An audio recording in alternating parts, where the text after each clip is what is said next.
ang mga kwento ng pag-ibig, kwento ng buhay at kwento ng pag-asa dito sa Barangay Love Stories. Love Stories.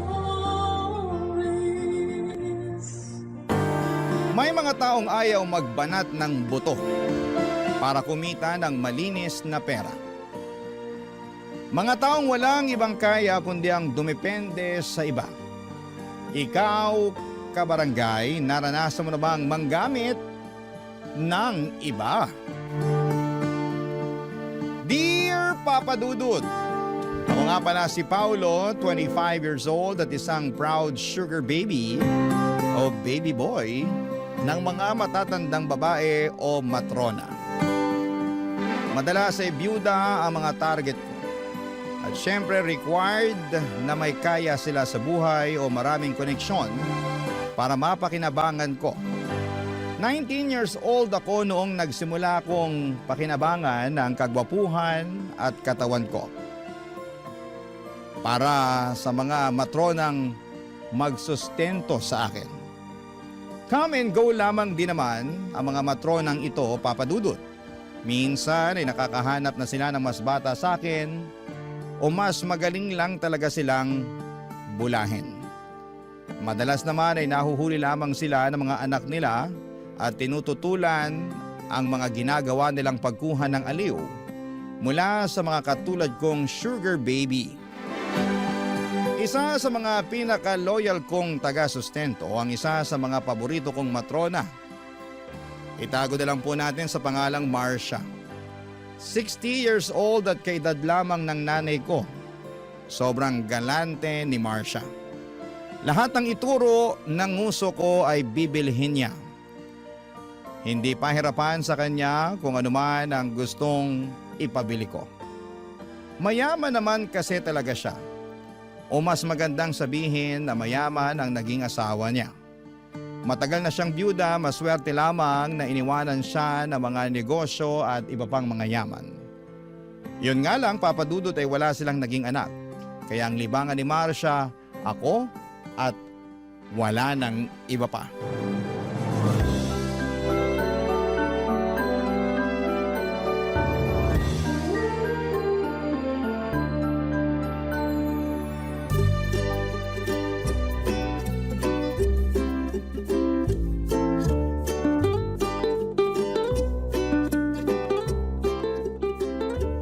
Pau-pau ko. Ay bakit na kasi maangot ang baby ko? Eh kasi naman. Wag na lang pala, nakakahiya. Ngayon ka pa ba nahiya sa akin? Eh nakita ko na ang lahat sa'yo eh. Uy, wag maingay. Baka marinig ng iba. Maingit pa bigla. Iinggitin ko talaga sila. Kasi wala silang baby boy na pinagpala na makinis pa. Nawawala na nga ang kinis ng balat ko dahil sa stress eh. Ay, hindi na to kaya ng moisturizer lang. Ay bakit ba kasi? Ano bang kailangan ng pau-pau ko? Wag na. Sasarilihin ko na lang to. Ay, huwag namang ganun.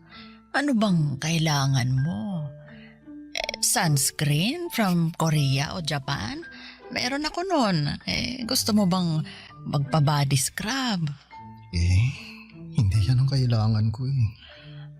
Ano nga? Nai-stress kasi ako, baby. Paano ba naman? Malapit nang kumupas yung mga t-shirt ko, kakalaba. Wala na rin sa uso. Hirap na ako mamili ng isusuot kada aalis ako. Yan lang ba ang problema mo? After ng meeting ko mamaya, pagsha-shopping kita. Hindi dapat kumukupas ang damit ng baby ko. Kasalanan ko rin naman. Kasi palagi ako naglalaba. Hand wash pa. Nai-stress na naman ako bigla. Tingnan mo naman itong mga kamay ko. Hawakan mo. Ay, ang lambot naman ng kamay mo. Hindi na nga malambot ang mga kamay ko eh. Tingnan mo nga oh. Konti na lang kasing gaspang na ng talampakan ko yung mga palad ko. Dahil sa kakalaba ko to eh. Bakit kasi ikaw pa ang naglalaba? Bakit hindi mo na lang ipalaundry? Ako na lang ang magbabayad. Wala kasi akong tiwala sa mga laundry shop. Baka mamaya mapag-interesan pa nila ang mga damit ko. Alam mo namang puro branded tong damit ko. Oo, alam kong branded yan. Ako kaya ang bumili lahat ng mga damit mong yan. O diba? Kaya nga sayang kung nanakawin lang sa laundry shop. Kaya sana, ang gusto ko, bagong automatic washing machine. Yung meron na ring dryer para hindi na ako magpiga. Saka para tuyo na agad yung mga damit ko. Naku, iyan lang naman pala ang kailangan mo. Hindi mo na lang ako diniretso. O sige, bibigyan kita ng perang pambili niyan. Yun! Thank you, my loves, The best ka talaga. Saka syempre, huwag mong kakalimutan yung bayad, para dun sa utility man na magkoconnect at mag-aayos ng washing machine sa bahay, ha? Oo, may kakilala ko. Ako nang bahala riyan. Huwag ka nang ma-stress. Mag-relax ka na para hindi na mag-dry ang skin mo, okay, baby? Ay, tsaka yung sunscreen na rin pala. Orderan mo na ako ng marami. Pero gusto ko yung galing Korea para opa ang datingan ko sa arawan. Noted sa lahat ng yan. At mamaya, mag-grocery na rin tayo para may stocks kayo ng nanay mo sa bahay ninyo, okay? Ay, kahit kami na lang ni nanay ang mag-grocery. Idagdag mo na lang sa allowance ko. Kasi banding kasi namin ni nanay yung pamimili. Alam mo naman na bihira na kami magkasama kasi palaging ikaw yung uuna ko. Kaya bigyan mo na lang ako ng pera pang grocery. Kami nang bahala ni nanay doon. Love you. Uy, yung pambili ng washing machine, Naalala ko ang unang gig ko sa pagiging sugar baby. Isang matandang babae na meron pang asawa. Meron namang basbas mula sa baldado niyang asawa ang pagkakaroon niya ng sugar baby. Kaya hindi ako masyadong nag-guilty noon. Pero sa unay, mandidiri ka talaga kung hindi ka pa sanay sa ganong kalakaran. Pikit mata ko na lamang na tinanggap ang gustong ipagawa sa akin ng unang naging sugar mommy / matrona ko. Kapalit naman kasi noon ay pera. Malaking tulong ang perang kinikita ko sa pang-sugar mommy para sa amin ng nanay ko. Papadudod hindi malaki ang mga unang kinikita ko noon dahil nagsisimula pa lamang akong bumuo ng pangalan ko sa industriya ng sugar babies. Pero sapat naman na yon para masustentuhan ang mga pangangailangan namin ni nanay noon. Kami na lamang kasi ang magkasama sa buhay. Sa pagkakatanda ko ay 7 years old lamang ako noong iniwan kami ni tatay para sumama sa mayamang babae. Pinili niya ang babaeng yon kesa sa amin. Inamin niyang nasilaw siya sa pera at palibasa nga ay mahirap kami noon at siguro'y napagod na lamang si tatay na magtrabaho ng magtrabaho. Pero hindi naman kami umangat sa buhay.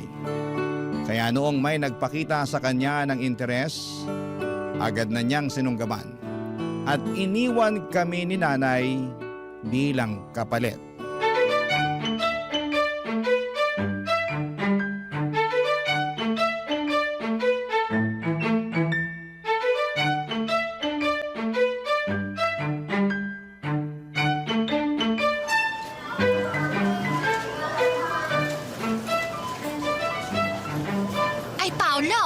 Bigla-bigla kang nag-ayang mag-grocery. Marami pa naman tayong stock sa bahay. Nay, balita ko kasi may bagyong parating kaya mabuti nang handa tayo. Ay, oo nga. Meron nga palang bagyong parating. Ilabas mo na lahat ng damit mong marumi mamaya pagka-uwi natin. Pati yung bedsheet mo, palitan na rin para maisama ko na sa labahan. Habang hindi pa nagtatago ang araw, mamadaliin ko ng paglalaba. Teka, relax ka lang, Nay. Hindi na natin kailangan ng araw para makapagpatuyo ng labada. Bakit?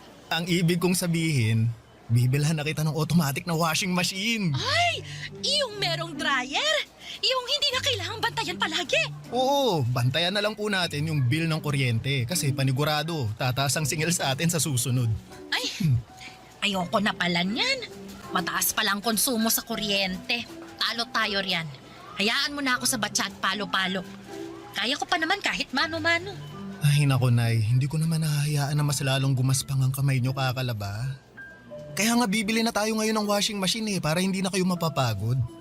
Mahal ang singil sa kuryente ka mo. Walang problema ron Nay, kaya kong bayaran kahit umabot pa ng 10,000 ang kuryente natin kada 15 days. Sabi ko naman sa'yo, promoted ako sa trabaho ko, saka meron pa akong bonus kada buwan dahil marami akong naipapasok na kliyente sa office namin. Talaga ba anak? Naku, napakaswerte mo nga naman.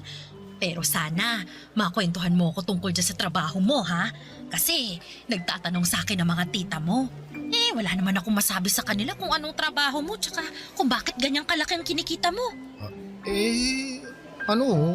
Huwag na lang kasing magkwento sa kanila. Hindi naman nila kailangang malaman kung anong proseso sa trabaho ko Mahihirapan lang silang maintindihan kasi komplikado yung kalakaran dun sa office. Komplikado? Baka naman mamaya gumagawa ka ng illegal, ha? Nako, di bali na magkanda sugat-sugat ang kamay ko kakalaba. Huwag ka lang papasok sa mga pinagbabawal na trabaho. Nay, legal po ang trabaho ko, no? Kaya nga sa office ako pumapasok, di ba? Ano ba kasing klaseng trabaho yan? Kahit sa akin mo na lang ipaliwanag para maintindihan ko naman. Nay, hanggat maaari kasi kapag nasa labas na ako ng office, ayoko nang pinag-uusapan pa yung tungkol sa trabaho ko. Gusto ko lang mag-relax kapag kasama kayo. Kaya, alam nyo, bumili na tayo ng mga kailangan natin sa bahay. Tapos bumili na tayo ng washing machine, ha? Ay, anak, baka naman pwedeng maglambing ng sunscreen tsaka moisturizer. Kasi alam mo naman ang nanay mo. Nagkakaedad na. Kailangan ko ng panlaban sa katandaan. Nakita ko sa Facebook mainam daw ang sunscreen araw-araw. Ano ko, Nay? Merong regalo sa akin ng boss ko ng mga sunscreen galing Korea. Ay! Oo, bukas kukunin ko sa office. Yun yung gamitin mo para pwede ka nang humilera dun sa mga bida nung K-drama. Naku! Galing talagang Korea. Hmm. Ay, maiinggit lalo sa akin ang mga kapitbahay natin pag nakita nilang kulay Koreana na ako. Mas lalo pa silang maiinggit kapag pinakinis pa kita lalo. Ay, paano mo naman ako mapapakinis, nak? Naku, Nay, magpapa-facial ka twice a month. Hindi lang yan, ha? Ako na rin ang bahala sa Glutadrip tsaka sa body scrub. Papatayin natin sa inggit yung mga kapitbahay natin na yan.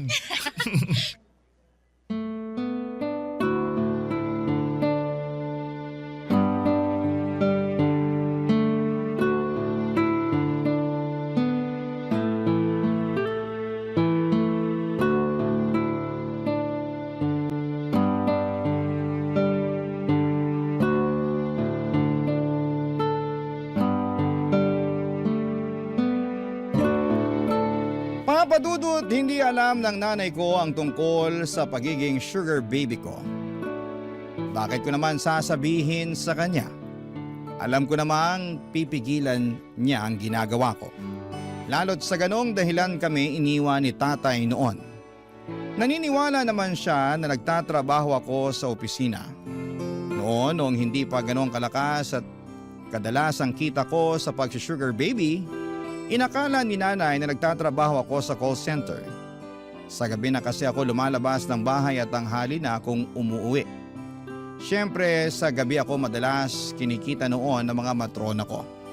Nag-i-stay kami sa motel hanggang bago magtanghalian. Pagkatapos noon ay umuwi ako kaagad para makaligo na. Para matanggal kahit papaano ang pandidiri ko sa ginagawa ko noon. Hanggang sa tumagal at nasanay na ang katawan ko na dumadampi sa katawan ko ang mga matatandang mga babae. Nasanay na akong umaasa sa kanila sa lahat ng kailangan kong pangpinansyal. Hindi ko nga nakikita ang sarili kong nagtatrabaho sa opisina o kahit saan pa maliban sa pagiging sugar baby ko. Mas madali ang pera. Mas malaki kumpara sa kinikita ng iba. Siguro isang pasasalamat na lamang din na natutunan ko ang ganitong kalakaran dahil sa tamad kong tatay. Sabi nga nila mga kapuso like father like son, ika nga.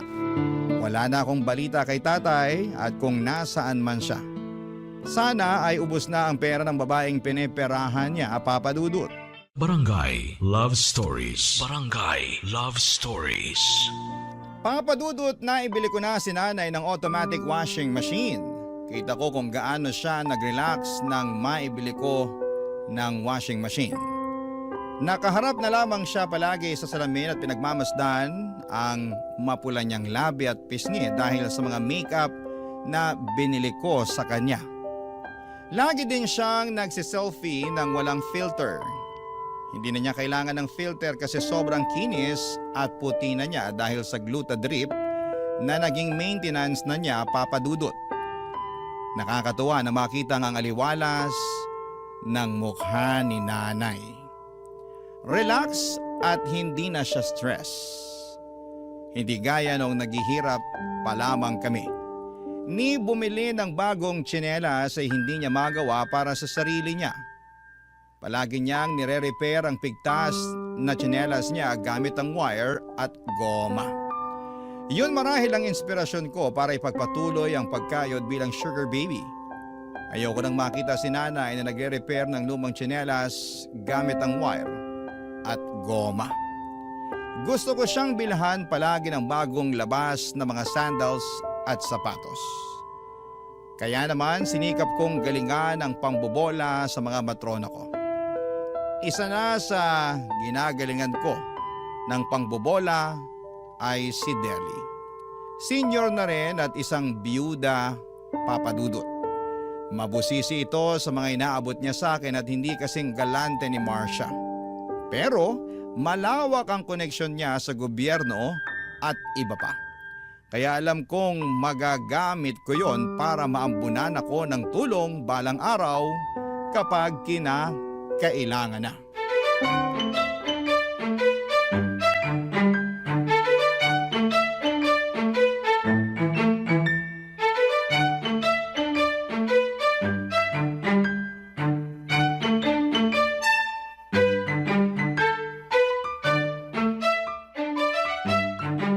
Deli, matagal ka pa ba riyan?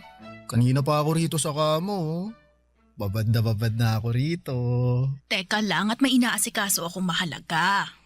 Gusto mo ba lumabas na lang muna ako dito sa hotel para hindi ka maistorbo?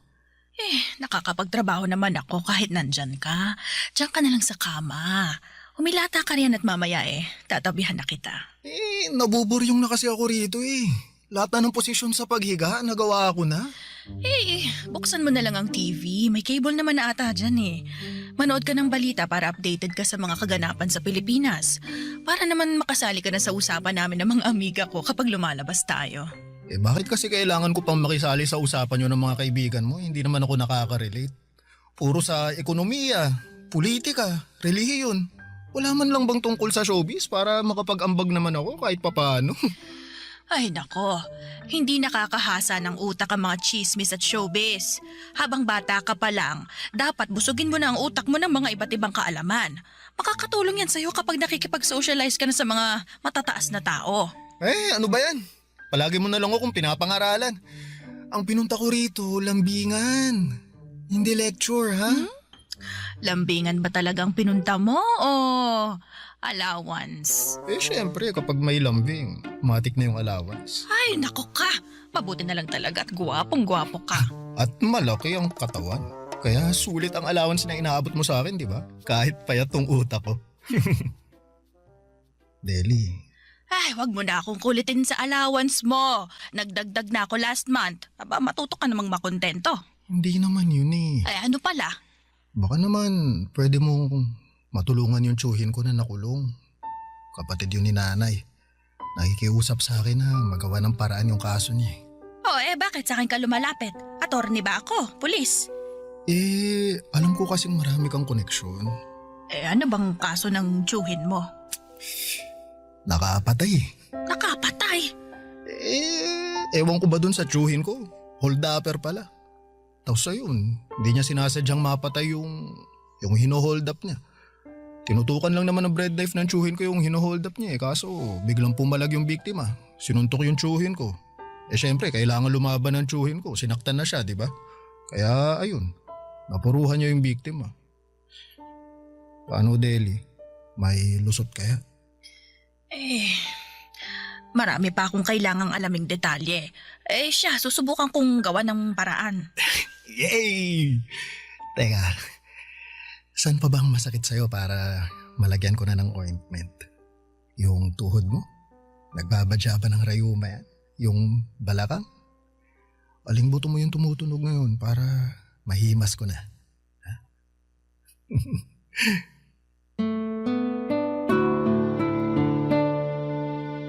Sa pagmasahe ko noon kay Deli ay bigla kong naalala si nanay. Naalala ko noong nagsimula kaming dalawa na lamang ang magkasama. Laging nasa labas si nanay para rumakit sa palengke. Tagabuhat siya ng mga prutas at gulay tuwing madaling araw. Tagahugas ng mga gulay sa tanghali, sa gabi naman ay tagawalis ng kalsada. Alanganing oras na ang uwi niya at pansin ko kung paano siyang paika-ika kung lumakad dahil sa sakit ng katawan. Kaya lagi akong may katabing ointment noon para pagkabukas pa lamang ni nanay ng pinto ay sinasalubong ko na siya ng ngiti at ino-offera na agad ng masahe. Doon ko nakikita kung paanong ngumingiti si nanay sa akin, Papa Dudut. Para bang nawawala bigla ang pagod niya. Parang sa isang iglap ay lahat ng pananakit ng tuhod, kamay, likod at balakang niya ay nawawala ng bigla. Bata pa lamang ako ay natuto na akong magmasahe. Kaya naman nagamit ko yon sa mga teacher ko pagkatapos ng klase. Nagpapamasahe sila at syempre may bayad po yon. Inuuwi ko kaagad kay nanay para may pandagdag sa pambili ng ulam. Hanggang sa pagbibinata, nagamit ko ang pagmamasahe ko para kumita. Sa pagmamasahe ko nga sa isang pinagbabawal na spa, ay nakilala ko ang unang naging sugar mommy ko. Nagustuhan nila ang hagod ko at hinahanap-hanap nila yon. Papa Dudut.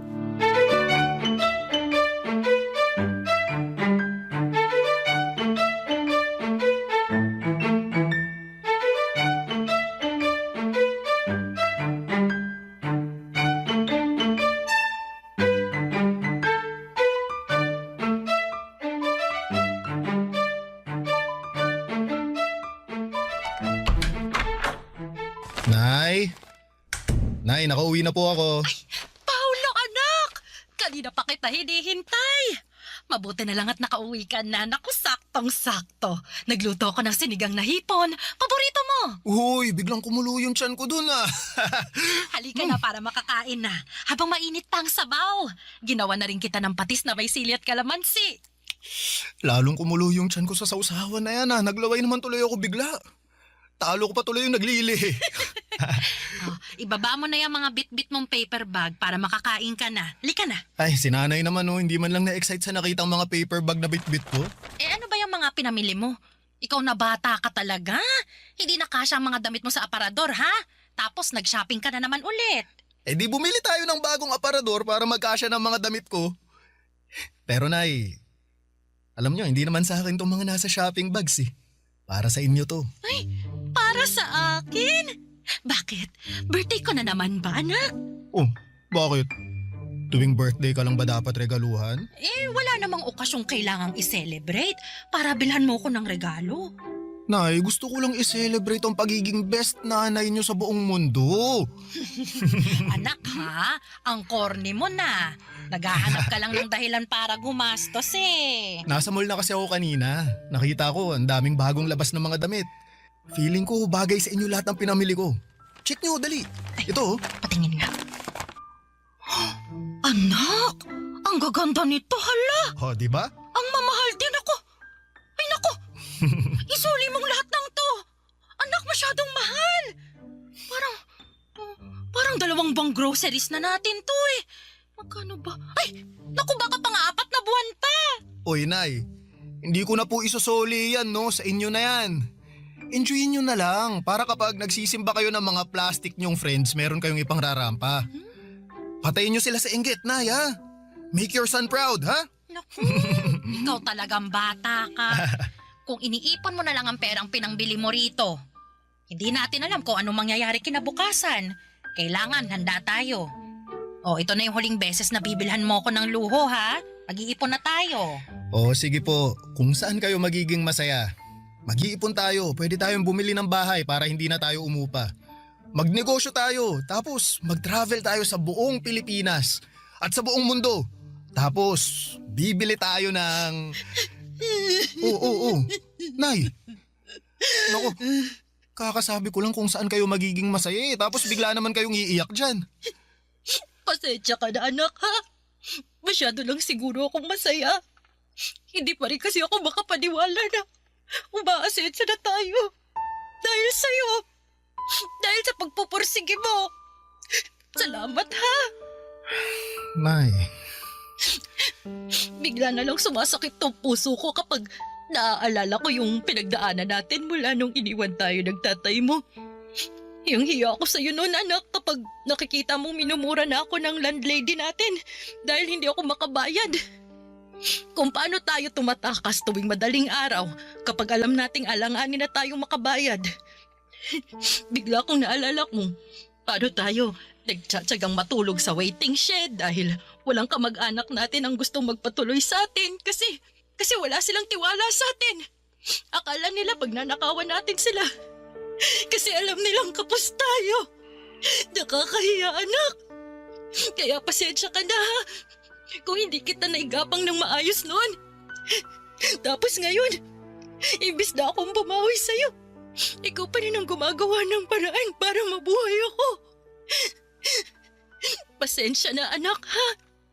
Pasensya na kung kulang ang galing ko sa pagiging ina. Papadudot para akong dinudurog sa mga iyak at salita ni nanay. Ramdam ko noon ang sama ng loob niya dahil hindi niya naibigay sa akin ang buhay na masagana. Hindi ko naman siya sinisisi kailanman kung naghirap kami. Kay tatay lang talaga ako galit noon, wala akong tampo kay nanay. Alam kong ginawa niya ang lahat, kaya nga nagpursige ako para makaahon kami sa hirap. Ginawa ko po ang lahat kahit pa sabihing ginamit ko ang katawan ko para mabuhay kami.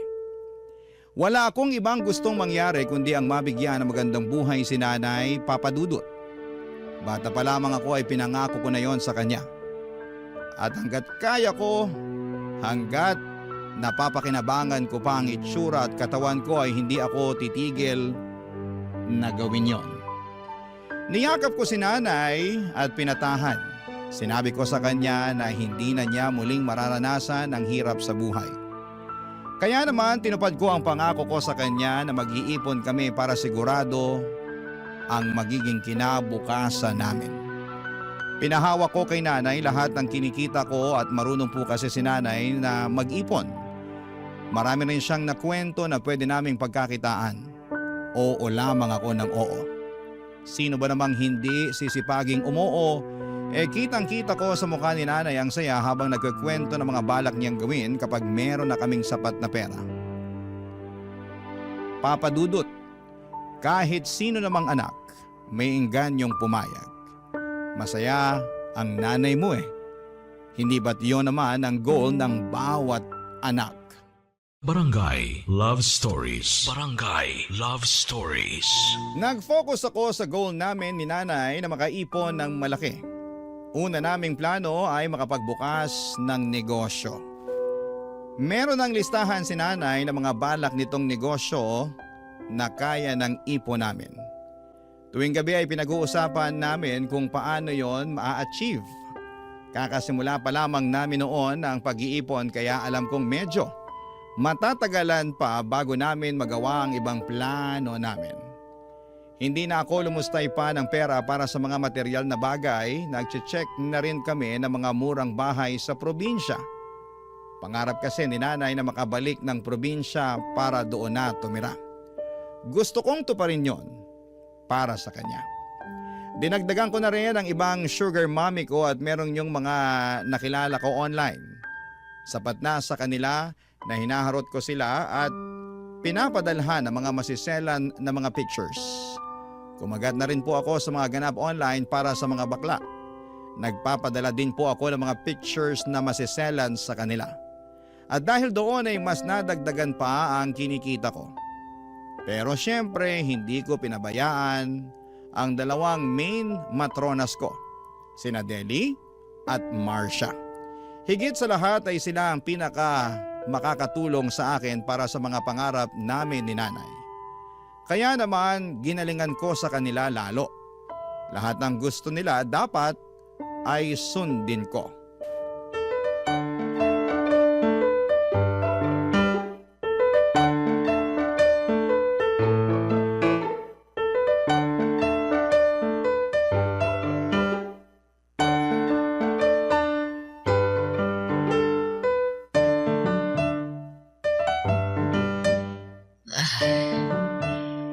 Paulo, tumawag ka nga ulit sa reception ng buwisit na motel na to. Ang init. Hindi pa ba magagawa ang aircon nila? Ayoko ng electric fan lang. Ay, kakatawag ko lang, di ba? Baka magalit naman na sa atin yung nasa reception. Baka makulitan na sa atin, mas lalo pang i-delay yung pag-aayos nitong aircon na to. Ewan ko ba naman kasi sa'yo kung bakit dito mo pa napiling mag-check-in. Afford ko naman ang magbayad ng mamahaling hotel. Bakit sa motel pa na tong gusto mo? O kaysa naman mapunta sa hotel yung pera mo, di ba? Sa akin mo na lang ibigay. Panigurado namang mag-e-enjoy ka sa akin ngayon. Pang 5-star review ang galawan ko mamaya, abang ka lang. Ikaw talaga? Dinadaan mo ako palagi sa ganyan, ha? Ikaw lang tong nakapagpapapayag sa akin na humiga sa kama ng cheap na motel na to. Hindi ako sanay sa ganito. Kaya dapat bumawi ka sa akin ng matindi. Akong bahala. Kailan ba naman kita binigot, di ba? Ano bang gusto mong bilhin, ha? Bagong sapatos? Bagong cellphone ba? Perahin mo na lang. Cash talaga kailangan ko. Uy, teka. Tumatawag si nanay. Teka lang ha. Sagutin ko muna sa labas, ha? Ay, bakit kailangan mo pang lumabas, Paolo baby boy? Dito ka na lang. Huwag mo akong iwan dito. Baka papakin ako ng mga lamok dito. Ay! Mahina kasi signal dito sa loob eh. Sa labas malakas. Saglit lang to ha. Saka dadaan na lang din ako sa reception para i-follow up yung sa aircon natin ha. Sige na nga. Para hindi naman tayo maging pawisan mamaya kapag nagharutan na. Basta good girl ka dyan ha. O sige na. Sagutin ko lang tong tawag ni nanay. Diyan ka lang. Pagbalik ko, dapat ready ka na. Opo, sir.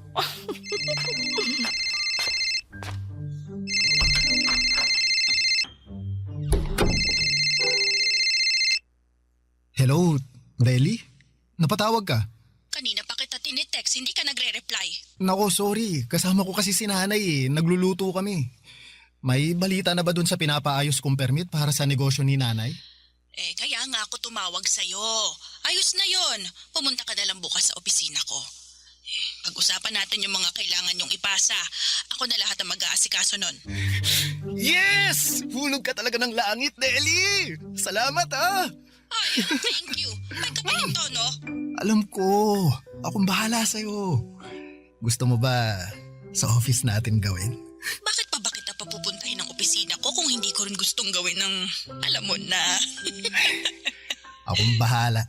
Bawing-bawi ka sa tulong mo sa akin. Oh, sige na. Babalikan ko na si nanay. Magluluto pa kasi kami ng ulam eh. Usap na lang tayo bukas, ha? Good night. Bye.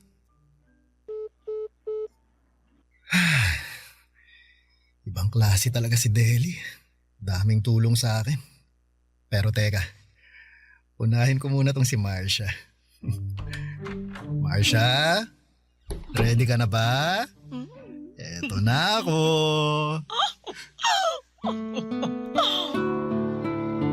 Totoo po ang sinabi ko kay Marcia. Wala akong girlfriend, puro sugar mommy, oo. Pero yung karelasyon talaga ay wala. Ayoko. Sakit lamang yon ng ulo. At saka ayokong gumagastos para sa iba. Maliban kay nanay at sa akin. Madamot ako sa ibang tao. Parang hindi ko kayang i-share ang mga kinikita ko sa ibang tao. Kahit nga maraming babae ang lumalapit sa akin para magpapansin, para magpakita ng interes. Pero hindi ko talaga sila trip dahil alam kong wala naman akong mapapala sa kanila. Saka sa pagdaan ng panahon ay natuto na ako maging praktikal, papadudot. Alam ko ang pera ang dapat mangibabaw sa lahat. Kung hindi naman yon maibibigay sa akin ng isang babae, wala siyang magiging puwang sa buhay ko. Pangarap at sinanay lang ang pinagkakaabalahan ko sa lahat. Sa pagdaan pa ng mga buwan sa tulong ng mga sugar mommy ko ay malaki nga ang naipon namin ni nanay. Hindi na rin problema mga permit sa negosyo at sa mga tatangkilik dito. Dahil bahala na raw si Deli doon. Yun talaga ang nagustuhan ko kay Deli. Hindi man siya kasing galante ni Marcia pero gusto niya akong maging wais sa pag-handle sa pera. Siya pa nga itong tumutulong sa akin para makaipon pa ng mas maayos. Hanggang isang araw.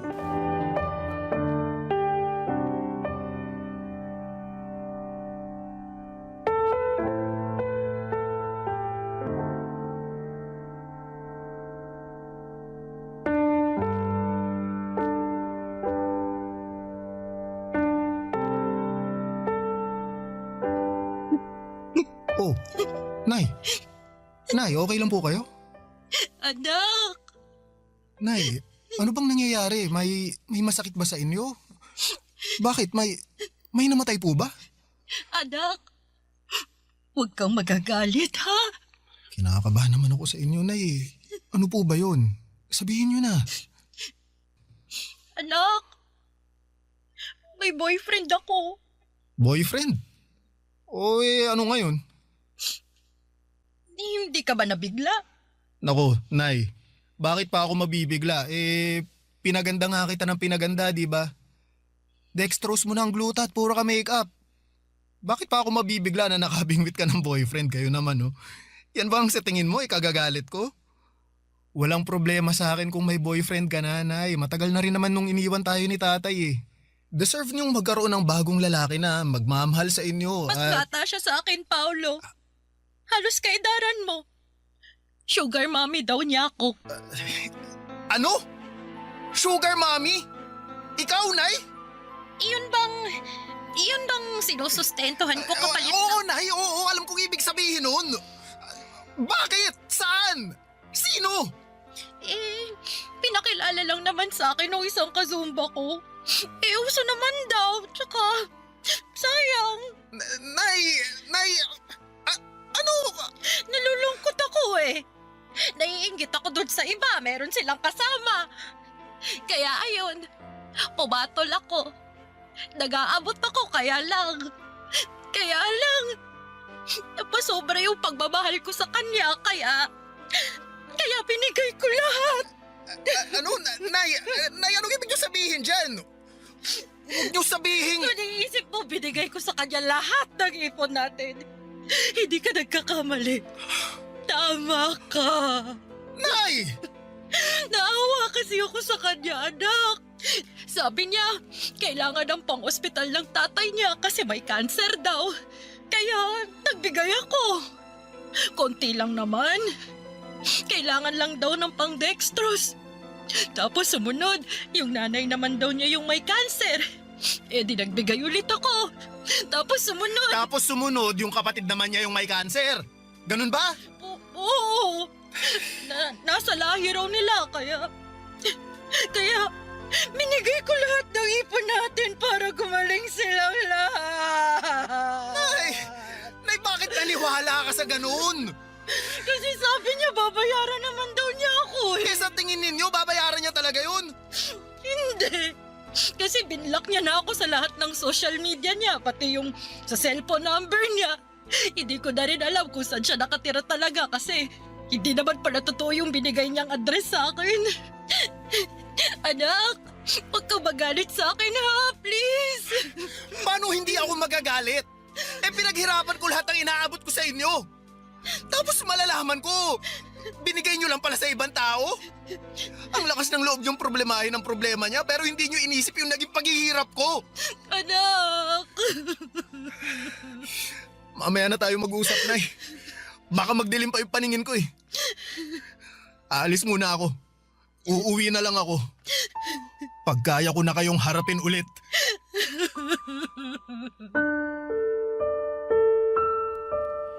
Papadudot, muntikan ko nang aminin noon kay nanay ang tungkol sa pagiging sugar baby ko. Para maintindihan niya kung gaano kahirap ang pinagdadaanan ko para lamang kumita ng pera. Para lamang makapag-ipon kaming dalawa. Pero itinikom ko na lamang ang bibig ko. Masyado nang maraming nangyari at baka mas lalo pang sumama ang loob ni nanay kapag nalaman niya ang katotohanan. Nagpatuloy ako sa aking buhay at kinausap si Deli para humingi ng tulong para makahanap ng paraan na matunton ang sugar baby ng nanay ko. Para lamang mabawi ko naman kahit kalahati sana ng pera na ibinigay ni nanay sa kanya. Naging malabo na rin na mahanap namin dahil si nanay mismo ay ayaw nang makaharap pa ang lalaking yon. Ipagpasa Diyos na lang daw namin ang lahat para sa mga ganong tao na nanggagamit ng kapwa nila para sa pera. Bigla naman akong kinabahan dahil tulad ng lalaking yon ay namimera din ako ng iba.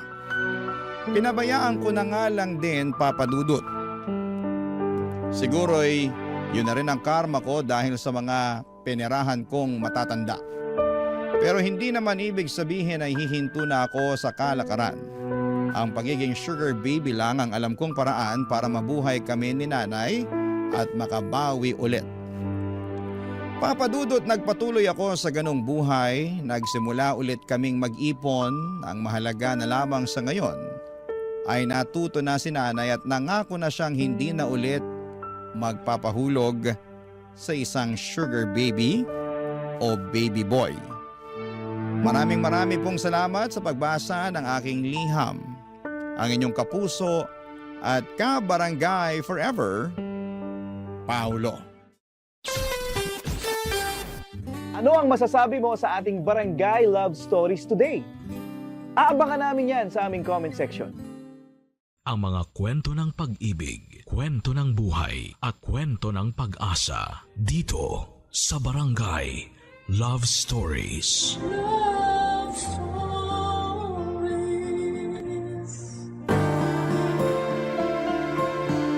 Wala namang masamang ipakita ang pinaghirapan mo sa iba. Pero meron yung iba na para bang sumosobra na at hindi na nakakatuwa. Ikaw, kabarangay, naranasan mo na bang mag-flex ng mga pinaghirapan mo? Dear Papa Dudut, mabuhay kayo buong team ng Barangay Love Stories sa #1 radio station sa Mega Manila, Barangay LS 97.1 Forever. Ako nga pala si Brian, 35 years old at gusto ko lang idulog sa inyo ang problema at kwento ko tungkol sa babaeng nililigawan ko. Siya si Barbie, 25 years old at sosyal. Na-challenge ako noong simula dahil baka high maintenance, pero inassure naman niya ako na hindi siya ganong klase ng babae. Ora lang daw talaga niya ang pagiging sosyal. Kaya mas lalo ko siyang nagustuhan.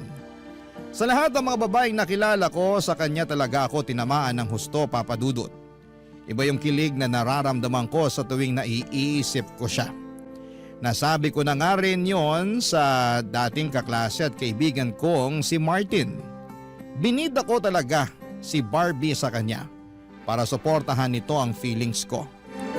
10 years ago nang magkaroon ako ng seryosong relasyon, Papa Dudut. 5 taon din kami ng ex kong yon bago ko nalaman na ipinagpalit niya ako sa isang matandang mayaman.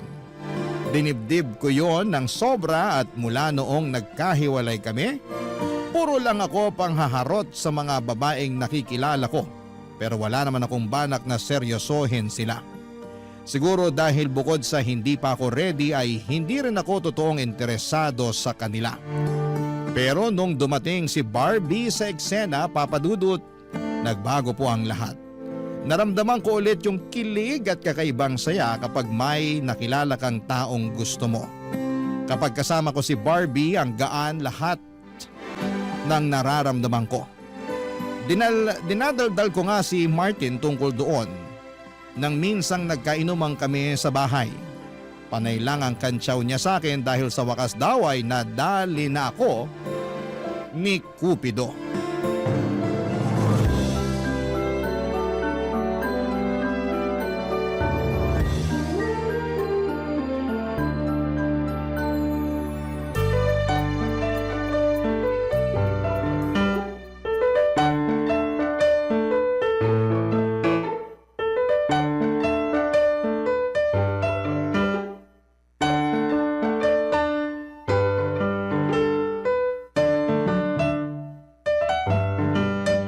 Himala talaga na bigla kang nagpainom ah. Huwag mo nang punahin. Baka mausog at hindi na ito maulit. Iba talaga kapag in love. Handang gumastos, makapagyabang lang sa kaibigan. Hayaan mo na ako. Ngayon na nga lang tumibok tong puso ko eh. Ang corny mo, pre. Bakit ganyan ka na? Nabetsin ka ata ng sisig eh. Awat ka na sa pulutan ha. Sobra ka ha. Inaya nga kita mag-inuman para masuporta mo tong nararamdaman ko tapos panaybasag ka naman dyan. O sige na, magkwento ka na dali. Basta o-order pa ako ng sisig ha. Akong bahala sa lahat ng gastos ngayon. Basta makinig ka lang kasi ang saya ko talaga. Parang nahanap ko na si Dawan eh. Nakaw, delikado tayo ah. Ganyan na ganyan din linyahan ko kay Marie Chris dati. Pero nasan kami ngayon? Ayun, binlock na namin sa Facebook ang isa't isa. Huwag mo naman akong takutin. Bakit? Kabado 20 ka na? Sinisira mo moment ko eh. Biro lang. O sige na, naniniwala na akong siya yung Dawan mo. Ano nga ulit pangalan niya? Barbie. Wow! Pangalan pa lang parang ang ganda na. Parang Barbie Fortesa ba ang datingan? Sa kinis at kasimplihan. Oo pre. Tapos yung kaseksihan parang si Julian San Jose. Pangkalendaryo. Jackpot ka na dyan, pre. Huwag mo nang pakawalan. Hindi ko na talaga papakawalan. Alam mo nang matagal din akong broken sa ex ko eh. Kaya nga natutuwa ako na may nakilala ka na ulit eh. Pero sigurado ako, hindi ka na naman magpapakita sa akin kasi puro kay Barbie na yung oras mo. Hindi ako ganun ha. Anong hindi? Nung kayo nung ex mo nun, ni Anino mo, hirap hagilapin eh. Tapos nung nag-break kayo, lagi mo akong kinukulit. Tsaka ka lang nakakaalala kapag single at miserable ka eh. Huwag ka mag-alala. Kahit maging kami ni Barbie, hindi na tayo magagaya tulad ng dati. Magkakaroon pa rin ako ng time sa'yo. Kinilabutan ako pre. Parang bromance ah. Parang kabit mo ako, parang yun yung tunog. Ano ba yan? Panira ka talaga kahit kailan. Pero hindi ka pa pala sinasagot ng Barbie mo? Okay lang naman sa akin. Hindi naman ako nagmamadali. Ayos lang sa akin to para mas makilala pa namin ang isa't isa. Mabuti yan, pero dapat wag rin masyadong mabagal, ha? Kasi baka mamaya masalisiyan ka pa. Tapos yung mga kasabayan mo, itsurang Raver Cruz, tas may pa-abs na mala David Licauco. Yari tayo. Teka, paano mo nalaman na may abs si David Licauco? Siyempre, nakafollow ako sa kanya sa Facebook. Top fan nga niya ako kasi pinupusuan ko lahat ng pictures niya. Hindi ko pinalalampas. Abado ako sa'yo ha. Kala ko babaeng hanap mo. Si David Licauco pala. Gumaganti ka sa pangaasar ha. Kaya tinan mo, makakabawi ako sa'yo, umanda ka. Pero pre, seryoso na to. Masaya ako para sa'yo. At sana si Barbie na nga talaga. Kasawa ka kasing makita na palipat-lipat ng babae. Talo mo pa mga bubuyog. Alam mo di magtatagal, magwewelga na sila. Talo mo pa sila sa pag-ikot sa mga bulaklak eh. Hindi na ako lilibot sa ibang bulaklak. Si Barbie, sapat na. Basta tandaan mo rin pre, kapag broken ka kay Barbie, pwede mo akong ayahin uminom. Basta libre mo lahat, lalo na yung sisig. Loko, hindi ako mabobroken kay Barbie. Itaga mo yan sa abs ni David Licauco. Nagkantsawan pa kaming muli ni Martin at saka pinagpatuloy ang masayang inuman. Kung saan-saan na napadpad ang usapan namin. Pero hindi matanggal sa isipan ko si Barbie, Papa Dudut. Kahit magkausap kami ni Martin ay panayang sulyap ko sa cellphone ko. Magka-chat kasi kami ni Barbie at hinayaan naman ako ni Martin kahit alam niyang wala sa inuman ng focus namin. Panay na lang din ang kantsaw niya sa akin dahil hindi ko na raw matanggal ang ngiti ko habang kausap si Barbie. Paano ko ba naman kasi gagawin yun ay punong-puno ng kilig ang dibdib ko? Iba talaga si Barbie. Kahit sa ex ko noon ay hindi ko yon naramdaman. Feeling ko talaga si Barbie na ang the one. Nakadagdag din kasi na masipag siyang mag-reply sa panghaharot ko sa kanya. Kaya mas ginanahan ako, Papa Dudut. Nakilala ko si Barbie sa isang kasal ng katrabaho ko. Mabuti na nga lang at pumunta ako. Hindi sana ako pupunta dahil masyado akong bitter. Ayokong makakita ng mga taong masasaya dahil in love sila. Pinilit ako ng katrabaho ko na umattend dahil may ipapakilala raw siya. Noong una pumayag ako kasi naisip ko na isang panibagong babae ang haharutin pero hindi bibigyan ng commitment. Pero nagkamali ako, Papa Dudut, dahil nung pinakilala na si Barbie sa akin, hindi lang harot ang gusto kong mangyari sa amin. Gusto kong magseryosohan na kaming dalawa. Buong gabi kaming dalawa lang ang magkausap. Napansin na ngayon ng lahat kaya kinansyawan kaming dalawa. Wala kaming pakialam noon, Papa Dudut. Masyado kaming masaya para intindihin ang pang-aasar ng ibang tao.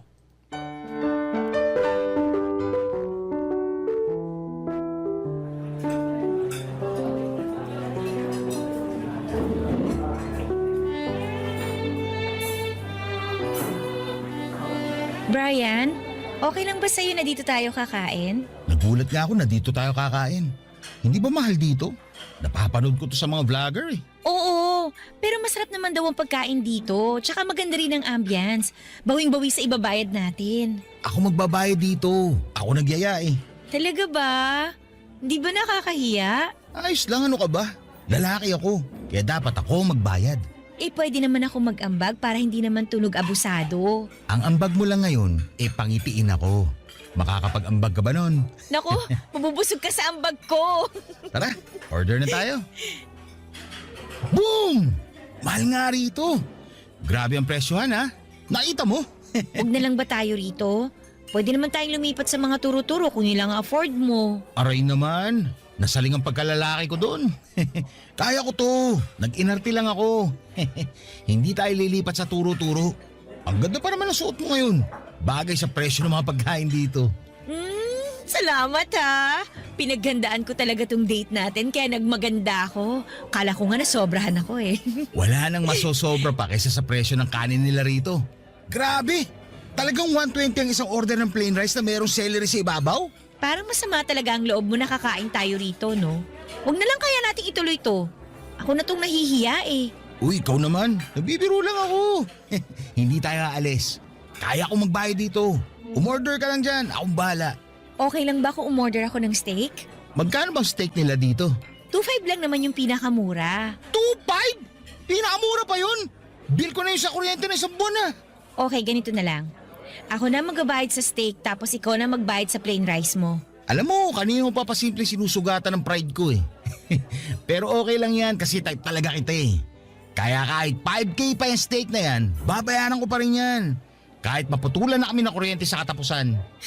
Ikaw talaga puro kabiro. Uy, seryoso ako ha. Mukhang mapuputulan kami ng kuryente sa katapusan kapag umabot tayo ng 5K dito. Alam mo, hindi ko na talaga alam kung seryoso ka na o nagbibiro ka pa. Isa lang ang dahilan ng pagsiseryoso ko.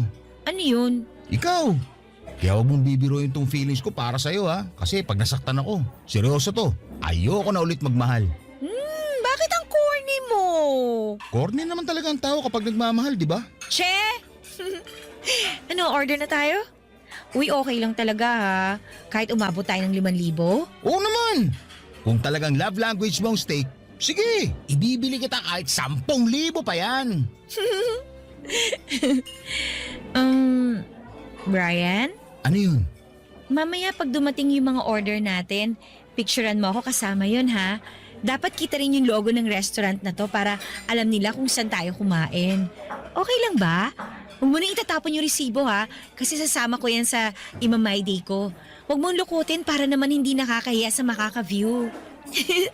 Tara, order na tayo. Papa Dudut, hindi ko naman minamasama ang gustong mangyari ni Barbie. Ano lang ba naman yung picturean ko siya kasama ang mga maalaginto na presyong steak na gusto niyang orderin. Kahit isama pa niya ang resibo ng kabilang table ay wala ring problema sa akin. Ganoon naman kasi ang uso lalo na para sa mga Gen Z. Kailangang i-flex ang good moments. Natuwa lang din ako na siguro i-consider ni Barbie na good moment yung date namin. Noong dumating na nga yung mga order namin ay panay ang picture ko sa kanya. Lahat ng anggulo na gusto niya. Nahirapan pa akong isama pati yung logo ng restaurant kasi nga medyo malayo yon sa amin. Pero nagawan pa rin namin yon ng paraan. Kumukulo na ang sikmura ko pero hindi pa kami tapos magpicturan. Medyo lumamig na yung mga in-order naming steak at hindi na tuloy nakakatuwang kainin. Pero ayos lang kasi nakita ko naman ang saya ni Barbie. Priceless moment na yon sa akin. Panay ang check niya sa mga pictures na kuha ko sa kanya, Papa Dudut. Halos hindi na nga rin niya ako kausapin dahil nakatutok na siya sa cellphone niya. Pinost na pala niya kaagad pagkatapos niyang lagyan ng mga tamang filter ang pictures. Hinayaan ko pa rin siya kahit gusto ko na sanang makipagkwentuhan sa kanya. Ang dami ko pa namang baong kwento sa kanya tungkol sa sarili ko. Pero mukhang mas interesado siya sa mga pangpupuso ng mga friend niya sa Facebook. Nakafeel ako ng lungkot ng gabing yon. Dahil hindi man lang kami masyadong nakapag-bonding, Papa Dudut. Tapos mahigit 5,000 piso pa ang ginastos ko. Sa madaling sabi, parang luging investment yon sa akin. Pero ayos lang kasi nakita ko namang masaya si Barbie. Barangay Love Stories. Barangay Love Stories. May kaya naman ako sa buhay, mga kabarangay. Hindi ko lang kasi yon pinagsasabi sa iba dahil pakiramdam ko ay hindi naman kailangan. Galing ako sa mayamang angkan sa Batangas. Naambunan na rin ako syempre ng yaman pero gumawa pa rin ako ng sarili kong daan para mapatunayan ang sarili ko. Hindi ko inasa sa pamilya ko ang ikakaunlad ko, Papa Dudut. Proud ako sa sarili kong pagod at tiyaga ko ang nagtulak sa akin sa maayos na buhay. Madalas akong mailang kapag binabati ng mga kakilala ko ang yaman ng pamilya ko. Ayokong umakto na parang may ambag ako roon. Oo, at swerte akong napunta ako sa pamilyang hindi problemado sa pera. Pero mas gusto kong sa sarili kong gawa ko nagkaroon ng ipangbabayad ko sa lahat ng mga kailangan ko sa pang-araw-araw. Magkaiba naman kami ni Barbie. Hindi siya lumaki sa mayamang pamilya, pero nagsumikap din naman siya tulad ko. Hindi nga lang din talaga ganun kalaki ang kanyang sahod.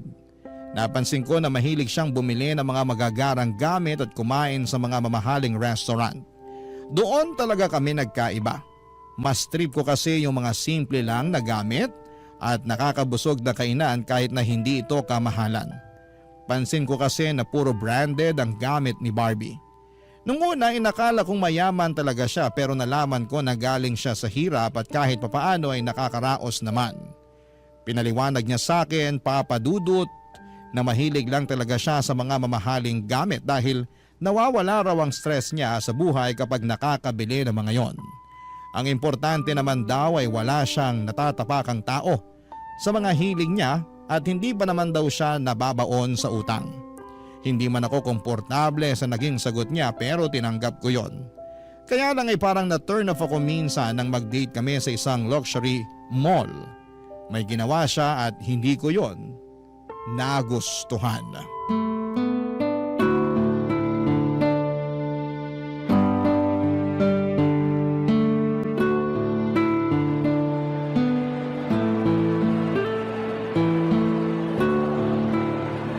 Grabe!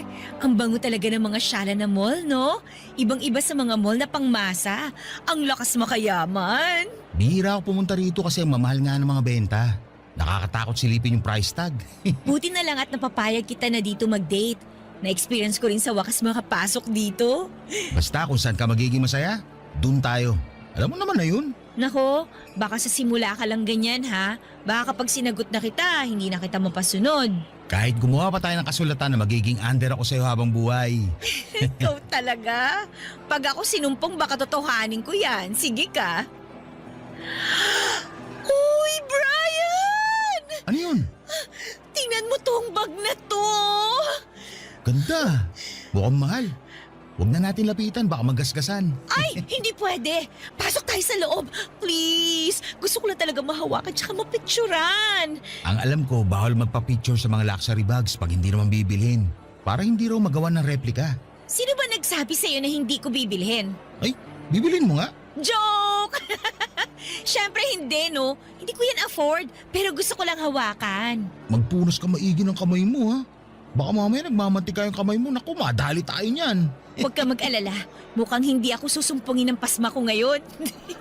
Halika na! Sabi nila, pagpapasok ka raw sa mga luxury shop, huwag ka raw papahalata na mahirap ka kasi hindi ka nila i-entertain. Mukha namang nahahalata na nila na hindi tayo mayaman. Kasi walang lumalapit sa atin para mag-assist. At mukhang ginajudge pa tayo nung isa ro sa sulok, oh. Hayaan mo siya. Hindi rin yan makakapalag sa atin kasi may SOCMED na. Wag niya tayong ma-discriminate ha, kasi talagang ipopost ko siya sa Facebook. Hindi naman siguro tayo aabot sa ganun. Oh, sige na, hawakan mo na yung bag para matapos na makakain na tayo. Wag mo ko madaliin. Moment ko to. Brian, ang ganda ng bag na to. Tingnan mo. Dahan-dahan lang sa paghawak ha. Kasi tinitignan na nila tayo eh. Ayan, mukhang papalapit na yung isa. Huwag ka kasing kabahan. Harangan mo ko saglit. Harangan? Bakit? Para hindi nila makita na pipicturean ko tong bag. Bawal ngang picturean yan. Kaya nga simple tayo, di ba? Harangan mo ko dali bago sila makalapit. Sige, pero dalian mo ha. Ayan, nakadalawang picture na ako. Okay na to, tara na. Mabuti pa nga. May picture na ako, hawak yung pangarap kong bag. Ay, grabe yung kaba ko dun ha. Buti, nakalabas na tayo bago nila tayo usasain. Wala na akong pakialam sa kanila, no? Basta masaya ako na meron na ako ipopost mamaya sa Facebook ko. Ipopost mo talaga? Eh, hindi mo naman binili ah. Kahit na, kunwari na lang na nabili ko na. Di naman nila malalaman yun. Konting crop lang sa pictures ko kanina, magbumukhang sa akin na yung bag. Pero paano kung may ibang makahalata o makaalam? Eh malalaman lang nila yon kapag sinabi mo. Kaya itiko mo lang yung bibig mo ha. Atin-atin lang to. Okay? Nagmadali na nga kaming lumayo sa pwesto namin yon para makahanap na kami ng pwedeng maupuan. Panay na kasi ang pangungulit ni Barbie na maupo na kami para ma-edit at ma-post na niya ang pictures na kuha niya kasama ang pangarap niyang bag. Napunta kami sa isang Chinese restaurant.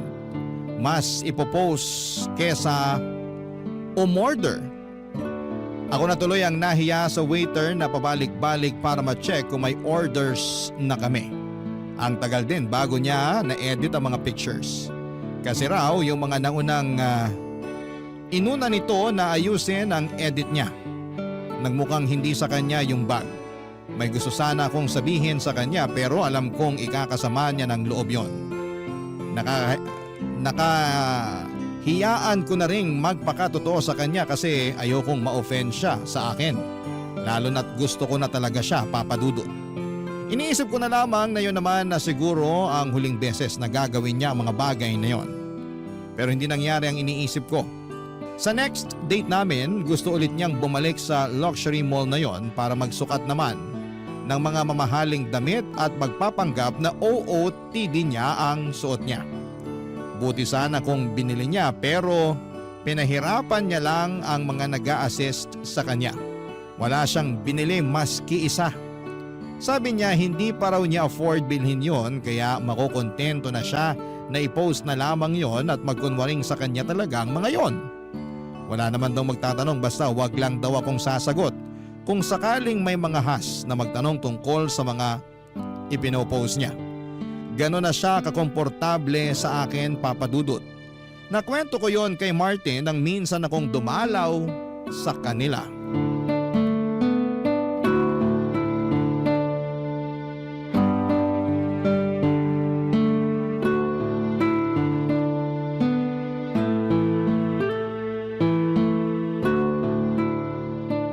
Ayos talaga pag in love ka eh, no? Napapadalas yung pagdalaw mo sa akin, tas bukod pa ron, panay ang libre mo ng alak. Huwag sana kayo magkaroon ng problema ni Barbie para tuloy-tuloy itong biyayang natatanggap ko sa'yo. Paano kung sabihin ko sa'yo may problema kami ni Barbie? Ha? Ang bilis naman. Broken ka na ba agad sa kanya? Red flag ba? Hindi ako broken sa kanya, pero red flag siya. Lahat naman ng tao may tinatagong red flag na iwinawagayway lang kapag komportable na sila. Yun nga eh. Masyado na siya naging komportable sa akin. Kaya hindi na siya nagatubili na iwagayway yung red flag niya. Ano ba kasing nangyari? Niloko ka ba niya? Nanlalaki ba? Binastos ka ba niya? Parehong hindi. Huwag mo na akong pahirapang manghula, pre. Anak ka naman ng tipaklong eh. Hindi naman masyadong mahal tong painom mo para stressin mo ko kakahula sa problema mo kay Barbie. Grabe to. Nagiging red flag ka talaga pagdating sa alak, no? Eh ano nga kasing nangyari? Social climber siya. Ha? Paano mo nasabi? Mahilig siya mag-post sa Facebook ng mga mahal na gamit. Uso naman yan ngayon. Basta galing sa pinaghirapan mo, wala namang problema. I-flex mo lang. Yun na nga ang problema. Kasi hindi naman niya gamit yung piniflex niya. Andun pa sa mall naka-display yung gamit. Tapos magpipicture siya. at ipopost siya sa Facebook na kunwari gamit niya yun. Baka naman nagbibiro lang siya. Alam mo naman mga kabataan ngayon. Hindi, iba yung kaso ni Barbie. Siya pa mismo nagsasabi sa akin na huwag ko ipagsabi sa iba na ginagawa niya yun. Kami lang daw dapat ang makaalam. Diyan ka naman red flag, pre. Kasi sinabi mo sa akin. Sinabi niya palang huwag mo ipaalam sa iba. Alam mo bagay kayo, parehong mapula mga watawat nyo. Iwagay-way mo pa yung iyo. Seryoso na kasi Martin. Kilala mo naman ako. Ayoko sa mga social climber. Wala naman siyang nasasaktang ibang tao sa ginagawa niya. Hindi naman niya ninanakaw yung mga yun. Picture lang naman.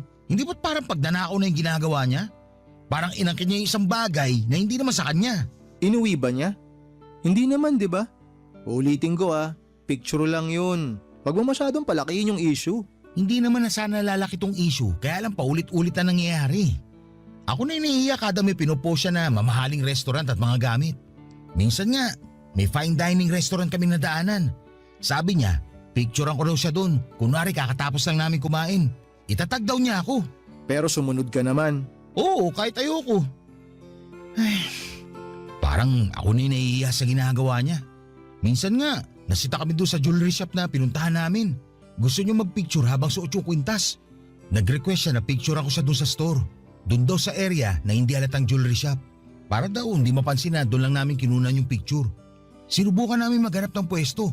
Tapos akala tuloy ng staff, itatakbo namin yung kwintas. Ang nangyari, pinahubad kay Barbie yung kwintas tapos pinaalis kami. Gusto pa sana niya i-post sa Facebook yung insidente para mabash daw sila pero pinigilan ko lang. Tinakot ko siya.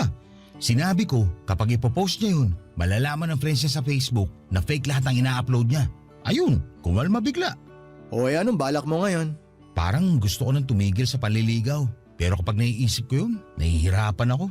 Malamang, gusto mo na Ano ba sa tingin mo pwede kong gawin ngayon? Siguro hayaan mo na muna. Basta wala naman siyang natatapakang tao, ayos pa rin yun. Ano bang mas pipiliin mo? Low-key at simpleng babae pero cheater naman?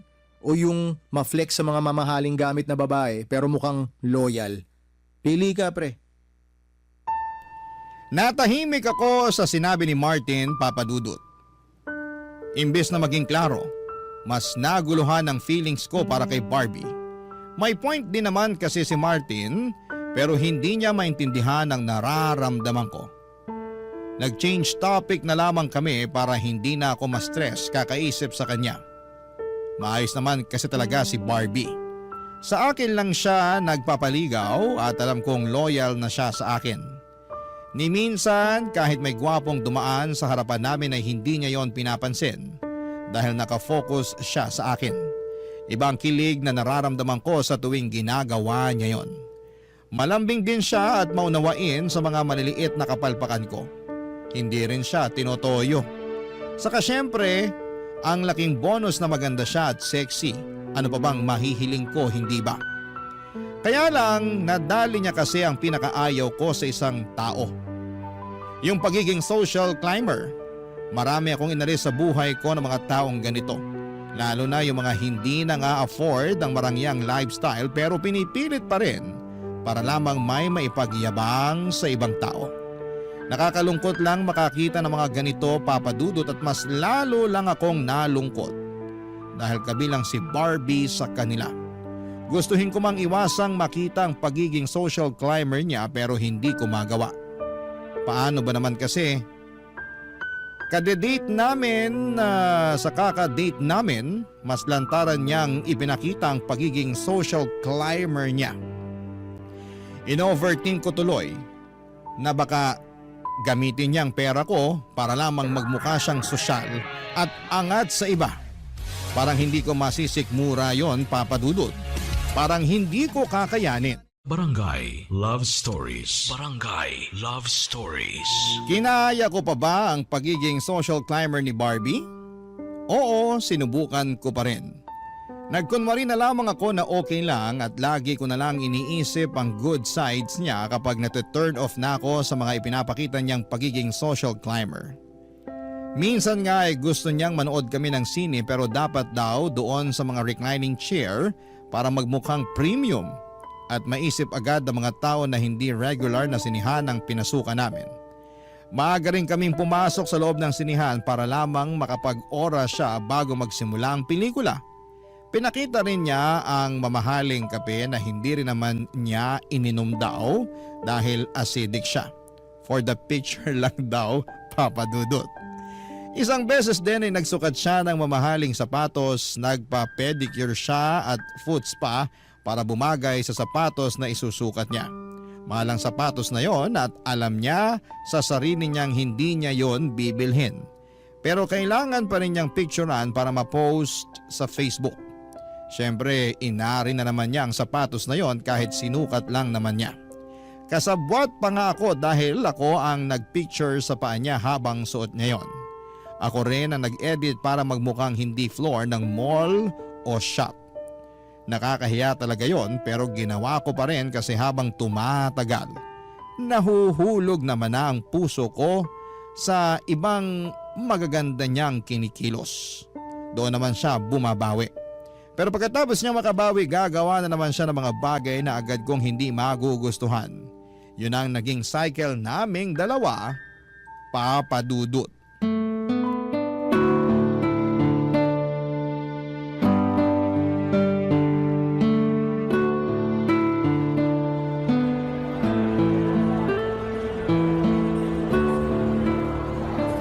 Napagod yung pa akong umaura, ha? Ang tagal mo kasi bago nakuha yung tamang anggulo eh. Sorry. Hindi naman kasi ako magaling magpicture. Sayo ko lang naman to ginagawa. Eh dapat masanay ka na. Kasi kapag tayo na, ikaw na ang official photographer ko. Siguro, kaya mo naman ang gawin yung mag-isa. Hanga nga ako sa galing mo magpicture eh.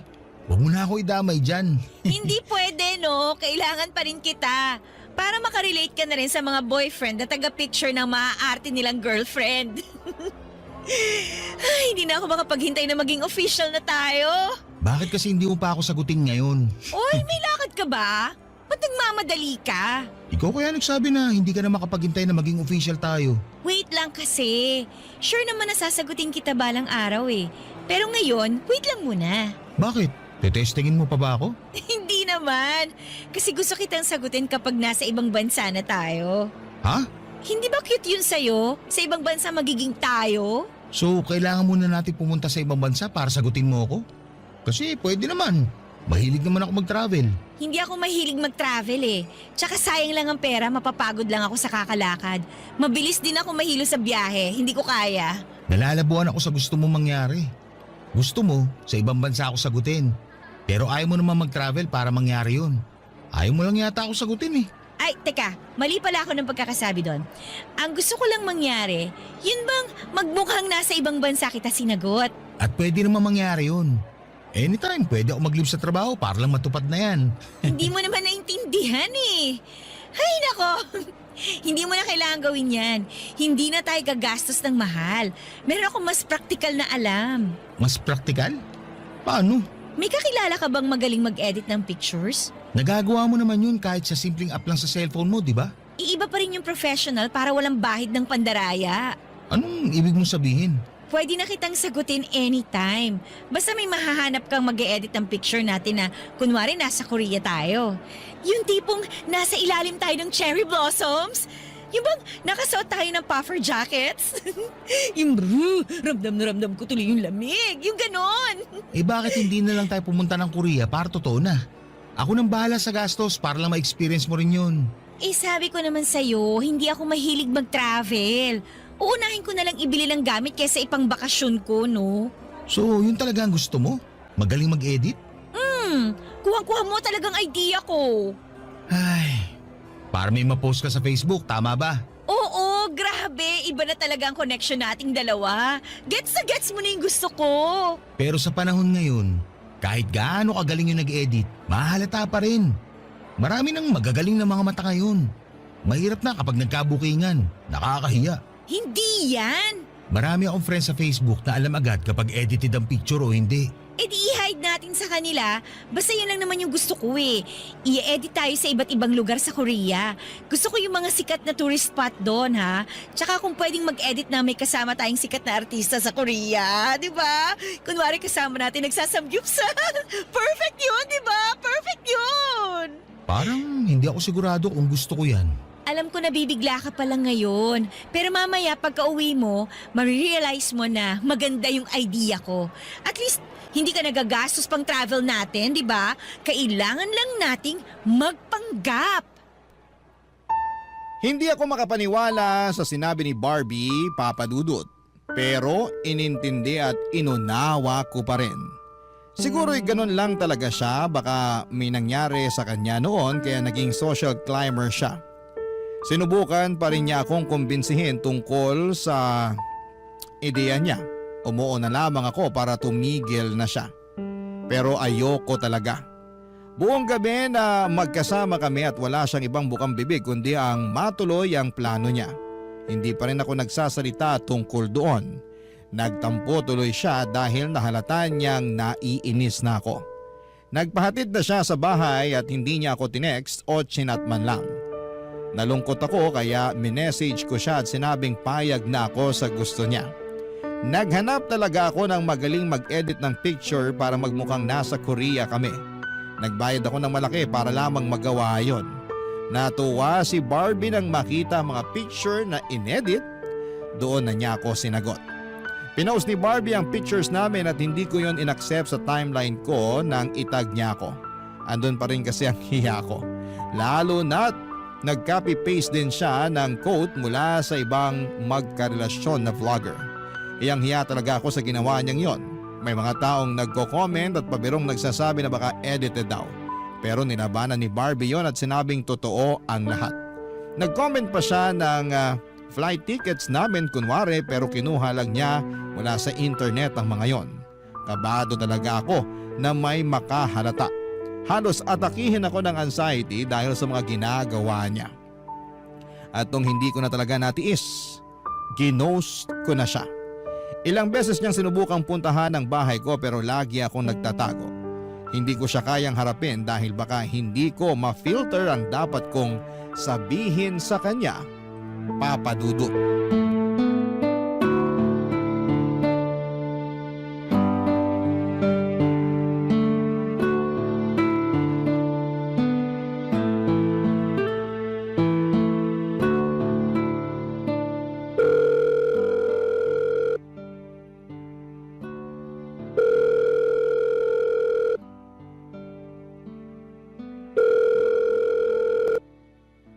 Hello, Martin, saan ka? Siya tayo? alas 10 pa lang ng umaga, pre. Okay na yan. Mag-almusal ka na tapos punta mo na ako dito sa bahay. Ako nang bahala sa lahat. Ano bang nangyayari sa'yo? Bakit ang aga-aga, alak agad ang bungad mo? Teka, naghiwalay na ba kayo ni Barbie? Paano mo nalaman? Lahat ng taong broken nag-aayang uminom sa umaga. Bakit kayo naghiwalay? Kasasagot niya lang sa'yo, di ba? Walang formal breakup. Ginost ko na lang siya. Uy, mali naman yan. Kaya pumapangit tingin sa atin ng mga kababaihan dahil sa mga ganyang gawain eh. Kasalanan naman kasi ni Barbie. Kahit pa kasalanan niya, pre. Dapat tapusin mo pa rin ng maayos para hindi na umasa yung tao. Papahirapan mo pa siya eh. Bigyan mo na agad ng closure. Napasaya ka rin naman niya kahit papano. Baka kasi kapag magkaharap kami, hindi ko makayanan. Baka bigla akong maging marupok. Alam mo naman na siya ang kahinaan ko ngayon. Bakit ba kasi nakipaghiwalay ka? Ang saya niyo pa naman tingnan dun sa mga picture niyo sa Korea. Ang laki ng ginastos mo ron tapos maghihiwalay rin pala kayo. Ay, yan na nga eh. Hindi naman talaga kami pumunta ng Korea. Edited lang yung mga picture. Gusto niya lang palabasin na galing kami dun. Si Barbie may pakana nun. Bumayag lang ako para mapasaya siya. Pero hindi talaga ako komportable kaya... Kaya mo siya ginost. Ay, mali ba talaga ako? Naiintindihan naman kita, pre. Mga bata pa lang tayo. Lagi mo nang sinasabi na ayaw mo sa mga social climber. Kaya lang, mas maganda kung sasabihin mo na lang sa kanya yung dahilan para magkaroon din siya ng closure. Ang hirap na may nasasaktan tayong tao. Ay, tama ka. Sige, pass muna sa inuman ngayon. Tatawagan ko lang si Barbie. Basta tuloy pa rin yung inuman, pre. Ano man maging resulta ng pag-uusap niyo ni Barbie, ha? Pero parang awa mo naman, pre. Mamayang gabi na natin i-schedule. Huwag ganito, tirik na tirik yung araw, oh. O sige, ako nang bahala mamaya. Bye. Kahit ayoko pero sige, tawagan na kita para magkali naman na.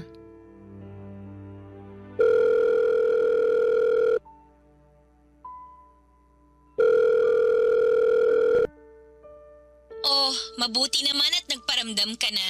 Sorry kung natagalan bago kita tinawagan. Kulang nga tong tawag eh. Kailangan mo magpakita ng personal sa akin.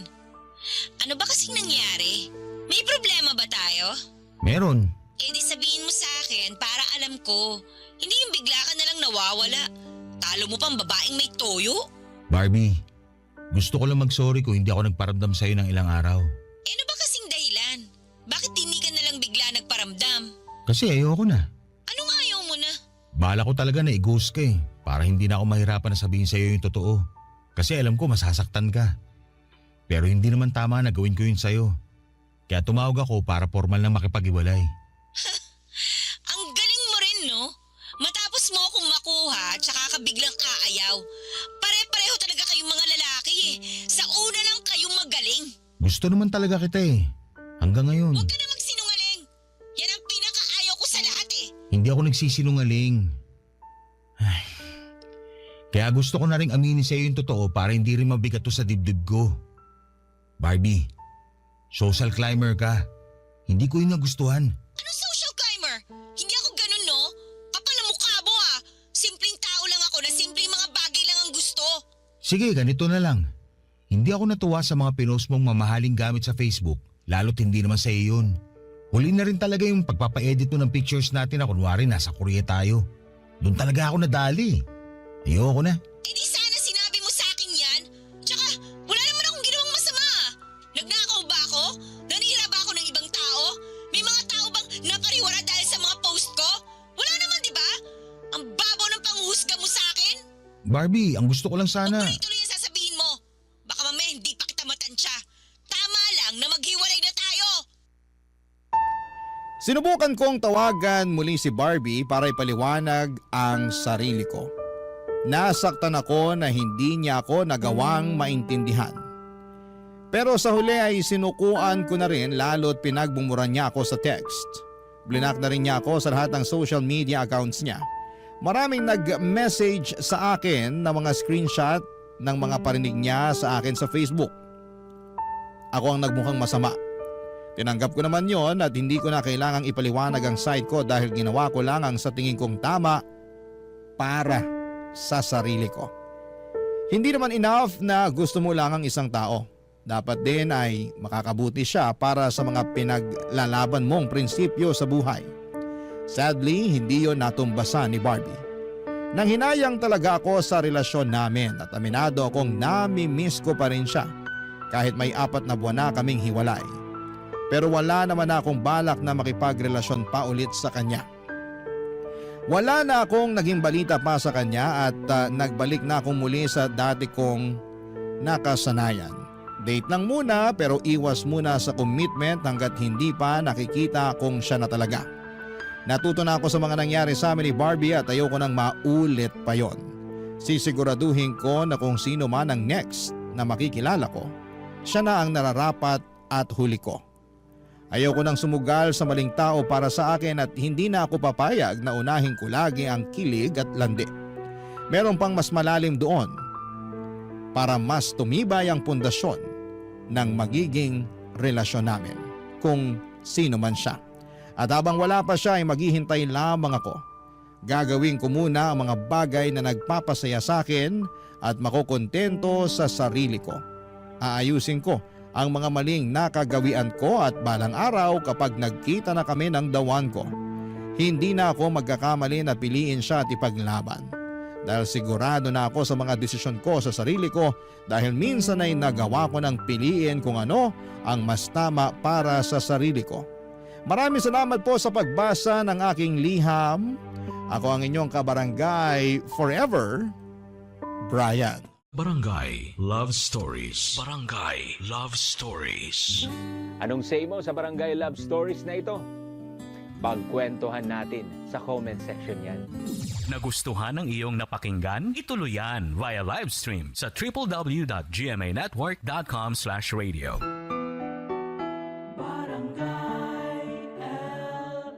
In Mega Manila, 97.1. Forever!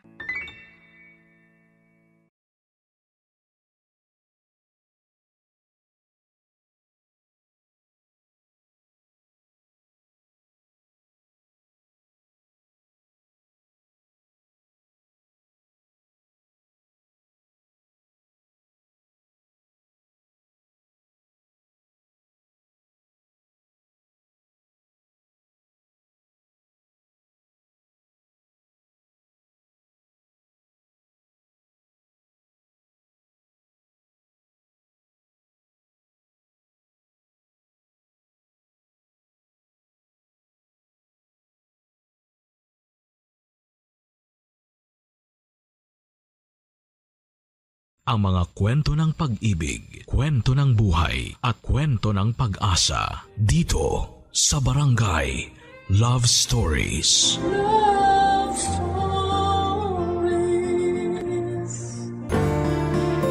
Malaki ang ginagampanang role ng nanay sa buhay ng kanyang anak.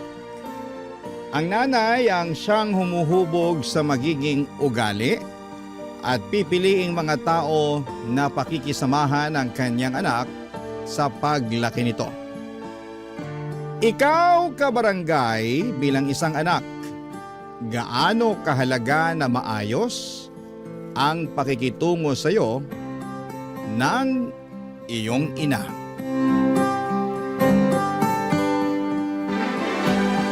Dear Papa Dudut, ako nga pala si Rose.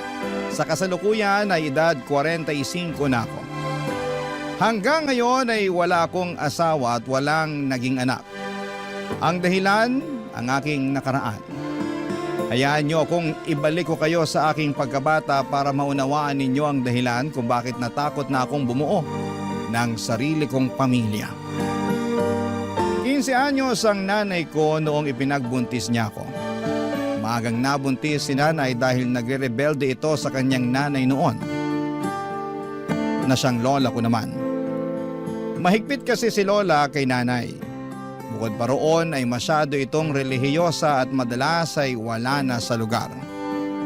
Sa pagre-rebelde ni nanay, nabuo ako. Gusto sana raw ni nanay na ipalaglag ako pero pinigilan siya ni lola dahil kasalanan daw yon sa Diyos. Ayaw ni nanay na magkaroon ng anak.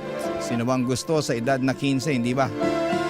Di ba dapat sa ganong edad ay wala kang ibang inaatupag kundi ang pag-aaral at paglalaro? Nang may panganak ako ni nanay, agad niya akong iniwan kay lola. Ang sinabi niya kay lola ay mangangatulong daw sa isang malayong kamag-anak si nanay. Pumayag si lola para siyempre may ipangbili na mga kailangan ko. Pero ginawa lang palang dahilan yun ni nanay para makatakas sa poder ni lola. At mula noon ay si lola nang nagpalaki sa akin. Tulad ng naranasan ni nanay kay lola, na pagmalupitan din ako ni lola. Doon ko naintindihan kung bakit nagrebelde si nanay. Malupit, strikto at wala sa lugar ang pagiging relihiyosa ni lola. Pero kahit ganito si lola ay hindi ako nagre-rebelde dahil takot ako sa kanya, Papa Dudut.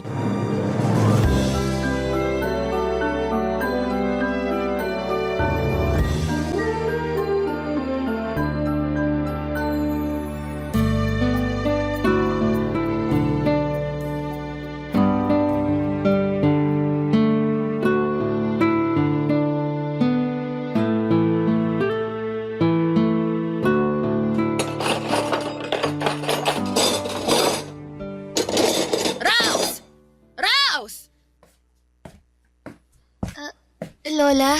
Ikaw ba talaga hindi na matututong maghugas ng pinagkainan?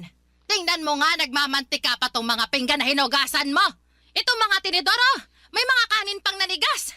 Ay, ano ba naman to? Ang baboy mong bata ka. Uulitin ko na lang po, Lola. Pasensya na po Minamadali ko po kasi yung paghuhugas kanini. Kasi tinawag niyo na ako para sumali sa novena. Aba, at kasalanan pa ng Diyos na hindi maayos ang paghuhugas mo ng pinggan. Hindi naman po ganun, Lola. Inilapit kita sa Diyos dahil alam kong lalaki kang makasalanan. Tingnan mo nga, 15 anyos ka pa lang. Pero kung makasagot ka na sa akin, ako, talo mo pa ang demonyong may matigas na sungay. Pasensya na po, Lola. Nako, puro na lang pasensya. Lagi na ako nagpapasensya sa yung bata ka, ha? Alam ng Diyos kung paano ako naging mabuti sa'yo. Pero ikaw tong ayaw tumuwid ang asal. Uulitin ko na lang po ang mga hinugasan ko kanina. Sus! Imbis na makatipid sa tubig at bareta, dahil sa katangahan mo, mapapagastos na naman ako. Alam mo ba kung magkano ang presyo ng bareta ngayon sa bayan, ha? Akala mo kasi pinupulot ang pera.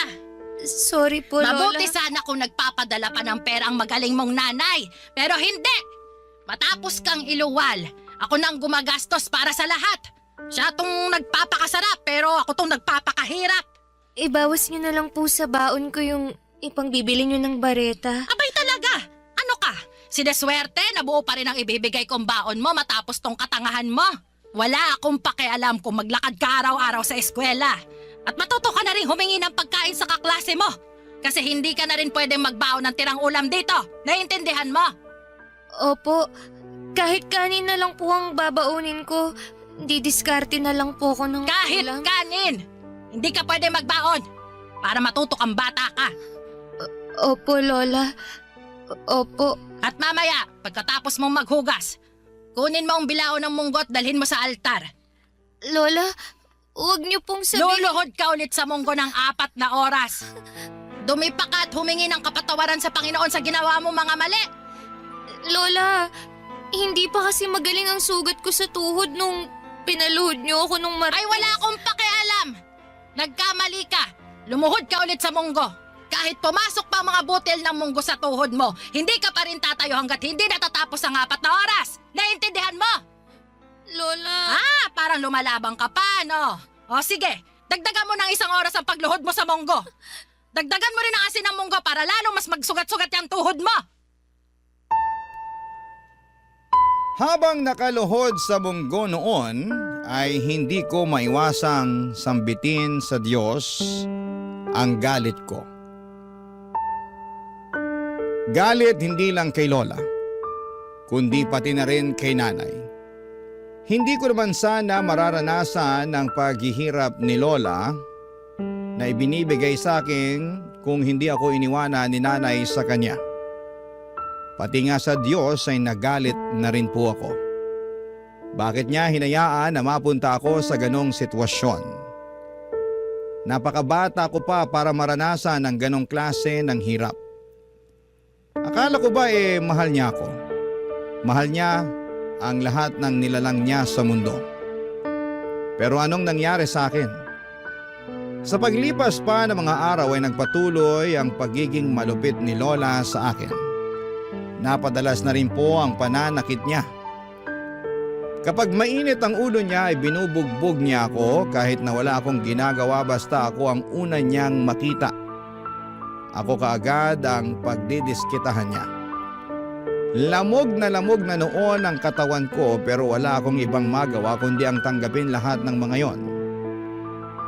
Nang minsang hindi ko na makayanan pa ang ginagawa ni Lola sa akin ay hinalughog ko ang kwarto niya para hanapin kung meron siyang nilistahan ng address ni Nanay.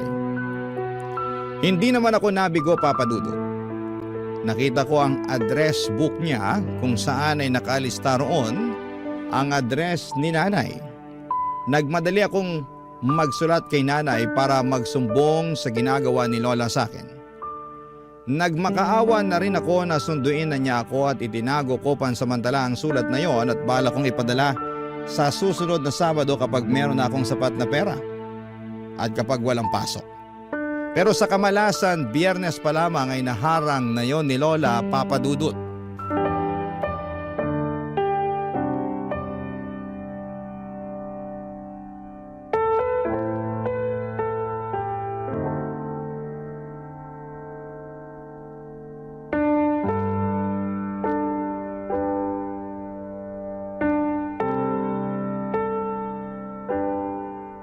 Ano tong sulat na nakita ko sa kwarto mo, ha?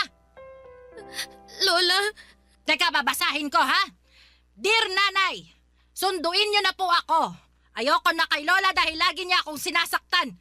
Sinasaktan? Hindi niya rin ako pinapakain pag galit siya. Ano to, Rose, ha? Ano to? Matapos kitang kupkupin at buhayin, ganito ang igaganti mo sa akin, ha? sorry po, Lola. At ikaw pa talaga tong may ganang magsumbong na akala mo kinakawawa ka. Ay, ikaw din naman ang may kasalanan kung bakit kita sinasaktan. Kung hindi ka tanga at ginagamit mo sana yung kokote mo, edi hindi ka makakatikim ng pananakit sa akin. Hindi ko na po kasi kaya, Lola. At ako ba, ha? Natanong mo ba kahit minsan kung kaya ko pang buhayin ka? 65 years old na ako, pero nagtatrabaho pa rin ako para mabuhay ka. Para makapag-aral ka. Pati ang libangan kong sugal, nagawa mo pang isumbong sa nanay mo. Kasi po... Kasi ano? Ha? Kasi pakialamera ka. Eh saan ba napupunta ang pera na napapanalunan ko sa sugal? Pinambili naman natin ang pagkain yon, di ba? Pinambaon mo sa eskwela. Opo. Tapos ngayong nahuli kita, tsaka ka parang sinapi ang tuta, ha? Ha? Kala mo hindi makalaban? Akala mo kawawa?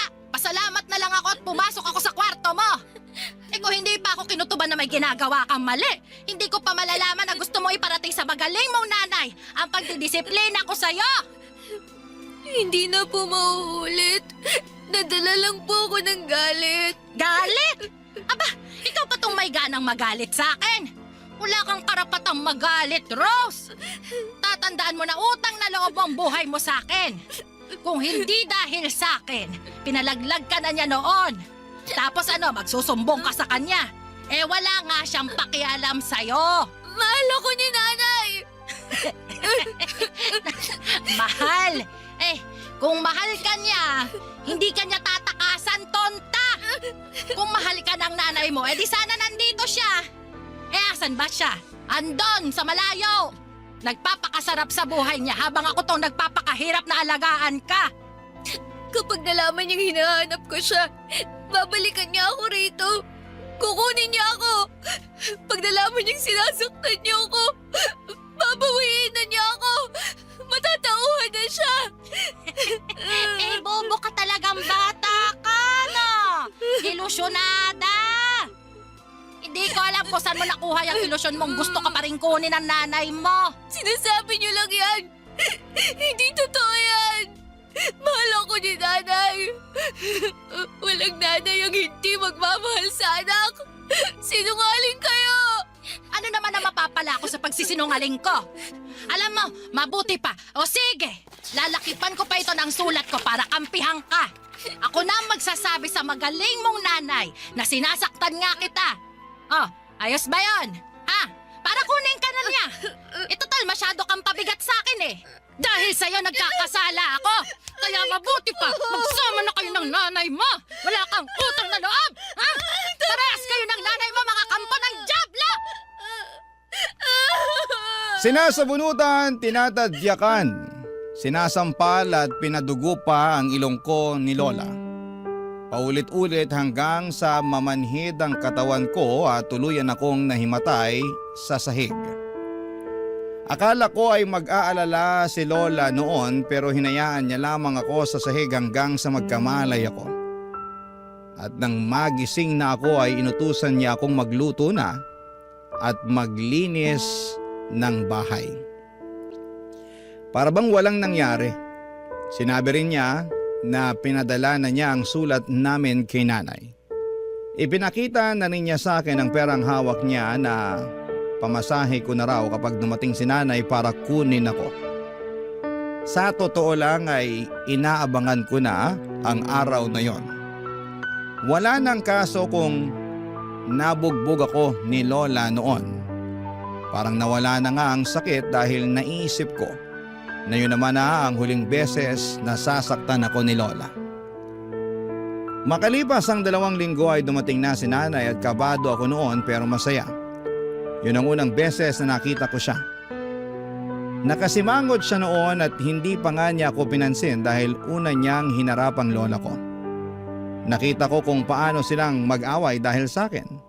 Ilang beses na pinipilit ni Lola na kunin na ako. Ang daming dahilan naman ni nanay para hindi niya ako kunin. Nasasaktan po ako habang pinakikinggan kung paano nila ako pinagpapasapasahan. Walang may gustong kumuha sa akin, nakakadurog ng puso. At nang matapos ang kanilang usapan ay sabay silang pumunta sa akin para sabihin kung ano ang naging desisyon nilang dalawa. Barangay Love Stories. Barangay Love Stories. Sa dulo, Papa Dudut, ay napagdesisyonan nilang dalawa na kunin ako ni nanay. Nakahinga ako ng maluwag kahit pansin ko noon na ang sama ng loob ni nanay. Mukhang napilitan lang siya. Nagtalo pa nga sila hanggang sa huli. Umaasa si nanay na malalabanan pa niya si Lola.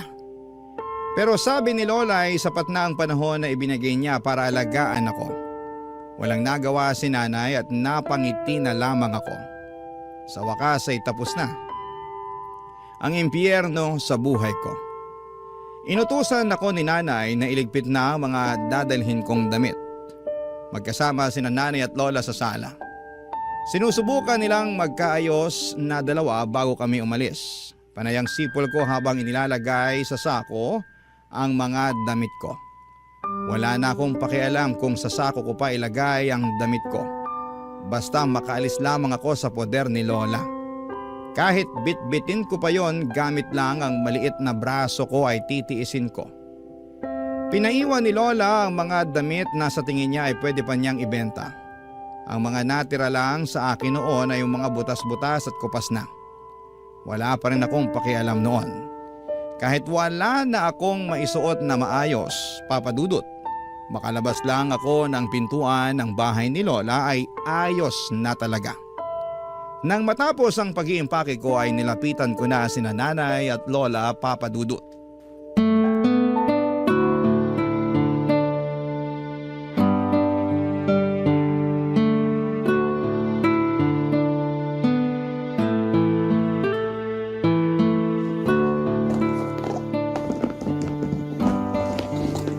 Sigurado ka bang iniwan mo na lahat ng mga magagandang damit mo? Opo, Lola. Iniwan ko na po sa kwarto. Nakalagay na po sa karton. Nako, wala akong tiwala na iniwan mo lahat. Patingin ang laman ng bag mo para makita ko. Sige po, Lola.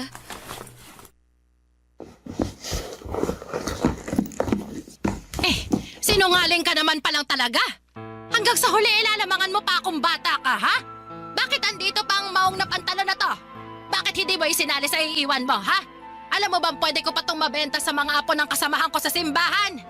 Nag-iwan lang po ako ng isang maong na pantalon, Lola. Para may pangpasyal kami ni nanay. Tsaka 2 labahan na lang at kukupas na rin po yan. Pampasyal ninyo ng nanay mo. Umaasa ka ba na ipapasyal ka ng nanay mo eh? Wala ngang pakialam yan sa'yo. Ano ba yan, Nay? Pati ako dinadamay sa pagsisinungaling ng apo nyo. Rose, iwan mo na nga yung maong na pantalon at baka mangisay pa tong lola mo kapag hindi pinagkakitaan ng damit mo. Hoy, mahiya ka naman sa akin. Ako ang gumasto sa inabando na mong anak at ngayon babawiin ko ng pinundar ko sa kanya. Ako pa itong nagmumukhang masama. Sa bagay, kailan ka ba naging masama? Lagi ka namang tama, Nay. Wala kang kasalanan palagi, di ba? Mabutit alam mo. Hoy, Rose, ipasok mo na nga ulit sa bag yung mga damit mo para makaalis na tayo. Dalian mo, huwag kang kukupad-kupad dyan. Opo, Nay. Sa'yo naman nagmana ang kakuparan niyang batang yan eh. Ngayon, tiisin mong pakisamahan yung anak mong nakamana ng lahat ng pangit mong ugali. Tama na, Nay. Pwede ba? Magpaawat ka naman. Aalis na nga kami, oh. Ayokong tumigil sa kasasalita eh. Bakit ba? May karapatan akong magbunga nga dahil sa konsumisyon na binigay niyo sa aking mag-ina. Eh di sorry! Sorry! Sorry na! Ako na tong mali sa lahat. Okay na po ba? Hindi pa sapat yung sorry mo sa lahat ng napala ko dahil dyan sa katigasan ng ulo niya. Nay, Lola, tama na po. Huwag na kayong mag-away. Isa ka pa, Rose! Sabat ka ng sabat dyan. Bakit? Kinakausap ka ba? Usapan ng matatanda eh, sumasali ka. Talagang wala ka natutunang tama. Paano may matututunang tama yang si Rose wala namang tama sa mga pinagsasabi nyo? Walang utang na loob! Bastos ka! Kailan ba kaya mo, ha? Ang batukan ako? Gusto nyo sampal-sampalin nyo pa ako eh. Sige! Ano na? Eto! Oh, sampalin nyo na ako! Sampalin nyo! Dali! Para makabawi ka na sa lahat ng kasalanan ko sa'yo. Dali, nanay! Ang lapit na ng pisngi ko, oh! Gawin mo na lang ang kulang, oh! Sampal na! Tama na po, Nay, Lola. Huwag na po kayong magsakitan. Umalis na po tayo, Nay, please. Wala ka naman pala, Nay. Kala ko naman matapang ka. Di mo naman pala kaya kapag hinamon ka. Pasalamat ka at ayoko na madungisan ng huling beses na makikita kong pagmumukha niyong dalawa. Alis! Layas! Wag na kayo magpapakita sa akin kahit kailan! Talaga? Kahit nakasilid ka rin sa kabaong mo, hinding-hindi niyo na makikita ang pagmumukha ko! Hinila na ako ni nanay para makaalis na ng bahay ni Lola. Hindi niya ako tinulungan sa bit-bit kong sako. Sumakay kami ng jeep papunta ng terminal at hindi niya ako kinakausap. Hindi niya ako tinitignan. Pero panay ang titig ko sa kanya at doon ay napansin ko ang lungkot at pagkalito sa mukha niya. Papadudot alam kong hindi maganda ang naging ending ng pagkikita nila ni Lola. Umaasa pa naman ako noon na bago kami umalis ni nanay ay magkakaayos pa sila pero nagkamali ako. Hanggang sa dulo ay nagpuksaan silang dalawa. Sobrang lalim talaga ng galit nila sa isa't isa. At hindi ko maiwasang maisip na dahil sa pagkabuo ko sa mundong ito kaya nagkalamat ang relasyon nilang mag-ina. Nang makasakay na kami ng bus papunta sa bahay ni nanay ay doon pa lamang niya ako kinausap. Nilatagan niya ako ng mga dapat kong sundin sa bahay niya. Doon din niya inamin sa akin na meron na siyang asawa. Tony ang pangalan at halos 5 taon lang ang bata nito kay Lola. Wala silang anak na dalawa pero meron silang aso na parang tinuturing na nilang anak. At bilin ni nanay sa akin ay hindi pwedeng malaman ni Tito Tony na anak niya ako sa pagkadalaga. Kailangan daw naming magsinungaling at sabihin pamangkin niya ako at mangangatulong ako sa kanila. Wala akong nagawa noon kundi ang pumayag dahil kung ayaw ko raw ay iiwan na lamang niya ako sa bus at bahala na raw ako sa buhay ko.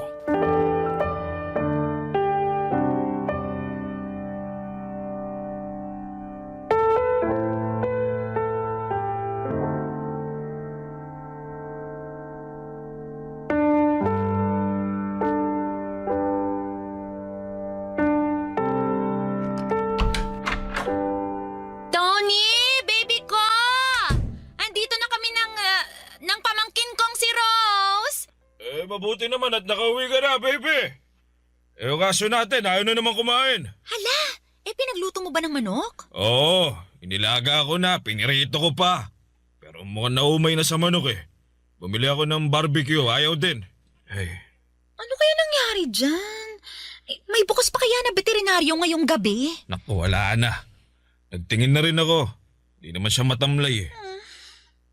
Pero sabi ng katrabaho ko, palipasin lang daw ang gabing to eh. Baka busog pa raw kasi o kaya, yun nga, naumay na sa karne. Bantayan na lang daw magdamag para masabihan bukas yung veterinaryo pag ipapacheck up na. Sakto at nandito na si Rose na pwedeng magbantay magdamag. Ay, masipag tong pamangkin ko. Laging binibida ng pinsan ko na ito ang pinakamasipag sa lahat ng mga anak niya. Kaya siya ang sinangla sa akin. Sinangla? Malaki kasi yung pagkakautang ng nanay nitong si Rose sa akin at ang kabayaran na lang magtrabaho raw ang batang to para sa akin. Diba, Rose? Diba? Opo, tama po si tita.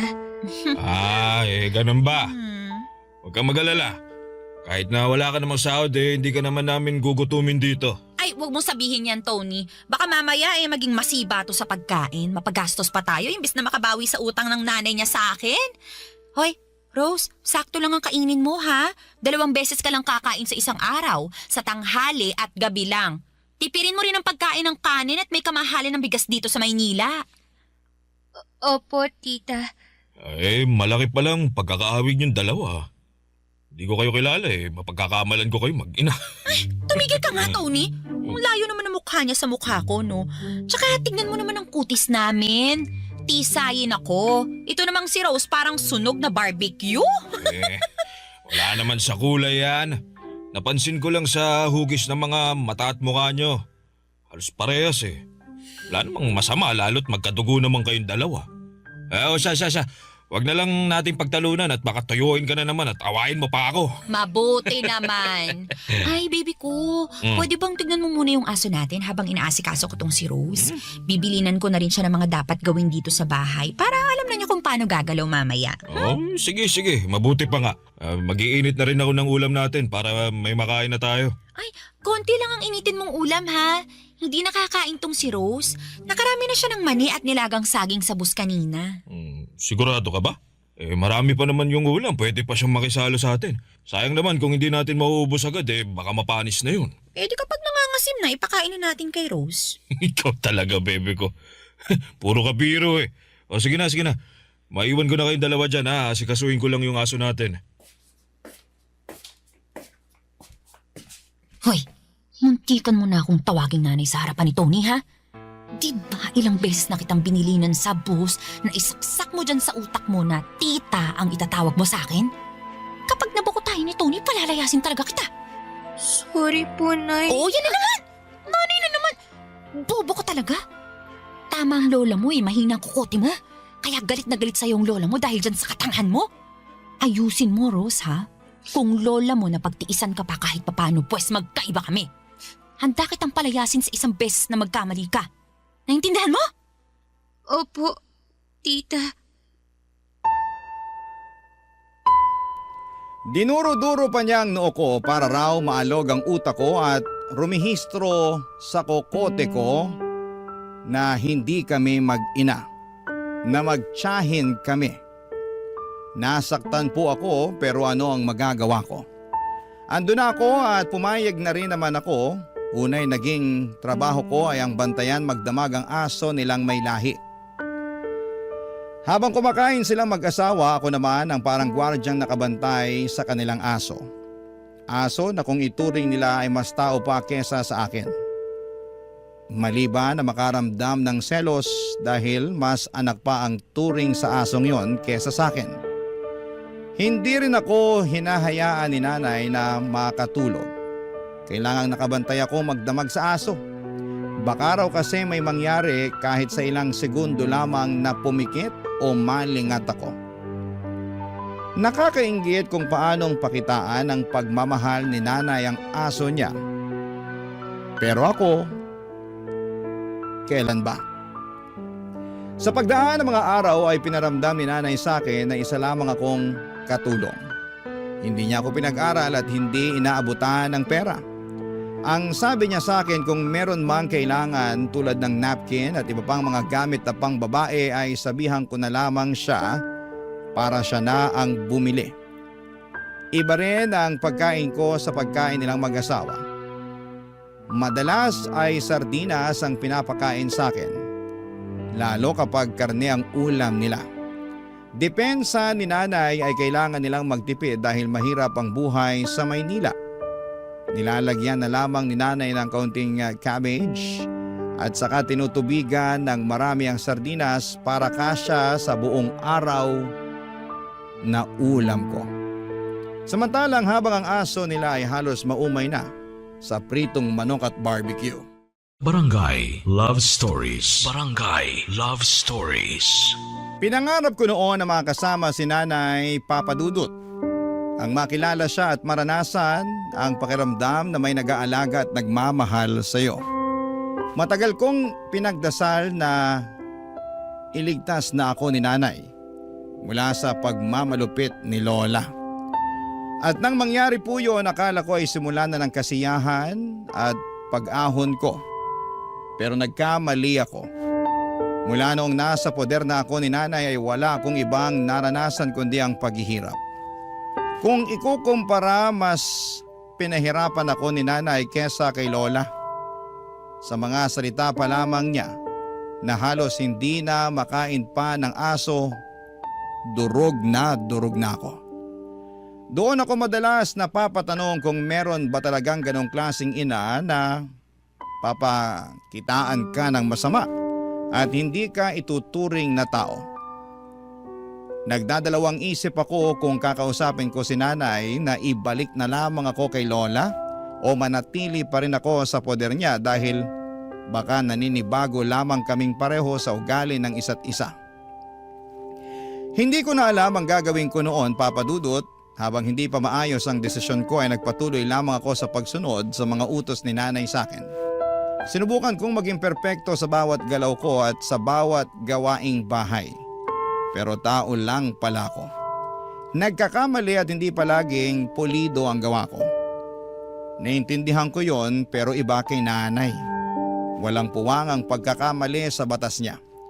Oras na nagkamali kay paniguradong may parusa at manghang na mga salitang nakaabang. Gaya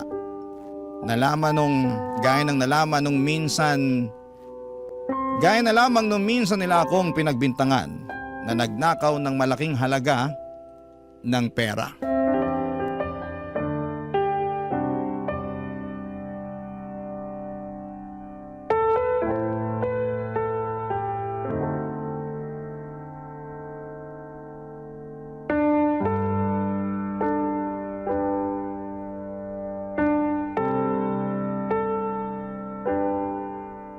Ano nga ulit yung inutos sa akin ni nanay? Maglampaso, tsaka ano nga ulit yun? Siguradong siya nga ang kumuha ng sahod ko. Liga, kausapin natin. Rose! Rose! Ano po yun, Tito? Ilabas mo na ang pera ko! Nasasaktan po ako, Tito! Masasaktan ka talaga kapag hindi mo pa nilabas ang pera ko! Ano pong perang sinasabi niyo? Ka na magmang-maangan dyan! Alam namin na kinuha mo ang sahod ko sa kwarto namin! Hoy, Rose! Ilabas mo na! Baka mas lalo ka pa masaktan eh! Dalian mo na! Tita, wala po akong alam tungkol dyan, promise! Wala po talaga! Hindi naman po ako pumapasok sa kwarto niyo eh! Di ba nga bawal akong pumunta ron? Mali ba namin kung pumapasok ka ron kapag wala kami? Ilabas mo na ang pera ko, Rose! Huwag mo na akong gagalitin! Kailangan ko yung pambayad ng renta natin! Tito, wala po talaga akong kinukuha! Mamatay man! Papatayin ka talaga namin kapag hindi ka pa nagsabi ng totoo! Nagsasabi naman po ako ng totoo eh! Maniwala po kayo! Hindi ko po galing magnakaw! Anong hindi? Sabi nga ng tita mo na nagnakaw ka noon sa palengke ng mga chichiri at barya ng mga tindera! Wala pong ganun, tita! Hindi ka lang pala magnanakaw, sinungaling ka pa ha? Hindi ka talaga aamin, ha? Talagang ginagalit mo kami? Teka lang, ha? Tuturuan ka namin ng leksyon. Tony! Hilahin mo nga yun sa kusina! Dali! Isang ulo, ha? Aray! Tama na po! Nasasaktan po ako! Wala po talaga akong kinukuha ang pera niya! Nung bata ako, dinudurugan at pinapahiran ako ng nanay ko ng siling labuyo sa mata kapag nagsisinungaling ako. At mula noon, natuto na ako magsabi ng totoo. Natakot na akong magsinungaling. Kaya subukan natin sa'yo ngayon, Rose. Subukan natin! Huwag po, tita! Parang awa niyo na! Wala po talaga akong kinuha ang pera! Tita, maniwala po kayo! Tito, hindi ko po yun gagawin! Nalakot lang naman yung siling yan, di ba? Huwag mo naman tototohaning ipapahid yan sa mata ni Rose. Bakit hindi tutuhanin? Paano matututo kung hahayaan nating makatakas yan sa kasalanan niya? Pero baka kung mapanong mata niya kung papahiran ng sili. Bakit ba parang nanlalambot ka na dyan? Ninakawan ka na nga ng demonyitang batang yan eh. Kailangan niyang paparusahan. Dilit mo yung mata mo! Dali! Huwag po, tita! Please! Wala po akong dinadakaw! Tumahimik ka! Nakakarinti ka! Etong sa'yo! Ayan! Uubusin ko itong hawak kong siling labuyo sa mata mo! Ayan! Ano? Magdanakaw ka pa? Ha? Sagot! Magdanakaw ka pa? Buisit kang bata ka! Yan!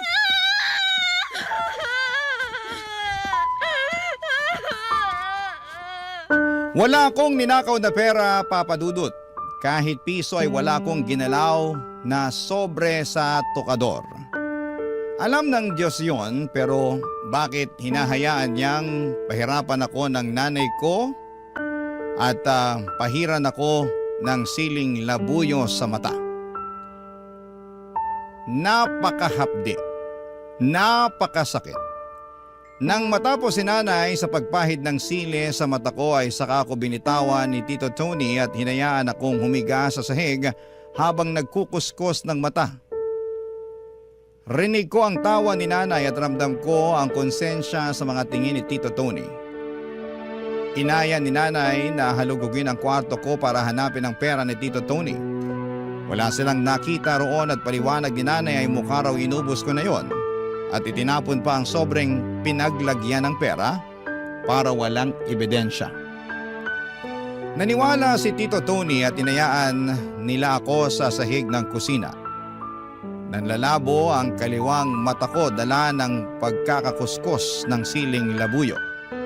Hindi naging sapat ang pagbabad ko sa malamig na tubig para mawala ang hapdi. Namumula ng lalabo at mahapdi yon. Ilang araw na ganoon ang kalagayan ng mga mata ko at lagi ako nahihilo pero pinipilit kong kayanin na kumilos dahil kailangang patuloy ang pagtatrabaho ko. Parang wala lang kay nanay ang mga nangyari. Panay pa rin ang utos niya at hindi niya alintana ang pamamaga ng mata ko. Kung paanong parang malagatas na ang itsura ng kaliwang mata ko. Panay ang dampi ko ng yelo sa mata ko sa pag-asang mawawala ang sakit at mawawala ang pamamaga at pagkukulay gatas nito. Isang araw habang nasa kusina ako, nagpapahid ng yelo sa mata ay nilapitan ako ni Nanay Papa Dudut.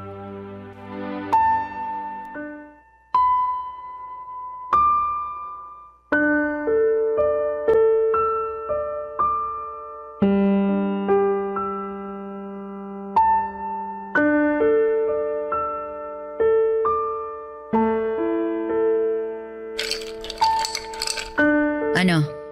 Hindi pa rin ba natatanggal yung pamamaga ng mata mo? Hindi pa po. O bukas, pupunta ako sa bayan. Bibilhan kita ng pangpatak sa mata mo. Yung para sa sore eyes. Baka pwede na yon. Sana umepekto. Kung hindi, wala na tayong magagawa. Tiisin mo na lang na ibabad sa malamig na tubig o sa yelo. Ikaw naman kasi, tigas ng ulo mo. Hindi na po halos makakita ang kaliwang mata ko. Normal lang yan. Babalik din sigurong linaw ng mata mo kapag nawala na yung pamamaga. Paano po kung hindi na po? Di tanggapin mong ganyan ka na lang talaga. Yan ang kapalaran mo. Ano pa bang magagawa natin? Ganyan na nga nangyari. Wala po akong kinuhang pera. Kahit piso.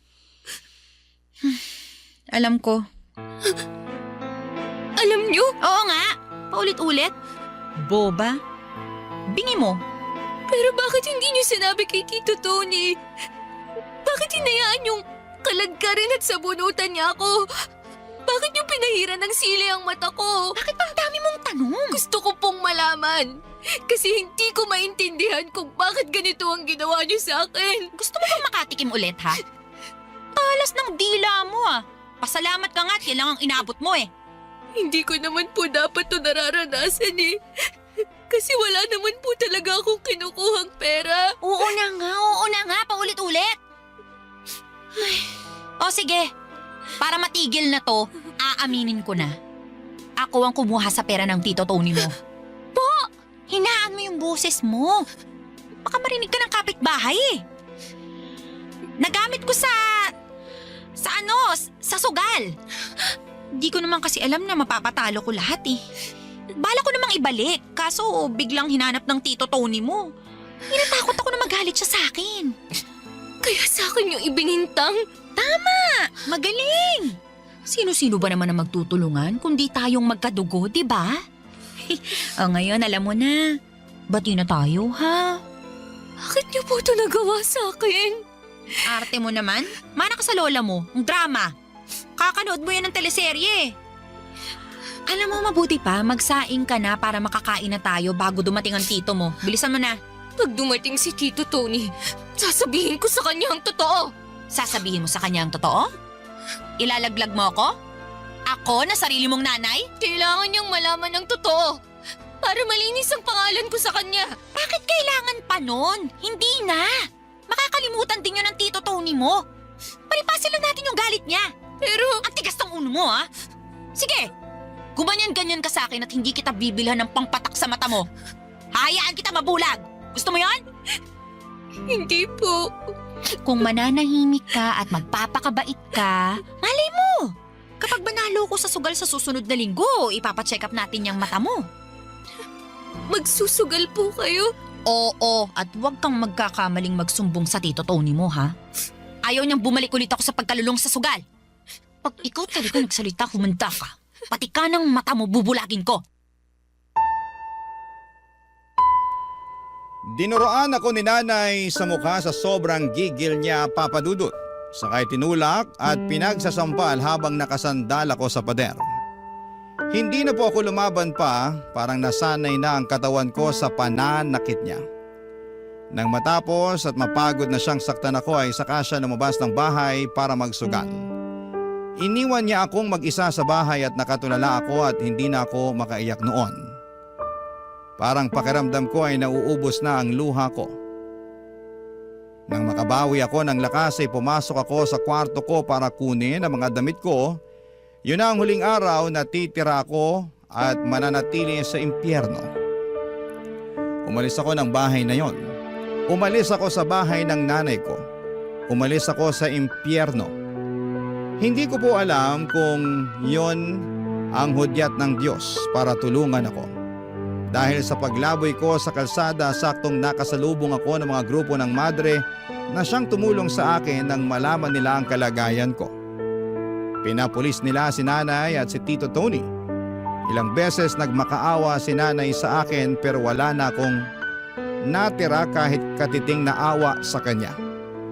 Inilayo na ako sa kanya ng tuluyan at wala na akong naging balita pa sa kanya. Ngayong lagpas 40 na ako. Kapag naaalala ko ang nakaraan ko, hindi ko pa rin maiwasang makaramdam ng takot at sakit. Lalo na sa tuwing napapaharap ako sa salamin at napapatingin sa namumuti kong kaliwang mata. Hindi na po nakakakita pa ang kaliwang mata ko dahil sa kagagawa ng sarili kong nanay sa akin. Yun ang multo ng nakaraan ko na patuloy kong bitbit kahit na ilang dekada na ang nakakalipas. Yun din ang dahilan kung bakit mas pinili kong huwag mag-asawa at magkaroon ng anak sa takot na magaya ako sa lola ko at nanay ko. Hindi ko kakayaning magdala ng bata sa mundo, lalo kung alam kong bugbog ako sa nakaraan. Pakiramdam ko ay magagaya lamang siya sa sinapit ko. Kaya kung tatanungin ninyo ako kung bakit pinili kong mag-isa, yun ay dahil sa mga maling tao na nakasama ko noong 15 anyos pa lamang ako. Maraming salamat po sa pagbasa ng aking liham. Ang inyong kapuso at kabarangay forever, Rose. Napakasakit na nangyari kay letter sender. Pero buti sa uli, naging maayos pa rin ang buhay niya. Anong say mo sa Barangay Love Stories na ito? Pagkwentuhan natin sa comment section yan. Ang mga kwento ng pag-ibig, kwento ng buhay, at kwento ng pag-asa dito sa Barangay Love Stories. Love Stories.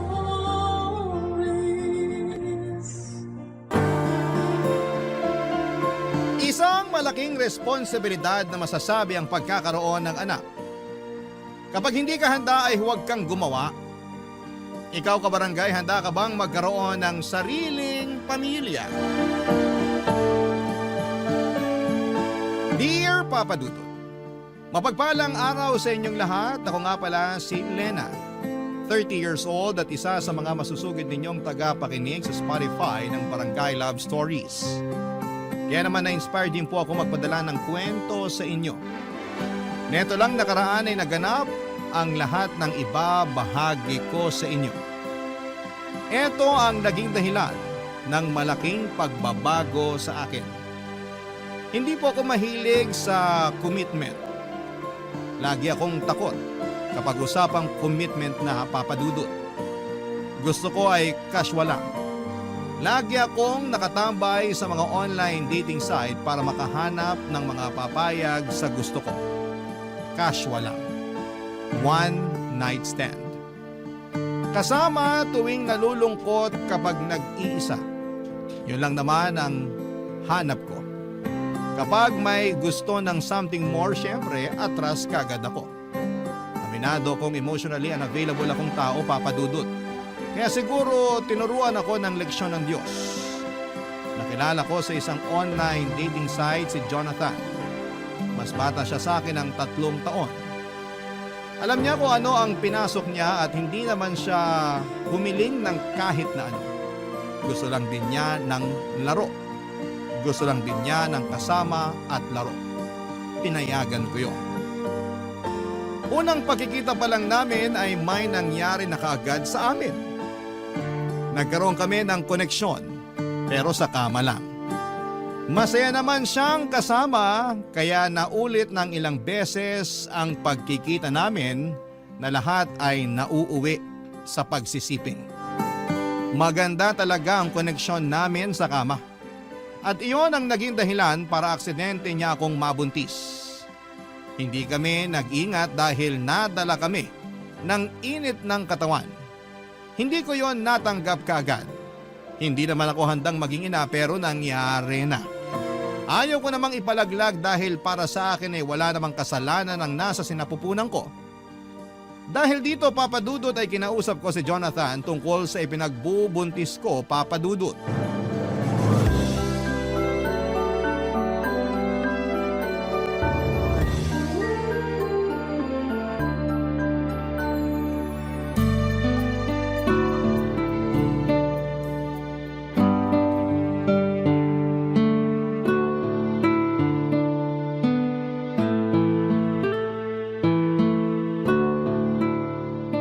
Anong oras? Saka saan pala tayo magche-check-in? Hindi mo sinabi sa akin sa chat. Mag-usap muna tayo. Sige, order lang ako ng beer natin. Asan ba yung waiter dito? Bawal sa akin ng beer. Orange juice na lang. Kailan pa naging bawal sa'yo ang beer? Ginagawa mo na ng tubig ang alak kapag nagkikita tayo eh. Dati yun, iba na ngayon. Bakit biglaan na ata ang pagbabago mo? Hindi ako ready. Buntis ako. So, hindi na tayo pwedeng mag-check-in? Narinig mo ba sinabi ko? Oo, buntis ka mo. So hindi na tayo pwede mag-ano? Di ba bawal yun kapag may baby na sa tiyan? Hindi mo man lang ba tatanungin kung sinong ama ng dinadala ko? Ako ba o iba? Malamang ikaw! Alam mo namang ilang buwan na tayo nag-aano. Malay ko ba kung may on the side ka pa dyan? Seryoso ako, Jonathan. Totoong buntis ako at ikaw ang ama. Eh di congrats sa akin. Magiging ama na ako. Hindi ako nakikipaglokohan hindi to prank. Alam ko. Eh ba't ganyan ang reaksyon mo sa binalita ko? Kasi masaya ako. Masaya? Hindi planado tong pinagbubuntis ko. Ako lang ba ito nagpapanik sa sitwasyon natin? Hindi ko nga alam kung bakit ka nagpapanik. Eh malaking blessing ang isang sanggol.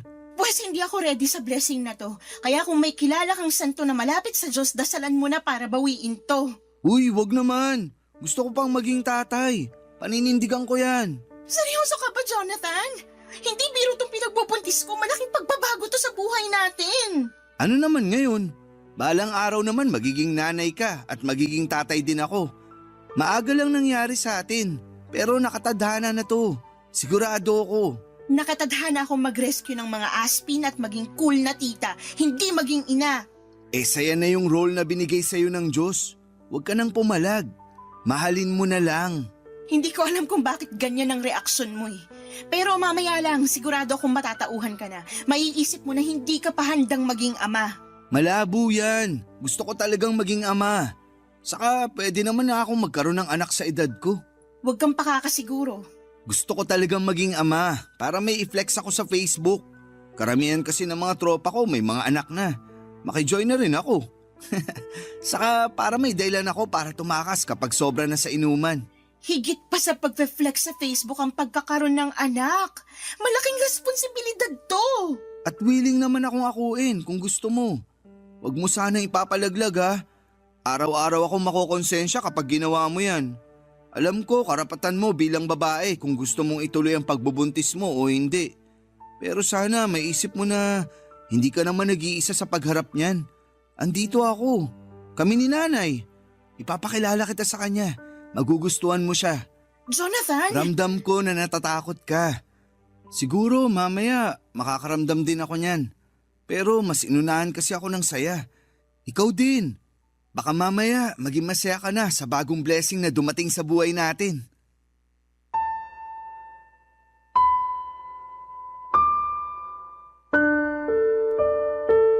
Papadudot na wala na ako ng enerhiya na makipagtalo pa kay Jonathan. Kahit na ilang beses kong pinaramdam sa kanya na hindi biro ang pagkakaroon ng anak, ayaw pa rin niyang makinig.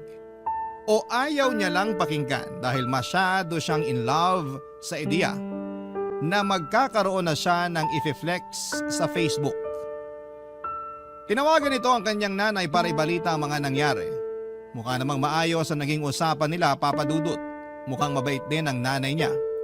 Pagkatapos noon ay sinabi ni Jonathan na gusto ng nanay niya na tumira muna ako sa kanila habang nagbubuntis ako.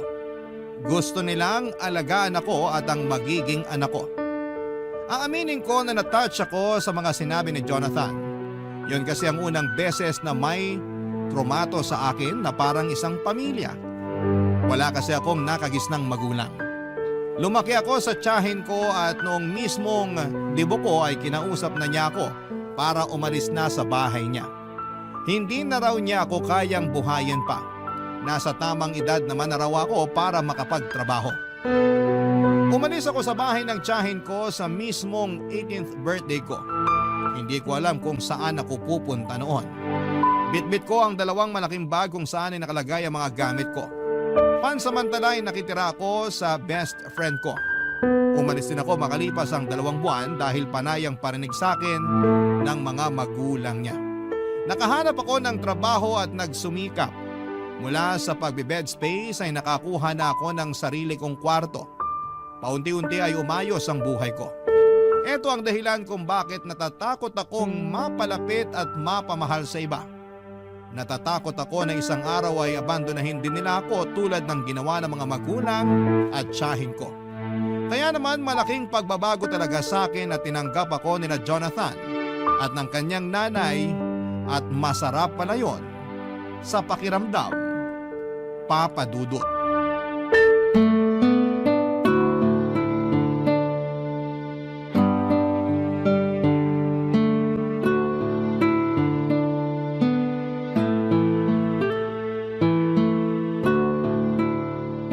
Ikaw pala si Lena?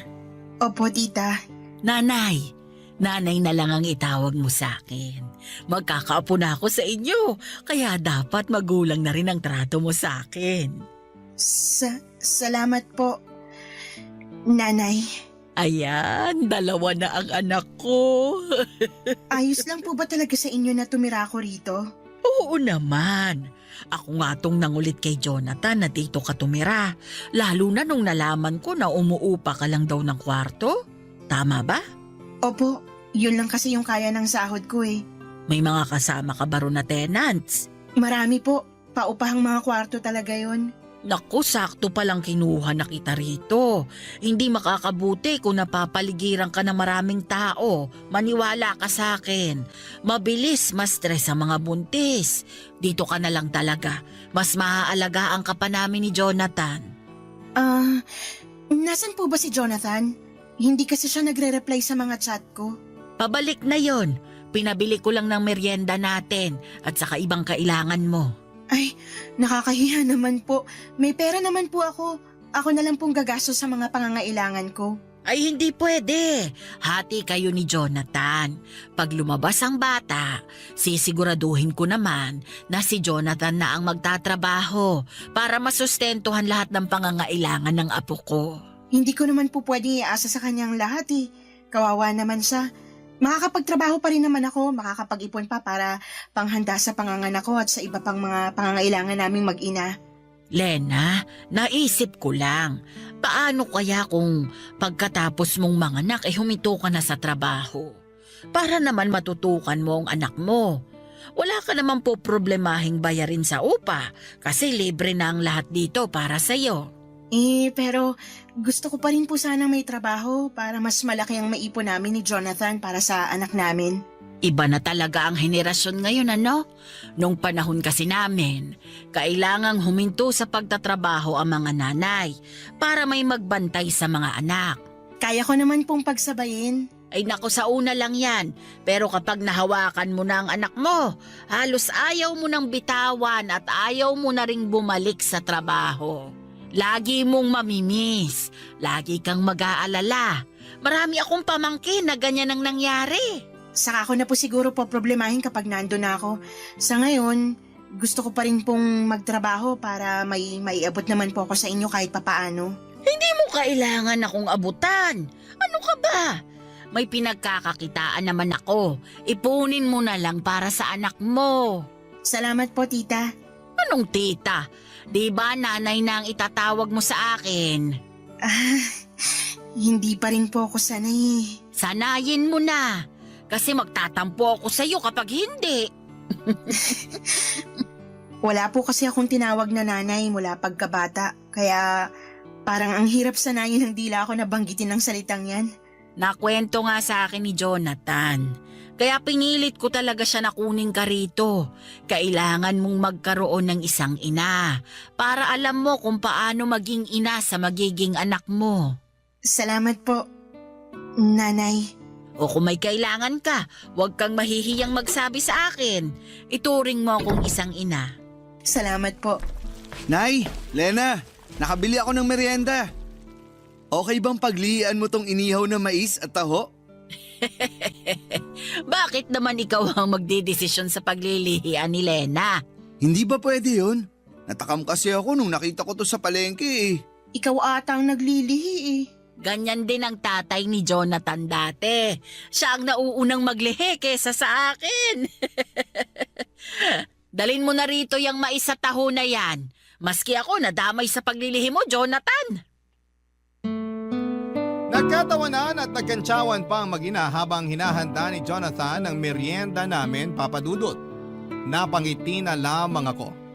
Ganito pala ang pakiramdam na mapabilang sa totoong pamilya. Tahimik lang ako noon at pinagmamasdan silang dalawa. Ang saya nilang tignan. Hindi ko yon naranasan. Hindi ko man na-experience ang bonding na ganoon pero ramdam ko na masaya yon sa pakiramdam. Kita ko naman sa mga mata nilang dalawa na maganda ang koneksyon nilang mag-ina. Nagkakwentuhan na rin kami tungkol sa pamilya ni Jonathan. Nalaman ko na 10 years old pa lamang si Jonathan nang mamatay ang tatay nito. Isang seaman, malaki naman ang naiwang pera sa kanila.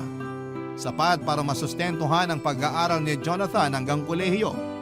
Pero hindi na rin nakapagtapos ng kolehiyo si Jonathan dahil tinamad na ito. Tinanggap na lamang yon ng nanay niya. Ang nanay niya ay isang retired na guro sa elementarya. Hindi na kasing laki tulad ng dati ang hawak nilang pera, pero sapat lamang ang meron sila para sa simple at komportableng buhay. Si Jonathan naman ay nagtatrabaho bilang ahente ng mga sasakyan. Marami akong nalaman tungkol sa kanilang pamilya. Masaya ako sa mga nalaman ko. Naisip ko na safe ang magiging anak ko sa poder nila. Ramdam ko. Kaya naman ang bilis lang din gumaan ang loob ko sa kanila, Papa Dudut. Sa pagdaan nga ng mga araw ay mas lalong tumitindi ang saya ko. Sa wakas ay nagkaroon na ako ng pamilya. Siguro nga ay totoo ang sinabi ni Jonathan. Malaking blessing ang sanggol sa aking sinapupunan dahil sa pinagbubuntis ko ay na-bless ako ni Lord ng pamilya sa katauhan ni nanay at ni Jonathan. May mahihiling pa ba ako? Parang wala na. Kontento na ako sa piling nila at sa direksyon ng buhay ko. Barangay Love Stories. Barangay Love Stories. Papa Dudut, mabilis lang na lumipas ang mga buwan. Nakapanganak na ako sa wakas at babae ang isinilang ko. Malusog at hindi ako binigyan ng problema habang nagle-labor. Pinangalanan namin siyang Mika. Sinunod ko sa pangalan ng best friend ko. Mula nung isinilang ko si Mika, mas dumoble ang pag-aasikaso ng nanay ni Jonathan sa akin. Tinuro niya sa akin lahat ng kailangan kong malaman sa pag-aalaga ng sanggol. Mas kaya pa nga niyang patahanin ang anak ko kesa sa akin. Sanay na talaga siya at hindi pa rin daw niya nakakalimutan ang pag-aalaga ng sanggol dahil halos lahat ng pamangkin niya ay siya rin ang nag-asikaso. Mahilig kasi sa bata ang nanay ni Jonathan. Nakita ko naman yon kung paano niya mahalin si Mika. Pansamantala nga ay ang nanay ni Jonathan ang katabi ko sa kwarto. Para mabantayan niya si Mika, si Jonathan naman nung lumagpas ng 1 buwan ng baby namin ay nakitulog na rin sa kwarto. Sa sahig siya natutulog, Papa Dudut. Katabi ko pa rin sa kama ang nanay niya. Natatakot kasi ang nanay ni Jonathan na baka maipit nito ang baby namin. Malikot daw kasi si Jonathan matulog. Totoo naman. Ilang beses ko na yung na-experience kahit nung hindi pa ako nabubuntis. Alam na alam talaga ng nanay ni Jonathan kung paano kami alaga ang mag-ina. Habang buhay kong ipagpapasalamat na napunta ako sa kanila. Ang tanging naging problema ko na lamang ay si Jonathan. Napansin ko kasi na after kong manganak ay parang tinamad na siyang mag-alaga ng anak namin. Hindi ko naman siya inuobligang gawin oras-oras ang pag-aalaga. Pero napansin ko kasi na parang umiiwas siyang gawin yon. Papa Dudut.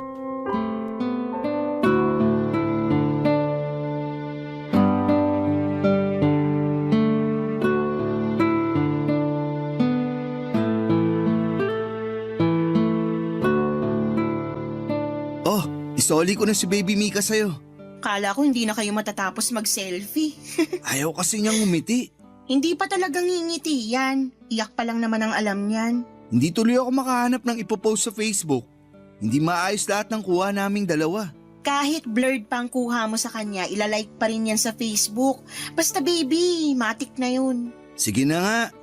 Bakit nga pala bihis na bihis ka wala ka namang pasok ngayon? Holiday, di ba? At long weekend. So bakit nga? Andito ka lang naman sa bahay kung makaporma ka para kang may liligawan sa labas. Selos ka ba? Sabi nila kapag kakapanganak pa lang ng babae, nagiging silosa raw. Totoo ba? Ay nako, alam mong setup natin. Nagsasama tayo para sa bata, wala tayong relasyon. Oo na. Talaga to. Lagi na lang takot sa commitment. Ipaliwanag mo na kaya kung bakit nakaporma ka. Para maganda ang selfie namin ni Baby. Oh, tapos na kayo mag-selfie. Magubad ka na. Grabe to. Kakapanganak lang, gusto na agad akong hubaran. Huy, pagalingin mo muna ang tahi mo bago tayo bumira. Ang dumi ng isip mo. Ang ibig ko sabihin, magpalit ka na ng pambahay para komportable ka na at matulungan mo na rin ako sa pagbabantay kay baby. Aalis ako. Saan ka naman pupunta? Out of town, kasama ang mga katrabaho at tropa ko. Ngayon na? Oo, kaya nga ako nakabihis, di ba?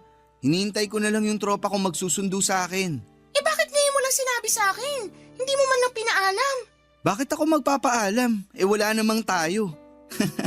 Chos! Seryoso ako. Alam mo naman kailangan kita sa pag-aalaga ng baby natin eh. Kaya nyo na yan ni nanay. Hindi nyo nga ako kailangan eh. Pangpasikip lang ako sa bahay.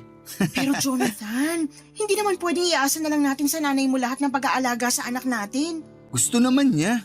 Kahit na, responsibilidad natin ang anak natin. 3 araw lang naman ako mawawala. Lunes ng gabi, nandito na ako. May pasalubong pa ako para sa'yo. 3 araw? Long weekend, di ba? Sinusulit lang namin. Minsan lang kasi makapagbakasyon. Marami pa namang long weekend sa kalendaryo.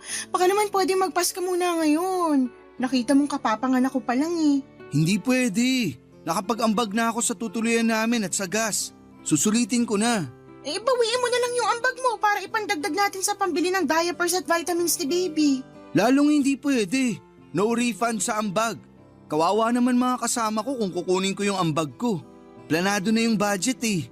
Sana kasi nagsabi ka man lang sa akin para napag-usapan natin kung pwede kang tumuloy o hindi. Sobra ka namang istrikto. Ngayon lang naman ako magbabakasyon. Pero parang lagi kang nakabakasyon eh. Kahit nandito ka lang sa bahay, hindi kita halos nakikitang pumapasok dito sa kwarto para tulungan ako kay baby. Saka ka lang pumupunta rito para mag-selfie. Buti nga, pumupunta pa ako eh. Wow! Parang utang na loob pa namin ni baby na pumupunta ka pa rito sa kwarto.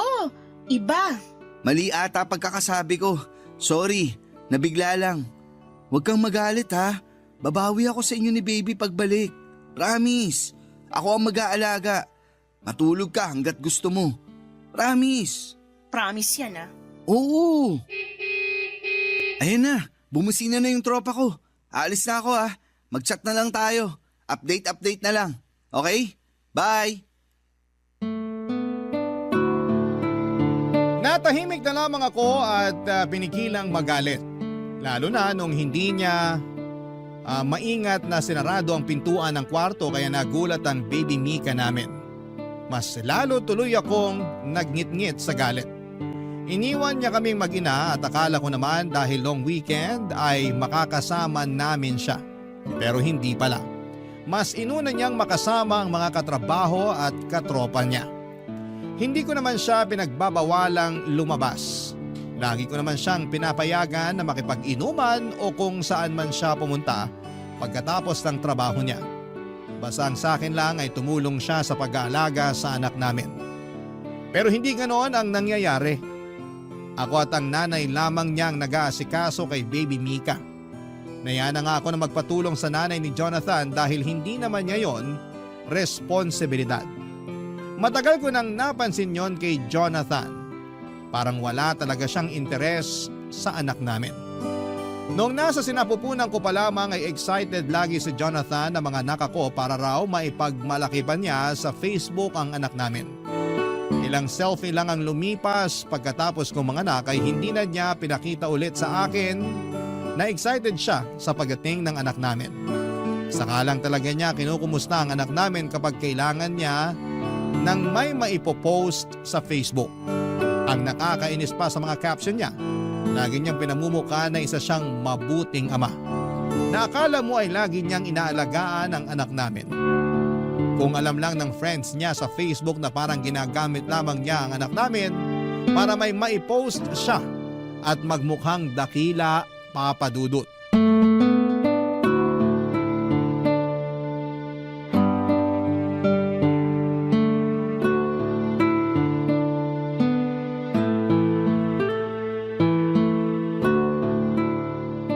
Lena, Bakit? may sasabihin ako. Nakita mo ba yung mga medyas ni baby? Nawawala yung ibang pares eh. Hindi ko alam. Tanong mo na lang si nanay. Siya naman yung naglalaba. Pwedeng ikaw na lang ang magtanong o kaya tulungan mo akong hanapin dito. Baka nandito lang sa cabinet eh at naihalo sa ibang damit. Huwag mo nang pahirapan ang sarili mo. Itanong na lang natin kay nanay. Lagi na lang tayo nagpapatulong at nagtatanong sa nanay mo. Mahiya naman tayo. Ang simple lang nitong paghahanap ng mga pares ng medyas. Kaya na natin to. Tulungan mo ko. Kailangan na ba niya? Sana. Ang init pa kaya? Lamigin ang paan ng anak mo. Hindi mo ba alam? Ngayon ko lang nalaman. Hindi ka naman kasi nagtatanong. Mukhang mauuwi na naman to sa away ah. Ano ba yung sasabihin mo? Ano kasi? May bagong labas na cellphone. Oh, tapos? Gusto ko sanang bumili.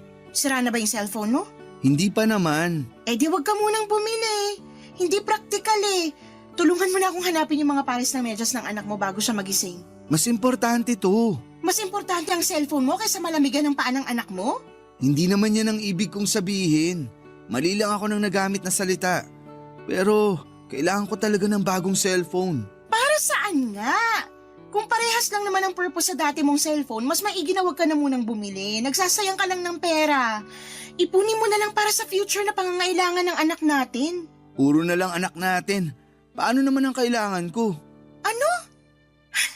Sana mali ang rinig ko sa sinabi mo. O sana mali lang ulit ang pagkakagamit mo ng salita. Ang pangit kang dating sa akin eh. Gusto ko lang ng bagong cellphone. Sobrang luma na ng cellphone ko. Mabilis nang malobat. Mabilis malobat kasi panay Facebook at online games ang ginagawa mo. Luma na kasi talaga. Magastos sa kuryente kung lagi ako nagcha-charge. Saka hindi maayos ang camera nitong luma kong cellphone. Kaya ang pangit tuloy ng mga selfie namin ni baby. Alam mo, sige na lang. Bumili ka na lang ng cellphone. Kahit ano pang klaseng cellphone yan o kahit ilang cellphone pa. Bumili ka na. Ayoko na makipagtalo sa'yo. Tulungan mo na lang akong hanapin yung mga pares ng medyas ng anak mo. Teka lang, pag-usapan muna natin tong cellphone ko. Ano pa bang dapat pag-usapan? Pumayag na ako, diba? Kahit ngayon din, bumili ka na. Pero wala akong pera. Ha?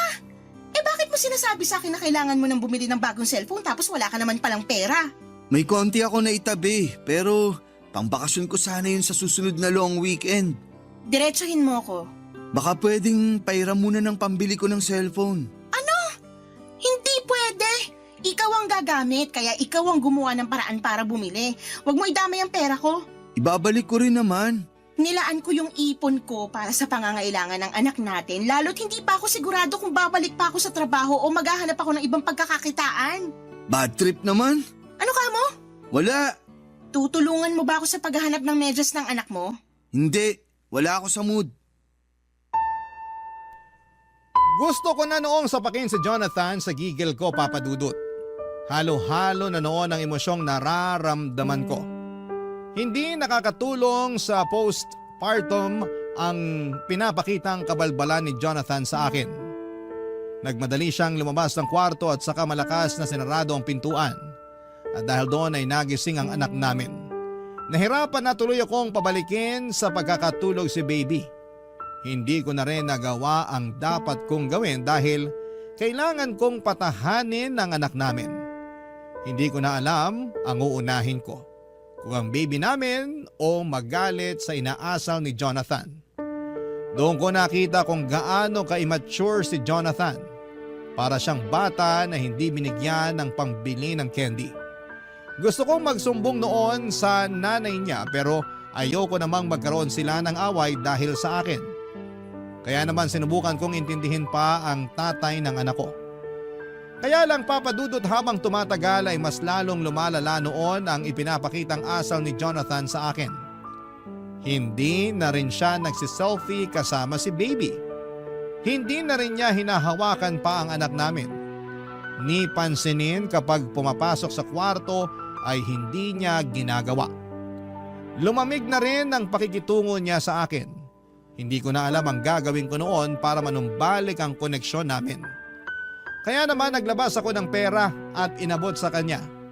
Doon naman ay natuwa siya. May pambili na siya ng cellphone niya at pinangako niyang babayaran niya yon kaagad sa akin. Pero hindi naman niya ginawa yon. Ako tuloy ang nagkakaroon ng problema sa ibang pangangailangan ko at ng anak namin dahil nasa ang ipon ko para ibigay sa kanya para may pambili siya ng bago niyang cellphone. Barangay Love Stories. Barangay Love Stories. Papa Dudut, sinubukan kong tiisin ang pinapakitang pangbabaliwala ni Jonathan sa akin. Lalo't hindi na ako nakabalik pa sa trabaho. Nagpa siya akong mag-resign sa trabaho para matutukang maigi ang anak namin. Mas ginusto kong maging stay-at-home mom dahil alam kong wala akong maasahang tulong sa pag-aasikaso mula kay Jonathan. Nahihiya na rin ako sa nanay niya lalo't napapansin kong nahihirapan na rin kumilos ang nanay niya dala ng edad nito. Wala akong ibang naging choice at gustuhin ko mang magtrabaho ay hindi ko magawa dahil wala akong mapag-iwanan sa anak namin. Nagtry na lamang akong rumakit ng buy and sell sa Facebook. Konti lang ang nakukuha ko pero sapat na yon pansamantala para may pambili ng kailangan ni baby. Hindi pa rin kasi ako binabayaran noon ni Jonathan mula sa inutang niyang pambili ng cellphone sa akin. Mali nga ata na nakabili ng cellphone si Jonathan dahil mas lalo siyang nakatutok dito. Napabayaan niya lalo ang pag-aasikaso sa anak namin. Napadalas nga ang pagsiselfie niya pero puro siya lamang ang pinopost niya. Hindi na niya sinasama ang anak namin. Samantalang yon ang isa sa mga dahilan niya kung bakit gusto niyang magkaroon ng bagong cellphone para maayos ang pictures ng anak namin na ipopost niya. Pero hindi na niya pinost ang tungkol sa anak namin. Palihim akong nasaktan doon. Pero sinubukan kong baliwalain dahil mas kailangan kong maging matatag para sa anak namin. Lalong mas kinailangan kong maging matatag, lalo't na lamang kong nag-resign na pala sa trabaho itong si Jonathan, Papa Dudut.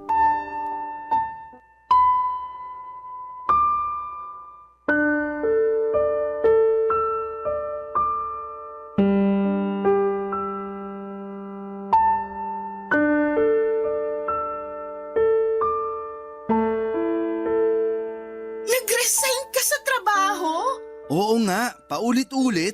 Bakit mo naman ginawa yun? Hindi ko na kaya yung pangpa-power trip ng boss ko. Lagi akong pinapagalitan. Bakit ka pinapagalitan? Kasi may mga palpak ako sa trabaho. Pero kailangan bang pagalitan?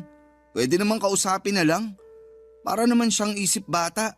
Lagi na lang mainit ang ulo niya sa akin kapag nagkakamali ako. Kahit sinong boss naman siguro magagalit kapag may palpak na ginagawang mga empleyado niya. Pero walang personalan. Parte yun ang trabaho niya eh. Sigurado namang lilipas din yun. Gusto ka lang niyang matuto. Di ko naman kailangan ng advice mo. Pinapaliwanag ko lang sa'yo. Grabe ka naman, Jonathan. Nag-resign ka pa talaga kung kailan naman wala rin akong trabaho. Ikaw din naman nag-resign ah. Pinagalitan ba kita? Nag-resign ako para may mag-alaga sa anak natin. Baka nirarason mo lang yan kasi ayaw mo na magtrabaho. Andiyan naman si nanay na mag-aalaga ng baby natin. Bakit di mo na lang siya gamitin? Kasi nakakahiya na iaasa sa nanay mo yung responsibilidad natin kay baby Mika. Hindi naman siya nagre-reklamo. Ikaw lang tong gumagawa ng issue. Hihintayin pa ba natin na magreklamo siya? Jonathan naman. Sana pinag-isipan mo munang mabuti bago ka nag-resign. Saan tayo kukuha ng panggasto sa anak natin? Mukha namang may ipon ka pa, no? Doon muna. Wala na akong ipon! sa'yo para pangbili ng cellphone mo. Bakit parang naniningil ka na ha? Wala pa akong pambayad. Kita mong kakaresign ko lang sa trabaho. Hindi ko na inaasahan na magbabayad ka. Kasi kung gusto mo talaga magbayad, sana dati pa. Kung alam ko lang na isusumbat mo sa akin yung pinautang mo, sana hindi ka na lang nagpairam. Sana nga hindi na lang eh. Para may pera pa ako para sa mga kailangan ng anak natin. Ngayon, wala na. Wala na yung ipon ko. Pareho pa tayong walang trabaho. Paano na to? Meron pang pera si nanay. Iaasa na naman natin sa kanya. Apo naman niya yan. Gagastusan niya yan. Grabe ka. Huwag na tayong magtalo. Nangyari na eh. Pakiusap maghanap ka na agad ng trabaho. Kailangan natin ng pera ngayon. Pahinga muna ako sa trabaho. Dito muna ako sa bahay. Jonathan! Huwag mo naman sana akong pilitin na magtrabaho kung hindi pa ako ready. Nasak din ako sa pagkakaresign ko sa trabaho.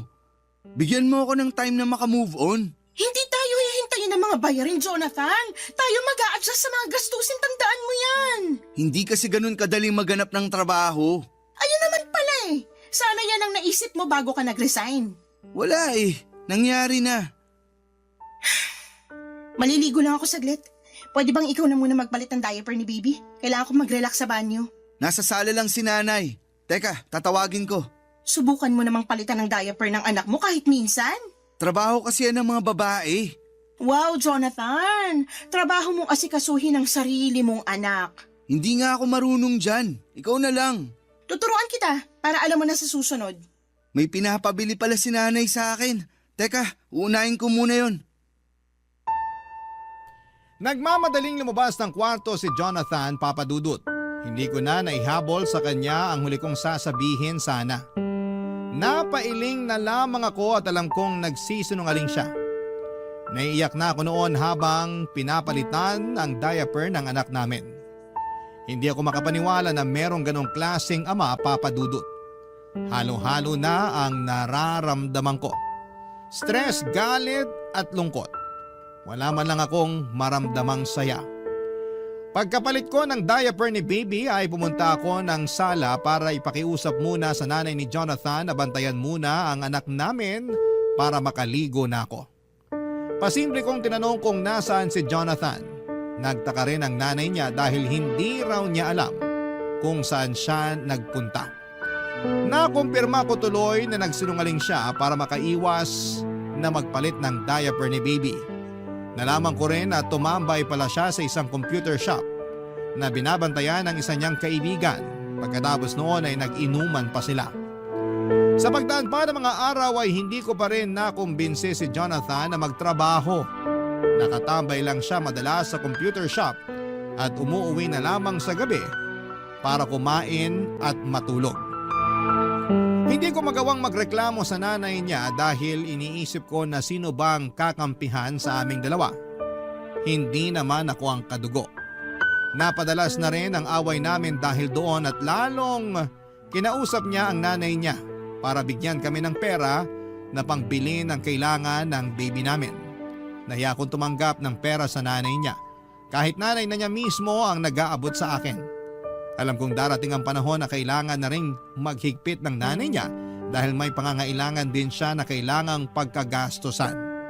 Kaya naman sinubukan ko maghanap ng trabaho. Bahala na. Kung pwedeng isama ko na lamang sa magiging trabaho ko ang anak ko, ay gagawin ko, Papa Dudut.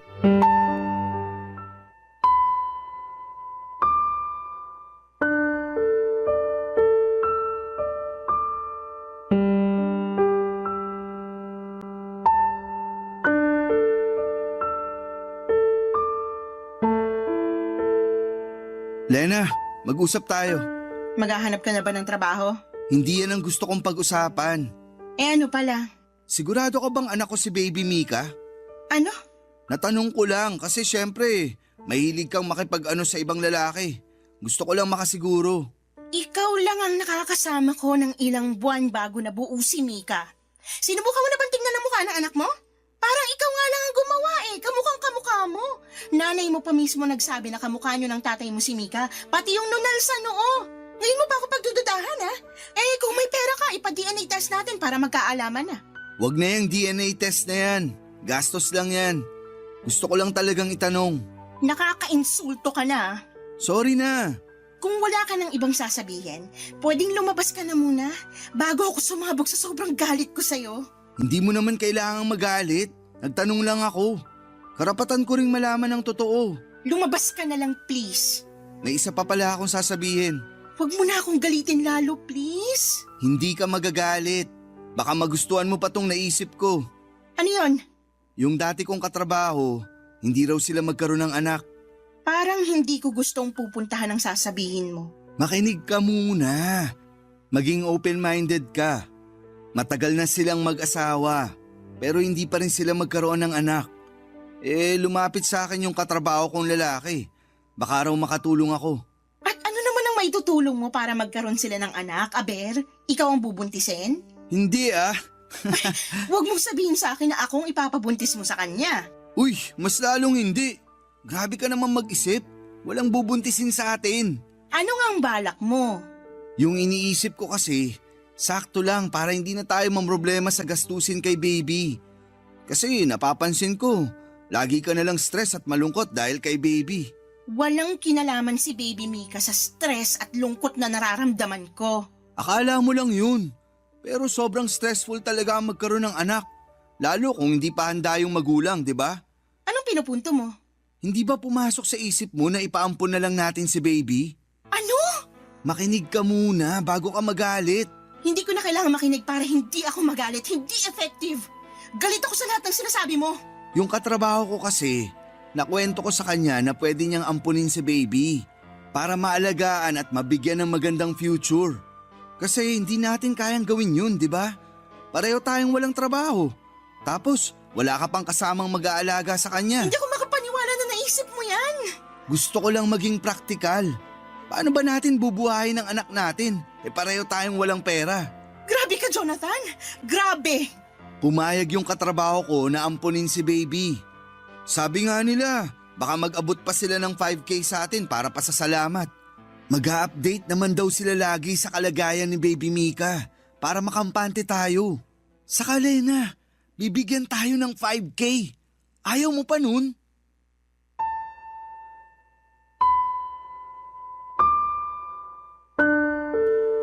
Blanco ang mukha ko noon habang nagsasalita si Jonathan.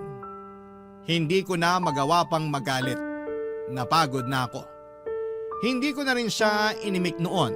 Panay pa rin ang salita ni Jonathan at sinabi ko sa kanya na pag-iisipan ko at kung pwedeng lumabas muna siya ng kwarto. Sumunod naman siya.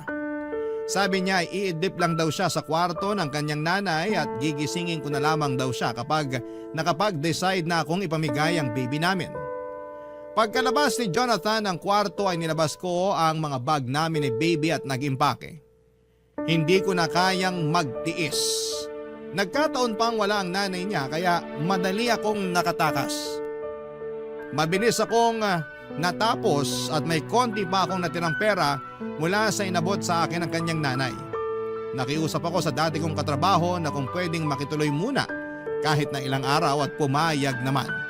Kaya mas lalo akong ginanahan na umalis dahil merong tutulong sa akin. Nang mailagay ko na sa taxi lahat ng gamit namin ni baby ay dahan-dahan akong pumasok sa kwarto para kunin ang cellphone ni Jonathan. Tulog pa siya.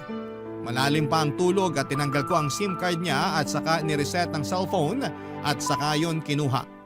Doon ako nagmadaling umalis nang walang paalam sa kanya. Pero nag-iwan ako ng sulat para sa nanay niya. Nagpasalamat ako sa lahat ng tinulong niya sa akin at sinabi ko lahat ng sama ng loob ko sa kanyang anak. Ang sulat na yon ay nagawa ko matagal na at hindi ko alam kung kailan ko yon maiaabot sa kanya. At dumana nga ang araw na pwede ko nang ipabasa sa kanya ang sulat na yon. Dinikit ko yon sa ref at pagkatapos noon ay lumabas na kami ni Baby Mika ng bahay at saka sumakay na sa taxi. Binenta ko ang cellphone ni Jonathan para may pera akong dagdag sa pagsisimula ko. Mabuti na lamang at nabenta ko kaagad sa dating katrabaho ko. Ginamit ko ang perang yon para makapagsimula ng maliit na negosyo. Unti-unti ay lumakas ang negosyong yon at nakatayo na akong muli sa sarili kong mga paa. Tinulungan ako ng Diyos na makabangon. Mabilis ang pagbangon ko dahil nakita ng Diyos na nahihirapan ako. Sa ngayon, papadudot ay masaya akong umuupa ng isang maliit na apartment at hawak ko ang sarili kong oras dahil sa pinili kong negosyo. Wala na rin po akong balita pa kina Jonathan at mas minabuti kong huwag nang makibalita pa dahil isa na siyang nakasaradong kabanata sa buhay ko. Maraming salamat po sa pagbasa ng aking liham at sana po ay Stories. Barangay Love Stories. Kwentuhan naman tayo dito sa comment section. Nagustuhan ng iyong napakinggan? Ituloy yan via live stream sa www.gmanetwork.com/radio. Barangay LS 97.1. forever.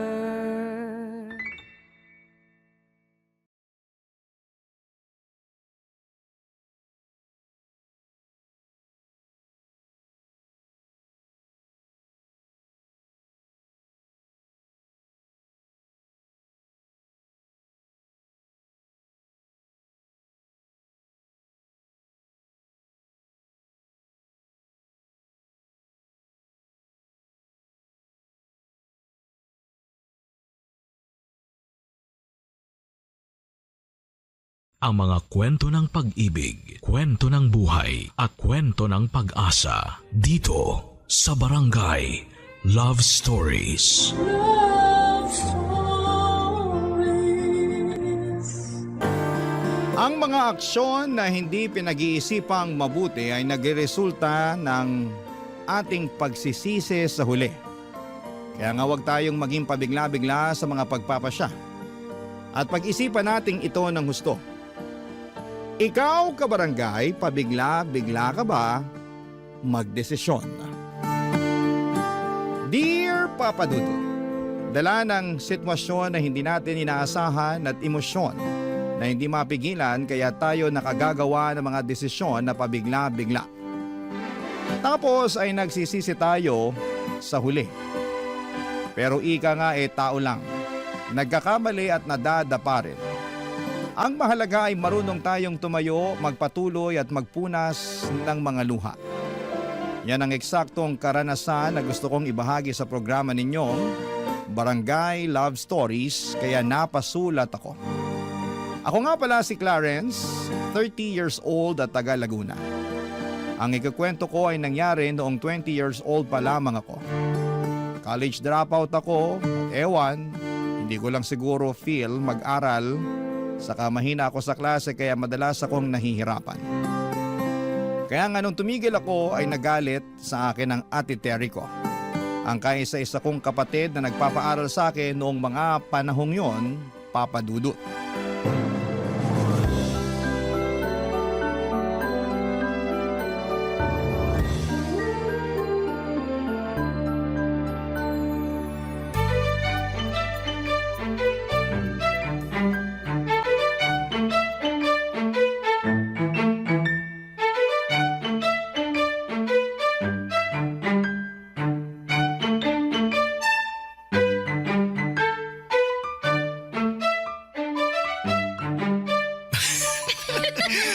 Baby naman nakikiliti ako. Susibilbil pa lang kiliti mo, ha? Now I know. Uy, ano ba? Tama na. Anong tama na? Aliw ako pag tumatawa ka eh. Kaya lalo pa kitang kikilitiin. Makahagikik ka naman dyan, Clarence. Ang saya-saya mo pa. Ate, nandiyan ka na pala. Magandang tanghali po, ate. Sino naman yung babaeng yan? Si Emily, ate, girlfriend ko. Girlfriend? Kailan pa naging kayo? Kaninang umaga lang po. Kasasagot ko lang po kay Clarence. Hindi kasi ako tinigilan nitong kapatid niyo eh. Sobrang kulit kaya pinagbigyan ko na. Ay, wow! Baby ko naman Huwag mo na sabihin kay ate. Ay, wow ulit. Sa harap ko pa talaga kayo naglandian, ano? Pasensya na po Hindi lang namin mapigilan eh. Di ba? Wala namang problema yun, pero wala kasing nababanggit si Clarence na may nililigawan pala siya. Kaya nga, gulat na gulat ako na may girlfriend pala siya, tapos dinala niya rito sa bahay ng hindi man lang pinapaalam sa akin. Ate, hindi naman magnanakaw si Emily. Girlfriend ko siya. Hindi ko sinabing magnanakaw siya, pero sana sinabi mo sa akin na may bisita ka pala, no? Baka nakakalimutan mo, bahay ko to. Hindi ko naman nakakalimutan at di ko rin naman inaangkin kaya wag kang magtaray ng ganyan. At bakit hindi? May karapatan naman ako. Nako, wag na po kayong mag-away. Hindi kasi maganda sa magkapatid yun. Ineng, wala akong pakialam sa opinion mo. Wala ka namang alam kung bakit ako nagkakaganito. Yang kasing Clarence na yan ang may kasalanan. Ibis na unahin ang pag-aaral, mas inuna pa talagang paghahanap ng karelasyon. Ate, hindi naman si Emily ang dahilan kung bakit tumigil ako sa pag-aaral eh. Ayoko lang talaga. Feeling ko di ko kaya yung college. Ang sabihin mo, wala ka lang tiyaga. Dami-daming kaedad mo dyan ang gustong mag-aral, pero ikaw yung may tsansa kaso binabaliwala mo lang. Sayang naman yung binayad ko sa tuition mo noong mga nagdaang semestre. Di ka naman pala magpapatuloy sa pag-aaral. Ayan ka na naman eh. Anong ginawa ko sa'yo? Nanunumbat ka. Dami mo sinasabi na para bang pinalalabas mo sa harap ni Emily kung gaano ka walang silbi. O bakit? Hindi ba? Siyempre hindi. Badip ka naman ate. Pinapahiya mo ako sa girlfriend ko. Ikaw ang nagpahiya sa sarili mo? Ang tanda-tanda mo na pero wala kang kadala-dala? Kung umasta ka, daing mo pa yung musmus na kailangan ng gabay ng magulang? Hala, grabe ka naman sa mga sinabi mo. Ang OA mo masyado. OA na kung OA pero nagsasabi lang ako ng totoo. Excuse me lang po Medyo umiinit na yata rito eh. May aircon ba kayo? Mukha ba kaming may aircon? At kung meron naman, tingin mo ipapagamit ko sa'yo? Ay, grabe naman siya. Buti pa Emily, alis na lang tayo dito sa bahay. Doon na lang tayo sa mall magpalamig. Ay nakakainis kasi dito eh. Buti pa nga. Tara na, baby ko.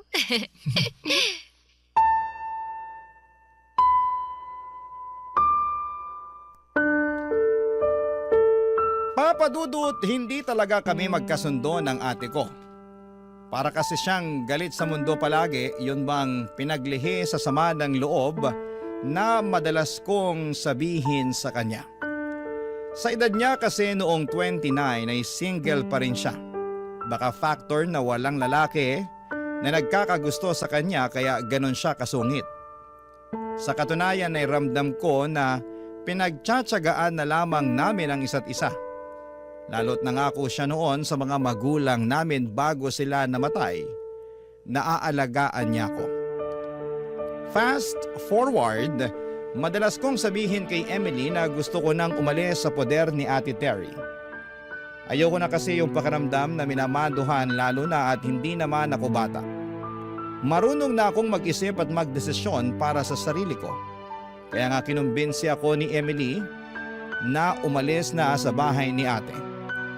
Para patunayan sa kanya na kaya ko nang tumayo sa sarili kong mga paa, Papa Dudut.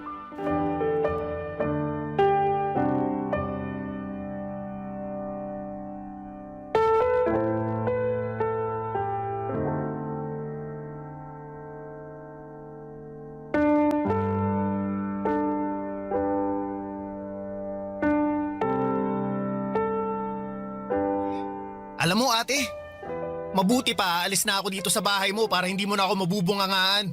Kung hindi ka nabibingi sa sarili mong boses, pues ako binging-bingi na. At saan ka naman pupunta? May matutuluyan ka ba pag alis mo rito? Oh, bakit parang bigla ka yatang nag-aalala sa akin? Nag-iba na ba ang ihip ng hangin? Curious lang ako kasi ang lakas ng loob mo na umalis dito, wala ka namang trabaho. Baka mamaya makita na lang kitang namamalimos dyan sa kalye. Grabe ka talaga sa akin, no? Yun naman kasi ang totoo. Porke wala pa akong trabaho at asa lang sa'yo, ganyan mo na ako pagsalitaan? Anong klaseng ate ka kung ganun? At ikaw, anong klaseng kapatid ka? Imbis na magsikap ka sa buhay at tulungan yung sarili mo, mas pinili mo pang magrebelde. Hindi pagre-rebelde ang tawag kung gusto ko lang matahimik ang utak ko sa mga sermon at pagbubunganga mo. Akala mo kasi kung sino ka kung makapagsalita, di ka rin naman perpektong tao. Saka baka nakakalimutan mong ate lang kita, ha? Hindi kita magulang kaya wala kang karapatan na kontrolin ang buhay ko. Hindi ko kinokontrol ang buhay mo. Tsaka pinagsasabihan lang kita. Kung hindi mo kayang tanggapin yun, mabuti pa nga na umalis ka na sa pamamahay ko at matuto ng buhay sa labas. Tingnan natin kung hindi ka mahirapan. Gusto mo talaga na mahirapan ako, no? Hindi ko gusto, pero mahirap naman talaga ang buhay Hindi mo alam yun kasi nga ang alam mo lang magpasarap dito sa bahay natin, magbulakbol sa pag-aaral at makipaglandian dyan sa girlfriend mo. Inggit ka lang kasi ako may girlfriend. Samantalang ikaw walang nagkakagusto sa'yo. Alam mo, tingin ko, di ka na magkakaasawa kasi napakasungit mo. Para kang pinagli sa sama ng loob tapos lagi ka pang nakaangil. Pabibilang ko lang yata sa mga daliri ko nang humiti at naging masaya ka eh. Hayaan mo, pag alis mo rito, mapapadalas ng pagngiti at pagiging masaya ko. Grabe ka talaga. Buti pa si Emily may paki sa akin. Baka naaawa lang sa iyong girlfriend mo na yun, ha? Anong naaawa? Mahal ako ni Emily. At gusto niya na maging maayos ako kaya nga tinutulungan niya ako para matupad ko na yung matagal ko ng plano. Na umalis dito sa bahay mo. Ayoko na kasi talaga na makasama ka. Eh di umalis ka! Aalis talaga ako, hindi mo ako mapipigilan. Wow, ha? Sino may sabi sa'yo na balak kitang pigilan? Gusto mo ihatid pa kita sa sakayan, eh. Ang sama talaga ng ugali mo. Ginusto mo yan, pangatawanan mo. Pangangatawanan ko talaga. Simula sa araw na to, hindi mo na ako makikita. Papadudot ang daming sinabi ni Auntie Terry pero lahat ng yun ay pumasok lamang sa kaliwa at lumabas din sa kanang tenga ko. Wala na akong pakialam sa kanya dahil desidido na akong magkaroon ng sariling buhay kaya nga malaki ang pasasalamat ko kay Emily dahil inalalayan at tinulungan niya akong maisakatuparan ang bagay na yon. Masasabi ko na sa aming dalawa si Emily talagang mas malakas ang loob na gawin ang mga bagay-bagay. Bago ako umalis sa poder ni Ate Terry ay tinulungan na niya akong maghanap ng maupahang apartment. At nakahanap naman kami noong pasok sa budget kaya masayang masaya ako. Tapos niyaya ko si Emily na lumipat doon para magkasama na kaming dalawa. Hindi na kami mapaghihiwalay ni Ate Terry, Papa Dudut.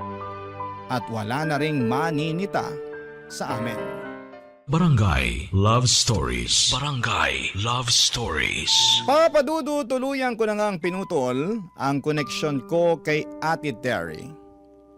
Hindi ko na siya tinatawagan o tinitext kahit minsan ay nangungumusta siya.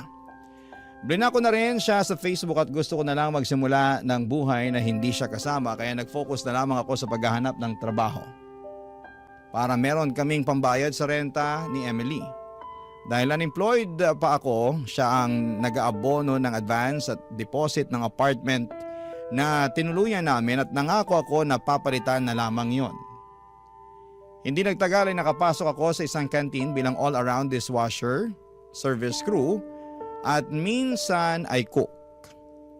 Saktuhan ng sweldo at hindi pa nga umabot ng minimum.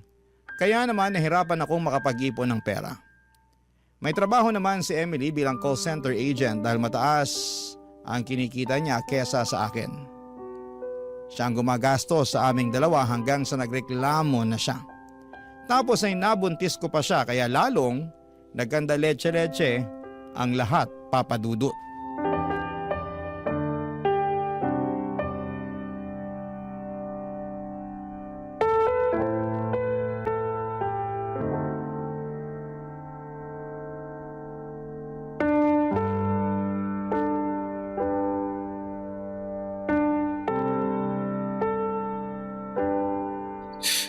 Sensya na ate. Baka sabihin mo, kinain ko mga sinabi ko ah. Wala pa nga akong sinasabi, pero mukhang gano'n na nga. Wala lang kasi talaga akong matatakbuhan kaya nandito ako ngayon. Bakit di ka tumakbo dun sa girlfriend mo? Gusto ko naman tumakbo sa kanya Palayo nga lang. Nito kasing nakalipas, madalas na kaming di magkasundo. Lagi na kaming nag-aaway. Siguro ng babae ka, no? Huy, hindi no. Loyal kaya ako, grabe ka sa akin. Nagtanong lang naman ako. Yung tanong mo parang hinuhusgahan mo na pagkatao ko Ano ba kasing rason bakit kayo kamo palagi nag-aaway? Sa pera kasi. Late lang kasi nung naiaambag ko kaya nagreklamo na si Emily. Nauubos daw sa amin yung sweldo niya. Hindi naman daw pwedeng ganun palagi kaso anong magagawa ko kung mababa lang talaga magpasweldo yung napasukan kong trabaho? Bakit hindi ka na lang maghanap ng ibang trabaho? Yung malaking pasweldo. Sinubukan ko naman kaso bihira tumatanggap ng high school graduate Pinag-apply din ako ni Emily sa call center pero unang interview ko pa lang, ligwak na. Di kasi ako magaling mag-English kaya ayun, di rin ako nakapasok. Nag-away pa nga kami kasi gusto niya mag-apply ulit ako pero sabi ko ayoko na, napapahiya lang ako. Medyo ang hirap nga ng sitwasyon mo. Sinabi mo pa. Tapos ngayon, buntis na si Emily. Iba ka rin, no? Nakuha mo pang buntisin yung girlfriend mo? Eh malamang magkasama kami sa iisang bubong eh. Alam nga namang magtitigan lang kami. Siyempre may nangyayari sa amin. Alam mo, hindi ako interesado na malaman ang bagay na yan. Pero sana naisip mo na ang hirap ng buhay tapos nakuha niyo pa talagang mag-anak. Eh yun na nga, sinisisi nga ako ni Emily kasi binuntis ko raw siya. Kaya tuloy lalo kaming nahihirapan. Ilang buwan na rin kaming di nakakapagbayad ng renta. Paalisin na nga kami pag di pa kami nakapagbayad ngayong buwan eh. Baka sa kalsada na talaga kami pulutin ito. Ate, may ipapahiram ka ba dyan sa akin? Kahit magkano lang. Sige na. Parang awa mo na ate. Wala akong pera rito. Sige na, babayaran ko naman eh. Maawa ka na sa kapatid mo. Wala nga. Pero kung meron man, di rin kita paihiramin ano. Grabe naman to. Hanggang ngayon ba galit ka pa rin sa akin kasi napakasutil kong kapatid sa'yo? Siguro masayang-masaya ka na ngayon na nakikita ako naghihirap no? Mukha ba akong masaya? Kung masaya ako, sana tumatawa ako ngayon pero hindi naman eh, kaya wag mo akong simulan. Ang akin lang, wala akong mapapahiram at kung mapahiram ko man kayo, sigurado na sa susunod na buwan kakapusin ulit kayo. Aba, mahal magbuntis sa panahon ngayon, Clarence. Magastos, kaya mahihirapan kang bumuelo niyan. Buti sana kung tumitigil ang mga bayarin, buwan-buwan nandyan yan. Ang magagawa ko lang i-offer itong bahay. Ha? Anong ibig mo sabihin ate? Kung gusto niyo na dito kayo tumira. Wala namang gumagamit ng kwarto mo, tsaka wala rin namang tao rito pag nasa trabaho ako. At least, wala na kayong iisiping renta buwan-buwan. Mas makakaipon pa kayo sa panganganak ni Emily. Salamat ate, pero... Pero ano? Pero ayos lang ba talaga sa'yo? Ayos lang. Tsaka, di naman din kita matitiis kahit ang tigas ng ulo mo eh. Kapatid kita eh.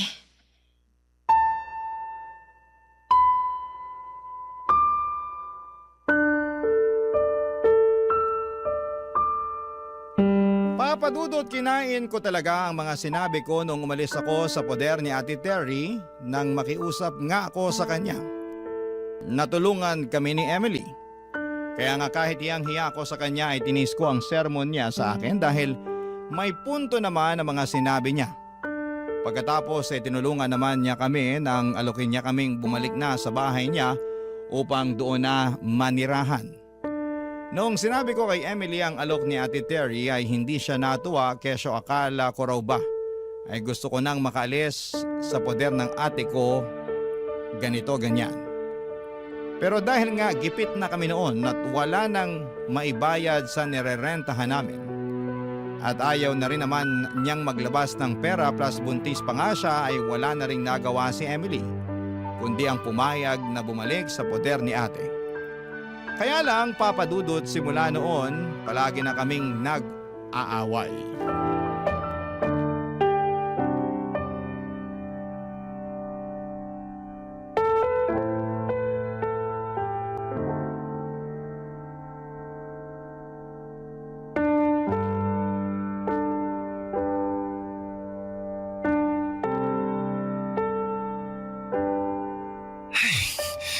Emily naman, baka mapaano si baby? Paano mapapano? Nandito lang naman siya sa tiyan ko. Alam ko naman yun, pero balik mo nga sa ubi ngayon. Kanina pa kita nayayaya kaso ayaw mo namang umalis. Ayoko nga. Tinatamad ako. Bakit mo naman katatamaran ng bagay na yun? Bakit ka ba kasi nakikialam? Ako naman ang buntis, hindi naman ikaw ah. Kaya mas alam ko kung ayos lang yung baby natin o hindi. Hindi ko kailangang magpa-OB. Gastos lang yan. Para ka namang ano eh. Ano? Sige, sabihin mo. Ay, hindi na ba talaga matatahimik ang bahay na to? Simula nung dumating kayo rito araw-araw na lang kayo nag-aaway. Mahiya naman kayo sa akin, oh. At bakit naman ako mahihiya sa'yo? Sino ka ba? Anong sinabi mo? Huy! Emily, ano ba yung pinagsasasabi mo kay ate? Kakayamot kasi tong ate mo eh. Sabat ng sabat, hindi naman kasali sa usapan. Bastos naman pala tong babaeng to eh. Clarence, pagsabihan mo yan dahil papatulang ko yan kahit buntis yan. Sige, hindi rin kita aatrasan. O ano, halika, sabunutan tayo. Ano naman ikaw? Teka, pwede ba? Kumalma muna kayo. Paano kakalmay napakagaganyang kinakasama mo? Bastos, walang modo. Baka nakakalimutan nyo sinong mas matanda rito, ha? Wala kaming nakakalimutan, no? Nakakainis ka lang talaga. At ako pa talaga nakakainis? Hiyang-hiya naman ako sa'yo. Pasensya ka na ate ha, hindi lang alam ni Emily ang sinasabi niya. At ako pa talaga ang walang alam dito, ha? O sige, magkampihan kayo. Pagtulungan niyo ako. Parang tanga? Ikaw ang parang tanga? Emily, tumigil ka na! Isa ka pa! Anong ginawa ko? Pareho kayo ng ate mo na nakakainis! Buti pa, matutulog na lang ako! Ayoko makita ang pagmumukha niyo! Mas ayaw kong makita yung pagmumukha mo! Uy, ate, pasensya ka na ha. Hindi naman sinasadya ni Emily yun eh. Buntis lang yun. Pabago-bago kasi yung emosyon. Sinasadya o hindi, bastos talaga yung babaeng yan. Matagal ko na yan napansin sa kanya eh. Akala ko magbabago pero wala man lang character development. Tapos ngayon akala mo kung sino samantalang nakikita na lang naman kayo dito. Alam mo Clarence, mabuti pa umalis na lang kayo rito kasi sumasakit lang ang ulo ko sa inyo eh. Eh saan naman kami pupunta kung aalis kami dito? Ewan ko, hindi ko na problema yon. Bahala na kayo. Total, abuso kayo. Lalo na yung kinakasama mo parang banu mag-isip. Ate naman eh, hindi mo na ba talaga mapagpapasensyahan si Emily? Kung pasensya lang, kotang-kota na ako sa inyo. Panahon na para ako naman ang intindihin nyo, no? Gusto ko lang ng tahimik at stress-free na bahay na uuwian ko pagkagaling sa trabaho. Pero hindi nangyayari yun dahil sa ingay nyo. Para kayong aso't pusa kung magbangayan. Mahiya naman kayo sa akin at sa mga kapitbahay natin. Papadudot niyang hiya ako kay Ate Terry dahil siya na nga ang nagmabuting loob. Na patirahin kami sa bahay niya ay minasama pa ng kinakasama ko. Hindi ko alam kung dahil lamang ba yon sa buntis siya, kaya siya moody o sadyang unti-unti ko nang nakikita ang tunay na ugali ni Emily. Kaya nga para wala ng gulo ay nag-decide na lamang kaming umalis sa bahay ni Ate Terry makalipas ang 1 buwan na paninirahan doon. Tumuloy kami ni Emily sa bahay ng nanay niya. Bale, nagrenta lamang din sila ng maliit na kwarto kung saan ay kasama nila doon ang 5 pang nakababatang kapatid ni Emily sa ina. Dahil nga sa pagdating namin ay para na kaming sardinas doon na nagsisiksikan sa masikip na lata. Ang hirap kumilos at ang gulo-gulo ng mga kapatid ni Emily. Kaya hindi rin ako makapagpahinga ng maayos. Barangay Love Stories. Barangay Love Stories. Papadudot pakiramdam ko ay wala akong kakampi sa bahay ni na Emily, lalo na kapag nag-aaway kami. Mabait naman ang mama niya pero pakiramdam ko ay may sinasabi itong hindi maganda sa akin kapag nakatalikod ako. Pero sa kabila ng lahat ay pilit ko silang pinakisamahan ng maayos hanggang sa nanganak na nga ang kinakasama ko. Siyempre, tinulungan ulit ako ni Ate Terry para makabayad kami sa ospital. Kaya nga malaki ang pasasalamat ko sa ate kong yon dahil maasahan talaga siya sa oras ng kagipitan. Masasabi ko na naging maayos naman ang unang 2 buwan ng pagiging magulang namin ni Emily. Hindi na kami masyadong nag-aaway noon at ang focus na lamang ay magtrabaho. Kumayod ako ng husto at sa katunayan ay madalas na nga akong mag-overtime at mag-double shift para naman malaki ang pera na maiuwi ko lalo't huminto muna sa pagtatrabaho si Emily para alagaan ang anak namin, Papa Dudut.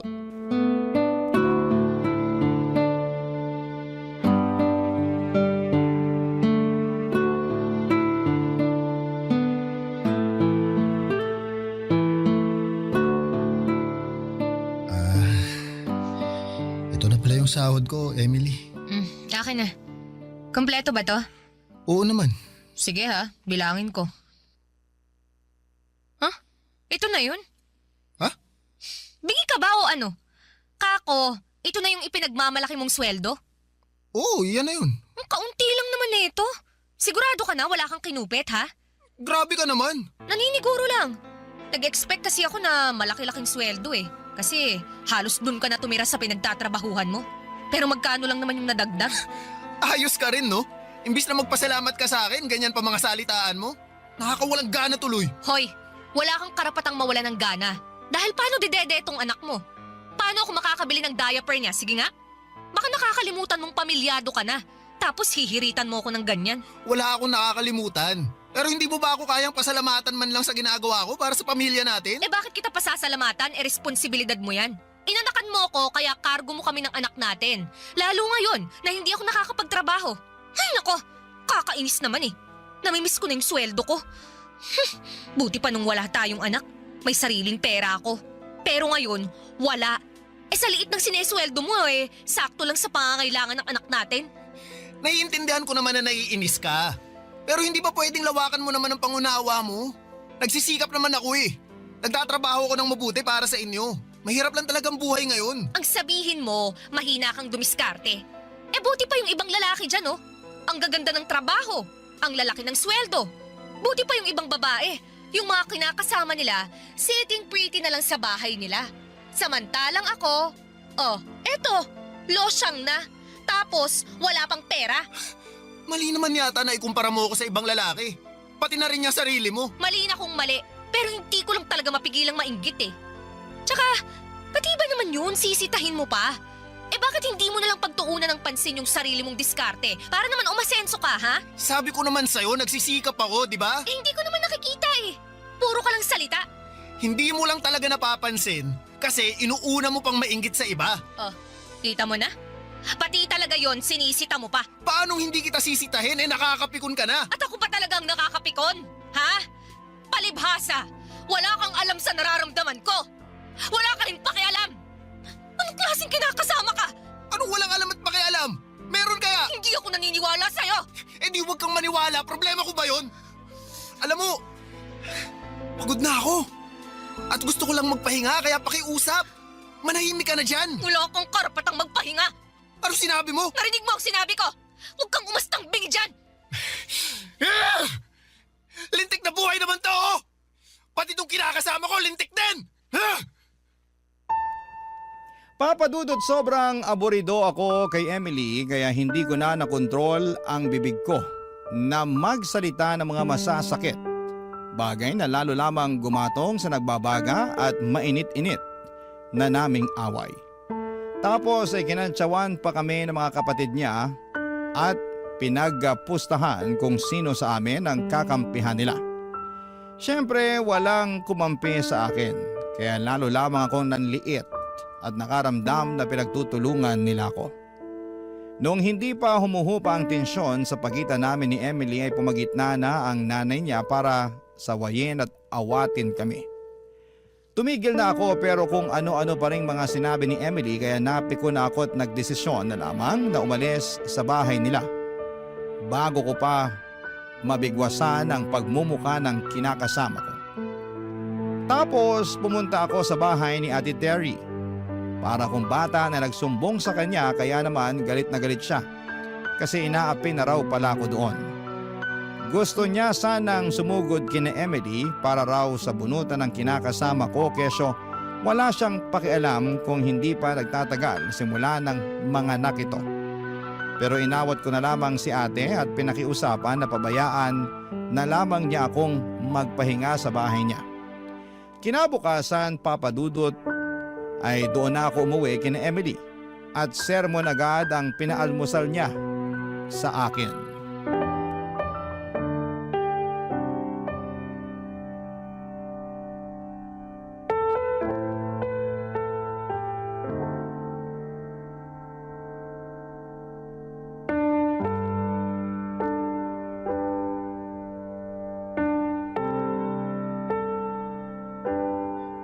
Emily, ano ba? Anong ano ba?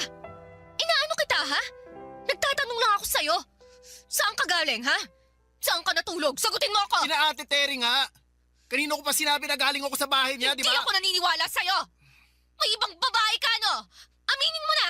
Emily naman eh! Sagutin mo na lang yung tanong ko, Clarence! Wala akong ibang babae! Saka bakit ako mambababae? Mahal na mahal ko kayo ng anak natin. Isip-isip din! Sus! Mahal daw! Ano ba kasi problema mo? Ikaw ang problema ko! Ano bang ginawa ko? Bakit ang sungit-sungit mo sa akin? Nagtanong ka pa talaga, ha? Malamang! Hindi ko maintindihan kung bakit ka nagkakaganyan eh. Hindi pa ba halata, ha? Ang ano? Na hindi na kita mahal! Anong sabi mo? Paano naman nangyari yun? Ewan ko, hindi ko alam. Basta, nagising na lang ako isang araw na nagsisisi na ako na nagpabuntis ako sa'yo. Na ayaw na kitang makasama, ganun. Imposible naman yun. Posible yun. Maniwala ka. Siguro ikaw talaga yung may iba, no? Aminin mo na! Ha? Wala ah. Bakit naman ako maghahanap ng panibagong sakit ng ulo? Sige nga. Ewan ko sa'yo. Hindi ako malanding babae, no? Pero kung sakali man na magkagusto ulit ako sa iba, iiwasan ko na yung mga kagaya mo. Aaminin ko, na naging utu-utu ako nun. Kasi masyado akong nadala sa matatamis mong salita at naawa ako sa mga drama mo. Pero alam mo, narealize ko na mas gusto ko pala ng lalaking mature mag-isip at kaya akong buhayin. Hindi kagaya mo. Ayun! Lumabas din ang totoo sa bibig mo mismo! Pero wala nga sabi akong lalaki. Tsaka bakit ako ang inaakusahan mo? Eh ikaw nga yung kung kani-kaninong bahay nakitulog kagabi. Tigas din ng bunbunan mo, no? Gusto mo tawagan pa natin si Ate Terry para itanong mo sa kanya mismo na andun ako sa bahay niya natulog kagabi? Ayoko nga. Bakit ko gagawin yun eh? Malay ko bang nagsabuatan kayong magkapatid? Siyempre pagtatakpan ka niya. Ah! Para ka talagang taki! Ikaw ang parang tanga! Hindi mo ba talaga ako bibigyan ng katahimikan kahit konti lang? Manahimik ka muna kasi nakakapikon ka na eh! Ano naman kung nakakapikon ako? Ha? Oh, bakit? Anong gagawin mo sa akin? Sasaktan mo ako? Sira, hindi ako nananalit ng babae! Hindi raw. Pero sa tono mo parang papunta na dun eh. Grabe ka na sa akin, Clarence! Sobra-sobra nagpasakit ang ginagawa mo sa akin! Ano, wala akong ginagawa sa'yo, napaka-OA mo ha? Ako pa talaga ang OA? Oo, sino pa ba? Saka bakit ka nag-iiyak dyan? Mamaya isipin ng pamilya mo, sinaktan kita o ano, mapasama na naman ako. Masama na naman talaga ang tingin nila sa'yo! At kasalanan mo kung bakit ganon. Buti pa, alis na muna ulit ako. Malapit na akong masiraan ang ulo sa pamamahay na to eh. Pag umalis ka, hiwalay na tayo! Bahala ka sa buhay mo! Papadudot nakipaghiwalay nga sa akin si Emily at kahit masakit sa loob ko ay hinayaan ko na siya. Ang bigat din naman niya sa kalooban na kasama kasi.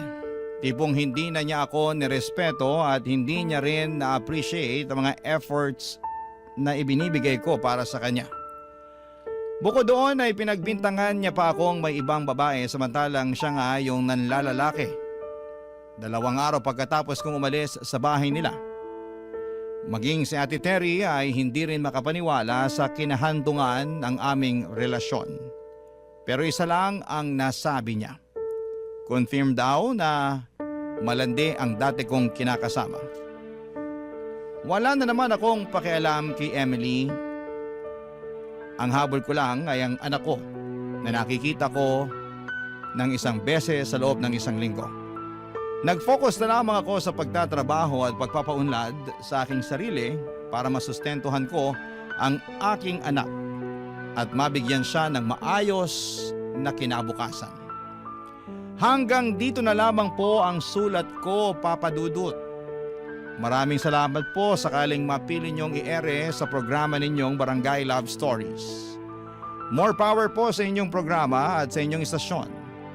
Ang inyong forever, kapuso at kabarangay, Clarence. Kwentuhan naman tayo dito sa comment section. Ang mga kwento ng pag-ibig, kwento ng buhay at kwento ng pag-asa dito sa Barangay Love Stories. Love Stories. Hanggang kailan ka nga ba magiging pangalawa sa taong lagi mong inuuna? Hanggang kailan ka papayag na maging isang taong tinatakbuhan lang? Kapag may kailangan siya pero sa dulo ng araw, iba ang kasama niya kapag masaya na siya. Dear Papa Dudut, itago niyo na lamang po ako sa pangalang Essie. Sumulat ako sa inyo ngayon para ikwento sana sa inyo ang naging maiksing forever namin ng aking ex-boyfriend na si Jay.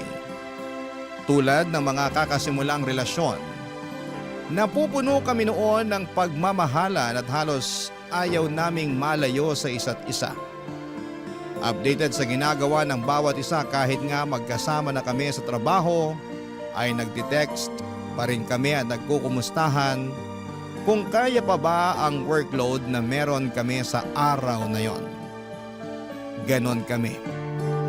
Facebook official na kami at syempre ang pinaka-importante sa lahat ay official kami sa pamilya ng bawat isa. Akala ko nga ay talagang forever na ito eh. Akala ko. Kasi maayos naman kaming dalawa Walang naging problema pagdating sa oras dahil marami kami noon para sa isa't isa. Lalo na ako. Handa kong ibigay sa kanya ang lahat ng oras ko. Walang naging problema sa pamilya namin kasi boto sila sa amin. Actually ay sila pa nga itong nagpaplano na para sa future wedding namin. Nakakatawa na nakaka-pressure.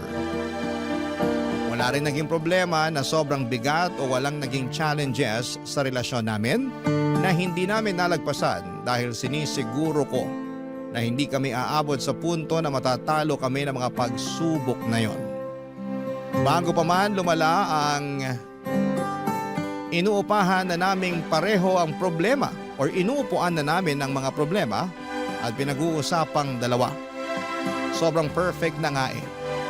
Inabot na nga kami ng 2 taon sa relasyon pero sobrang gulatan na lang talaga. Noong 2nd year anniversary namin ay may bomba siyang pasabog na mas nakakasorpresa pa kesa sa ginawa kong surprise anniversary date para sa aming dalawa, Papa Dudut.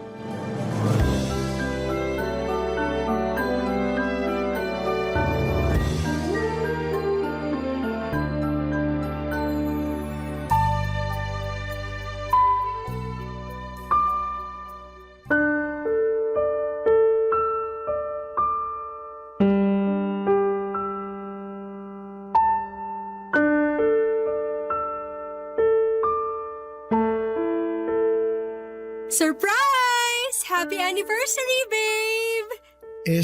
Sabi ko naman sa'yo. Alam ko sinabi mo na wala nang pa-surprise sa anniversary natin. Pero kasi hindi ako makatiis eh. Patawarin mo na lang ako. Wait lang, bago ka magalit dyan, tignan mo muna tong hinanda ko. Break na tayo.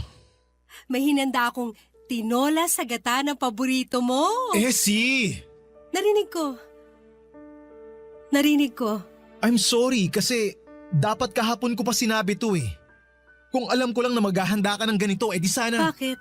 Anong bakit? Bakit ka nakikipaghiwalay? Bakit ngayon pa? Nakailang ka na ngayong gabi? Hindi na ako masaya. Paano hindi ka na masaya? Nung Sunday masaya pa tayong dalawa after church, diba? Ano yun? Matagal na akong hindi masaya. Bakit di ka masaya? Sabihin mo kasi hindi ko naman yung nakikita sa'yo. Hindi ko alam kung bakit hindi na ako masaya. Siguro kasi... Siguro ano? Siguro kasi hindi na kita mahal. Pero mahal kita, Jay. I'm sorry, Essie. Pero hindi na tayo pareho ng nararamdaman ngayon. Ang labo naman, Jay. Akala ko ba wala magbabago? Akala ko rin eh. Paano na to? Pwede pa rin naman natin kainin tong hinanda mong tinola eh.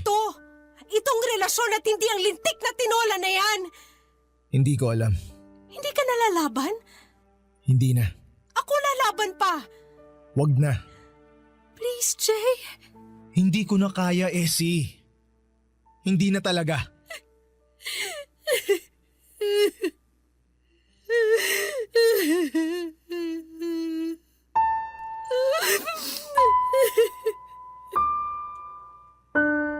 Papadudod ako ang nasurpresa noong gabi ng anniversary namin ni Jay.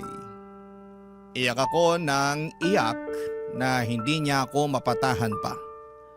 Umalis siya nang hindi nagpapaalam dahil hindi na rin niya alam ang gagawin at makalipas nga ang ilang oras ay tumawag ito para humingi ng sorry sa mga nangyari.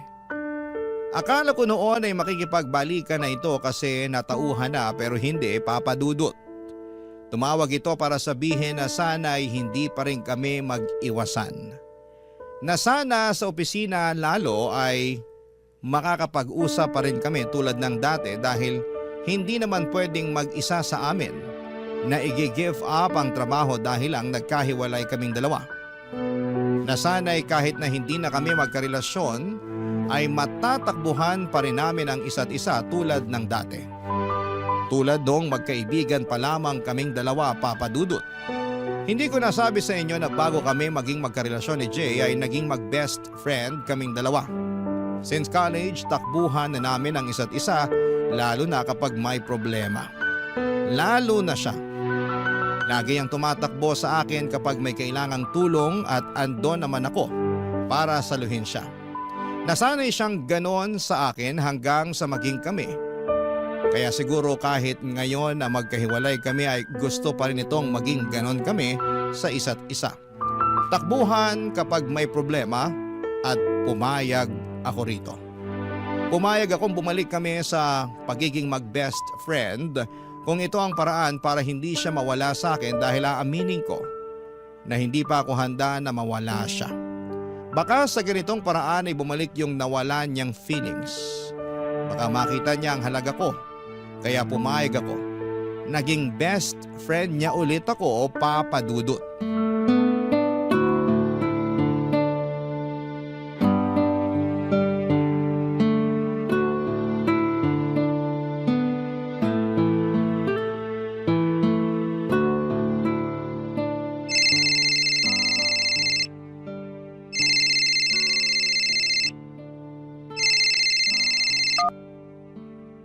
Hello, Essie, gising ka pa ba? nagising na. Ay naku, sorry talaga Essie kasi... Ano ba yun? Alas 3:30 na ng umaga, oh. Hindi ko kasi matapos tong report na pinapagawa ni boss eh. Di ba para mamaya na yan? Ano nangyari?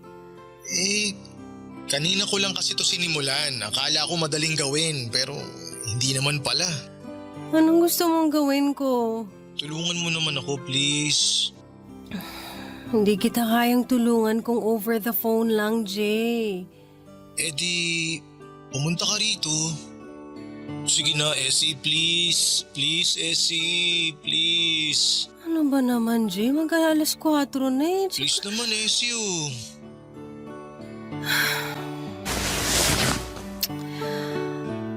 Okay. Bigyan mo ako ng 30 minutes. Pwedeng 20 minutes? Okay. Bigyan mo ako ng 20 minutes para mag-prepare. Ayun, thank you. Thank you Essie, sobrang thank you. Grabe, maaasahan talaga kita sa lahat. Ano pa nga bang silbi ko sa buhay mo, di ba? Ang laki kaya ng silbi mo. Ikaw ang savior ko eh. Araw-araw. Savior. Oh, bakit mo naman tinawanan yung sinabi ko? Hindi ko tinawanan. May naalala lang kasi ako. Hulaan ko. Nung college tayo, yan ang madalas kong sabihin sa'yo kapag ginagawa mo yung assignments ko. Lalo na nung ginawa mo yung thesis ko. At marami pang iba. Kaya nga thank you kasi kahit hindi na tayo, nandyan ka pa rin. Masasandalan. Maaasahan. Best friend. Sabi naman sa'yo mas maganda na ganito tayo kaysa... Huwag mo na ituloy ang sasabihin mo para maibaba ko na tong phone at makapag-prepare na ako. Ay, oo nga pala. O paano? See you. See you.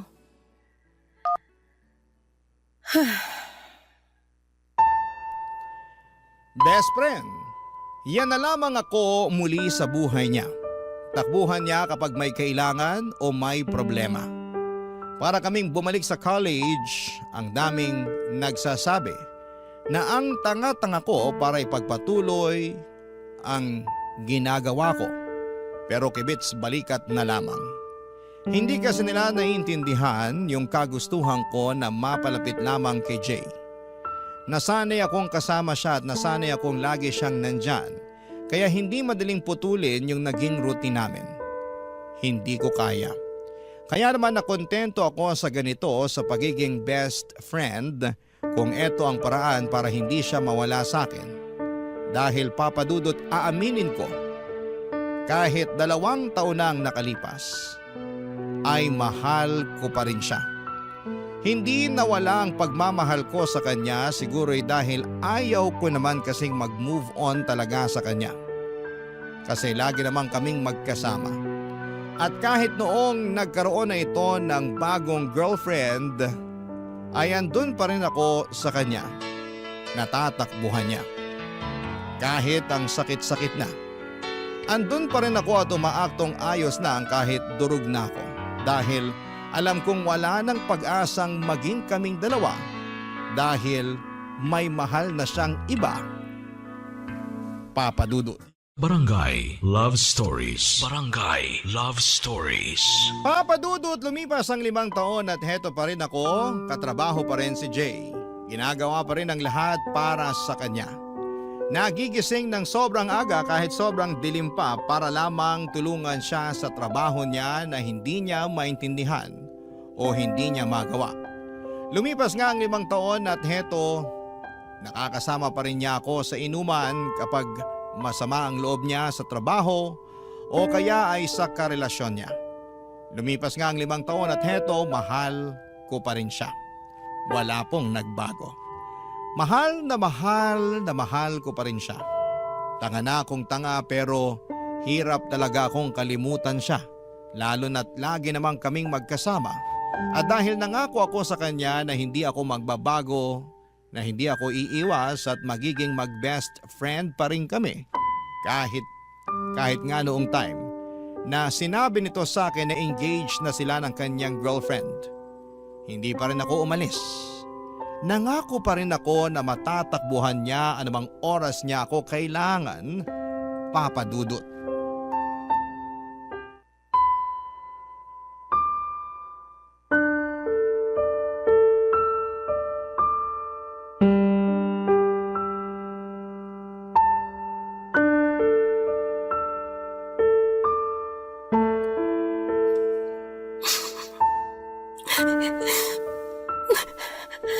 Oh, bakit ka umiiyak dyan?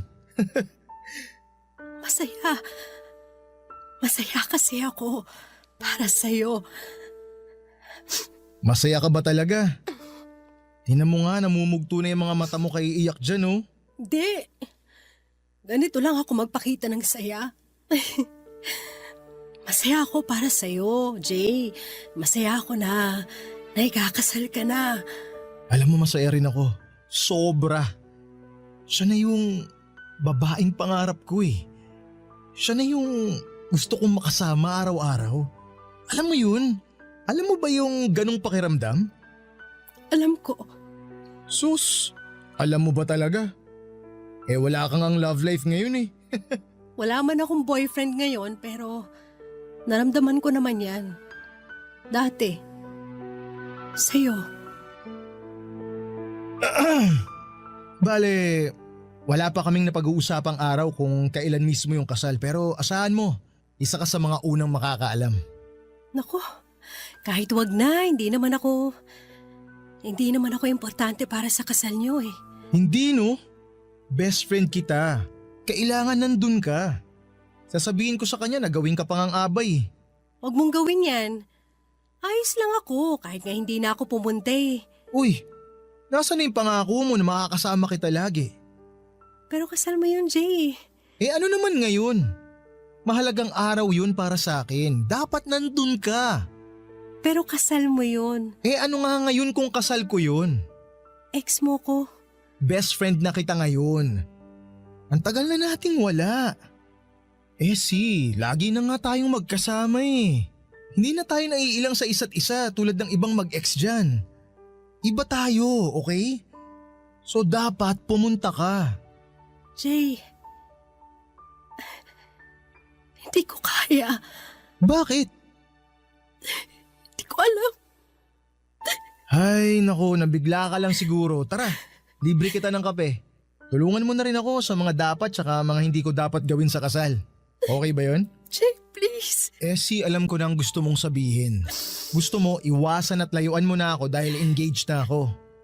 Hindi naman ako manhid eh. Hindi naman kasi ang dapat eh. Pero di ko kaya yun.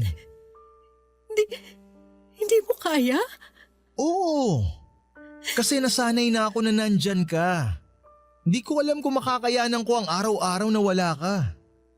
Pero… ituloy mo pa rin yung pangako mo.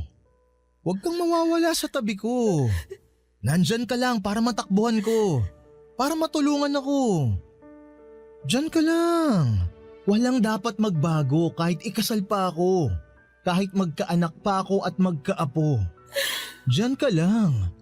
Ha? Okay.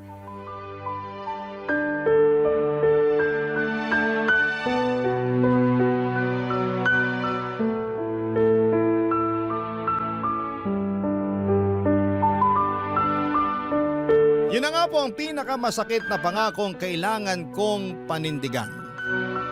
Durog na durog ako nung malaman kong ikakasal na siya. Parang biglang nawala na ako ng pag-asa na magiging kami pa. Kasi nung magkarelasyon pa lamang sila ng girlfriend niya ay okay pa. Pwede pang umasa kasi hindi pa naman sila kasal pero iba na ngayon. Engaged na sila at papunta na doon sa forever nila. Alam ko dapat at pinanindigan ko na lamang yung tumatakbo sa utak ko na dapat ay umiwas na ako kahit na ayaw pa niya. Oras na rin para makapag-move on sa kanya pero hindi ko nagawa. Kasi nung tumingin ako sa mga mata niya noong narinig ko ang mga pakiusap niya na huwag akong mawawala ay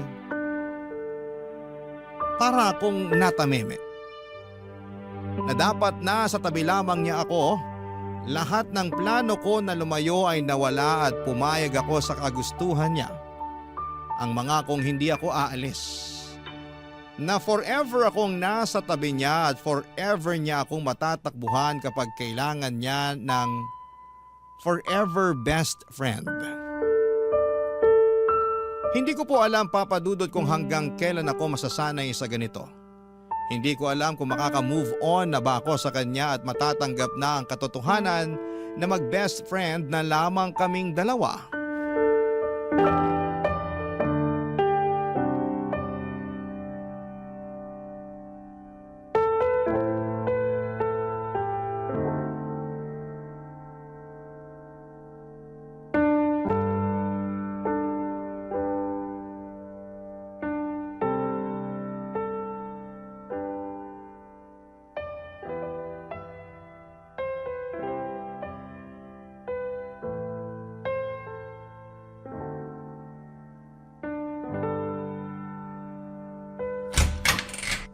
Jay!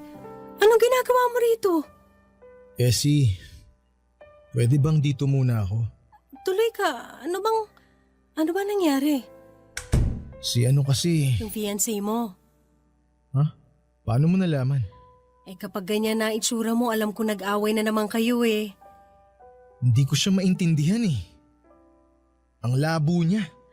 Ang babae kasi, kahit anong gawin mo, hindi mo maiintindihan. Mahalin mo na lang. Pero bakit ikaw naiintindihan ko?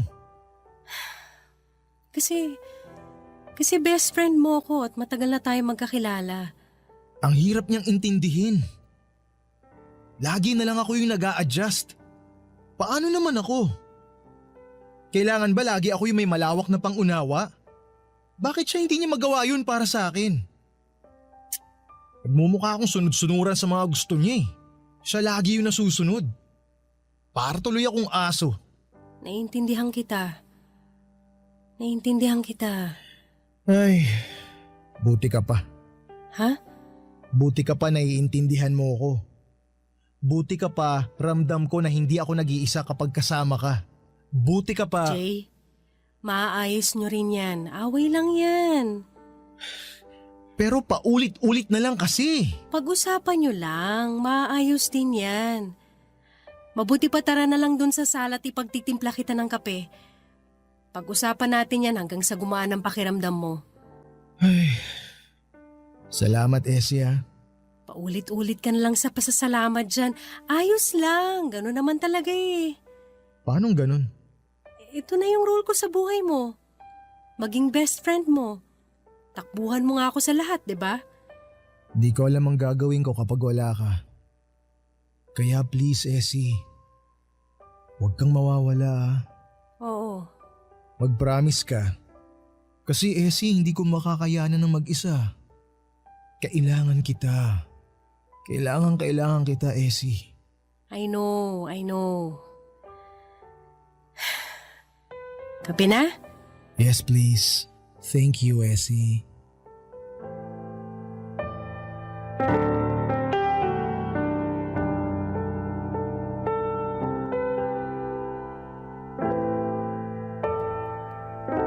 Dapat maging masaya ako kapag sinabi niya na kailangan niya ako. Dati masaya ako noon eh. kapag sinasabi niya yon. Kapag nagpapasalamat siya at sinasabi niya na masaya siya na nandun ako lagi para sa kanya. Na walang ibang babaeng kayang gumawa noon kahit pa nga ang GF niya. Hindi kayang gawin ang ginagawa ko. Pero ngayon kapag naririnig ko ang pasasalamat niya sa akin, kapag napapakinggan ko na sinasabi niya na kailangan niya ako, na hindi niya kayang mawala ako ay parang nadudurog ako ng paunti-unti. Kasi alam ko na hanggang doon na lamang yon. Hanggang takbuhan lamang ako kapag may kailangan at problema siya. Hanggang doon lamang ako. Hanggang best friend lamang niya ako. Ikakasal na siya, mahal na mahal niya ang babaeng pakakasalan niya at alam ko, kahit ako pa ang takbuhan niya sa lahat ay hindi ako ang babaeng ihaharap niya sa altar. Ang hirap naman ng ganito, Papa Dudut. Sarili kong kwento, sarili kong love story. Pero hindi ako yung leading lady. Sa sarili kong love story ay best friend lamang ang role ko sa buhay ng lalaking pinakamamahal ko. Habang pinagmamasdan ko ang leading man ko na masaya sa pinili niyang leading lady. Sa sarili kong kwento. Barangay Love Stories. Barangay Love Stories. Papadudod, pakiramdam ko ay para akong kabit kay Jay. Pero isang kabit na ako lang ang nakakaalam.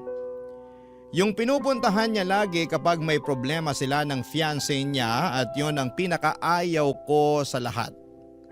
Ng dahilan kung bakit siya lumalapit sa akin. Parang mas lalo niyang pinaparamdam sa akin na talagang wala na akong dapat pang asahan sa kanya. At ang pinakamasakit pa rito, Papa Dudut, ay wala akong lakas ng loob para sabihin sa kanya na nasasaktan ako sa ginagawa niyang paglapit at alam kong wala na akong karapatan na sabihin ito sa kanya. Dahil nangako ako na nandito lamang ako para sa kanya kahit sobrang sakit na. Sobrang sakit, Papa Dudut.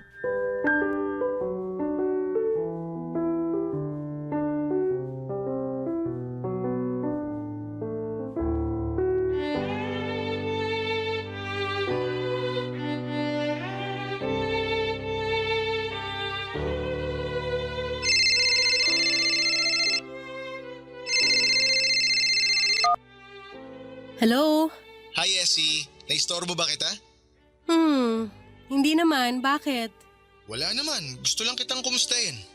Kumustahin ako? O bakit parang nagulat ka? Wala lang. Kala ko kasi may kailangan ka eh. Nanibago lang. Grabe naman to. Kinukumusta naman kita kahit wala akong kailangan Bihira.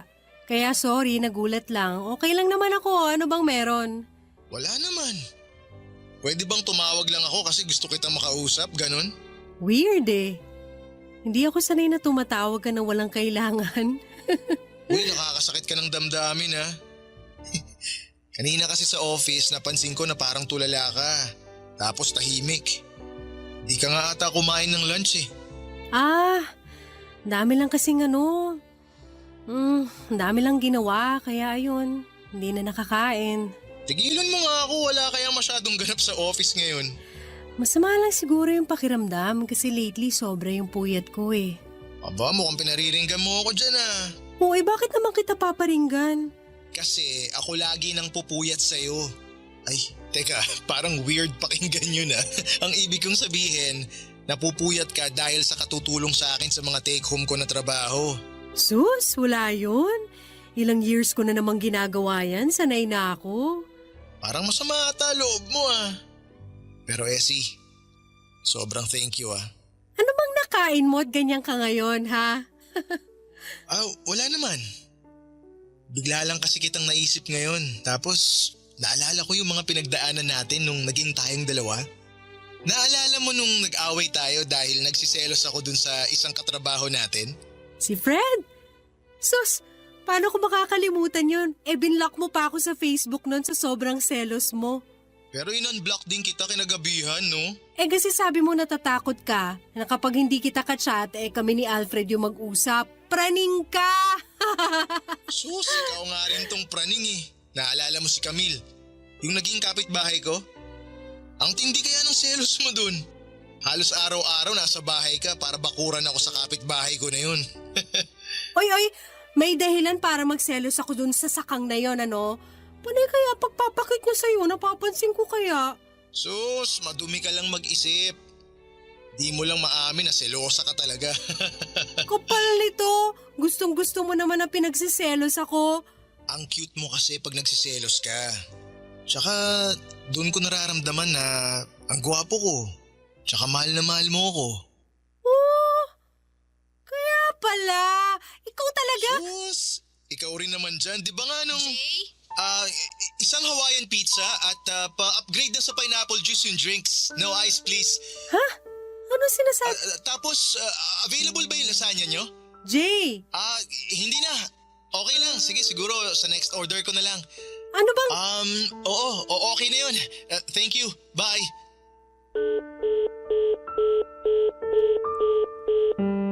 Hindi ko alam kung ano yung naging usapan namin yon ni Jay. Kung bakit bigla siyang tumawag at bigla naming pinag-usapan ang nakaraan namin. Aaminin ko na nakaramdam ako ng kaunting pag-asa.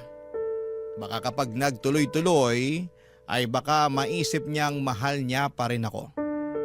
Tuwang-tuwa ako noon habang pinag-uusapan ang nakaraan namin pero nung biglang dumating ang fiancé niya ay bigla siyang nagpanggap na tumatawag sa isang fast food para magpa-deliver ng pagkain at walang sabi-sabing pinatayan ako ng tawag noong papalapit na ang fiancé niya sa kanya. Sobrang mixed signal yon para sa akin. Ano ba talaga? Bakit siya biglang mangungumusta at magbabanggit ng nakaraan namin? Bakit siya biglang magiging sweet tapos bigla ay parang nililihim na niya ako sa kanyang fiancé na dati naman ay hindi niya ginagawa? May mali siya na ba yon sa kanya? Gusto kong pag-usapan namin kung ano ba yung nangyari sa amin pero pagkatapos noon ng pag-uusap namin yon ay umiwas na ito sa akin at hindi ako manhid para maramdaman yon. Pero sa tingin ko ay maganda na rin yon para maka-move on na rin po ako sa kanya. Baka yun ay hinihintay ko para tuluyan na siyang makalimutan kasi hindi ko kayang ako ang magsimulang umiwas sa kanya. Siguro inabot ng 2 linggo ang hindi namin pagkikibuan hanggang sa isang araw ay bigla na lamang itong pumunta sa bahay, Papa Dudut.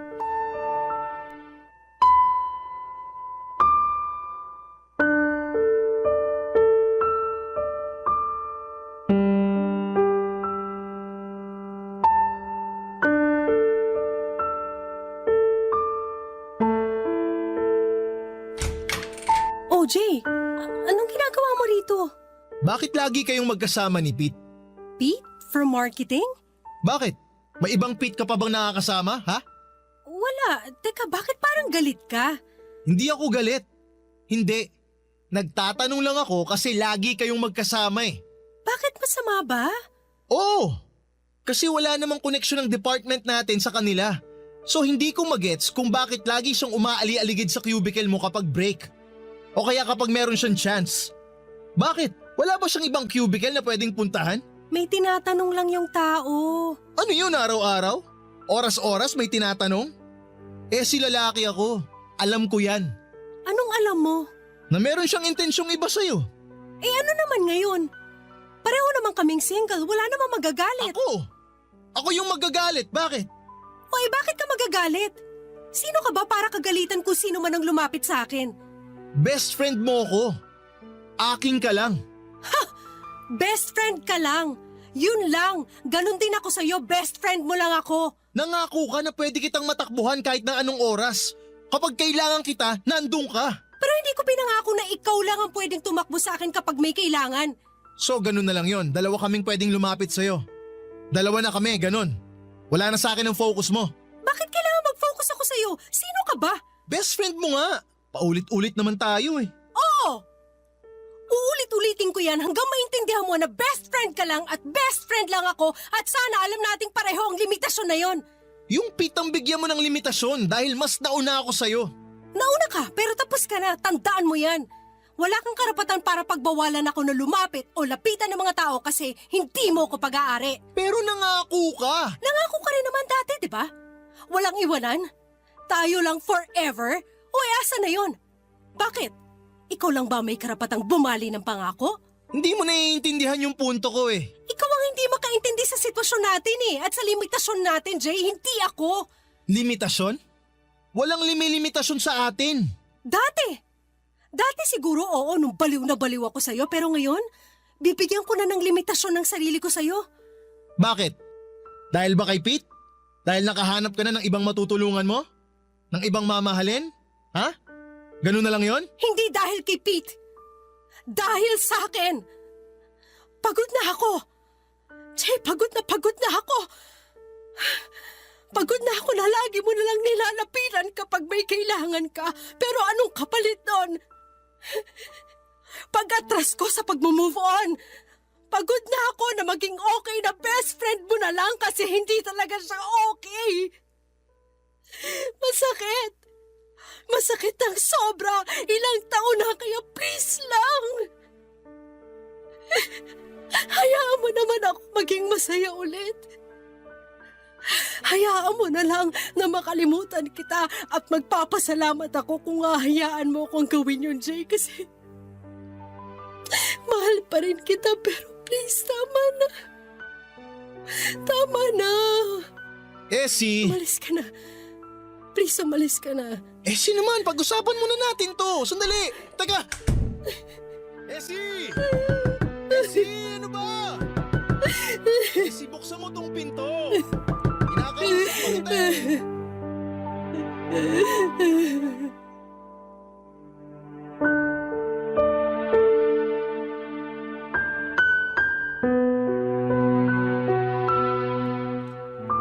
Sa unang pagkakataon ng buhay ko ay naramdaman kong malaya na ako. Naramdaman ko, Papa Dudut, na makakapagbukas na ako ng panibagong chapter ng buhay ko. Nawala na ang inaakala kong leading man ko.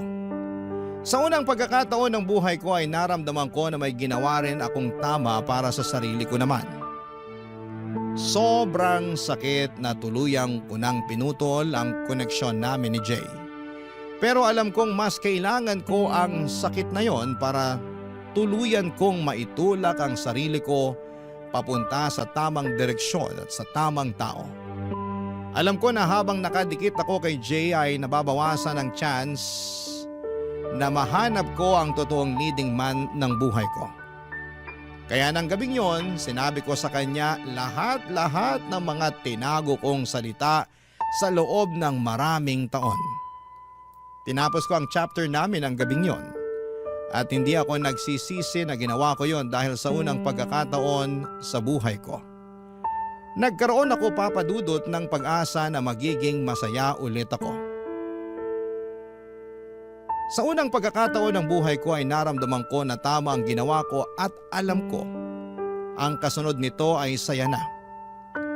Saya dahil ilang hakbang na lamang at makikilala ko na ang leading man ng buhay ko. Yung leading man ay tuturing akong leading lady sa kwento naming dalawa. Aabangan ko yon. At hindi ako mapapagod na humakbang patungo sa direksyon kung nasaan man siya. Papa Dudut, marami na akong sakit na dinanas sa nakaraang pahina ng buhay ko. Malit na bagay na lamang ang hahakbangin ko para makalaya. Ang inyong kapuso at kabarangay forever, Essie. Kwentuhan naman tayo dito sa comment section.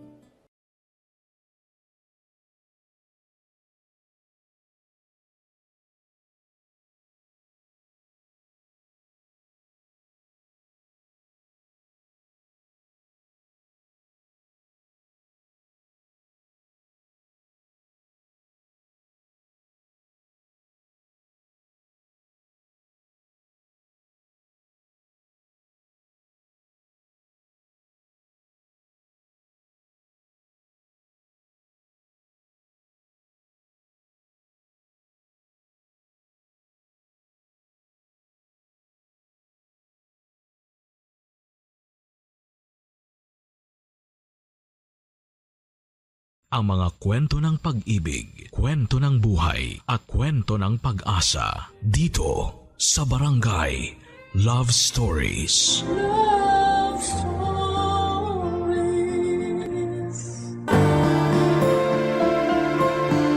Ang pagiging yaya ay isang marangal na trabaho na may malaking epekto sa buhay ng isang bata. Sa pamamagitan ng kanilang pag-aalaga at malasakit ay nakakatulong sila sa paghubog ng pagkatao ng isang bata. Ikaw, kabarangay, ano ang iyong mga naging karanasan o alaala sa iyong yaya?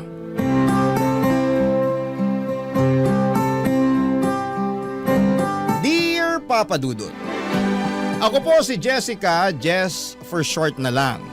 Matagal na po akong tagahanga ng Barangay LS. Palagi po akong nakikinig sa programa ninyo sa Facebook tuwing alas 12 ng tanghalian. Sana po ay matanggap ninyo ang sulat ko na ito at magkaroon ako ng pagkakataon na maibahagi ang aking kwento. Hindi po ako lumaki sa marangyang pamilya. Ang mga magulang ko po ay parehong magsasaka at ang natapos ko lamang po ay high school. Mula pagkabata, tumutulong na po ako kina mama at papa sa mga gawaing bukid. Hindi man kami mayaman, masaya naman kami sa buhay namin sa probinsya. Sariwang hangin, maganda ang mga tanawin at tahimik ang paligid. Wala po akong reklamo sa naging buhay namin sa probinsya. Pero noong nakapagtapos na po ako ng high school ay hindi na kinaya ni na mama at papa na ipagpatuloy yung pag-aaral ko. Hindi ko po maiwasang malungkot pero wala rin naman akong magagawa. Mahal ko ang probinsya pero alam naman po natin na hindi kalakihan ang kita doon. Kaya't nag-decide po akong pumunta sa syudad para maghanap ng trabaho. Pinili ko po ang maging kasambahay at ang layunin ko lang noon ay makapag-ipon ng pera para mapaayos yung bahay namin at makapagtayo ng maliit na negosyo para kina mama at papa. Gusto ko kasi na hindi na magtrabaho sa bukid sina mama at papa lalo na't hindi na rin sila bumabata. Nalaman ko po ang tungkol sa paghahanap ng yaya sa isang ad sa dyaryo. Dali-dali ko pong tinawagan ng numero na nakalagay sa ad. Babae yung sumagot ng phone at pagkatapos ng mahabang usapan ay sinabi niya sa akin na pag nagustuhan daw niya ako. Sobra po akong nainganyo at confident po ako noong mga panahong yon na magugustuhan nila ako. Kasi masipag ako pagdating sa mga gawaing bahay. Kinabukasan noon ay nanghiram ako ng pera sa kapitbahay namin at lumuwas papunta ng syudad. Nangako din ako kina mama at papa na buwan-buwan ako magpapadala ng pera sa kanila para sa mga pangangailangan nila sa bahay. Noong dumating po ako sa bahay na naghahanap ng yaya, natuwa sila sa akin dahil mukha daw po akong masipag at puno ng enerhiya. At ito rin ang naging dahilan kung bakit natanggap ako bilang yaya. Napag-alaman ko din po na isang single mother ang may-ari noong bahay na naghahanap ng yaya. Dahil pumanaw na po ang asawa nito. Meron po siyang 10 years old na anak na lalaki at siya po ang naging alaga ko, Papa Dudut.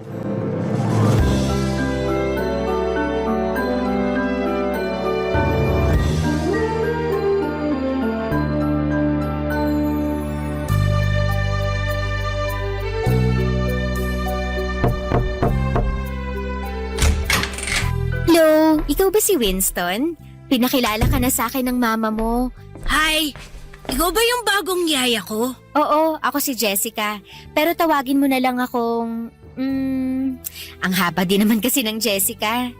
Ay, alam ko na. Yaya Jess na lang. Sige po, Yaya Jess. Ilang taon ka na, Winston? 10 years old. Pero malapit na ako maging teenager. Kakatuwa ka namang bata ka. Basta lagi mong tatandaan, nai-enjoy mo lang ang kabataan mo, ha? Naku, mahirap sa mundo ng mga big boys at big girls. Kung pwede lang sana bumalik sa pagkabata, naku, gagawin ko talaga. Bakit mo gustong bumalik sa pagkabata, Yaya Jess? Para mawala lahat ng pimples at wrinkles mo? Aba, bastos kang bata ka. Naisahan mo ako dun Yaya, tama na! Huwag mo akong kilitin! Di na ako makahinga! Like na kita, Yaya Jess. Ako rin. Mukhang hindi ako mamomroblema sa pag-aalaga sa'yo. Ay, nga pala, kanina ko pa napapansin na andito ka lang palagi sa kwarto mo nagko-computer. Hindi ka man lang ba naglalaro sa labas? Ayoko po maglaro sa labas eh. Binubuli lang ako ng mga bata dun. Ha? Paanong binubuli? Pinagtatawanin nila yung salamin ko. Mukha daw akong alien. Tapos pangu daw ako, tabachoy. Tong mga batang to, oo. Nako, sa susunod na asarin ka nila, magsumbong ka sa akin, ha? Mananagot na talaga sa akin yung mga yan. Thank you, Yaya Jess. Pero ayoko. Tayo na lang kaya maglaro. Marami akong computer games dito na pang 2 players. Oy baby, yun ang hindi ko mapapangako sa'yo. Kasi baka pagalitan ako ng mama mo. Alam mo naman, kailangan kong sipagan tong mga gawaing bahay dito kung gusto kong magtagal sa inyo, di ba? Lalong-lalo na ngayon at kakatanggap lang sa akin ng mama mo. Naku, Yaya, huwag kang mag-alala. Nandyan si mama ngayon, oo, pero kadalasan wala naman siya dito eh. Ha? Anong ibig mong sabihin? Busy si mama sa work niya. Most of the time, mag-isa lang ako dito sa bahay. Ay, ganun ba? Naku, kawawa ka naman palang bata ka. Naku, baby, don't worry kasi andito na si Yaya. Forever na ako dito. Pero teka lang, kung ikaw lang ang naiiwan dito mag-isa, paano yung… Mga gawaing bahay. Tinuruan na ako ni mama kung paano gumamit ng washing machine at saka rice cooker. Pero hindi nga lang ako marunong magluto. Kasi si mama naghahanda ng mga pagkain ko before siya umalis papuntang work. Napaka-independent mo naman palang bata ka. Huwag kang mag-alala kasi tuturuan kitang magluto. Okay ba yun sa'yo? Okay na okay po! Oo, mabuti na yung ganun para at least hindi ka nakanganga kung sakaling wala kang kasama. Hindi ka magugutom, ganun. Ay nga pala, kumusta naman yung pag-aaral mo? Anong favorite subject mo? English po favorite subject ko. Kayo po, anong favorite subject nyo? Favorite ko naman yung math. Ay, ayoko niyan. Puro numbers tsaka formula. Sumasakit ulo ko dyan. Di mo ata natatanong na palagi ako nananalo sa mga math competition nung high school. Kaya wag kang mag-alala, akong bahala sa'yo. Talaga? Tutulungan mo ako sa math homework ko? Oo naman, why not, di ba?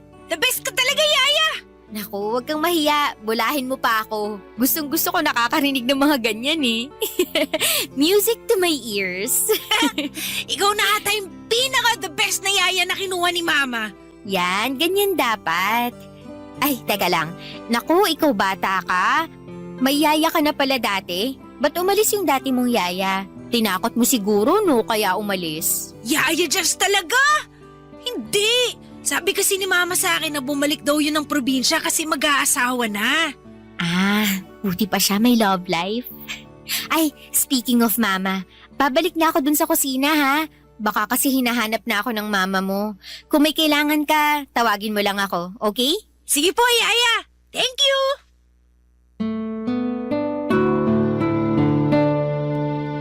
Naging maayos po ang takbo ng pamamasukan ko kina Winston. At masaya na rin po ako sa sahod ko kasi kahit papaano ay nakakatulong ito kina mama at papa. At sa totoo lang ay maganda rin naman ang kwarto ko sa bahay kung saan ako namamasukan. Hindi halatang maid's quarter. Aircon na lang po ang kulang doon at magmumukha ng kondo yon. Hindi ko na nararamdaman ang bigat ng malayo sa pamilya dahil masaya ako sa naging trabaho ko. Hindi po ako nahirapan pakisamahan ang alaga kong si Winston. Napakabait niyang bata at napaka-masunurin pa. Oo, may mga pagkakataon na pilyo siya pero hindi talaga nawawala ang respeto niya sa mga matatanda. At doon ko siya labis na hinangaan. Pakiramdam ko nga ay parang nabubuli siya ng ibang tao dahil sa sobrang kabaitan niya. Maayos po kami ni Winston pero sa totoo lang, awang-awa ko sa kanya. Palagi siyang walang kasama sa bahay dahil nga madalas ay wala ang mama niya. Nang malaman ko po na namatay ang tatay ni Winston noong 6 years old pa lamang siya, mas lalo akong naawa sa kanya. Simula noon, ang mama niya na talaga ang tumatayong nanay at tatay niya. At ramdam ko ang hirap na dinadala ng bata. Hindi lang ako kay Winston naaawa kundi pati na rin sa mama niya. Ngunit syempre, bilang isang dakilang yaya, hindi ko pinabayaan si Winston. Pinaramdam ko araw-araw sa kanya na hindi siya nag-iisa. Lalo na tuwing wala ang mama niya. Ipinaliwanag ko din sa kanya ng maayos kung bakit may mga panahon na wala ang mama niya para kahit papaano ay maintindihan niya at hindi siya magkimkim ng sama ng loob. Pinaramdam ko sa kanya na hindi siya kawawa at hindi siya pinapabayaan. Sa awa ng Diyos, nakikinig naman po siya sa lahat ng sinasabi ko. At alam kong unti-unti niyang naiintindihan ang mga bagay-bagay. Pero alam niyo naman po, tao lang tayo, may mga limitasyon. At may mga pagkakataong ang saloobin natin ay hindi na natin kayang itago. Isang araw po ay umuwi si Winston na umiiyak. Nang lumapit siya sa akin, nakita ko ang bigat ng mga pinagdadaanan niya. Hindi basta isang ordinaryong bata ang nakita ko noong araw na yon. Ang nakita ko noong araw na yon ay isang bata na puno ng sakit at lungkot sa mata. Isang bata na kulang sa pagmamahal ng mga magulang. Isang bata na nangungulila sa presensya ng kanyang ina.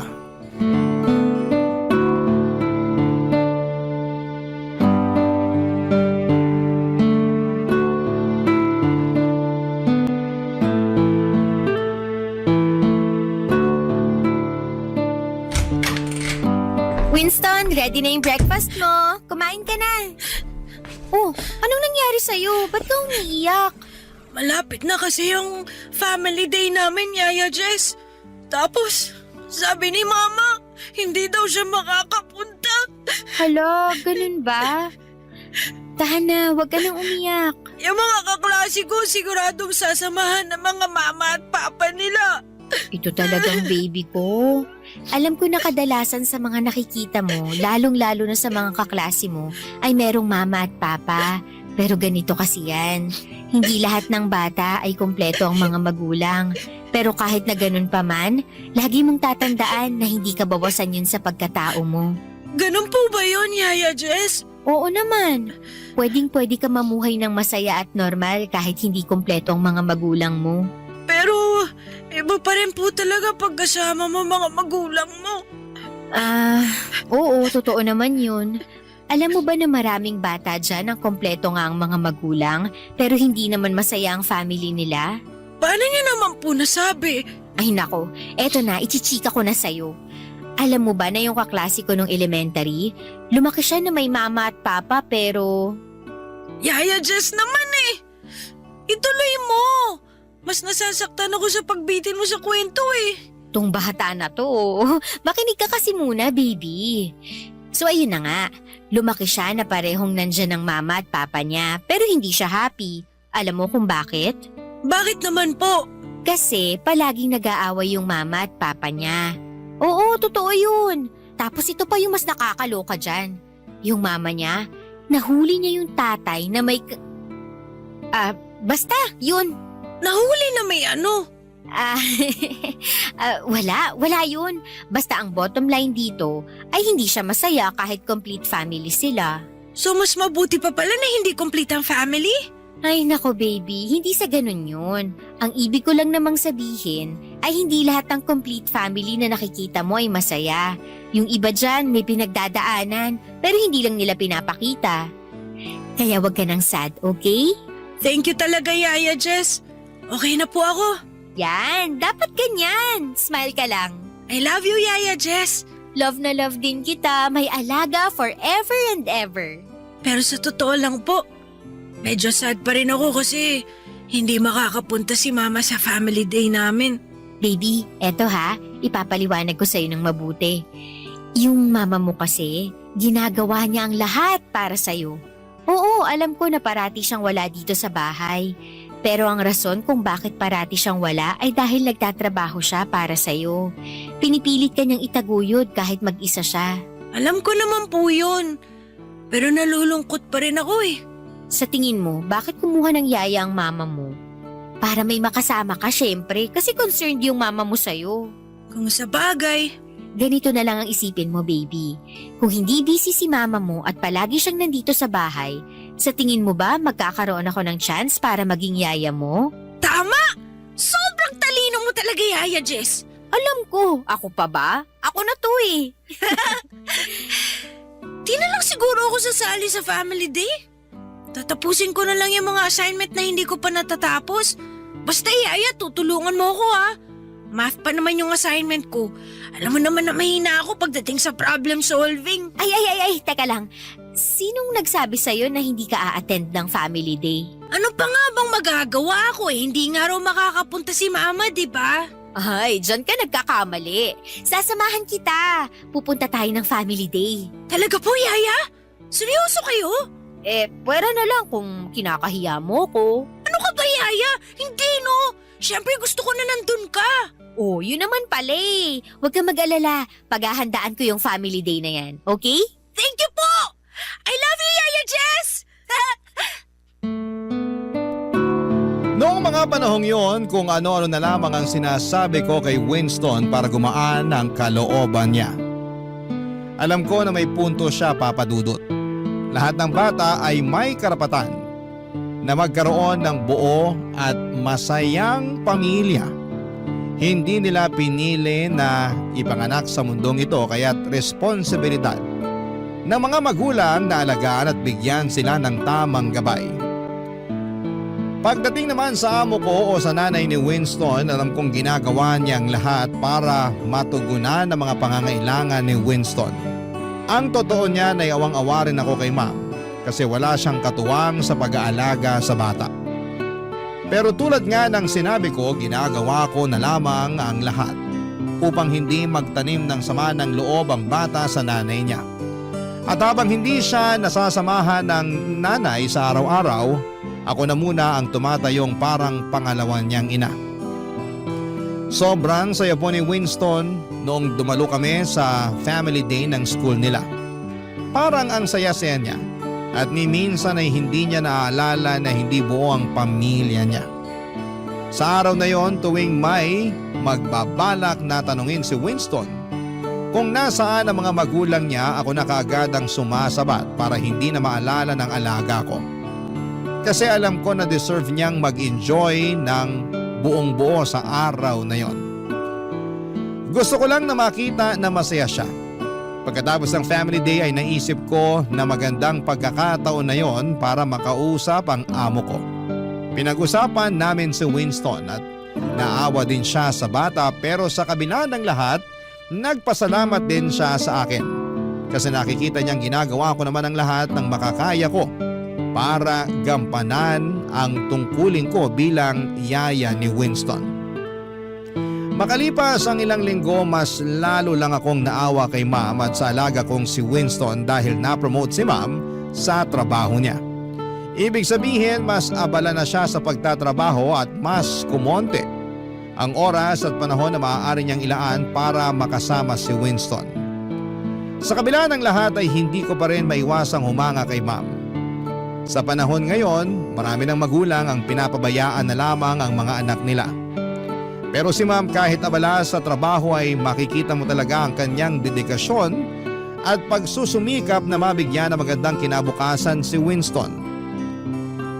Hindi po madaling balansehin ang trabaho at pamilya.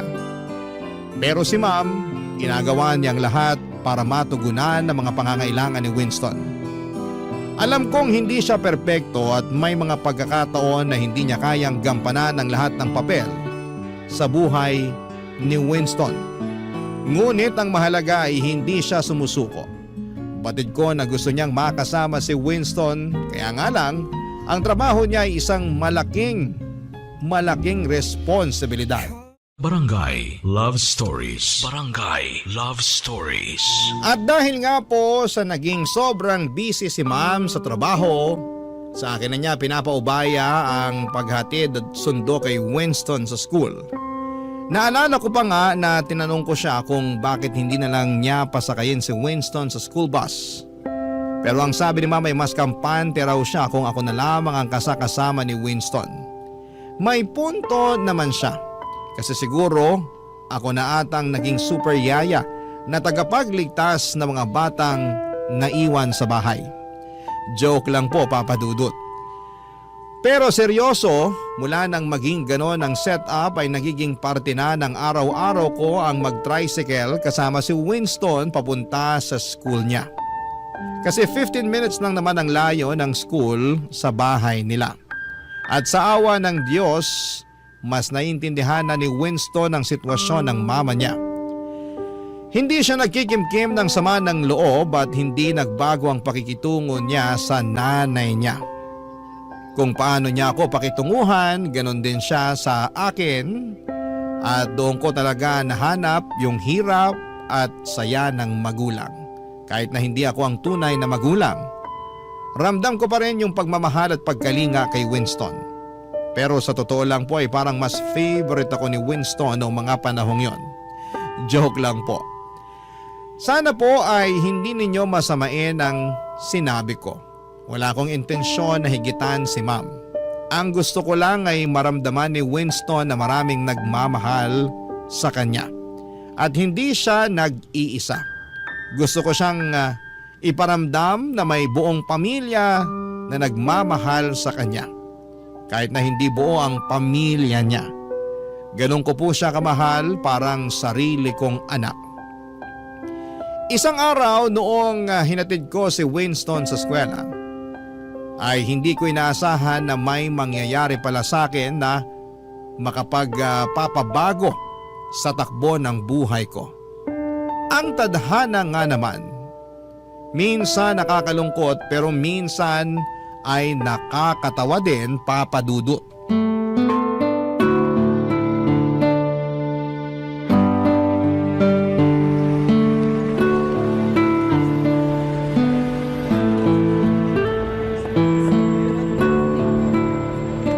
Sige na, pumasok ka na at baka malate ka pa. Opa, Yaya. Ay, sandali lang. Baka makalimutan mo pa to. Ito nga pala yung lunchbox mo. Tapos, ito naman yung tubig mo. Tapos, ito naman yung iced tea mo. Thank you, Yaya. Mauna na po ako. Sige, enjoy! Nakakaloka, makauwi na nga. Hindi ko pa nasasampay yung mga labada. Baka makatanggap ako ng award kay Ma'am pag naabutan niya yun. Ito din naman kasing pasok ni Winston eh. Kailangan ba talagang 8 ng umaga nasa school na ang mga batang yun? Aba, hindi naman ata makatarungan yan. Ano bang akala nila sa mga bata nagtatrabaho? Ay, makauwi na nga nang matapos ko na yung mga hindi ko pa natatapos. Hala, Diyos ko, yung wallet ko nawawala. Paano ko makakauwi nito? Hala, wala akong pamasahe. Nalaglag ata sa waiting area. Patay, kailangan ko nang balikan yun.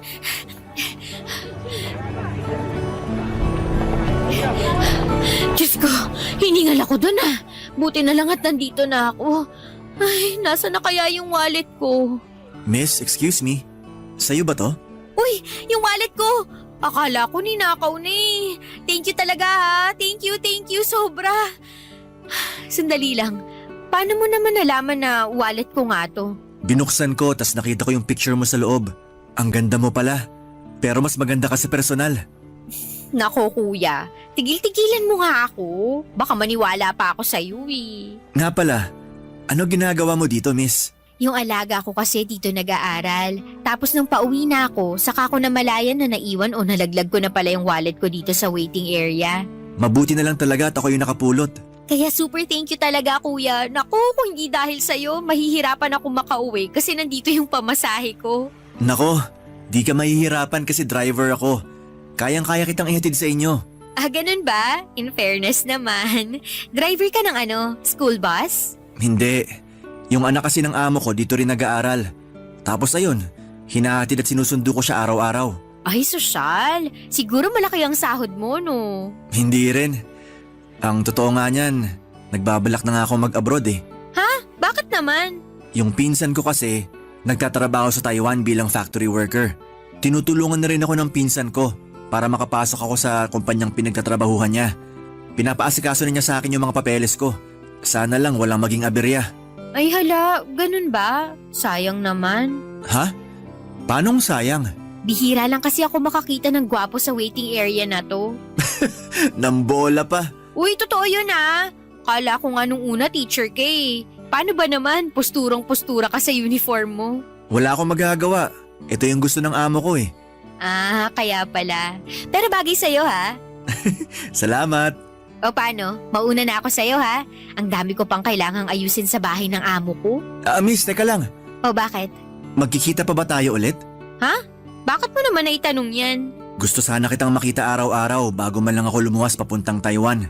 Nako kuya, tatapatin na kita. Gwapo ka pero wala akong panahon para makipaglandian sa'yo. Bakit naman? Nakafocus kasi ako sa alaga ko. Kawawa din naman kasi. Alam mo na, broken family. Sa tingin ko, swerte pa rin alaga mo eh. Paano mo naman nasabi yan? Kasi may yaya siya na tulad mo. Tigil-tigilan na nga natin tong bulahan na to. Baka mamaya kung saan pa mapunta tong usapan na to eh. Sige na, aalis na talaga ako. Pero magkikita pa naman tayo bukas, di ba? Depende kung habulin mo ko. Joke lang. Oo naman, dito nag-aaral alaga ko eh. Nga pala miss, di ko pa natatanong pangalan mo. Jessica, pero Jess na lang for short. Nice to meet you, Jessica. Ako nga pala si Edgar. Nice meeting you too, Edgar. Thank you nga pala sa pagsoli sa akin ng wallet ko ha. Mauna na ako, kita-kits na lang. Aminin ko, Papa Dudut, na nalaglag ang panty ko sa usapan namin ni Edgar na yon. Paano ba naman kasi sobrang gwapo niya, ang ganda ng katawan. At pakiramdam ko ay natutunaw ako tuwing tinititigan niya ako. Lalo akong kinilig noong may napansin akong papel sa loob ng wallet ko at may nakalagay na phone number doon. Siyempre nagtaka ako. Kaya naman sinubukan kong i-text ang number na yon. At doon ko napag-alaman na kay Edgar pala yon at sinadya niyang ibigay sa akin ang number niya. Mga lalaki nga naman, kaya maraming babayang nasasaktan kasi talagang alam nila kung paano kunin ang loob mo. Sa totoo lang, kahit gwapo at mabait si Edgar at kahit crush ko siya, hindi ko iniisip na magkarelasyon kami. Kasi ang priority ko talaga ay ang trabaho ko at ang alaga kong si Winston. Pero paminsan-minsan, nakakabagot din sa bahay. Lalo na kapag tapos na ako sa mga gawaing bahay. Kaya nire-replyan ko na si Edgar at madalas din kaming magkita sa waiting area habang hinihintay ko si Winston at habang hinihintay din niya ang anak ng amo niya. Madalas kaming magkwentuhan ni Edgar tungkol sa trabaho namin. Napag-alaman ko na 5 taon na pala siyang single at ang gusto niya sa buhay ay ang magkaroon ng sariling pamilya. Pero sa tingin niya ay hindi siya makakabuo ng pamilya kung patuloy siyang magiging driver. Kasi hindi naman daw ganun kalaki ang sahod niya, kaya naisipan niyang magtrabaho sa Taiwan bilang factory worker. Gusto niyang makapag-ipon ng malaking pera hanggang sa makabalik siya dito sa Pilipinas. Hanga din naman ako sa kanya kasi talaga namang alam niya kung ano ang gusto niya sa buhay. Nagtuloy-tuloy po ang pagiging magkaibigan namin ni Edgar ng ilang buwan. At nang akala ko ay hanggang sa simpleng kwentuhan at biruan na lamang matatapos ang lahat. Isang araw ay pinuntahan ako ni Edgar sa bahay ng amo ko.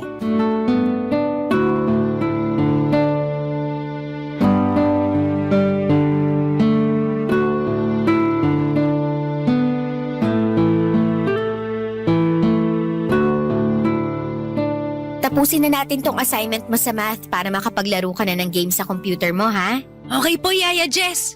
Sige, tuloy na natin to. Ay, nakakamiss tuloy mag-aral. Kaya ikaw, mag-aaral ka ng mabuti, ha? Okay po, Yaya Jess. Yaya, si Mama na ba yun? Ay, hindi ko alam eh. Sabi kasi ng mama mo, mamayang gabi pa daw yung uwi niya. Dito ka lang, baby. Puntahan ko lang, ha? Sige po. Tapusin mo na yung homework mo. Babalikan kita, okay? Okay, Yaya. Andyan na! Sandali lang! Nakakaloka. Sino kaya to? Ay, baka naman delivery boy. Edgar? Hoy! Ano ginagawa mo dito?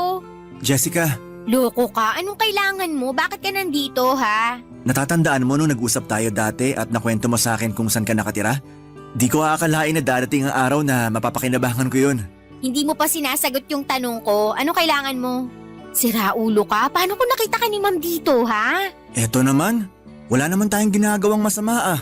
Kahit na. Siguradong papagalitan ako ni ma'am pag nalaman niya na kinuwento ko sa'yo yung address niya. Hindi ko naman kasi lubos na akalain na pupuntahan mo ko dito, no? Huwag ka nang magalit sa akin. Sorry na. Isa lang naman ang sadya ko dito eh. Ano naman yun? Jess. Matagal ko na kasing gustong sabihin sa'yo to. Ang alin? Yung hindi mo ako na-replyan kagabi kasi malamang naubusan ka na ng load. Ano ka ba? Wala yun. Eto naman, hindi yun. So ano, maghuhulaan na lang ba tayo dito? Sabihin mo na kasi. Eto na nga. Jess. Nako, sinasabi ko sa'yo, pag hindi ka pa nagsalita, babalik na talaga ako sa loob. I love you. Mahal na mahal kita. Ano akala mo sa akin? Leading lady ng GMA teleserye? Dennis Trillo at Jenilyn Mercado lang? Magkamukha nga kayo ni Dennis, pero ang ganda naman ata ni Jenilyn para maging kamukha ko pa siya. Eto naman oh, nagpapatawa pa. Hindi na nga ako nakatulog kagabi kakaisip kung paano ko aaminin sa'yo yung nararamdaman ko eh. Wait lang, ibig mong sabihin, pumunta ka dito sa bahay ng amo ko para... Para ligawan ka, oo. Jess, pagod na kasi ako kakatago ng tunay ko na nararamdaman para sa'yo tuwing nagte-text tayo. Sigurado ka na ba talaga dyan sa nararamdaman mo? Oo naman, bakit? Wala ka bang tiwala sa akin? Hindi naman sa wala akong tiwala sa'yo, pero... Pero ano? Ano ba kasi ang nakita mo sa akin? Siguro nga hindi ako pangit, pero hindi rin naman ako ganun kaganda. At isa pa, yaya lang ako. Sandali lang, huwag mong nilalang ang pagiging yaya. Marangal na trabaho yan. Jess, hindi ka naman kasi mahirap mahalin eh. Maganda ka, mabait, magaan ka usap. Nawawala ang stress ko tuwing tinetext mo ko at masinisipagan kong trabaho ko ng dahil sa'yo. Ay, sige, ipagpalagay na natin na sasagutin kita. Pero Edgar, nagbabala ka magtrabaho sa Taiwan, di ba? Ano na lang ang mangyayari sa relasyon natin kung sakasakali? Tatapatin na kita, magaan din ang loob ko sa'yo at napakaswerte ng kahit sinong babae na maging boyfriend ka. Pero hindi ko kaya ang long distance relationship. Sa totoo lang napag-isipan ko na yan at balak na talaga kitang kausapin tungkol dyan. Jess, sana wag mong masamain tong sasabihin ko sa'yo ha. Alam mo, kinakabahan na ako sa'yo. Ano ba yun ha? Nakausap ko kasi ang pinsan ko nung isang araw at willing siya na tulungan tayo pareho para makapagtrabaho tayo sa Taiwan. Nasisiraan ka na ba ng bait? Hoy Edgar, kilabutan ka nga sa mga pinagsasasabi mo. Hindi pa nga kita sinasagot tapos ngayon aalukin mo pa ako na magtrabaho sa Taiwan. Pambihira ka. Hindi naman kita pipilitin na sagutin ako agad-agad. Yung sa akin lang naman, sayang din naman kasi ang opportunity kasi willing tayo tulungan ng pinsan ko.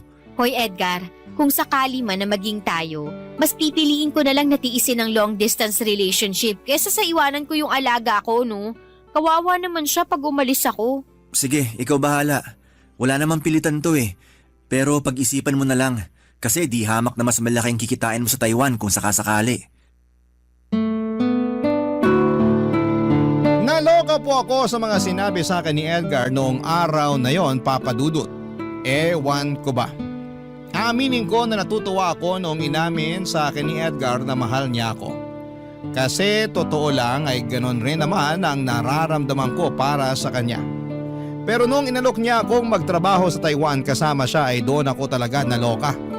Oo, unti-unti na akong napamahal kay Edgar pero hindi matutumbasan ng kahit na anong relasyon ang pagiging yaya ko kay Winston. Sobra akong masasaktan kapag dumating ang araw na kailangan kong iwanan ang batang yon. Kung pwede ko lang sanang samahan si Winston hanggang sa pagtanda ko ay gagawin ko talaga. Ang hirap tanggapin na balang araw ay kailangang iwanan ko siya at hindi ko alam kung kaya ko yon. Pagdating naman kay Edgar, hindi siya nagsawa sa panliligaw sa akin. Kung ano-ano na ang mga tinitext at ibinibigay niya para lamang may pakita na talagang mahal niya ako. Makalipas ang ilang buwan ay bumigay ako at sinagot ko na rin siya. Noong mga panahong yon, alam ko na malamang masasaktan ako kapag umalis siya para magtrabaho sa Taiwan. Pero kahit na ganoon ay naisip ko na mas matitiis ko pang mawala si Edgar kesa mawala ang alaga ko na si Winston.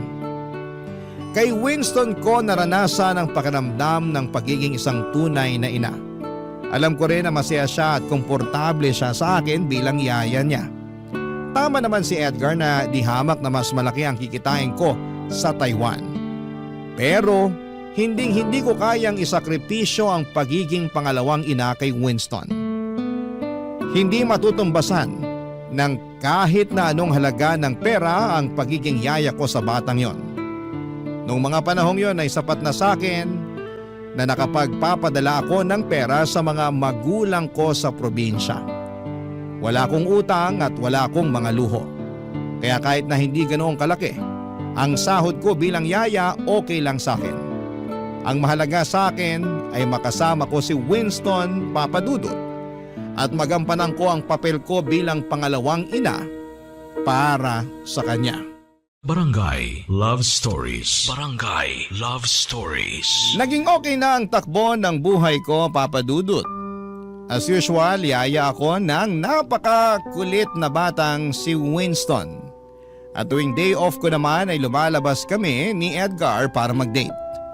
Nang mga panahong yon ay pakiramdam ko ay parang perfect na ang lahat. Hindi na rin ako kinukulit ni Edgar na sumama sa kanya papunta ng Taiwan. Napagkasunduan namin na mag-long distance relationship na lamang kami. Pinangako ni Edgar na mag-iipon siya para makapagpatayo kami ng bahay at makapagpakasal at sumang-ayon ako sa plano niyang yon. Pero Papadudot, hindi ko alam na may darating pa pala na pagsubok na yayanig sa buhay ko. Ilang linggo lang ang lumipas, tumawag sa akin si Papa at sinasabi na may stage 1 breast cancer daw si Mama. Sobra akong nanginig at naiyak nang marinig ko ang napakasamang balita na yon. Ikinuwento ko sa amo ko at kay Edgar ang tungkol sa mama ko at sobra silang naaawa sa akin. Nang mga panahong yon, alam ko na kailangan kong kumilos kaagad kasi ayokong lumala ang kalagayan ni Mama. Kaya naman napagdesisyonan ko nang tanggapin ang alok ni Edgar na magtrabaho sa Taiwan bilang factory worker na kasama siya. Sinabi ko ito kay Ma'am at kitang-kita ko sa mga mukha niyang kalungkutan. Pero naunawaan niya naman ang sitwasyon ko na kailangan kong mag-ipon ng malaking halaga para maagapan ang cancer ni Mama. At syempre hindi naging madali sa akin na kausapin si Winston tungkol sa desisyon kong umalis. Naramdaman ko ang bigat sa puso ko habang pinapaliwanag ko sa kanya na kailangan kong magtrabaho sa ibang bansa para matulungan si Mama, Papa Dudut.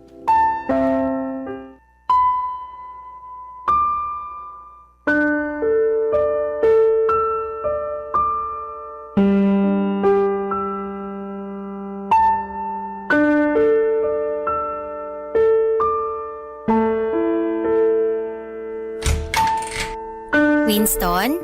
Yaya, tamang-tama may bibigay po ako sa inyo. Winston, may gusto sanang sabihin si Yaya sa'yo. Ano po yun? Winston, kasi... Yaya? Bakit po kayo umiiyak? Okay lang po ba kayo? Ganito kasi yun. Magbabakasyon muna si Yaya, ha? Saan naman po kayo pupunta? Ang nanay kasi ni Yaya may breast cancer. Malubha na sakit yun. Kaya kailangan ko munang magbakasyon sa malayong lugar para makapag-ipon ako ng malaking pera para sa pagpapagamot ng mama ko. Ibig niyo pong sabihin, iiwan niyo na po ako? Alam mo naman na para mo na akong pangalawang ina, di ba? Kung wala lang sanang sakit ang mama ni Yaya, hindi kita iiwan. Alam mo yan. Yaya, please! Huwag na po kayong umalis! Papakiusapan ko si Mama na tulungan ka. Huwag niyo na po ako iiwan, please! Hindi kasi ganun kadali yun eh. Huwag kang mag-alala kasi palagi kitang i-video call, okay? Isipin mo na lang na parang nagbabakasyon lang si Yaya. Bakit? Saan po kayo pupunta? Pupunta si Yaya sa Taiwan. Hindi ka ba masaya para kay Yaya? Makakakita na si Yaya ng snow. Wala naman po atang snow sa Taiwan eh. Oy, ano ka ba? Meron yan. Pag sinabi kong meron, meron yan. Okay? Yaya talaga. Mamimiss ko po kayo. Ayoko po. Ako din. Sobra. Basta ha, huwag mong bibigyan ng sakit sa ulo ang mama mo, ha? Promise ko po yan. At saka, tandaan mo lahat ng tinuro ko sa'yo. Di ba matagal mo na napangarap ang maging teenager? Eto na yung chance mo. Mas gugustuhin ko po ata na maging bata habang buhay na kasama kayo kaysa maging teenager na wala kayo. Eto naman, huwag mo nang paiyakin si Yaya. Wala na pong tutulong sa akin sa mga math assignments ko. Winston, huwag ka na mag-alala kasi nag-usap na kami ng mama mo at pinangako niya na tutulungan ka niya. Okay? Yaya, magkikita pa ba tayo ulit? Tong bata na to talaga. Oo naman. Hindi naman mamamatay si Yaya eh. Huwag kang mag-alala. Kasi kapag nakabalik na ako dito galing Taiwan, ikaw ang pinakauna kong hahanapin. Talaga ba? Promise yan. Yaya, wag na lang po kayo umalis, please. Balang araw, maiintindihan mo rin kung bakit ko kailangang gawin to. Yaya! Hinding-hindi magbabago ang pagiging pangalawang ina ko sa'yo. Yan ang palagi mong tatandaan, ha? I love you po, Yaya Jess. Ako din. Mahal na mahal kita. Oo nga po pala. Tungkol nga pala po dun sa bibigay ko sa'yo. Ay, oo nga pala. Sorry, masyado kasing naging emotional si Yaya. Bakit? Ano ba yun? Alam niyo po ba kung anong date ngayon? Sandali lang, tingnan ko lang tong cellphone ko. May 11. Bakit mo naman naitanong yan? Pinag-ipunan ko po talaga to ng 1 week gamit ang allowance ko para mabili ko tong mga bulaklak. Yaya Jess, Happy Mother's Day po! Oo, ikaw talagang bata ka. Mamimiss kita, sobra. Basta, promise niyo po na babalikan niyo ako ha? Na magkikita pa tayo ulit. Promise yan. Ipangako mo rin na wag mong kakalimutan si Yaya, ha? Pag-iisipan ko po. Ah, ganon ha? Ay, just naman, tama na po. Napaka-pilyo mo talagang bata ka. Kahit kailan ka talaga. Nang mga panahong yon, Papa Dudut, ay nakuha ko pang magbiro kay Winston. Pero ang totoo niyan ay durog na durog ang puso ko sa desisyon kong iwanan siya. Nakiusap ako sa amo ko na sana'y samahan niya si Winston sa kwarto niya sa mismong araw na aalis ako sa bahay nila. Kasi ayaw kong maramdaman ng bata na nag-iisa siya. Gaya ng inaasahan ko ay nadurog na naman ang puso ko sa puntong hindi ko na kayang tignan si Winston dahil may kirot sa puso ko tuwing tinitignan ko siya. Pero kinailangan kong maging matapang para sa mama ko upang makasurvive siya sa sakit niyang breast cancer. Pagkatapos kong umalis sa bahay na pinagsisilbihan ko ay doon ako tumira sa inuupahang kwarto ni Edgar. Nang mga panahong yon ay buong-buo na ang desisyon ko na pumunta ng Taiwan para magtrabaho bilang factory worker kasama si Edgar. Ang pinsan mismo ni Edgar ang tumulong sa amin. Pinautang niya kami para sa lahat ng gastos namin hanggang sa makapunta kami ng Taiwan. At sa wakas ay naging maayos ang takbo ng application namin at parehong kaming nakakuha ni Edgar ng work visa at nakapagtrabaho bilang factory worker. Hanggang ngayon, factory worker pa rin kami ni Edgar at 8 taon nang nakakalipas. At sa awa naman ng Diyos, Papa Dudut, cancer-free na rin si Mama sa ngayon.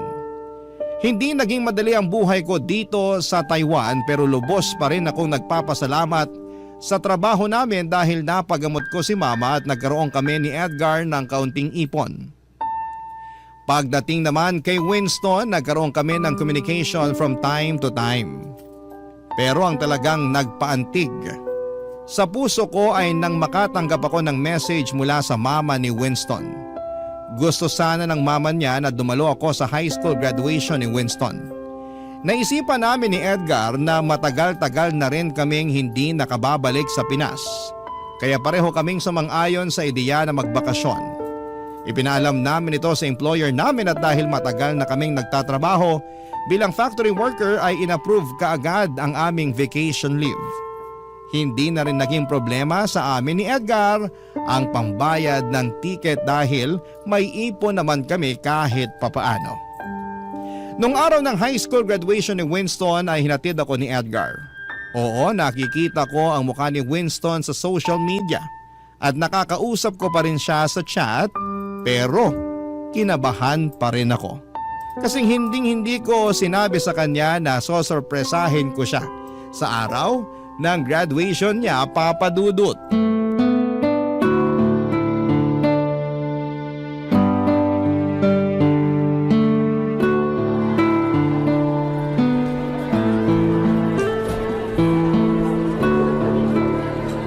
Mahal, paano to? Talagang kinakabahan ako eh. Paano kung hindi niya ako makilala ha? Imposible naman atang di ka makilala ng batang yun. Panay post ka ng selfie mo sa social media eh. Ikaw talaga? Hindi ka nakakatulong. Ano ba naman mahal, nandito na tayo oh. Ngayon ka pa ba aatras? Pustahan tayo. Makikilala ka ng batang yan at mag-iiyakan kayo. Ewan ko sa'yo, umalis ka na nga. Sige mahal, basta balikan kita dito mamayang alas 5 ng hapon ha. Kailangan ko na kasing isoli tong scooter na nirentahan natin mamayang alas 6. Sige, mahal. Ay, nga pala, mahal, pasuyo naman oh. Pakihanda na lang yung mga gamit natin kasi dadalawin na natin sina mama at papa sa Makalawa, ha? Kailangan natin sulitin bawat araw na nandito tayo sa Pinas. Ba't sa Makalawa pa? Bakit hindi na lang bukas? Ano ka ba? Nakalimutan mo na ba? Siyempre gusto ko naman makabonding yung alaga ko, no? Para mo na talagang anak yung batang yon. Sige mahal, mauna na ako ha. I love you. Balikan kita mamaya.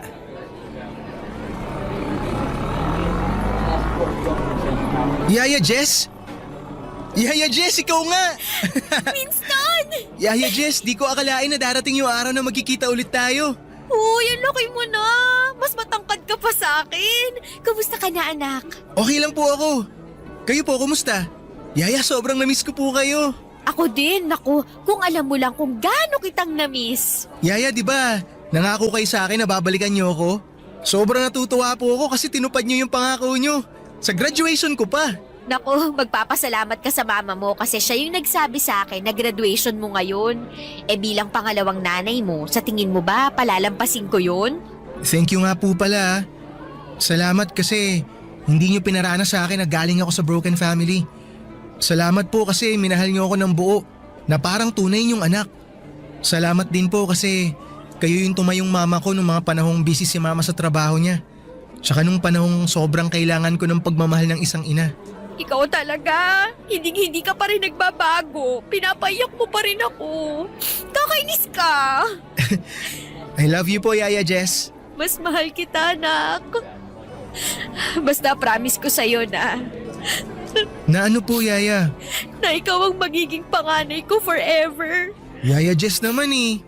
Hindi pa nga po nagsisimula yung speech ko, pinapaiyak niyo na po ako. Speech? Opo, ako po yung valedictorian namin. Magbibigay po ako ng speech mamaya. Totoo? Sobrang proud ako sa'yo, Winston. Congratulations, anak. Thank you po, Yaya Jess.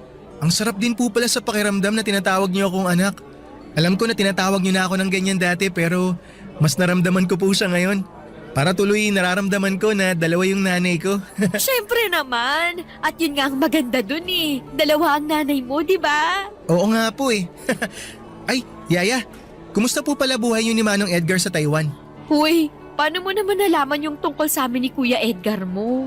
Best friend ko po kasi from elementary to high school yung batang pinagdadrive ni Manong Edgar noon. Tapos ayun po, nakwento niya sa akin yung tungkol sa inyo. Tsaka isa pa po, panay ang post niyo ng picture sa social media eh. Halos hindi ko na nga po kayo mamiss kasi kayo na lang po laman ng newsfeed ko. Naku, ikaw talagang bata ka. Pareho kayo ng ugali ng Kuya Edgar mo. Babalik yun mamaya pagkatapos ng graduation mo. Ipapakilala kita doon, ha? Pero nak, wag mong tatawagin na Manong yun. Magagalit yun. Ay, sige po. Kuya Edgar na lang. At ikaw, kumusta ka na? Siguro may girlfriend ka na, no? Opo, meron na po. Binata ka na talaga. Dati, palagi ka lang nakaupo sa harapan ng computer mo. Pero ngayon, may girlfriend ka na. Valedictorian ka pa. Tapos dati, nagmamadali ka pang maging teenager. Ang bilis ng panahon. Sobra. Grabe talaga. Ay, nga po pala. May hihilingin po ako sa inyo kung okay lang po. Ano yun, anak?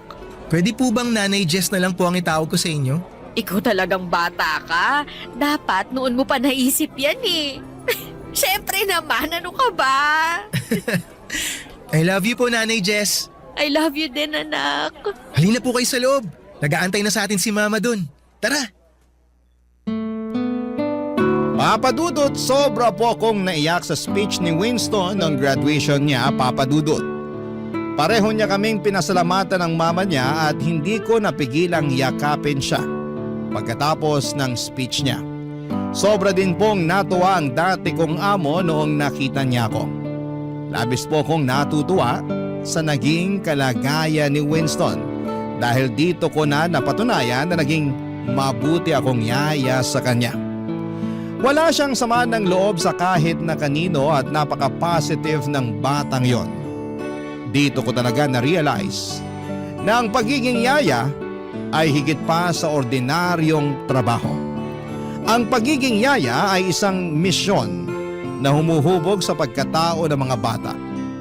Napakahalaga ng role ng isang yaya sa pagbuo ng karakter at kinabukasan ng isang bata. Kaya kung may mga yaya man na nakikinig ngayon, sana po ay ma-realize ninyo na hindi dapat minamaliit ang pagiging kasambahay. Kasi kayo ang nagsisilbing gabay sa mga bata. Kayo ang nagbibigay ng aral sa kanila na dadalhin nila sa panghabang buhay.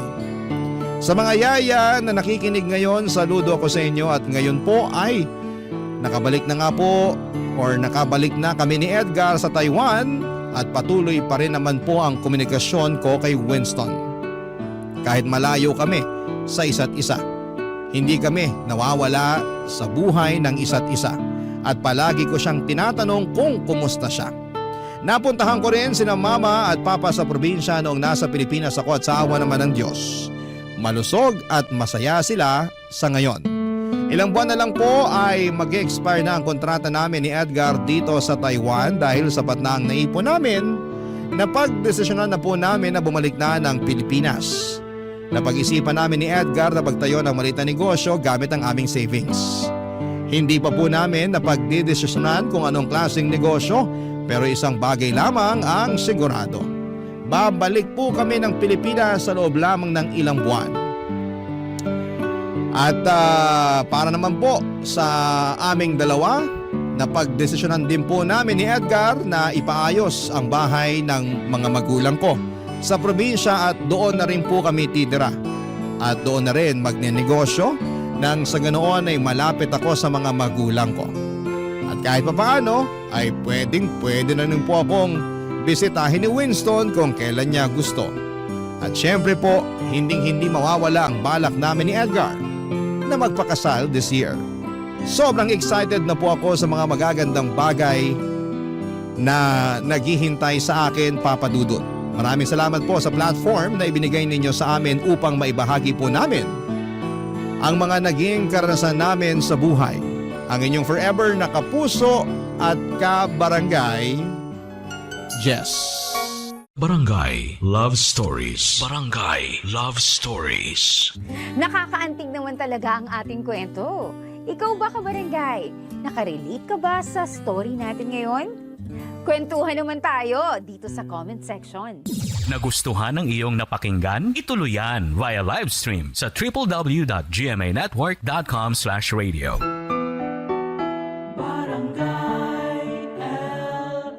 In Mega Manila, 97.1. Forever! Ang mga kwento ng pag-ibig, kwento ng buhay at kwento ng pag-asa dito sa Barangay Love Stories. Love Stories.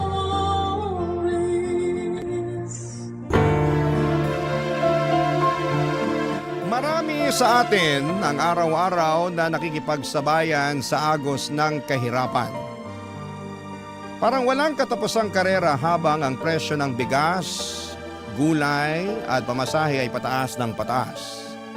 Ang sahod naman ay tila nananatiling nakaidlip.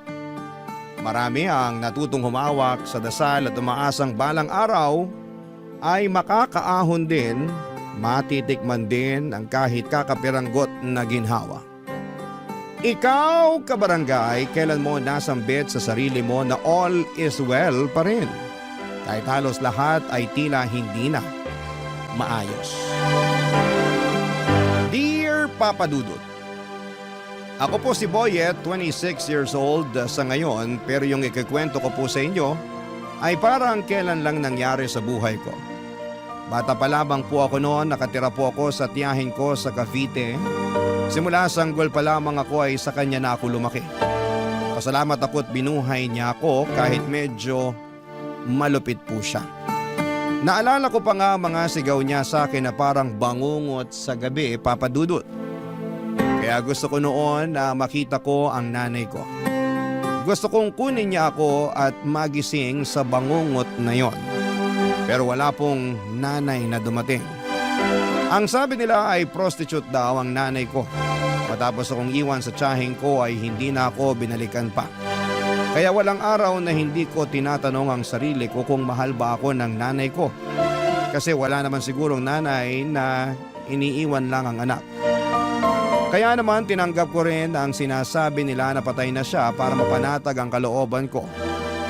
Na kaya ako hindi binalikan ng nanay ko dahil wala na siya sa mundo.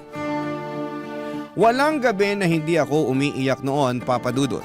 Tinatago ko ang pag-iyak ko dahil tinutokso nila ako na mahina daw ako.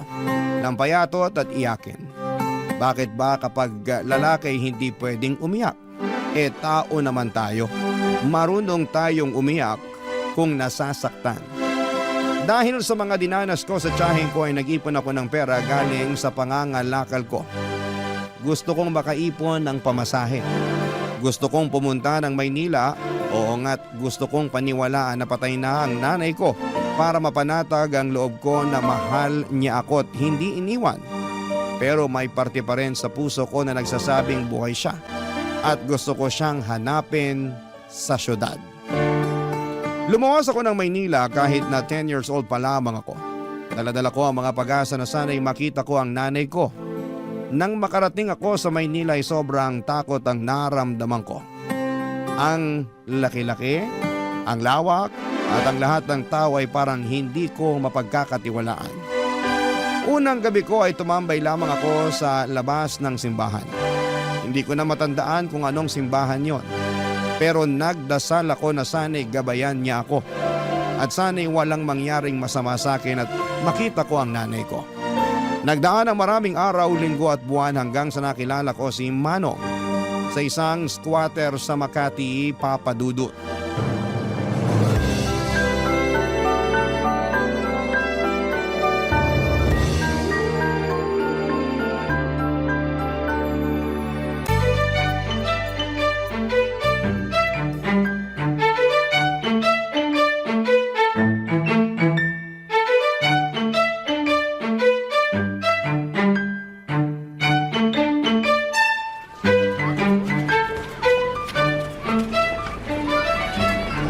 Boyet, gising na, umaga na. Manong, Talagang bata ka. Dapat sanayin mo yung sarili mong gumising na maaga. Alam mo namang salat tayo sa pera. Kailangan nating kumayod. Alam mo yung kasabihang early worm early bird catches the worm. O, tinuro yun ng teacher ko dati. nakapag-aral po kayo, Manong? Ba, syempre. Graduate ako ng elementary. Pero di na ako high school. Bakit po? Ako na yung ini-interview mo eh. Medya ka ba? Ano po yung medya? Yung nagre-report. Yung nagbabalita sa TV. Saka sa radyo. Sila yung nagsasabi ng totoo. O, di ba? Alam nila yung totoo eh. Oh, kapag sa kanila po ako magtatanong kung kilala nila nanay ko, sasabihin nila sa akin. Nako, Boyet. Yan ang hindi ko alam. Malamang hindi rin nila alam. Ang hirap naman kasi nung tanong mo eh. Siguro wala na talaga nanay ko. Manalig ka. Huwag mawala ng pag-asa. Opo. Asya, inumin mo na tong tinimpla kong gatas habang mainit pa. Salamat po, Manong ah. Parang kayo na nga po tatay ko eh. Talaga ba? Tatay yung tingin mo sa akin? Opo! Di ba yung mga tatay nag-aalaga sa mga anak nila? Pinagtitimplan niyo ako ng gatas eh. Ginising niyo ako para lang ipainom sa akin to. Ay nako, sige na. Ako na tatay mo. Pero Manong pa rin yung itawag mo sa akin ha. Baka pagkamalan talaga akong anak kita. Hindi na ako makapanligaw niyan. Opo, Manong. Ayan, mabuti nang nagkakaintindihan tayo.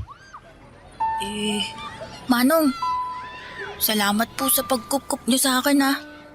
Kung hindi dahil sa inyo, baka patay na ako. Wala akong makain nun eh. Naisipan ko na nga magnakaw dahil sa gutom eh. Pero nandun kayo. Mabuti naman, hindi ka nagnakaw. Alam mo, marami nang magnanakaw na nakaupo sa pwesto. Kaya hindi umuusad yung buhay dito sa Pilipinas dahil sa kanila eh. Talaga po, Manong? Oo, yun ang sabi ng teacher ko dati dun sa elementary. Tanda ko pa nga kailangan daw mag-aral para hindi mauto ng mga politiko. Kaya ikaw, mag-aral ka sa susunod na pasukan. Opo, sige po. Mayos ka. Kita mo naman dito, maraming halang ang kaluluwa kasi salat sa buhay. Walang makain. Sabi ko naman sa'yo na mag-ingat ka rito kasi tuso ang mga tao. Hindi natin masisisi kasi pinagkaitan ng mga tao dito. Hindi mo masisisi na ganito yung ugali ng mga tao kasi walang-wala. Kailangan mabuhay. Kaya ikaw, mag-aaral ka. Opo, Manong. Oh, mayos ka boyet ha. Dapat asal tao, di hayop. Ibig sabihin nun, maging mabait lang ako. Wala mo na pa pala eh. Pero, may ba ako? Talaga bang ayaw mo nang bumalik dun sa kamag-anak mo sa Cavite? Ayoko na po, Manong. Baka may ginawa kang masama kaya ka naglayas. Ayoko talaga sa tao yung sinungaling eh. Manong, hindi po ako nagsisinungaling. Gusto ko po talagang makita ang nanay ko. Hindi ko nga alam kung saan ko siya hahanapin pero andito daw po siya sa Maynila. Napakalaki ng Maynila. Di po, may picture naman po ako ng nanay ko eh. Kung makikita ko siya, sigurado makikilala ko yun. Dapat kapag nakita ka niya, maging proud siya sa'yo. Kaya mag-aral ka sa susunod na pasukan, ha? Opo, masusunod po. Papadudot nakatira kami sa pinagtagpi-tagping yero pero ramdam kong nakahanap ako ng tatay sa piling ni Manong. Kahit walang maayos na bahay, mainit, marumi, pero para sa akin ay may pag-asa dahil kay Manong. Matandang binata si Manong, wala siyang asawa at wala ding anak. Dahil wala nga siyang anak kaya ko na ang itinuring niya na parang sarili niyang anak. Ang sabi niya sa lugar na gaya ng squatter ay tuso ang mga tao. Hindi dahil masama sila kundi dahil lahat ng tao sa paligid ay pinagkaitan. Walang araw at gabi na hindi na ako pinapangaralan. Sabi niya kahit mahirap dapat ay matuto pa rin akong maging matinong tao. Pinag-aral niya ako at binilhan ng lapis, papel at gamit sa eskwelahan. Sobrang saya ko talaga, Papadudot. Inihatid pa niya ako sa eskwelahan at sinisigurong okay lang ang unang pagpasok ko. Naramdaman ko na kahit na hindi kami magkadugo ay mahal niya ako. Ngunit tulad ng karamihan sa mga bata ay naging pasaway din po ako. Hindi na ako natutuwa sa lapis at papel dahil sa mahirap palang mag-aral. At marami akong nakakaaway na kaklase ko at maging sa ibang section at grade. Hindi naging safe sa akin ang eskwelahan dahil isa pala siyang malaking arena na samot-saring mga bata na iba-iba ang ugali. May matalino, may hindi binayayaan ng talino, may mabuti at masama na sa tingin ko ay hindi naturuan ng tama ng magulang o sadyang spoiled lamang at gustong manghamak ng ibang bata. Hindi ako naging masaya tuwing pumapasok ako, Papadudot. Kaya hindi ko sinabi kay Manong na hindi na ako pumapasok. Mas pinili kong magkalakal muli. Mas pinili kong gumala para maghanap ng pera. Kung magkaroon man ako ng kaaway ay hindi ko na kailangan pang magpaliwanag sa teacher. Ang importante sa akin ay makahanap ako ng pera. Hanggang sa isang araw, hindi na naitago ang ginagawa ko. Pinatawag pala si Mano ng teacher ko na hindi ko alam. At sa gabing pag-uwi niya ay nakita kong galit na galit si Manong sa akin, Papa Dudut.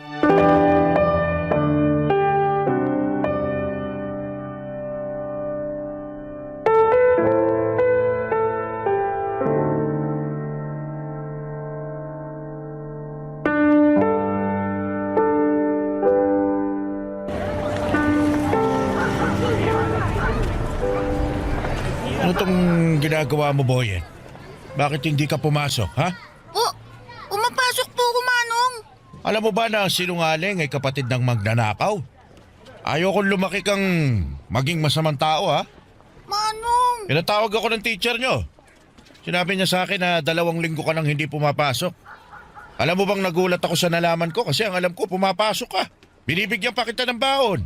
Pinaghahandaan ng makakain dahil ayaw kong walang laman yung tiyan mo. Dahil nagkakasakit sa ulo ang walang kain. Boyet, para sa'yo to. Kaya wag kang magsisinungaling sa akin. Manong, kasi, nahirapan ako eh. Saka kumikita naman ako. Tsaka yung pinabaon yung pera, iniipon ko naman, di ko ginagastos. Ito, baon ko, tsaka yung kita ko. Boyet, naiintindihan mo ba ako? Pinapaaral kita, hindi kita inuobliga na magtrabaho. O kumita ng pera kapag araw ng pasukan. Kapag wala naman pasok, malaya kang gawin yung gusto mo. Magtrabaho, maglaro, ano pa problema? Ano ba mahirap na pumasok ka lang sa paaralan? Kasi, Manong, ano Sige, magsalita ka, makikinig ako. Ano?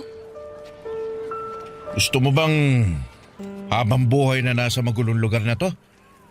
Gusto mo bang tumanda na katulad ko, ha? Nilamon na lang ng basura ang buhay na unti-unting nabubulok? Manong, sorry na po. Alam mo, anak na ang turing ko sa'yo. Naging responsibilidad na kita. Hindi na kita pwedeng pabayaan, Boyet. Hindi ako nagkaanak. Ayaw kong magkaanak, kaya hindi ako nag-asawa kasi takot ako eh. Takot ako sa responsibilidad. Kita mo naman, ano may bibigay ko magandang buhay sa pamilya ko, sa magiging anak ko na mahirap pa ako sa daga. Ayoko maghirap ang magiging pamilya ko, ang magiging anak ko. Pero nung dumating ka, naisip ko, ako na ang pamilya mo. At wala na akong magagawa kundi ang bigyan ka ng magandang buhay sa abot ng makakaya ko. Kaya kita pinapaaral kasi ito ang aahon sa iyo sa kahirapan. Magkaroon ka ng ibang buhay. Huwag kang gumaya sa akin. Kasi ayokong tumanda ka na katulad ko. Manong, pasensya na po talaga. Kasi po, ang hirap-hirap naman po kasi mag-aral eh. Marami po ako nakakaaway na mga bata. Di tapangan mo. Hindi pwedeng basta-basta ka na lang susuko. Ilaban mo yung sarili mo. Hindi ko naman sinasabing makipagsuntukan ka sa kanila. Sinasabi ko, umiwas ka sa gulo. Hindi mo naman ikagagaling kung papatulan mo sila eh. Lagi mong isipin na nasa paaralan ka para mag-aral. Para maging mabuting tao. Para paglaki mo, pwede kang pumili ng kahit na anong gusto mong maging. Pagsusubikapan ko. Pero yung kaya ko lang ha. Pwede kang maging security guard. Pero pulis lang din po yun, pero nakatayo lang. Pero astig pa din. Tama. Basta wag lang maging katulad ko. Pwede ba yun? Opo. Ipangako mo sa akin ha? Opo, pangako po, Manong. Alam mo, may request ako sa'yo. Ano po yun, Manong? Magpapamasahe po ba kayo? Sige po, handa po ako. Ito naman, iba yung request ko. Ano nga po? Pwede bang tawagin mo akong tatay? Po? Ayaw mo ba? Naku, gusto ko po. Gusto ko. Tatay. Simula ngayon, ako na ang tatay mo. Opo, tatay. Gusto ko umakyat sa stage kasama mo kapag graduation mo na, ha? Ano po yung graduation? Kapag tapos ka na ng elementarya. Tapos ka na rin ng high school. Tsaka kapag magka-college ka na. Ang dami po palang graduation, no? Ang dami ko po palang pag-aaralan. Ba't ganyan yung mukha mo? Ang sasabi mo lang kanina, pinangako mo mag-aaral ka mabuti. Wala na, pasubo lang po ko eh. Basta nandito lang ako. Naalalayan kita. Salamat po. Nang gabing yon ay hindi ako makatulog, Papa Dudut. Sobrang mahal ako ni tatay. Pinili niya akong kupkupin at pinili niyang ituwid ang buhay ko. Pinili niya akong mahalin at gusto niyang alisin ako sa kahirapan. Kaya naisip kong hindi ko dapat sayangin ang pagkakataon na ibinigay sa akin ni tatay. Doon ko ipinangako sa sarili ko na magbabago ako dahil gusto kong maging proud siya sa akin. Gusto kong mapatunayan sa kanya at sa sarili ko na kaya kong lumaban. Kahit mahirap, kahit galing sa basura, ay may mararating din sa buhay. Noon ay hindi pa talaga malinaw na ang mga ginagawa ng mga bata sa akin ay isang klase ng pambubuli. Pero sabi ni tatay ay iiwasan ko na lamang ang mga yon at dapat ay mag-focus ako sa pag-aaral. Kaya naman sinunod ko yon, Papa Dudut. Pero hindi ko pa rin maiwasan na may mga masamang bata na inaaway ako. Minsan umuwi ako may sugat pero hindi ako sumuko. Araw-araw ay sinasabi ko sa sarili ko na baka bukas ay hindi na nila ako aawayin. Bawat pagpasok ko sa school ay parati akong nagdarasal na sana'y walang mambubuli sa akin at sana'y hindi ako pagagalitan ng teacher dahil hindi ko na naman naintindihan ang mga itinuro niya. Gusto kong maging mabuting estudyante. Gusto kong makatapos para sa pangarap ni tatay na makaakyat sa stage kasama ko. At syempre, naging pangarap ko na rin talagang makagraduate, Papa Dudut. Barangay Love Stories. Barangay Love Stories. Papa Dudut, araw-araw kong pinapatatag ang sarili ko. Ang nasa isip ko na lamang ay huwag biguin ang sarili ko at ang tatay na matupad ang pangarap naming dalawa. Kahit na walang araw na hindi talaga ako nilalapitan ng mga bully ay tuloy lamang ako sa pagsusumika para makuha ang diploma sa elementarya. Paunti-unti lang ang goal at doon ako nakafocus.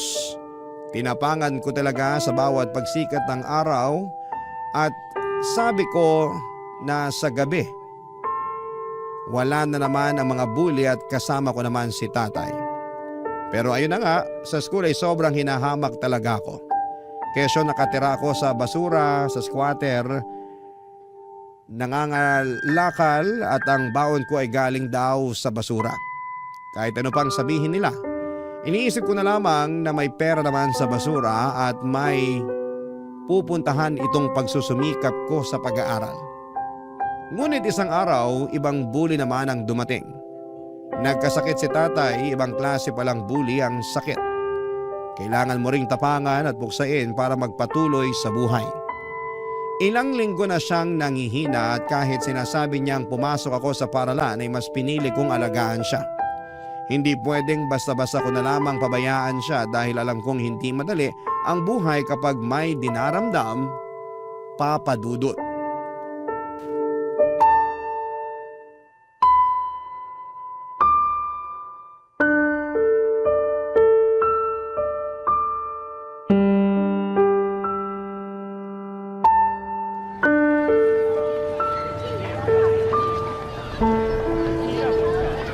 Tay, dahan-dahan lang po. Maupo na po kayo. Tay, kailangan niyo pong kumain para lumakas kayo. Di ba ito yung ginagawa niyo sa akin tuwing may lagnat ako? Alam mo, kaya ko naman yung sarili ko.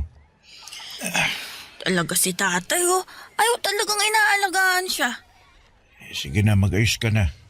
Maraming araw na hindi ka pumapasok. Hindi po tay, dito muna ako sa bahay. Ay nako, huwag na matigas ang ulo. Paano ka gagraduate niyan kung parati kang absent? Baka ibagsak ka ng teacher mo. Tay naman eh. Anong tay naman? Oh, sige na, pumasok ka na. Kakainin ko na itong pagkain. Eh, paano kung darating yung sinasabing demolition? Paalisin tayo rito. Sino kasama nyo? Kung nandito ako, masasamahan ko kayo. Hindi nila tayo mapapaalis. Naganda na yung mga kapitbahay natin ng mga ipambabato sa mga yon. Nakita ko ron sa kabilang kanto. Grabe ginawa nila. Wala na hong nagawa yung mga nakatira dun. Paano kung saktan kayo rito? May sakit pa ho kayo, oh. Kung nandito ka, kaya mo ba ako ipagtanggol sa mga malalaking tao? Kita mo, hindi ka makasagot. Basta dito lang ho ako. May mga inihandaan naman akong pambato sa kanila eh. Ito ang dahilan kung bakit gusto ko makapagtapos ka ng pag-aaral. Para hindi ka matatakot na paalisin sa bahay mo.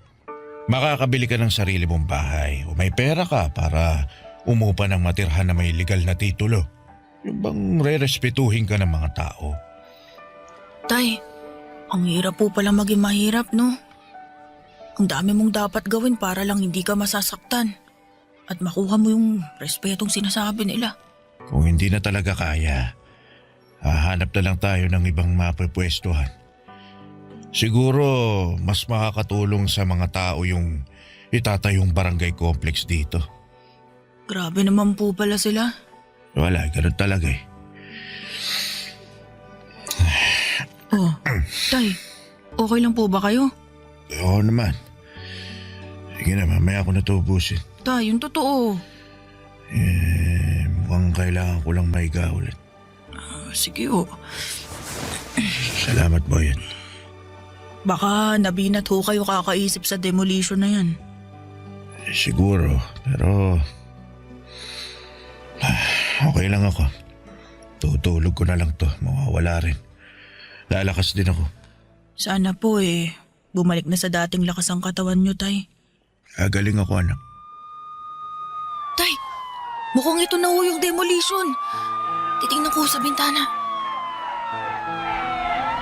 Tay, ito na nga ho yung demolition. Tay! Uy, Tay, gising! Tay, kailangan na nating lumabas. Tay! Tay, wag na ho kayong matulog. Kailangan na nating lumabas ng bahay. Tay, bakit parang hindi ka na humihinga? Tay! Tay naman, gumising ka na! Promise, papasok na ako. Hindi na matigas ulo ko. Gising na, Tay! Gising, Tay! Tulong nga! Ang tatay ko! Tulong! Tulungan niyo ako! Tay, hindi ko pwede mawala. Akit pa tayo sa stage sa graduation ko! Tay! Tay, wag mo ko iwan! Tay! Tay! Tay! Papadudod, sobrang sakit balikan ng araw na yon. Lahat nagkakagulo dahil sa demolition habang binawian ng buhay si Manong, ang tatay ko. Kaya naman sobrang galit na galit ako sa mga taong nag-demolish sa squatter. Para kaming mga ipis na pinupuksa na lamang at pinapalabas sa aming mga lungga na parang basura sa lipunan na walang karapatang mabuhay ng may dangal. Tandang-tanda ko na kahit na hindi man natuloy yung sabi nilang end of the world noong 2012, para sa akin ay parang natapos at gumuho talaga ang mundo. Hindi ko alam kung kaya ko bang mabuhay na wala si tatay. Bakit ganon sila sa mahihirap? Pinapalis nila sa lupang yon para tayuan nila ng barangay hall, health center at basketball court. Bakit hindi kami tulungan na bigyan ng marangal na buhay? Nagsumikap kami araw-araw at hindi po kami batugan. Sana yung gobyerno ay nakita ang hinaing ng mga taong gusto lamang ng may masilungan at matawag na tahanan. Kasi ang mga taong ito ay hindi pinapangarap na maging squatter lang habang buhay. Pero sadyang may lapang tadhana at pagkakataon para sa kanila. Mahirap ang buhay. Mahirap makaahon sa kahirapan. Kahit sobrang sakit sa loob ko kasi hindi ko matutupad yung pangarap namin ni tatay, huminto ako sa pag-aaral kasi kailangan kong unahin ang kalam ng sikmura ko kesa sa pag-aaral. Pasalamat na lang ako dahil sa paghihikayat ni tatay na mag-aral ako ay natuto naman akong magbasa at magsulat. Pero syempre hindi ganon kalawak ang pag-intindi ko sa mga bagay-bagay. Basic lang at marunong din akong magbilang kaya alam kong humawak ng pera. At dumating ang isang bagay na masasabi kong mas malaki ang kikitain ko kesa sa pangangalakal. Ibang kalakal na ang ginagawa ko kahit 15 years old ako noon. Pinasok ko ang pagbebenta ng katawan. Nagbigay ako ng aliw sa mga parokyano. Wala akong pinipili. Tama. Nagaya ko sa nanay ko. Ang kaibahan lang ay hindi ako nabubuntis kasi lalaki ako. Sa bago kong trabaho ay nakagawa ako ng sarili kong maliit na bahay sa isang squatter din. At sa bawat oras, hindi ko makakalimutan si tatay. Parating pabalik-balik sa utak ko ang sinabi niya sa akin na kailangang maiba ang buhay ko. Hindi pwedeng mabubulok ako sa squatter. Kalaunan ay nakapagtrabaho ako sa bar at doon ko nakilala si Nelia na naging girlfriend ko. Pareho kaming hamak na isang mamitang nagbibigay sa amin ng customer.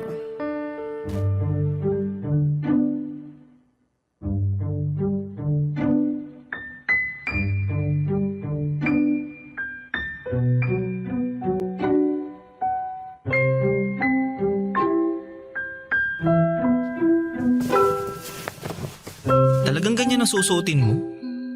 Masyadong maiksi naman, babe. Babe naman, parati mo na lang akong sinasaway. Sa trabaho natin, kailangan presentable tayo. Alam mo naman, puhunan natin ang ating mga mukha at katawan. Dapat maayos ang forma natin, no? Alam ko naman yun, pero sana... Ay naku, sana naman kaya ito mapupunta. Ayokong makipagtalo sa'yo, ha? Ay, ayokong malasin ang gabi natin.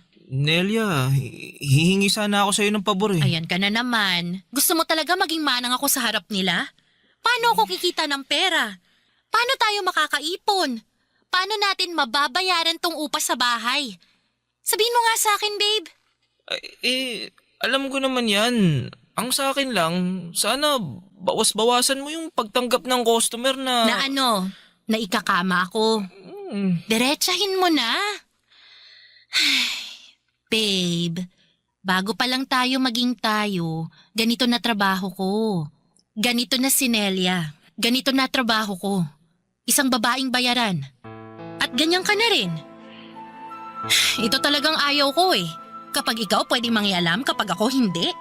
Iba kasi yung... Anong pinagkaiba? Pareho lang naman tayong nagbebenta ng katawan, Boyet. Kailangan natin to kasi hindi tayo nakatapos ng pag-aaral. Wala tayong makukuhang ibang trabaho na magbibigay sa atin ng malaking datong. Wala! Kaya wag na nating pag-usapan to. Ang mahalaga, mag-ingat tayo sa ginagawa natin. Pasensya na talaga. Hindi ko lang maiwasang magselos eh. Nako, hindi nakakain ng selos-selos na yan. At wag ka nga magselos. Trabaho lang naman lahat ng to eh. Parang artista. Aarte ka lang, paghusayan mo gaya ng gusto ng customer. Tapos, di ba ganyan din naman ang ginagawa mo? Sa bagay. Iniisip ko lang na nagamit man nila ang katawan ko. Pero hindi naman ang kaluluwa ko. Ang lalim naman nun, babe. Kaya sana maipasa ko yung exam ko. Para makatapos ako kahit senior high man lang. Para makahanap din ako ng ibang trabahong matino. Gusto ko na kung magkaanak man tayo balang araw, magiging maayos na ang buhay natin. Mabibigay ko sa magiging anak natin ang buhay na maganda. Yung hindi naghihirap. Yung kaya natin suportahan kung ano yung gusto niya. Pag-aaralin natin yun hanggang kolehiyo. Ang taas talaga ng pangarap mo, babe. Pero tama. Ayoko rin maranasan ang magiging anak natin ang hirap sa buhay. Naghihirap na nga tayo. Ipapamana pa ba natin sa kanilang ganitong buhay?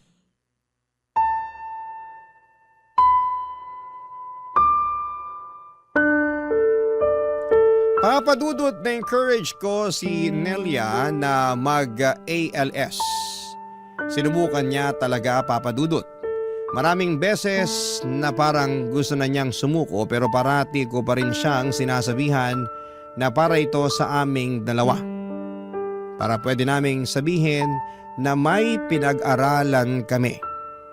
Pero dumating ang 2020, nagka-pandemic. Naging isang dagok ito para sa amin at maging sa mga kababayan natin. Naging mahirap ang buhay at nawalan kami ng customer kasi nga ay nasa bahay lahat ng tao. Ang daming restrictions. Pati ang ipon namin ay naubos dahil wala talagang trabaho. Naisipan ko na lamang kung talaga bang may Panginoon kasi puro pahirap na lamang ang naranasan ko. Nagsusumikap naman ako sa buhay pero parang ang hirap pa rin. Paano kaya kami magso-survive? Paano ang isang tulad naming dukha ang kakayaning mabuhay sa gitna ng pandemya na walang trabaho? Ang hirap talaga, Papa Dudut. Nakakadurog ng puso ang sitwasyon, nakakapanghina ng loob na para bang inalisan na naman kami ng pagkakataong mabuhay. Ang hirap po maging mahirap at ang masakit ay maraming tao ang tingin sa amin ay palamunin.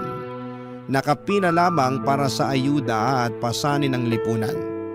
Sa totoo lang po, Papa Dudut, gusto kong hingi na sana'y magkapalit kami ng buhay para malaman niyang nagtatrabaho kami para mabuhay. Pero sadyang mailapang kapalaran sa kagaya naming salat sa buhay. Barangay Love Stories. Barangay Love Stories. Hindi naging maganda ang pagsasama naming dalawa dahil sa sitwasyon, Papa Dudut. Ang hirap ng walang pera, walang customer, and mahirap ang buhay sa panahon ng pandemic. At dahil nga sa mga restrictions ay nawalan kami ng hanap buhay. Siguro'y hindi lang kami, marami sa ating kababayan.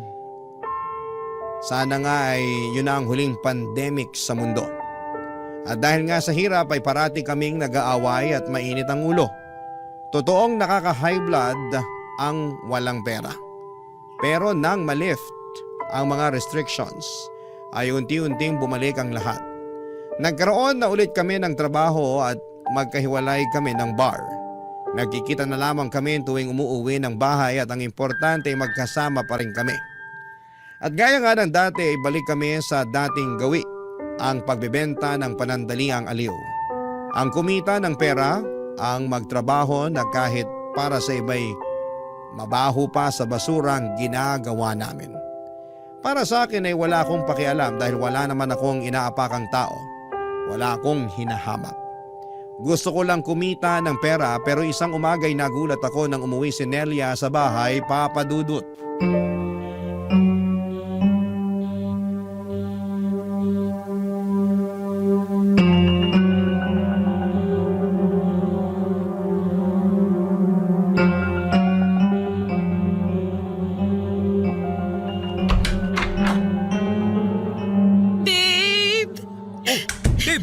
Ano nangyari sa'yo?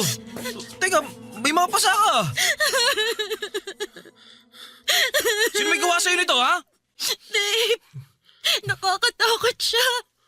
Sinaktan niya ako. Sino? Ba't ganito ginawa niya sa'yo, ha? Yung customer ko. Matapos niya akong pabuyin, balak niyang hindi ako bayaran. Kaya umalma ako, pero sinampal niya ako ng malakas. Tumilapon ako sa kama. Tinadyakan niya ako. Pinagsususuntok. Ang sakit. Ang sakit-sakit, babe. Hayop siya. Kilala mo ba yon? Hindi. Hindi ko kilala. Pero kapag nakita ko siya, mamumukaan kong demonyong yon. Bakit nangyari sa'yo ito? Kung alam ko lang na ganun siya, hindi na ako sumama sa kanya. Ayoko na. Ayoko na sa lintik na buhay na to. Nakakapagod. Pasensya ka na, Nelia. Kung nandun lang sana ako eh. Naipagtanggol sana kita eh. Ang dami nitong mga sugat at pasamo. Mawala kaya talaga sila.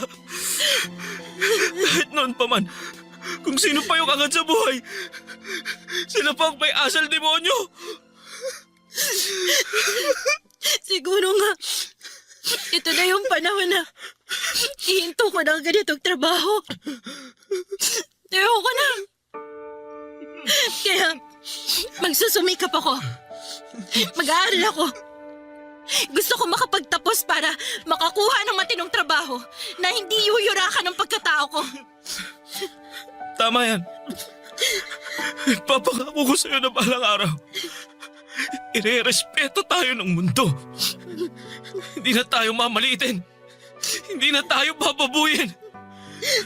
Magiging tao na ang tingin sa atin.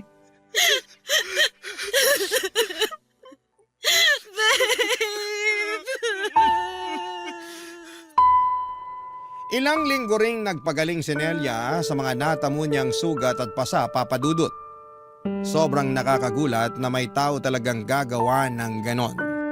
Pasalamat na lang ako at hindi niya tinuluyan. Nakakasama pa rin ng loob, bagamat masaya pa rin ako dahil nakakasama ko pa rin ang babaeng mahal ko. Pareho kami nag-aral sa ALS hanggang sa graduate ako ng senior high school. Kaya hindi pa rin ako makaalis sa trabahong pagbibigay aliw, Papa Dudut. Kailangan ko pa rin ng pera para sa training ko bilang security guard. Sabi ko sa sarili ko na malapit na talaga at makakawala na rin ako sa kadena ng kahirapan. Pero nagkaroon ng problema. Nilagnat ako at ilang araw nang hindi ito gumagaling. Nagsilabasan na rin ang mga rashes sa aking katawan at ang lalapan ng ubo ko. Dahil sa halos hindi ako makapagtrabaho na ay napilitan akong pumunta sa health center. At natuklasan ko ang isang nakakagulat na katotohanan na ayaw kong marinig. Nang mga oras na yon ay parang nag-flashback lahat ng hirap na pinagdaanan ko. Ang iniwan ako ng aking ina, ang pangungutya ng tiyahing ko kaya ako lumayas sa Cavite, ang pagiging palaboy sa lungsod, ang pagkupkup sa akin ni Tatay Manong, ang kanyang mga pangaral at pangarap na makapagtapos ako at maging security guard. Ang oras nang mawala siya sa buhay ko. Ang araw na akala ko'y mawawala na sa akin si Nelia dahil sa nangyaring pananakit sa kanya. Nasabi ko na lamang sa sarili ko na sa dinami-rami ng tao sa mundo ay bakit ako pa? Bakit sa akin pa nangyari ito?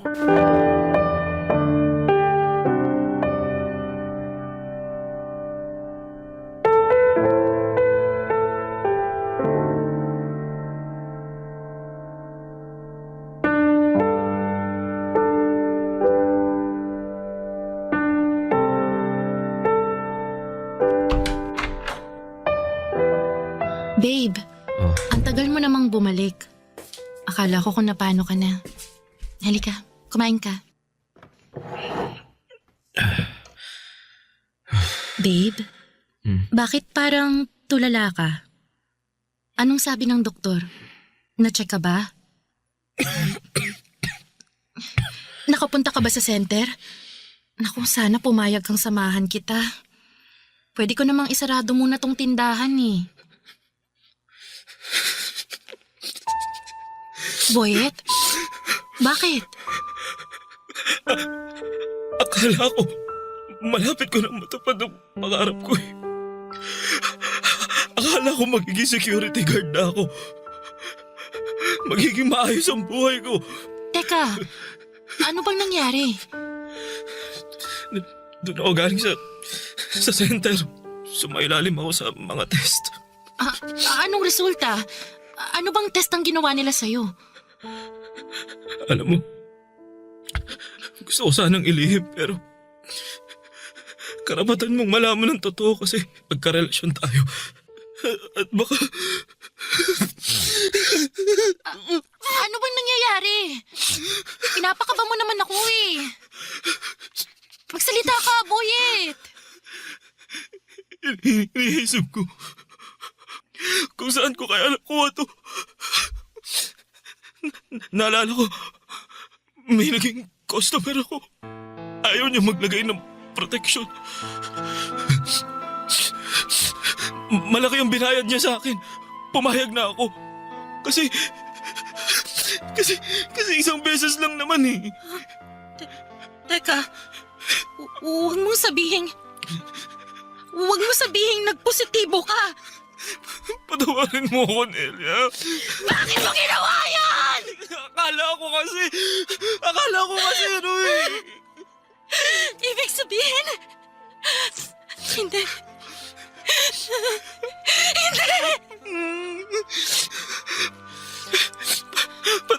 Patawad, Nelia. Patawad.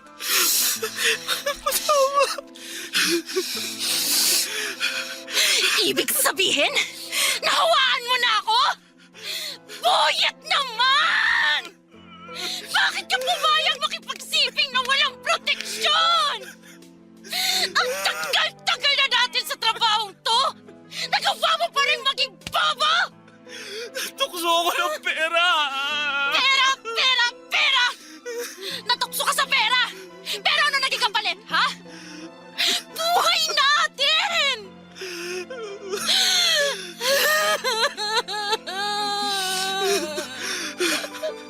Ayoko buhayin! Ayoko magkasakit!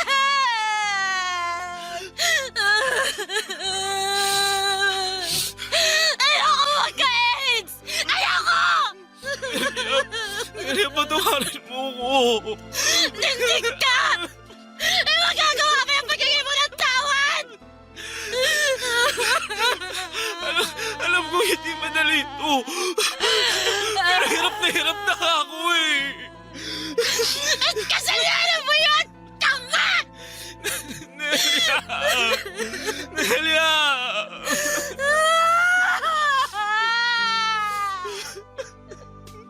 Lintik na buhay ito!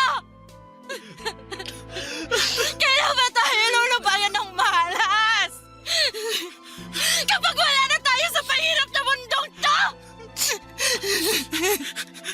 Nelia, hindi tayo mamamatay. Ha? Sabi ng doktor, hindi ito katapusan ng buhay natin. Sabi niya, pumunta ka rin sa center para mapatest ka rin. Pareho natin gagamutin ang mga sarili natin. Malalabanan natin to. Lalaban tayo, Nelia. Lalaban tayo, Nelia. Ha? Lalaban tayo.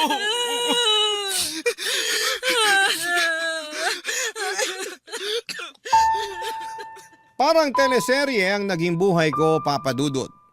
Masalimuot, pero kahit ganito ang nangyari ay nagpapasalamat pa rin ako dahil may pag-asa pa rin. All is well pa rin ang buhay kahit minsan pakiramdam namin ay binigo kami ng kapalaran. Kahit na hindi kami gaanong guminhawa ay nagpapasalamat pa rin ako sa Panginoon dahil buhay kaming dalawa. Siguro ay baka hindi na kami magkakaanak kahit sabi ng doktor ay may chance naman basta under gamutan at alaga ng mga doktor. Pero tinanggap na rin namin ni Nelia kung hanggang dito na lamang kami. Masaya pa rin ako dahil kasama ko si Nelia at nagagawa naming mamuhay ng normal araw-araw. Ang mahalaga ay hindi namin nakakalimutang inumin ang gamot. Naging SG din po ako, Papa Dudut, at si Nelia naman ay nakapagtapos ng senior high school pero hindi na siya nagtatrabaho. Focus siya sa aming sari-sari store. Kahit maliit lang ang kinikita ay maayos naman ang naging takbo nito. Ang importante sa ngayon, Papa Dudut, ay buhay na buhay kami at may mga NGO na handang tumulong sa katulad namin.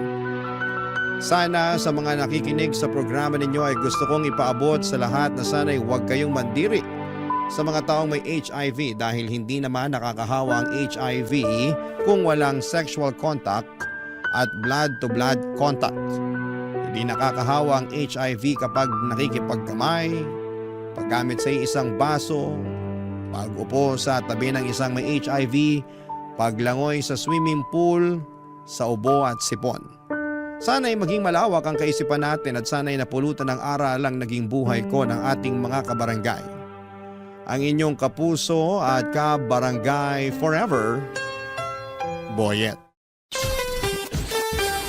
Anong say mo sa Barangay Love Stories na ito? Pagkwentuhan natin sa comment section yan.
Ang mga kwento ng pag-ibig, kwento ng buhay, at kwento ng pag-asa dito sa Barangay Love Stories. Love Stories.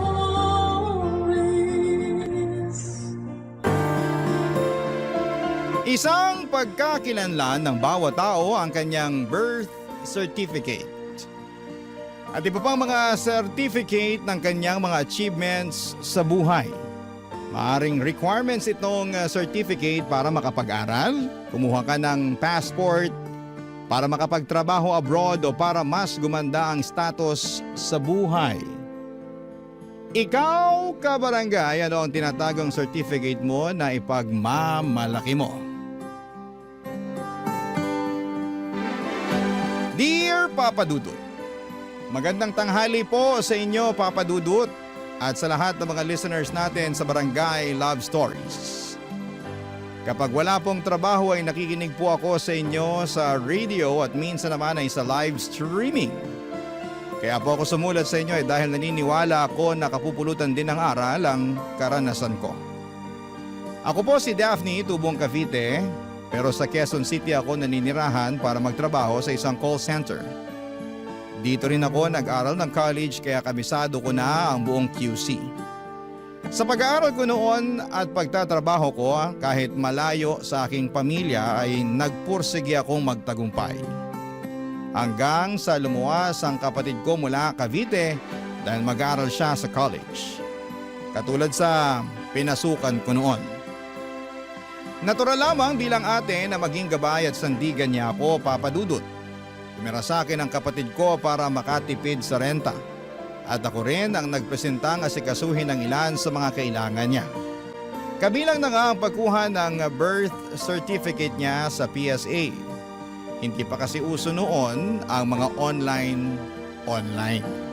Kaya mano-mano na inasikaso ko ang mga kailangan ng kapatid ko. Mahaba pa rin ang pila noon sa tanggapan ng gobyerno at doon habang nakapila ako, ay nakatabi ko si Roy. Sa unang tingin ko pa lamang ay nahulog na agad ako sa kanya. Gwapo siya, Papa Dudut, kung makatitig at ngumiti.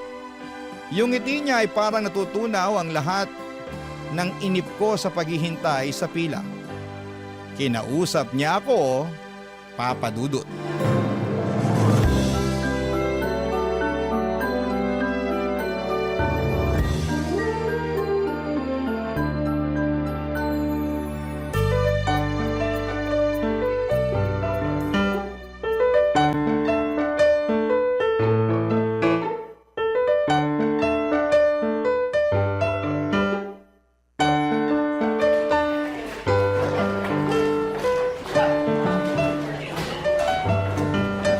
Ano nga ulit ang pangalan mo?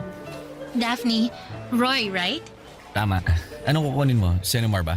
Uy, grabe, hindi ah. Single nga ako at hindi pa ako magpapakasal. Mukha na ba akong ikakasal? Maganda ka kasi kaya naisip kong may pumakot agad sa'yo para Di ka makuha ng iba. Ikaw naman. Kaso wala. Di ako naniniwala. Nako, dapat kang maniwala.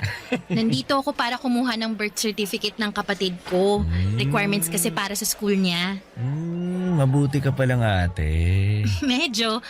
Ikaw ba? Anong kukunin mo? Siguro Senomar mo. Magpapakasal ka na ba? Hindi Ba't mo nasabi yan? Nako, okay, alam ko na. Dahil gwapo ako at malamang may babaeng binakuran agad ako para hindi ako makuha ng iba. Lakas ng tama mo. Bakit mo tinanong? Tinanong mo kaya ako niyang kanina, kaya binalik ko lang sa'yo. Sa bagay. Pero yun naman talagang sadya natin dito kukuha ng certificate. Birth, marriage. Basta ako, single ako. Kinuhaan ko rin yung kapatid ko ng birth certificate. Palay mo yun? Pareho tayo mababait na kapatid. Oo. Sana lang hindi tayo aabuti ng siyam-siyam dito. Haba na ng pila. Oo nga daming tao. Pero sigurado naman makakakuha tayo ng certificate na kukunin natin. Uy, nandito na tayo. Ay, tama naman. Pero di ko talaga ina-expect na ganito karami ang kukuha. Marami na kasi nag-asawa kaya dumami na mga tao sa Pilipinas.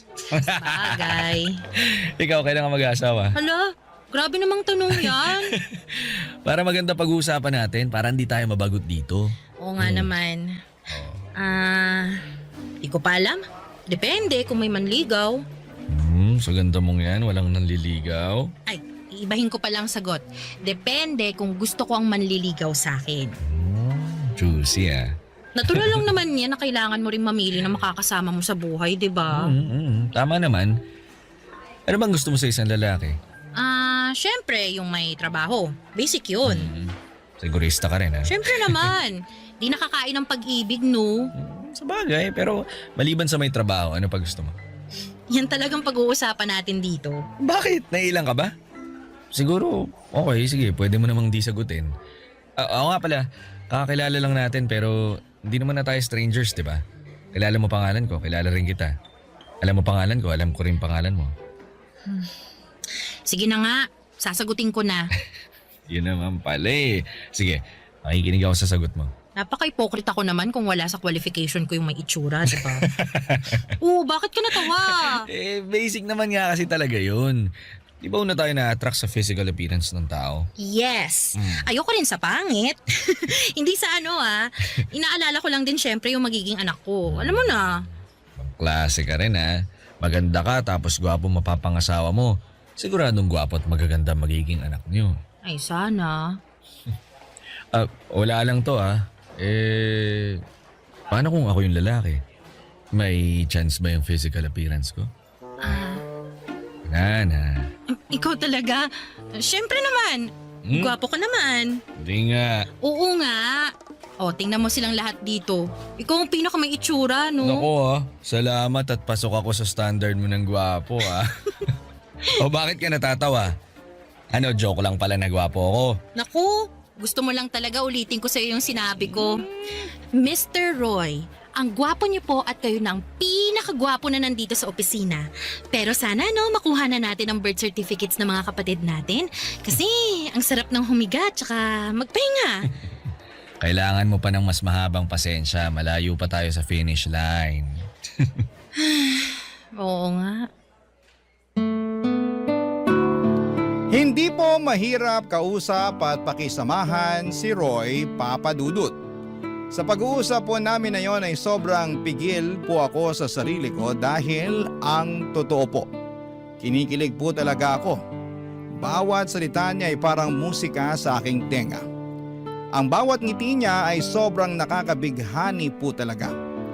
Kahit umabot kami ng 5 oras sa pila ay hindi ko nararamdaman ang bagot nang dahil sa kanya.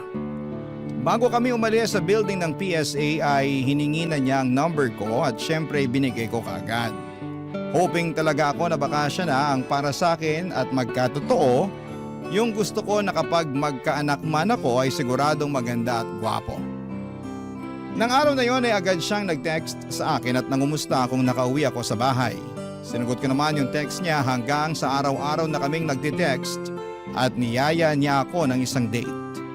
Gusto niya daw ako kaya nais niyang mas makilala ako personally. Pumayag naman akong makipag-date sa kanya, Papa Dudut. Ilang beses kaming nagkita at naging boyfriend ko na nga po si Roy. Hanggang sa isang gabi, binigay ko na ang sarili ko sa kanya. Naramdaman ko ang kanyang pagmamahal sa akin at buong puso kong sinuklian yon. Pinaubaya ko sa kanya ang lahat, Papa Dudut. Hanggang sa dumating ang araw na hindi na ako dinatna ng buwanang dalaw.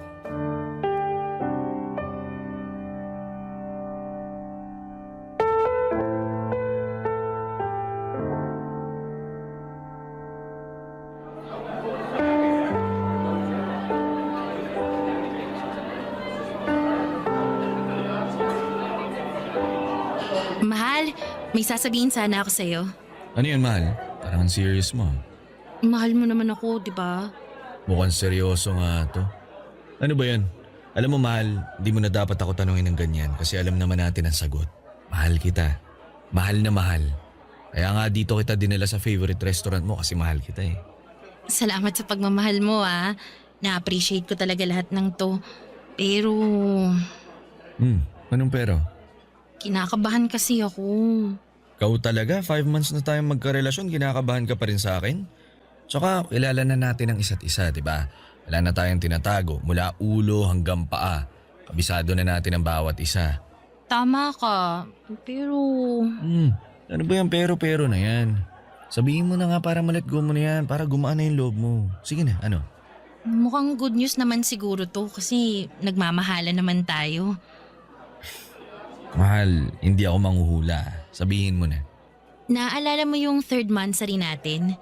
Yung nakalimutan natin gumamit ng proteksyon?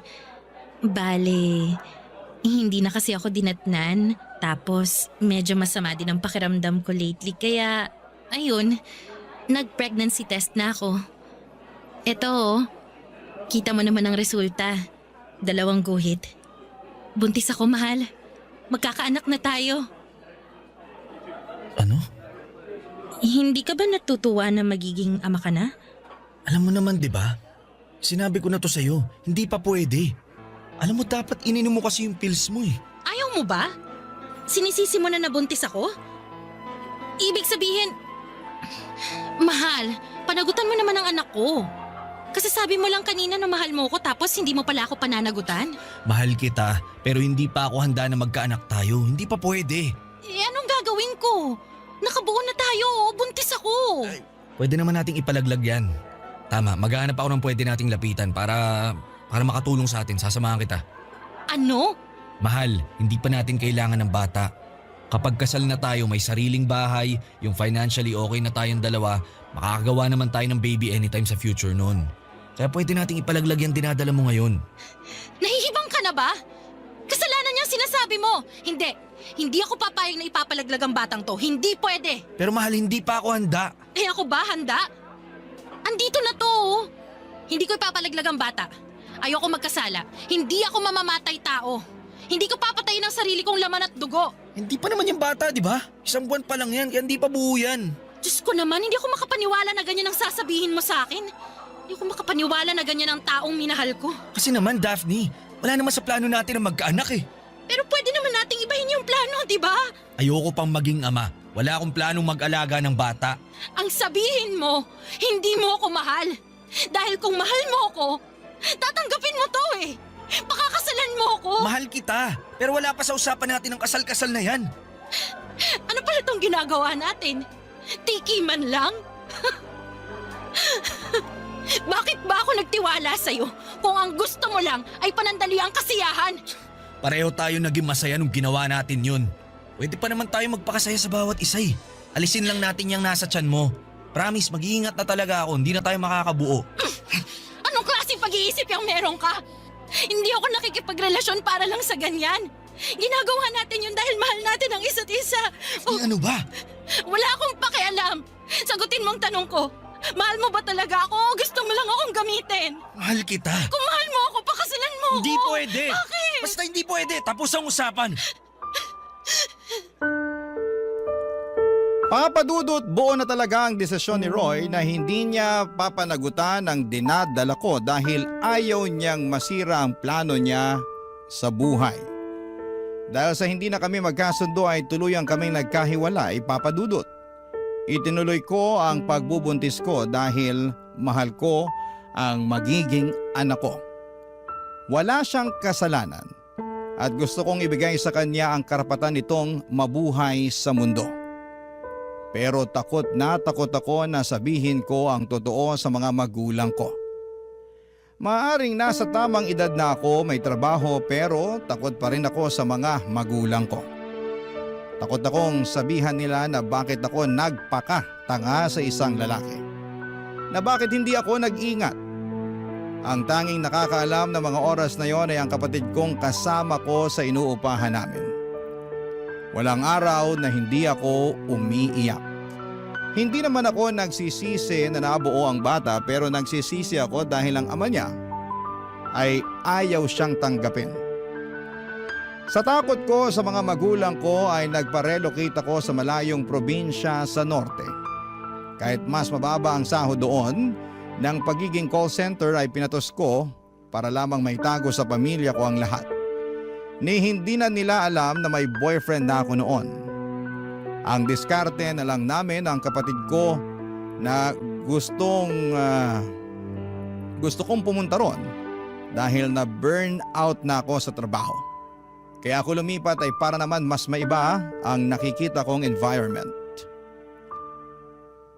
Papa Dudut, takot ako. Takot kasi ako na kung lalaki na ang tiyan ko at biglang bumisita ang mga magulang ko ay magkakagulatan na. Matatanda na rin si nanay at tatay at ayaw kong dahil sa malalaman nila ay may mangyari pang masama sa kanila. Kaya naman tinuloy ko ang paglipat para makaiwas at makapag-isip na rin ng tama at paghandaan ang pagdating ng anak ko. Barangay Love Stories. Barangay Love Stories. Nang lumipat ako, Papa Dudut, ay nagpapadala pa rin ako ng pera sa kapatid ko para sa renta niya at para sa pagkain. Pero walang araw na hindi ako umiiyak. Bakit ko pa ina-isolate ang sarili ko? Bakit ko pa kailangang gawin ito? Maraming katanungan ang tumatakbo sa isipan ko na hindi ko alam ang kasagutan. Ang alam ko lang ay kailangan kong maipanganak ang anak ko at gusto kong maging malusog siya. Simula na maghiwalay kami ni Roy ay hindi na talaga siya nagparamdam. Hindi ko alam kung nasaan siya at hindi man lang nangumusta kung hindi pa ako nahihirapan sa pagbubuntis ko sa anak namin. Sa totoo lang, Papa Dudut, ay sobrang nahihirapan po ako. Wala akong katuwang, wala akong pamilya at nag-iisa lamang ako. Kaya noong papalapit na ang kabuwanan ko ay mas lalo akong nakaramdam ng takot. Paano kung hindi maging maayos ang panganganak ko?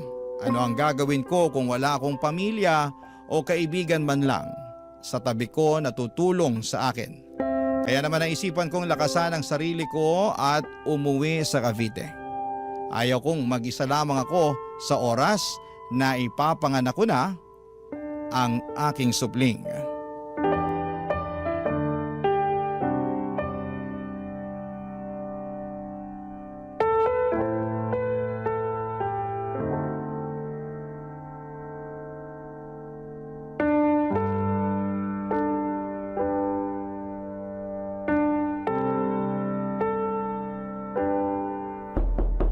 Nay! Nay! Sandali! Papunta na! Daphne? Nay! Anong nangyari? Nay, huwag po kayong magagalit, ha? Bakit ba? Ano bang nangyari, anak? Kasi, Nay, Ano nga? buntis po ako! Sorry, Nay. Diyos ko. Sorry. Halika nga, bata ka. Pumasok ka. Ikaw ba nagbitbit ng mga gamit mo? Naku. Bakit hindi mo kasama ang kapatid mo? Ano bang nangyari? Daphne, sino ang ama ng dinadala mo, ha?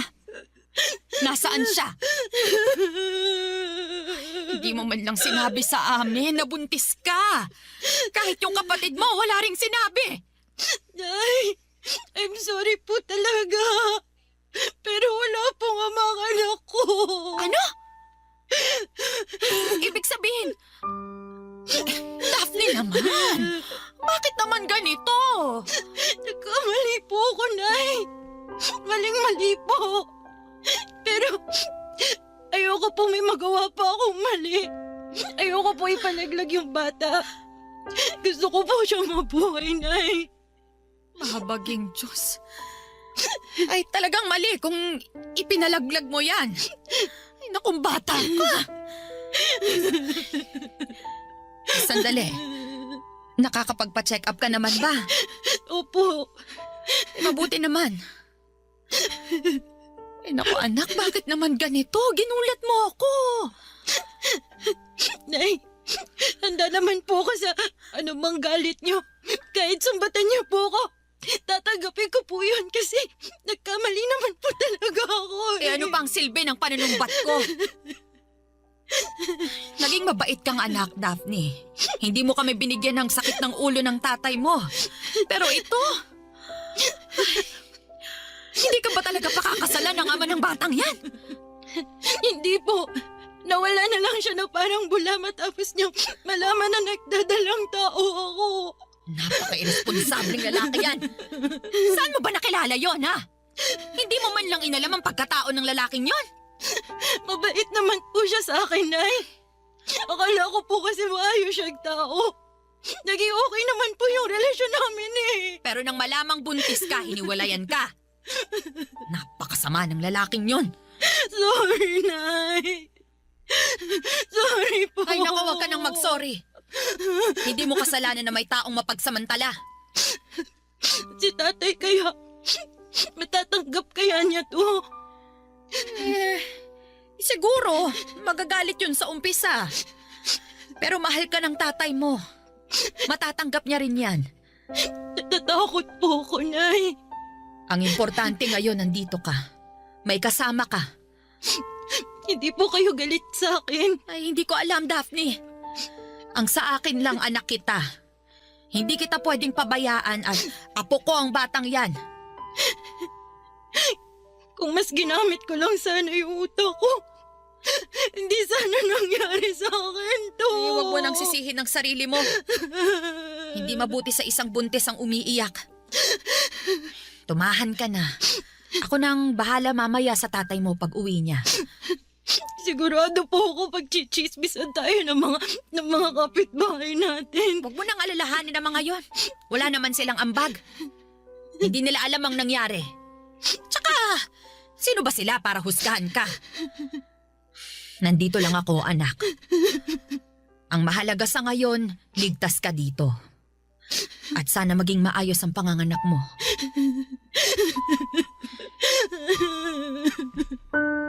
Papa Dudut, hindi madali kay tatay noong nalaman niya na buntis ako.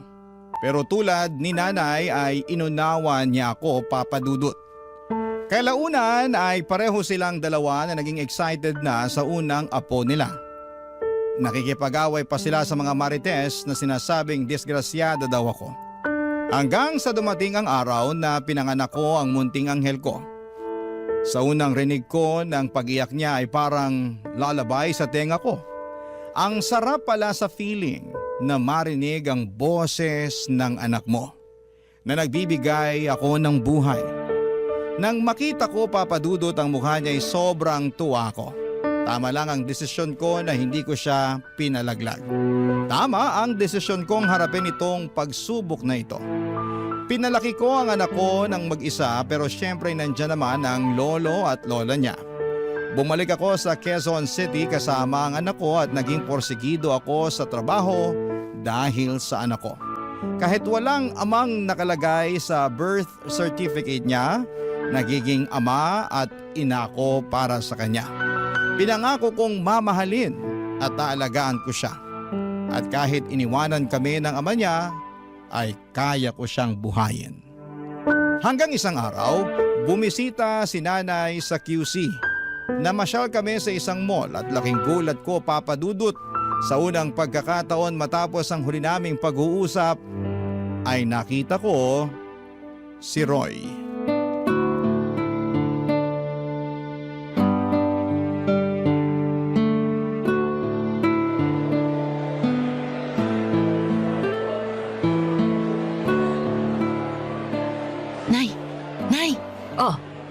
ba yon? Si Roy po. Oh. Ano? Ang lintik na lalaki na yon? Nakita ko po siya. Ayun po, nakatayo doon. Sino dyan? Yung naka-green po na t-shirt. Ang hayop na yon. Teka, sandali ha? Nay, anong gagawin niyo? Ano pa? Di susugurin ko ang lalaking yon. Nay, wag na po. He, manood ka na lang dyan.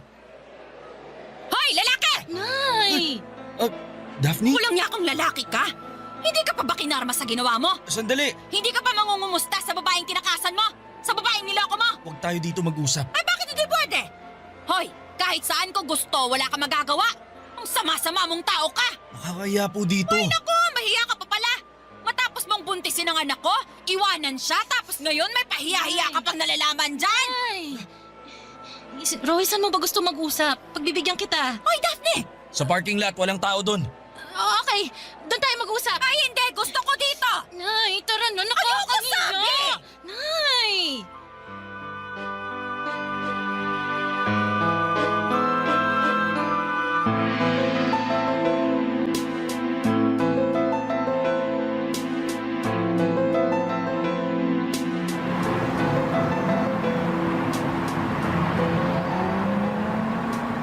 Ngayon nandito na tayo. Alam mo ba, ilang taon kong tiniis ang lahat. Alam mo bang sobrang nagsisi ako dahil napaikot mo ko? Kalimutan na natin Anong yun. kalimutan? Kalimutan ang mga ginawa mo sa akin at sa anak ko? Ibang klase ka ring lalaki ka? Gagawin mo pang mamamatay taong anak ko noon sa plano mo? Hayop ka! Buti talaga hindi ako sumunod sa gusto mo eh. Kahit walang ama sa birth certificate ang anak ko, hindi kawalan. Pasensya na talaga. Hindi kasi talaga kita pwedeng panagutan nun. At kahit ngayon, At bakit? Dahil gusto mo maging single forever at anak ka ng mga babaeng gusto mong lokohin? hindi po. Daphne, sorry talaga.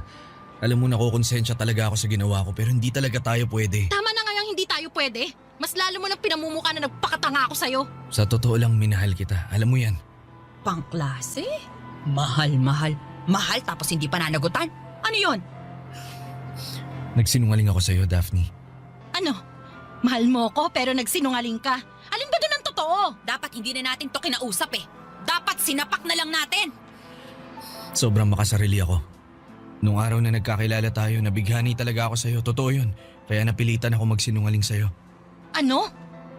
Ang totoo, sa Inumar ang kinuha ko kasi magpapakasal na kami ng asawa ko nun. Ba't walang iya talaga to, ano? Ibig sabihin sa simula pa lang niloko mo na ako? Mangloloko ka? Kaya pala ayaw mo akong mabuntis. Kasi may sabit ka na pala. Napakasama mong tao. Napakasama mo. May taong katulad mo. Sinaktan mo ng hustong anak kong hayop ka. Ha? Ayan! Sige! Sorry, patawarin mo ako! Pwede bang kapag makita mo ko, wag mo na akong lapitan? Ayoko malaman ng asawa ko to. Ayoko masira ang pagsasama namin. Napaka makasarili mong tao. Gusto mo makuha ang anak ko. Gusto mo pang ipalaglag ang apo ko. Tapos ngayon, ayaw mong masira ang buhay mo? Huh? Demonyo ka ba? Ayun na nga, Nay. Wala naman dapat pag-usapan pa eh. Ang mga taong katulad niya hindi binibigyan ng oras. Tama! Ang dapat sa kanya, ito! Karmahin ka sana sa lahat ng kasamaang ginawa mo! Halika na, Daphne! Hindi talaga ako makapaniwala sa mga nalaman ko noong araw na yon, Papa Dudut. Hindi ko po inakalang naging kabit ako ng walang kaalam-alam dahil ikinasal pala siya noong nagkarelasyon kami. Kaya pala hindi niya ako pinakilala man lamang sa mga magulang niya at hindi ko napuntahan ang bahay nila. Parati lamang kaming nagkikita sa piling lugar dahil may tinatago pala siya sa akin, may asawa na pala siya. Matapos ang pag-walkout namin ni Nanay sa harapan ni Roy dahil ayaw na ni Nanay na mas ma-humiliate pa kami sa kalokohang ginawa niya, ay dumiretso na kami sa bahay. Buti na lamang at mas pinairal ni Nanay ang utak niya at hindi ang kanyang emosyon. Natakot ako na baka atakihin sa high blood si Nanay dahil nakaka-high blood naman talaga ang mga pangyayari at ang makitang pagmubuka ni Roy. Ewan ko ba at hindi ko mapigilang umiyak noon. Dahil nga hindi ko matanggap na naloko ako ng lalaking may sabit na. Kaya naman pinayuhan ako ng nanay ko na huwag nang iyakan. Ang importante ay nakawala ako sa lalaking hindi dapat bigyan ng pansin. Ang importante ay ang anak ko at ang future niya. Kahit ganun pa man ang nangyari, Papa Dudut. Hindi ko naman po pinagsisihan na naipanganak ko ang isang anghel sa buhay ko. Maligaya ako bawat araw, lalo na kapag tinatawag niya akong mama at nilalambing. Pinaparamdam niya sa akin na sapat na ako para sa kanya. Barangay Love Stories. Barangay Love Stories.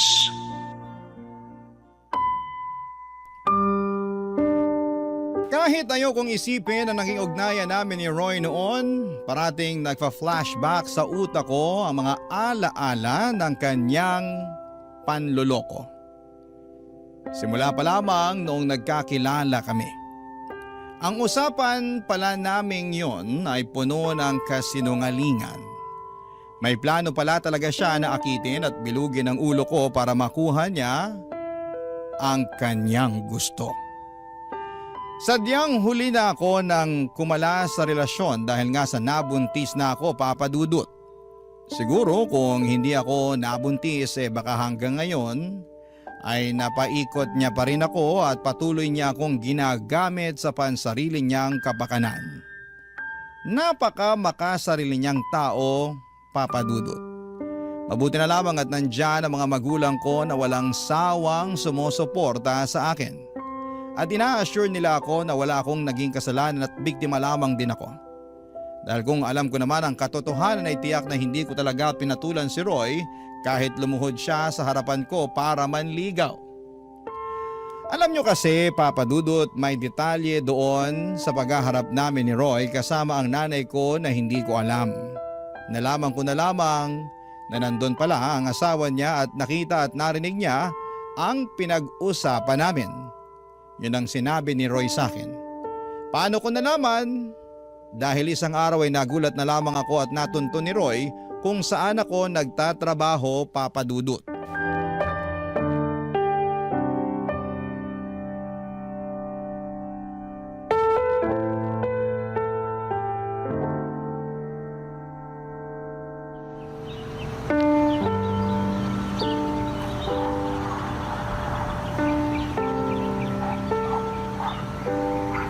Daphne, kausapin mo ako. Anong ginagawa mo dito? Wala na tayong pag-uusapan pa. Umalis ka sa harapan ko! Ano ba? Daphne, please naman. Kailangan kong tulong mo. Ano? Tulong? Teka, nabibingi yata ako. Tulungan mo naman ako. May malaki kasi akong problema eh. Ikaw lang makakatulong sa akin. Kinugood time mo ba ako? Wala akong panahon makipaglaro. Kaya pwede ba? Bitawan mo ako. Kailangan ko nang pumasok sa trabaho. Sandali lang, please. Ano ba talagang kailangan mo? Ha? Ayoko na ng gulo. Gusto kong kalimutan kung sino ka at kung ano ka sa buhay ko. Kaya umalis ka na. Yung asawa ko. Anong asawa mo? Wala akong pakialam sa'yo at sa asawa mo. Daphne, nung nakita niyo ako. Nung nag-uusap tayo sa parking lot kasamang nanay mo, nakita tayo ng asawa ko. Narinig niyo yung usapan natin, nalaman niyo yung totoo. Nalaman niyang naging kabit mo ko. Eh ano naman ngayon? Bakit mo to pinapaalam sa akin, ha? Kasi kailangan ko nga ng tulong mo. Niwalayan ako ng asawa ko. Eh ano? Hindi ko maintindihan at ayaw kong intindihin yung problema mo. Ano naman ngayon kung hiwalay na kayo? Anong tulong yung sinasabi mo? Kausapin mo naman yung asawa ko. Sabihin mo sa kanya na ikaw may gusto kaya nangyari yung sa atin nun. Ano? Daphne, sige na, tulungan mo lang ako. Ngayon lang. Ayokong tuluyang hiwalayan ako ng asawa ko. Nahihibang ka ba? Gusto mong kausapin ko siya at sabihin nilandi kita para patulan mo ko nun? Wow! Lakas ng tama mo, ha? Daphne, please. Etong pwede kong mabigay sa'yo. Tigilan mo ko, Roy! Hindi ko gagawin ang kalokohang to. Daphne, nagmamakaawa ako sa'yo. Kumbinsi mo ang asawa ko na makipagbalikan sa akin. Kahit ilang sampal tatanggapin ko, tulungan mo lang ako. Sige na. Hindi! Binaboy mo na nga ang pagkatao ko, Roy. Bababuyin mo na naman. Ganyan na ba talaga ako kaliit sa tingin mo para gawin to, ha? May natitira pa akong dignidad. May natitira pa. Kaya tigilan mo na ako, pwede? Wala kang mapapala sa akin. Daphne naman. Umalis ka na. Hindi ako aalis. Sabi ng kailangan kong tulong mo. Hindi ko kaya mawala ang asawa ko. Napakawalang hiya mo na nga. Gagawin mo pa akong tanga? Para ano, ha? Para magmukha kang mabait. Para magmukha kang mabuting asawa at nagkamali lang dahil may malanding babaeng umakit sa'yo. Kakaiba rin ang gusto mong kwento, ha? Daphne, Daphne, eto. Kung kailangan kong lumuhod, gagawin ko. Tigilan mo nga ako sa paluhod at pagmamakaawa mo sa akin. Kahit buong araw at gabi ka pang lumuhod dyan, hindi ko gagawin ang gusto mo. Hindi ako haliparot, alam mo yan. Nagmahal ako noon. Nagtiwala. Umasa na yung lalaking binigyan ako ng pag-ibig, seseryosohin at mamahalin ako ng totoo, pero hindi pala. Ang lalaking minahal ko, isa palang demonyo. Daphne, patawarin mo na ako. Ilang beses akong nagmakaawa nun sa'yo na huwag akong hiwalayan, di ba? Dahil nagdadalang tao ako. Ano, pinakinggan mo ba ako? Hindi! At ngayon, gusto mo magsinungaling ako sa asawa mo na ako ang may kasalanan na lahat? Hayop ka! Wala kang kwentang tao! Daphne naman! Manigas ka dyan!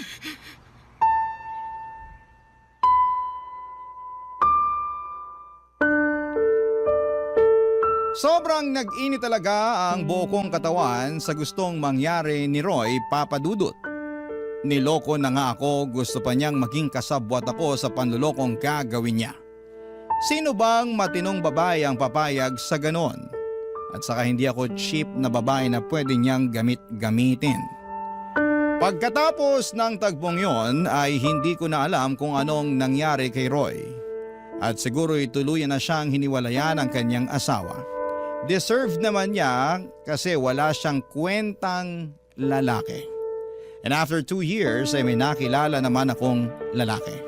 At dahil nga sa karanasan ko kay Roy ay siniguro kong single ito at makikita sa Senomar o Certificate of No Marriage na hindi pa siya kasal.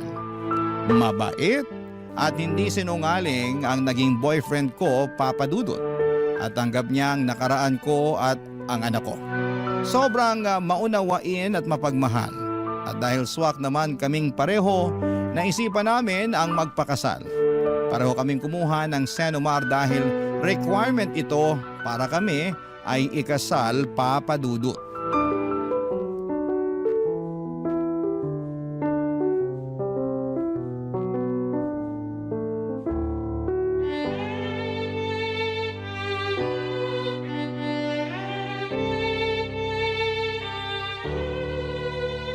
Evan, dumating na yung Senomar natin.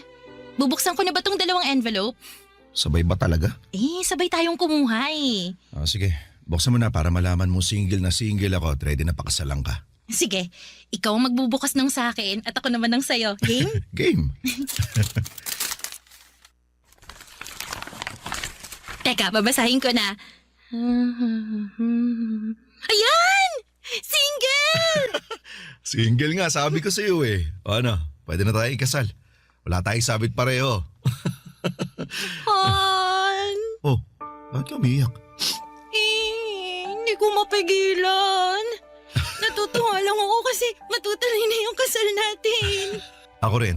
Sobrang saya ko na ikaw magiging asawa ko. Evan and Daphne nuptial. Malapit na.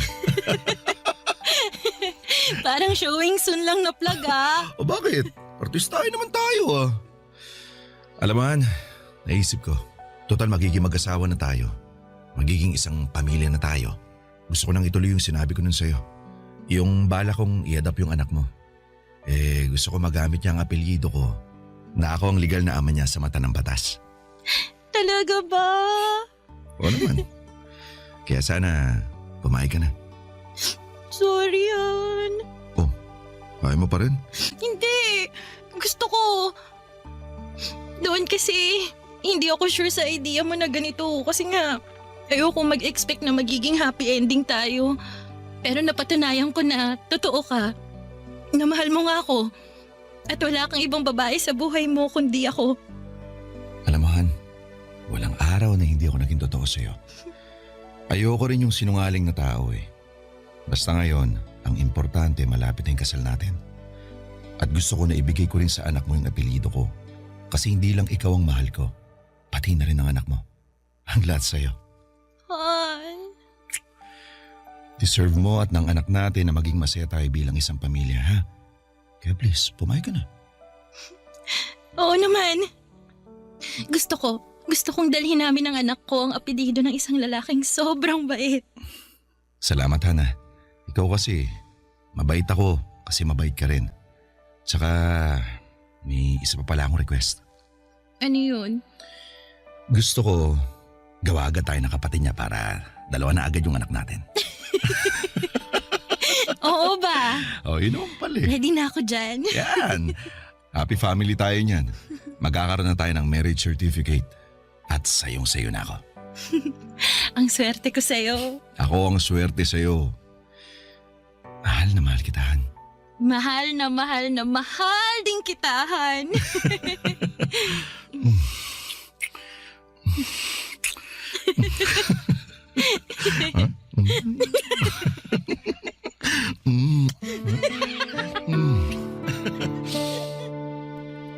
Ikinasal kaming dalawa ni Evan Papadudut.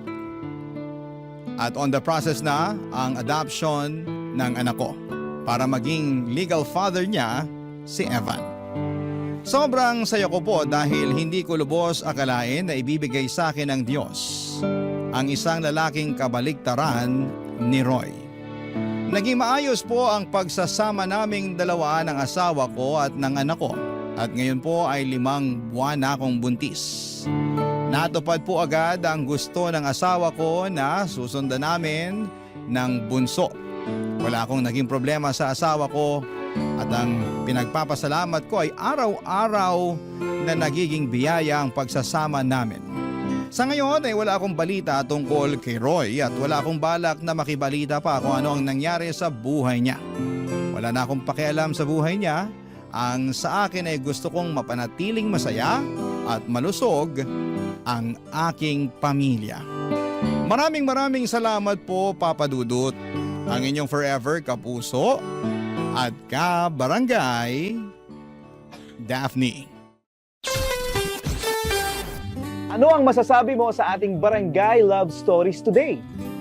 Aabangan namin yan sa aming comment section. Ang mga kwento ng pag-ibig, kwento ng buhay, at kwento ng pag-asa dito sa Barangay Love Stories. Love Stories.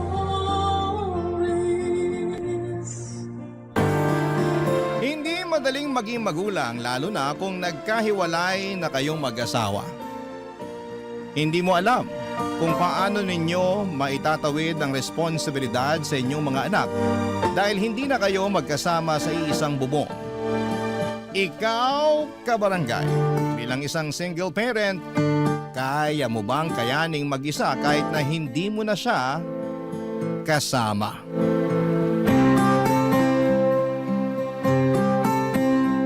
Dear Papa Dudut, ako nga pala si Audrey, 35 years old. Nagkaroon ako ng partner for 15 years.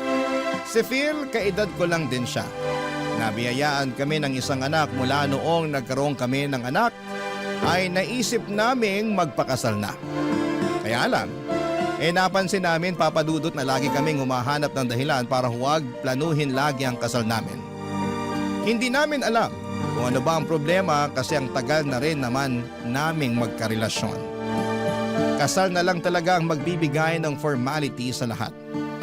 Pero ang palaging pag-iwas namin sa pagpaplano sa kasal namin ay siyang magbubukas ng aming mga mata sa katotohanan. Isang araw, nag-usap kami biglaan. Ayaw na naming ituloy pa ang relasyon namin. Nag-agree kaming pareho na sapat na ang 15 years na relasyon namin. Walang samaan ng loob. Maginhawa naming tinanggap na hindi na namin pwedeng ipagpatuloy pa ang relasyon namin. Ang nagulat nga ay yung mga kamag-anak at kaibigan namin at nakita kasi nila na halos wala kaming pagtatalong dalawa. Almost perfect na nga raw ang relasyon namin. Walang gulo o kahit na anong issue. Hindi naman namin may paliwanag sa kanila ang nararamdaman lang namin na ayaw na namin sa isa't isa. Alam naming dedepensahan nila yon at sasabihin pwede pang maremedyohan. Pero kasi alam namin dalawa ni Phil na tapos na talaga ang lahat sa amin. At kailangan na lang naming maging magulang sa 6-month-old baby na si Luna. Sa kanya na namin ibubuhos lahat ng pagmamahal na meron kami sa puso namin. Kaya naman kahit mahirap na hiwalay na kami at hindi kami magkasama sa iisang bahay ni Phil, sinigurado naming maibibigay namin lahat ng needs ni Luna sa pamamagitan ng co-parenting Papa Dudut.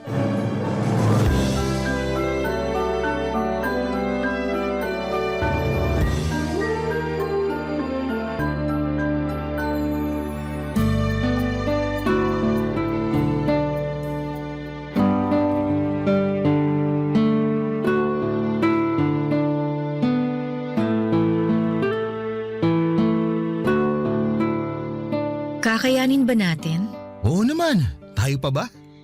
Paano kung magaya tayo sa ibang magulang na hindi magkasundo sa pag-aasikaso sa anak? Hindi mangyayari sa atin yun. Magtiwala ka sa atin. Ngayon mo lang sinasabi yan kasi nagsisimula pa lang tayo. Hindi mo pa alam kung ano yung pagdadaanan natin. Pagdaanan lang natin kung ano man yung kailangan pagdaanan. Ang importante, lalaban tayo. Pasensya na, overthinker lang talaga ang ex mo.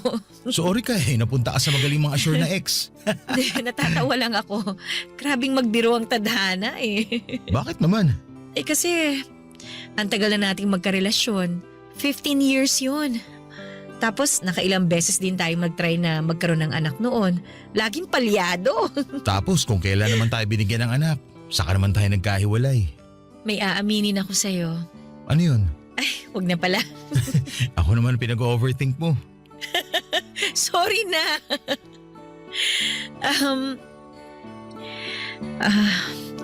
Muntik ko nang ipalaglag si Baby Luna nung nalaman kong nakabuo na tayo. Ano?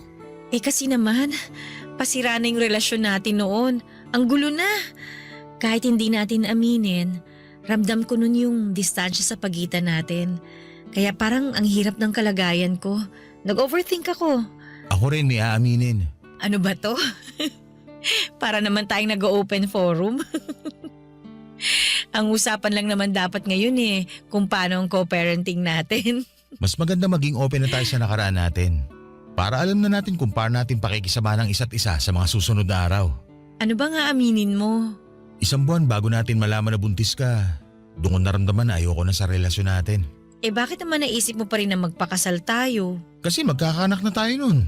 Yun naman ang dapat gawin sa sitwasyon natin noon, hindi ba?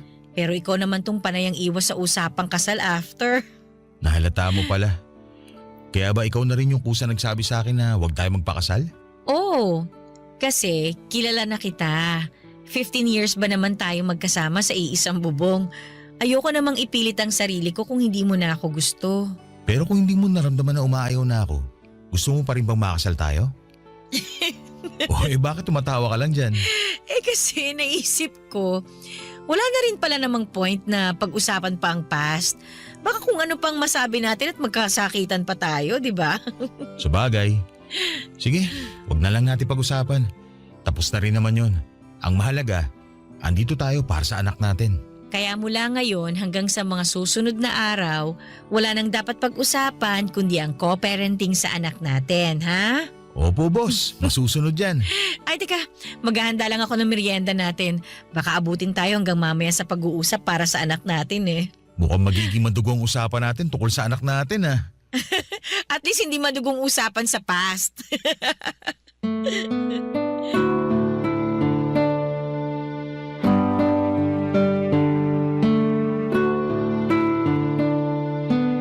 Kung ang ibang babae ay mahilig ungkatin ng past, ako naman ay hindi.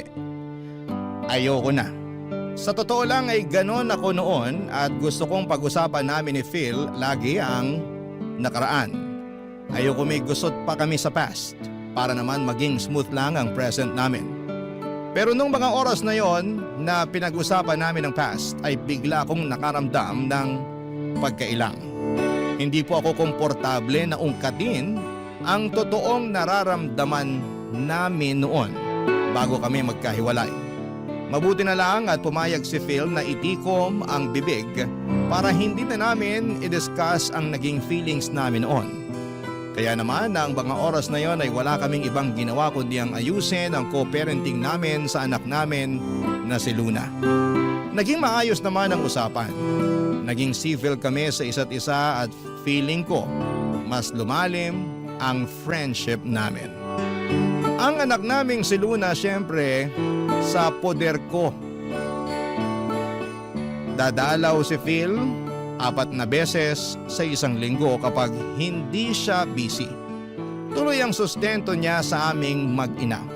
Humingi lang ako ng sapat sa kanya dahil alam kong kailangan din niyang magbayad ng bills sa bagong titirhan niya. Pinaubaya na niya sa akin ang maliit na bahay na binili namin noong nagsasama pa lamang kami. Para na lang din sa anak naming si Luna. Napakabuti ni Phil habang tumatagal ang co-parenting namin ay nagugustuhan na namin yon. At naisip naming pareho na parang mas okay talaga na nagkahiwalay na lamang kami dahil mas naging patas kami sa usapan at mas panatag. Bukod pa roon ay gumanda ang relasyon namin bilang magkaibigan. Yun naman ang hindi namin pwedeng tanggalin sa aming dalawa, ang maging magkaibigan. Pero kung tanggap na namin ang sitwasyon namin na ganon, meron pa rin mga tao na hindi pabor sa setup namin. Yon ay ang mga mahal namin sa buhay na gusto kaming magkabalikang dalawa, Papa Dudut.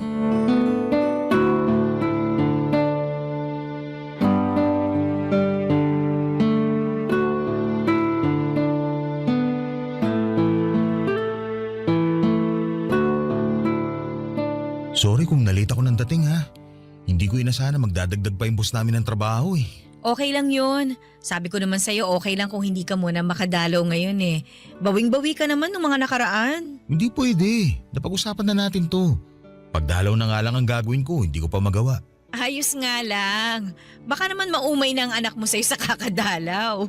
Ayoko no. Mabuti ngayon pa lang eh, mamemorize niya na yung mukha ko. Saka palagi ko namimiss ang anak natin. Kahit hindi ko schedule ang pagdalaw sa kanya, namimiss ko siya. Ganito pala feeling ng isang magulang, no? Ako nga rin eh. Partida ha, magkasama na kami sa bahay buong araw.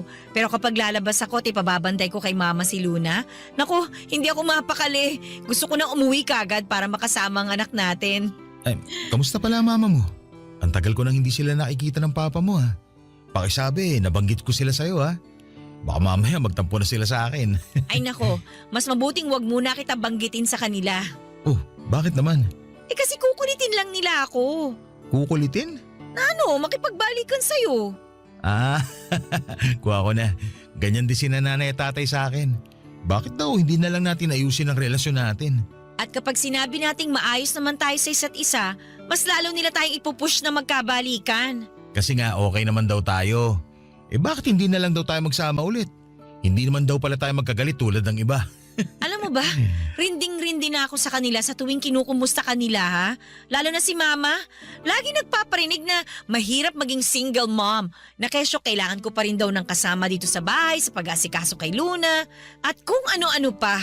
Ang sabi naman ni tatay, maganda magsama pa rin tayo kasi raw kailangan ko raw bantayan kayo ni Luna bilang haligi ng tahanan. Ay, parehas din sa sinabi ni Papa sa akin. Nagkakampihan na silang lahat. Pati nga sina ate. Sinusulsulan pa si nanay at tatay na i-push na ayusin na tong relasyon natin. Sayang naman daw yung 15 years. Kawawa raw si Luna. Eh sabi ko, paano magiging kawawa? Eh busog nga siya sa pagmamahal at atensyon natin. Sinabi ko na rin yan. At saka sabi ko, kahit hindi naman tayo magkasama sa isang bahay, na ibibigay pa rin natin lahat ng kailangan ni Luna.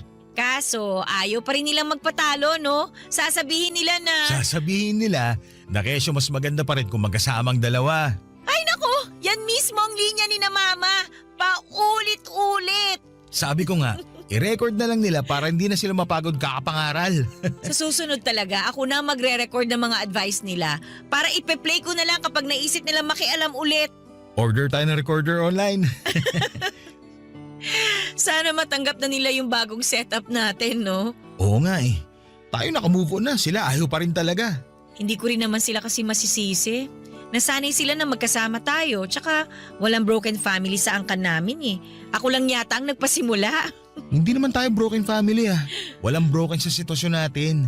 Kasi maayos naman tayo at tulad ng lagi ko sinasabi, na ibibigay naman natin lahat ng kailangan ni Luna. Sana yun ang maisip nila. Hindi naman kasi sila nakikinig sa paliwanag natin eh. Puro na lang yung iniisip nila ang gusto nilang maintindihan natin. Hayaan mo sa susunod na gaganyan sila sa akin, lalaban na talaga ako. Siguro kailangan ko na rin maging matapang sa paghindi sa kanila para hindi na sila umulit na mamilit. Sasabihin ko sa kanila ng paulit-ulit na hindi na kita mahal. Ako rin.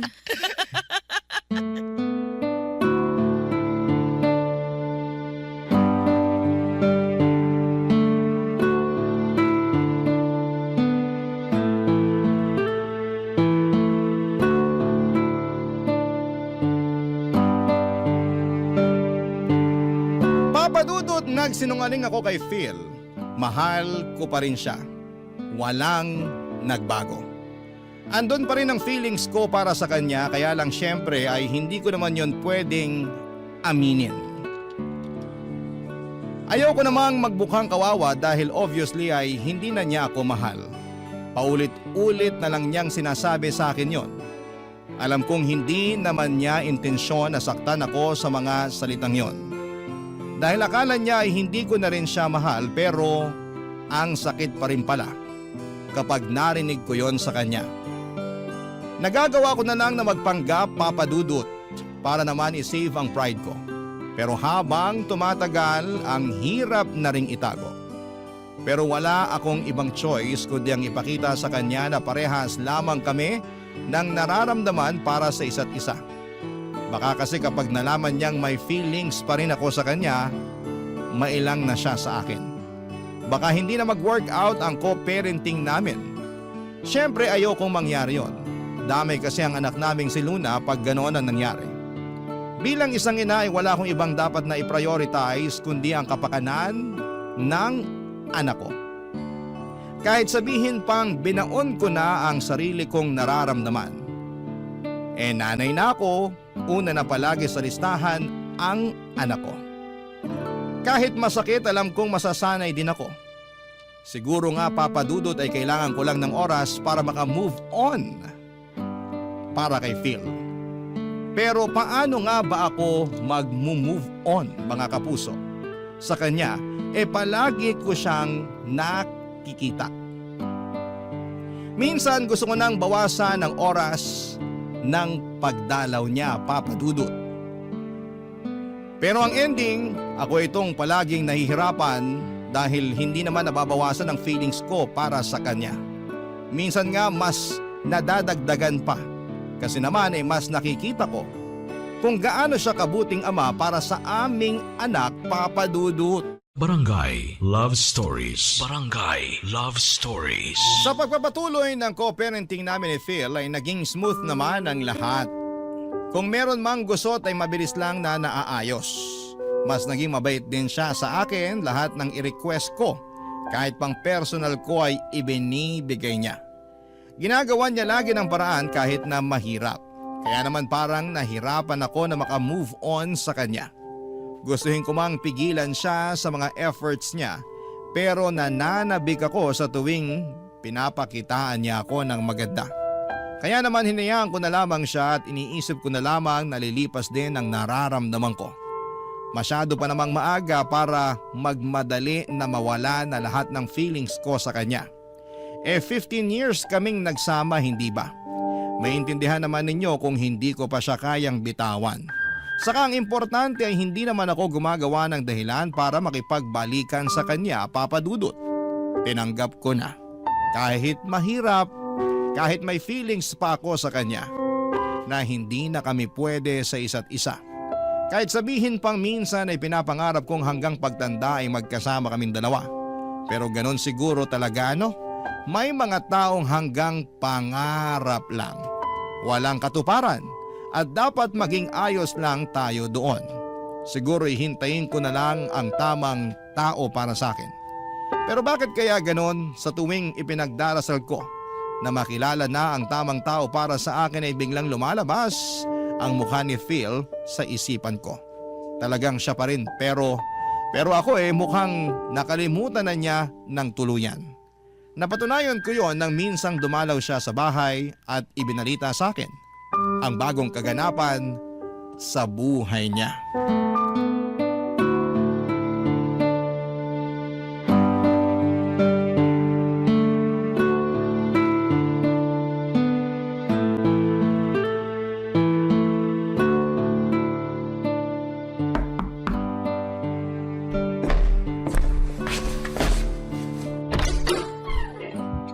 Bakit ngayon ka lang? Pasensya na ha. Pasok ka na. Pasensya ka na talaga. Kanina ka pa humihingi ng pasensya. Hindi naman ako galit. Nakakahiya eh. Kasi first time ko malate ng 2 oras. Tulog na ba si Baby Luna? Oo, pero pagising na rin yun sigurado kaya sakto lang din ang dating mo. Kumain ka na ba? Nagprito ako ng ham at itlog. Baka gusto mong sabayan ako kumain. Kumain na kami kanina eh. Kami? Oy, kami nung... Ay, hindi ko alam kung dapat ko bang sabihin sa'yo. Nakakahiya. Sabihin mo na. Ngayon ka pa naman nahiya. Ano ka ba? Nakipag-date ako kanina. Uy, ayos yan ah. Ayos lang ba talaga sa'yo? Oo naman, ano ka ba? Bakit naman hindi magiging okay yun? Siyempre, ex kita eh. Baka hindi ka komportable na nakikipag-date ako sa iba. Kaya nga ex mo na ako, di ba? Wala na akong karapatang pakialaman ka kung makikipag-date ka na sa iba. So, kumusta naman na naging date nyo? Anong pangalan niya? Faith ang pangalan niya. Mas matanda tayo sa kanya ng 5 taon. Okay ang date namin. Ang dami namin pagkakaparehas. Kalog kasama. Nakakatuwa. Mabuti naman at nakahanap ka ng makakasundo mo. Biglaan nga to. Wala naman akong balak sana makipag-date pa eh. Gusto ko mag-focus muna kay Luna kaya lang dumating na eh. Ganun daw talaga kapag hindi mo hinahanap tsaka dumadating. Bale, nakilala ko siya sa grocery store.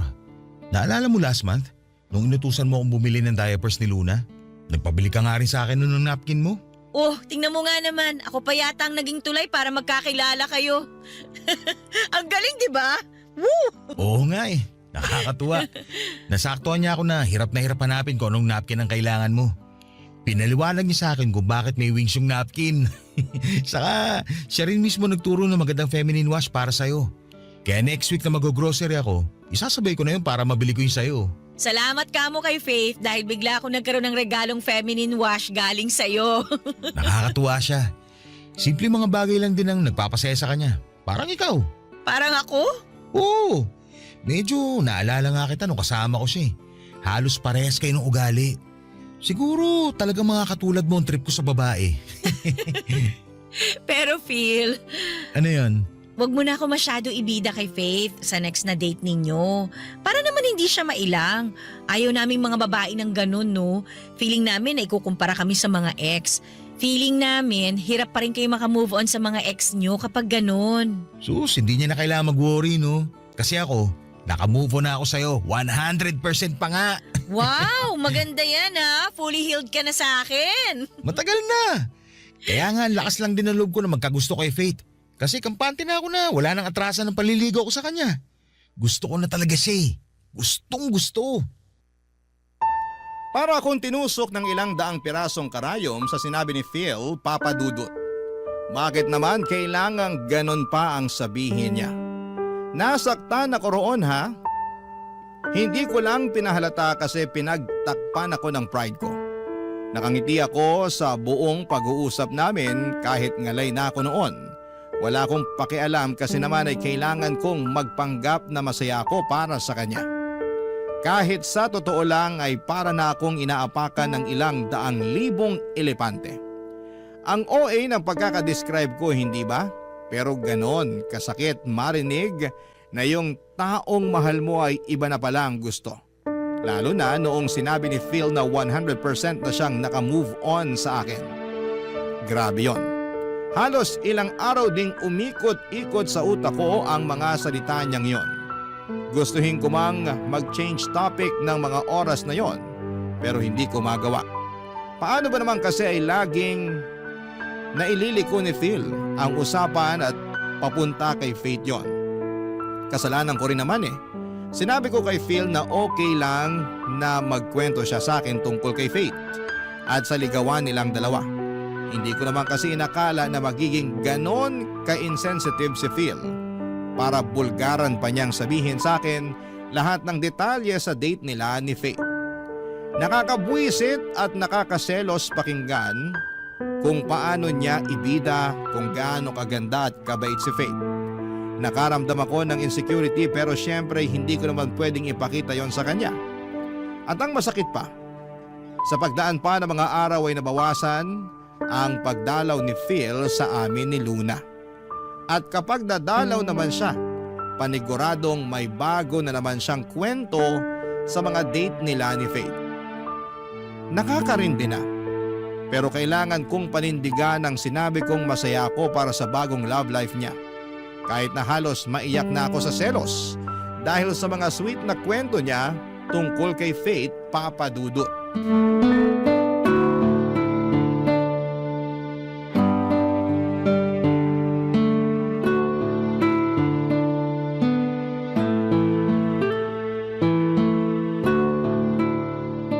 Ikaw, Phil, ha?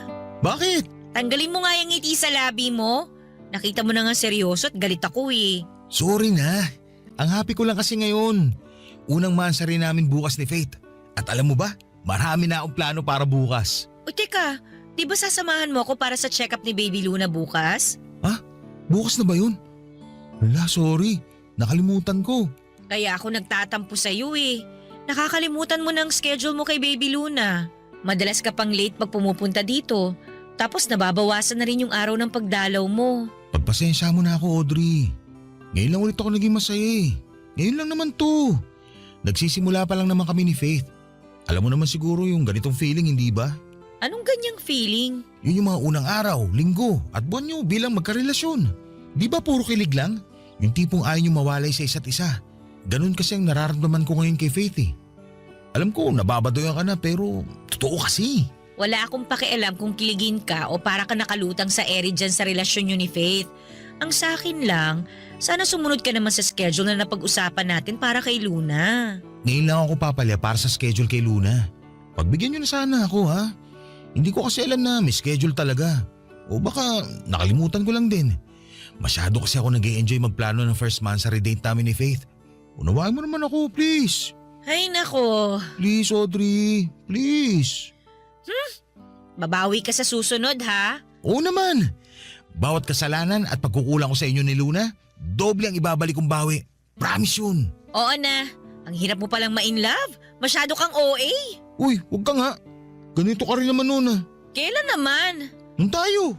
Nung tayo? Hindi mo na ba talaga maalala yung unang buwan ng relasyon natin? Kahit yung pakiramdaman lang? Medyo. Naiintriga ako ah. Ano yung naalala mo sa atin? Kung paano ka umeffort sa first mansary natin? Sige nga.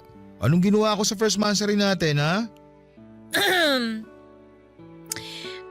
Nag-camp tayo sa Rizal. Tapos hinanda mo lahat ng paborito kong pagkain. Niregaluhan mo rin ako ng mga pangarap kong bilhin na libro. Alam mo hindi ko afford no ng mga librong yon pero pinag-ipunan mo para mabigay lang sa akin. Kala ko nakalimutan mo na eh. Eh paano ko ba makakalimutan yun? Ikaw itong unang lalaki na nagtrato sa akin ng tama. Pinakita mo na pwede pala akong itrato parang prinsesa. Prinsesa ka naman talaga noon. Noon lang? Kasi reyna ka na ngayon. Ikaw ang nanay ng anak ko eh. Yan! Yung ganyang banat mo ako nakuha nun eh. Hari ka ng pangbobola. Ang dali ko tuloy na bilog. Hindi kita binola noon. Lahat ng sinabi ko sa'yo, totoo. Lahat yun galing dito sa puso ko ha. Nung sinabi mo na gusto mo yung sungki-sungki kong ngipin, totoo ba yun? O plastic ka lang? Totoo yun ha. Sa mga hapon, cute ang ganyang ngipin. Tsaka bumagay sa dimples mo. Nung sinabi mong cute ang mataba kong pisngi, totoo ba yun? Yan nga ang favorite ko rin sa'yo. Kasi mukha kang malambot na marshmallow lalo kapag nakangiti. Sabayan pa ng sungki mong ngipin. Bata mong tignan. Mukha kang Gen Z. Eh yung sinabi mo nung ano… Audrey, wait lang ha. Emergency. Nagpapasundo si Faith. Okay lang bang umalis na muna ako ngayon? Babawi na lang ako sa susunod. Ilista mo na lang to ha. Sorry ha. Alis na muna ako. Oh, sige. Lilista ko to ha. Utang mo sa amin to ni Baby Luna. Opo. Babawi ako. Bye. Bye. Hindi ko na napigilang umiyak noon pagkalabas ni Phil ng pintuan. Hindi ko na kinaya papadudot ang sakit. Ang sakit palang pag-usapan yung masasayang moments ninyong dalawa. Pero alam mong hanggang doon na lamang yon at hindi na madudugtungan pa. Ang lungkot na maalala yung masasayang ala-ala ninyong dalawa at ang weird, hindi ba? Dapat kapag masaya, ang ala-ala ay masaya rin ang pakiramdam mo, hindi ba? Pero bakit kabaligtaran noon ang nararamdaman ko? Halos 1 oras akong walang tigil sa pag-iyak. Kung hindi ko lang nararamdaman na nagising na pala si Baby Luna ay hindi pa sana ako titigil sa kakaatungan. Sinikap kong ituon ang atensyon ko sa pag-aalaga kay Luna. Pero lumipad ang isipan ko papunta sa nakaraan namin ng tatay niya. Lalo na noong mga unang buwan ng relasyon namin. Totoong masaya ang mga unang buwan ng relasyon ninyo. Para lang kayong nakalutang sa ere. Lahat maganda. Lahat masaya. Lahat nakakakilig. Mapapangiti ako saglit kapag inaalala ko yun. Pero agad na sisilay ang lungkot dahil bigla akong babalik sa realidad kung saan ay hindi na kami magkasama ni Phil. Hindi na namin pwedeng madugtungan ang masayang nakaraan. Dahil si Phil, bumuo na ng masasayang memories kasama si Faith. Ang babaeng pinalit niya sa akin. Ang babaeng bagong nagpapasaya sa kanya. Nagpapakilig. Nagmamahal. Ano bang laban ko sa kanya, ako ang nasa nakaraan ni Phil. Barangay Love Stories. Barangay Love Stories. Araw-araw ay para akong dinudurog. Sa tuwing nagkakaroon ako ng update kina Phil at Faith. Isang parusa na makita sila noon sa Facebook na sobrang sweet. Dati naman kasi ako yung kasama niya sa mga post niya. Pero noong naging sila ni Faith ay nawala na ako bigla sa eksena.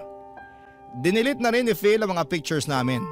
Actually, ako ang nagsuggest para hindi magselos si Faith. Pero noong time na sinuggest ko yon ay nagsiselos lang kasi ako. Nadala ako ng emosyon ko. Ayokong i-delete niya ang pictures namin, gusto ko lang namang tanggihan niya ako para ma-feel ko na may halaga ako sa kanya. Pero ang bilis niyang sumunod. Nag-agree siya na baka magselo si Faith kapag nakita niya ang lumang mga pictures namin. Samantala si Baby Luna na lang ang natira sa Facebook ni Phil. Nakakainis. Pero kasalanan ko naman dahil ako pa nagsabi at nagpresenta na burahin niya ang mga pictures ko. Ang hirap naman talagang maging babae. Sino bang makakaunawa ng sitwasyon at hormones namin? Sa pagdaan ng mga araw ay pinapagalitan ko na ang sarili ko kung bakit hirap pa rin akong makalimot kay Phil. Ayos na nga rin sa akin kung 2 o 1 beses na lamang siya sa isang linggo kong dumalaw. Paano ba naman kasi naiisip ko lamang na makakatulong sa paglimot ko sa kanya kung bibihira ko siyang makikita. Kaya kapag nagpapaalam si Phil sa akin na hindi muna makakadalaw ay oo agad ang sagot ko sa kanya. Pero sa deep inside, nami-miss ko siya papadudot. At dahil doon ay mas lalo akong nagkikrave para sa kanya. Mas lalo akong nahihirapang makamove on sa kanya papadudot.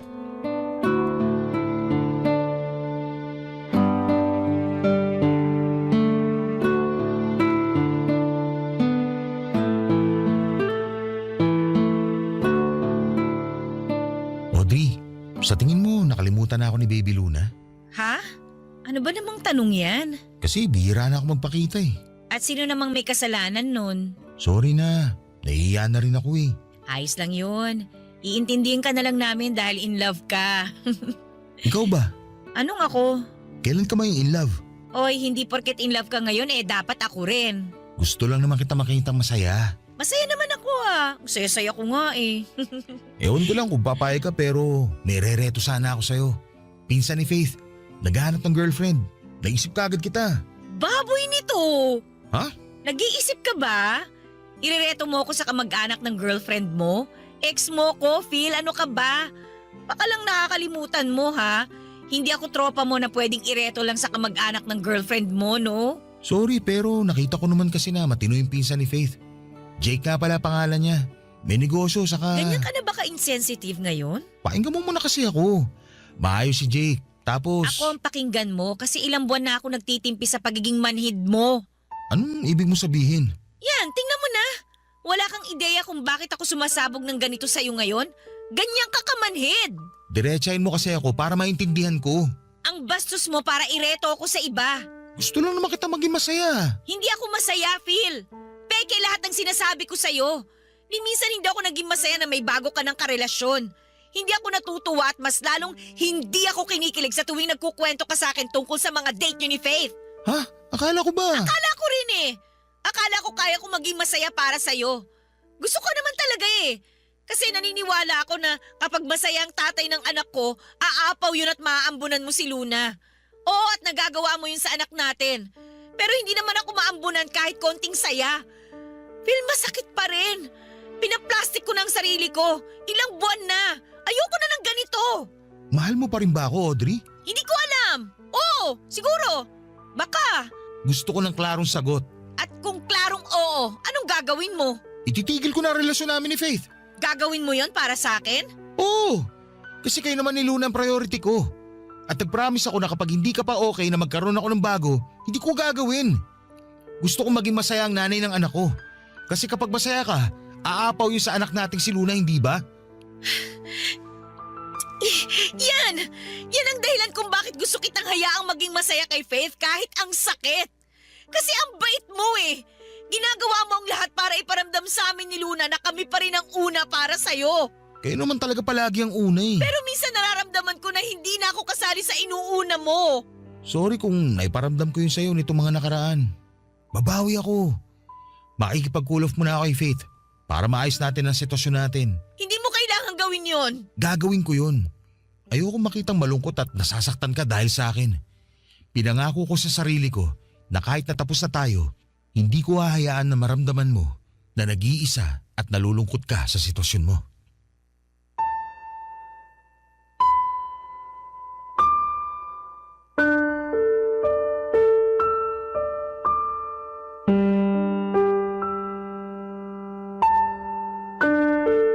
Papadudot na iyak ako sa sinabi ni Phil. Naramdaman ko ang sincerity sa mga sinabi niya. Kilala ko siya, 15 years kaming nagsama. Niyakap ko siya at nagpasalamat. Doon ay biglang gumaan ang pakiramdam ko. Yun lang naman pala ang kailangan ko, assurance. Assurance na kahit meron na siyang bago hindi pa rin niya kami pababayaan ni Luna. Kaya naman doon lumuwag ang pakiramdam ko at nasabi ko na sa kanya na ituloy na ang relasyon niya with Faith. Walang halong kaplastikan yon. Gusto kong maging masaya siya kahit na walang ibang rason o kadahilanan. Alanganin pa rin si Phil noong una pero hinawakan ko ang kamay niya at sinabing magiging okay din ako balang araw. At para mapatunayan yon sa kanya ay kinuha ko ang number ng pinsan ni Faith na si Jake para pagbigyan sa date. Binigay naman ni Phil at sinabing okay lang din kung magbago ang isip ko sa pakikipag-date. Pero sinabi ko sa kanya na kailangan ko na rin i-explore ang ibang mga options. Gusto ko na rin na mapagaan ang sarili ko at makilala rin ang iba. Sincero naman at totoo ako noong binitawan ko ang mga salitang yon. And after a week ay nag-date kami ng pinsan ni Faith na si Jake. Totoong maayos naman siya. Walang halong kayabangan at very gentleman pa. Kalug din at parehas kami ng humor. Umabot nga ng halos buong araw ang date namin. Si Phil muna ang nag-alaga kay Luna para makapag-date ako with Jake. Gabi na noong nakauwi ako at naabutan ko si Phil sa sala at nanonood ng TV. Naupo ako sa tabi niya at ready na siyang makinig noon sa nangyari sa date namin ni Jake. Napansin ko sa kanya kung gaano kasaya at ka-excited ang itsura niya habang nakatingin sa akin para sa updates ko. Nang mga oras na yon, papadudot.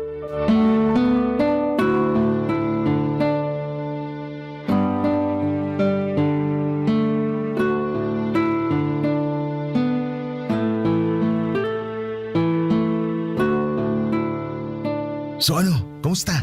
Ayos pala si Jake, no? Hindi mayabang, gentleman, funny. Sabi ko naman sa'yo hindi naman kita reretuhan ng basta-basta lang, no? Gusto ko yung maaalagaan ka na talaga. Ayoko magpaalaga sa kanya eh. Anong ibig mo sabihin?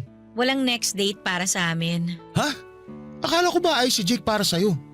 Ano ba talaga? Ang gulo niyo talaga mga babae, no? Ayos naman talaga siya. Pero hindi ko maramdaman yung gusto kong maramdaman eh.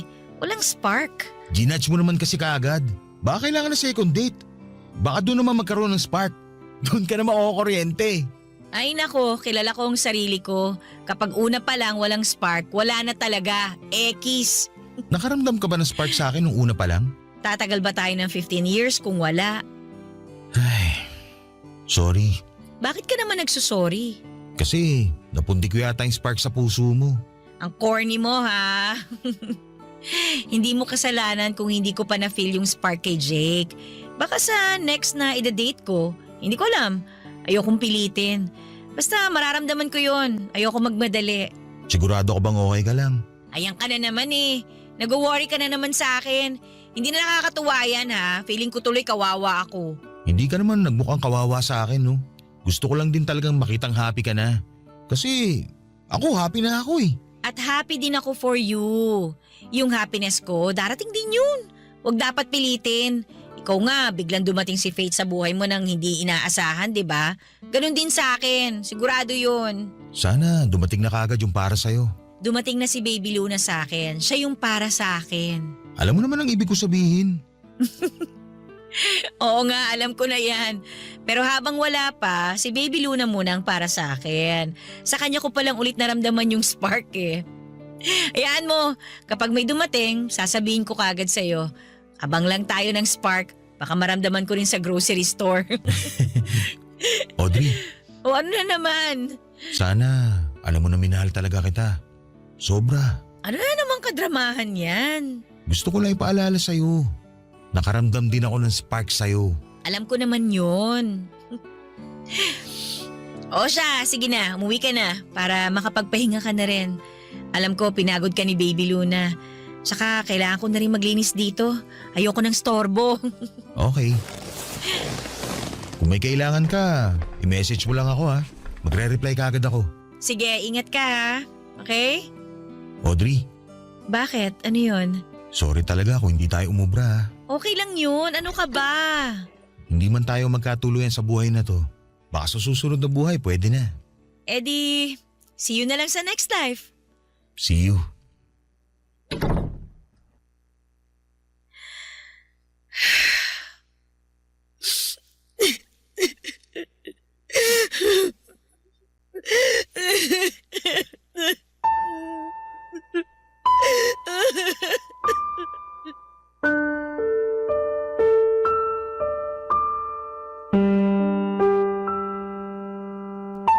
Baka nga sa susunod na buhay ay doon na kami payagan na magkatuluyan.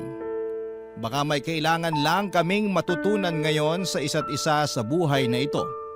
Kaya kami pinagtagpo pero hindi pinunta sa dulo. Masakit mang isipin pero kailangang tanggapin, Papa Dudut.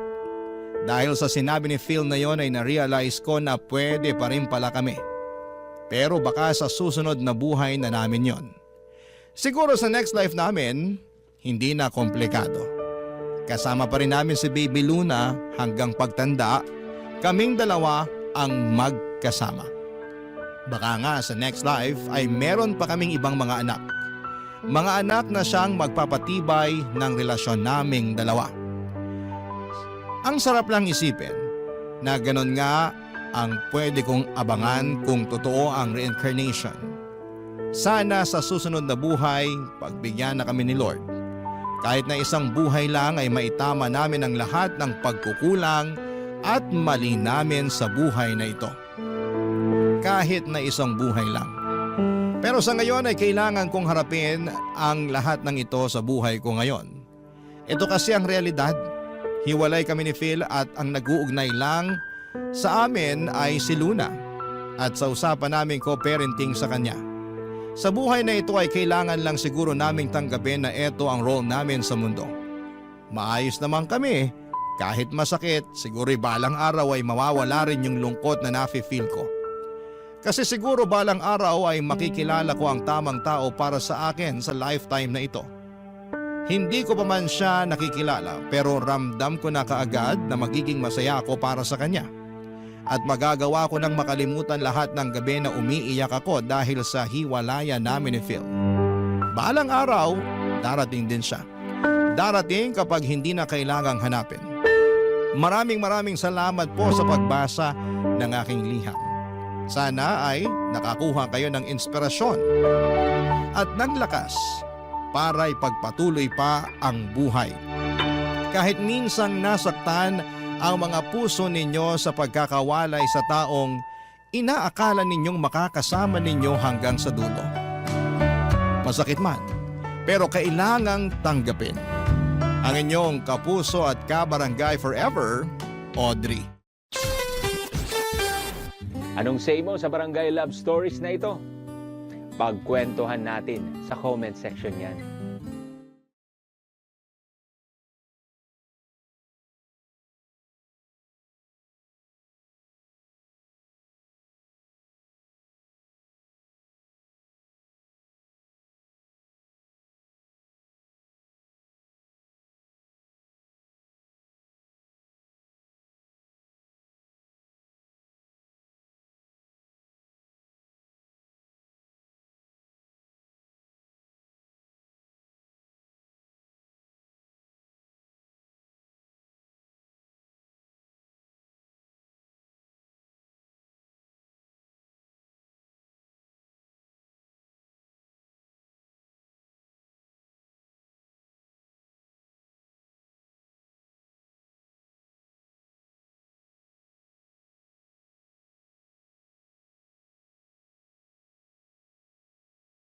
Ang mga kwento ng pag-ibig, kwento ng buhay, at kwento ng pag-asa dito sa Barangay Love Stories. Love Stories.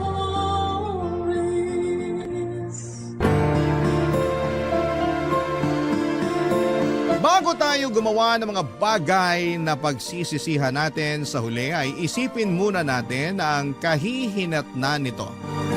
Dahil kung gaano kalakas ang loob natin na gumawa ng kalokohan ay dapat mas tatagan natin ang ating sarili sa magiging karma nito sa dulo. Ikaw kabarangay, matapat ka bang klase ng tao?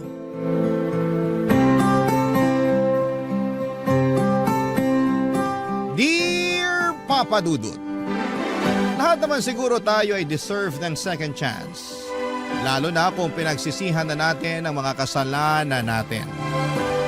Yun kasi ang paniniwala ko lalo ngayon na humihiling ako ng ikalawang pagkakataon sa dati kong kinakasama na si Arnie.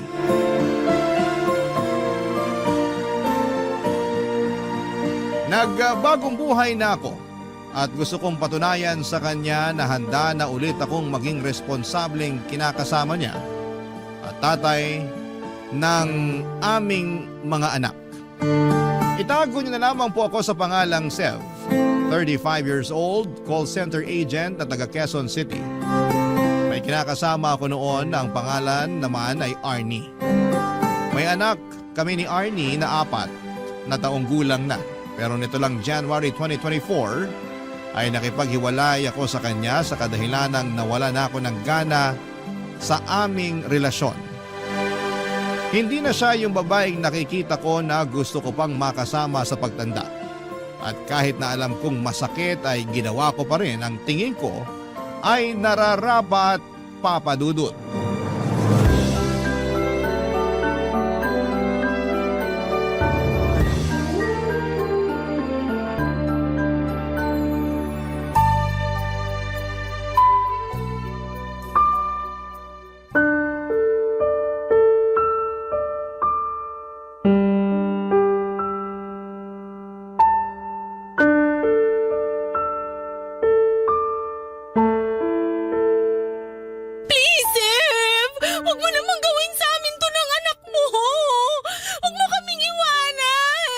Hirap naman kasi sa'yo, hindi ka makaintindi. Hindi na nga kita mahal. Wala na rin saysay na magsama pa tayo. Bakit? May iba ka na ba? Huwag kang makulit. Huwag mo nang i-deny! Ganun naman talaga kadalasan ang rason ng mga lalaki pag gusto na nilang makipaghiwalay. Kunwari kapag nawalan ka ng gana sa relasyon natin pero ang totoo, meron ka ng iba. Ano naman sa'yo kung meron na akong iba? Masama ba yun hindi naman tayo kasal? Anong dahilan yan? Tanga ka ba? May anak na tayo, Sev! Hindi ko naman tatalikuran yung pagiging tatay ko sa anak natin. Magsusustento pa rin ako kahit hiwalay na tayo. Palayain mo na ako. Akala mo ganun lang kadali yun? Mahal kita, Sev! 5 taon tayo na nagsasama. Tapos ipagpapalit mo ako sa babaeng ngayon mo palang nakilala? Makaka-move on ka rin. Ano ba kasing nagawa ko? Sabihin mo nga! Pangit na ba ako kaya ayaw mo na sa akin? Hindi na ba ako masarap sa kama? Pwede ba? Huwag kang mag-umpisa ha. Gusto ko lang naman malaman para alam ko kung anong babaguhin ko. Wala ka nang dapat baguhin. Desidido naman ako na hiwalayan ka. Pero sige, para lang sagutin ko yung tanong mo. Oo, malaking bagay yung itsura mo kaya naumay na ako sa'yo. Nakikita mo ba yung sarili mo sa salamin? Kasi kung hindi, pues, tignan mo maigi para malaman mo kung gaano ka kamanas. Para kang balyenang naglalakad. Ang itim pa ng batok mo. Nakakahiya ka na isama sa mga pinupuntahan ko. Ha? Akala ko ayos lang sa'yo na mataba ako. Nung una yon, hanggang sa tawagin ka ng tangke ng LPG ng mga katrabaho ko. Imbis ay pagtanggol mo ako sa mga katrabaho mo, hinayaan mong insultuhin na lang nila ako ng ganon? Pinagtanggol naman kita. Kinumbinsi pa nga kita na magpapayat eh. In-enroll pa kita sa gym pero sabi mo, ayaw mo nang ituloy kasi nakakatamad. Paano di ako tatama rin?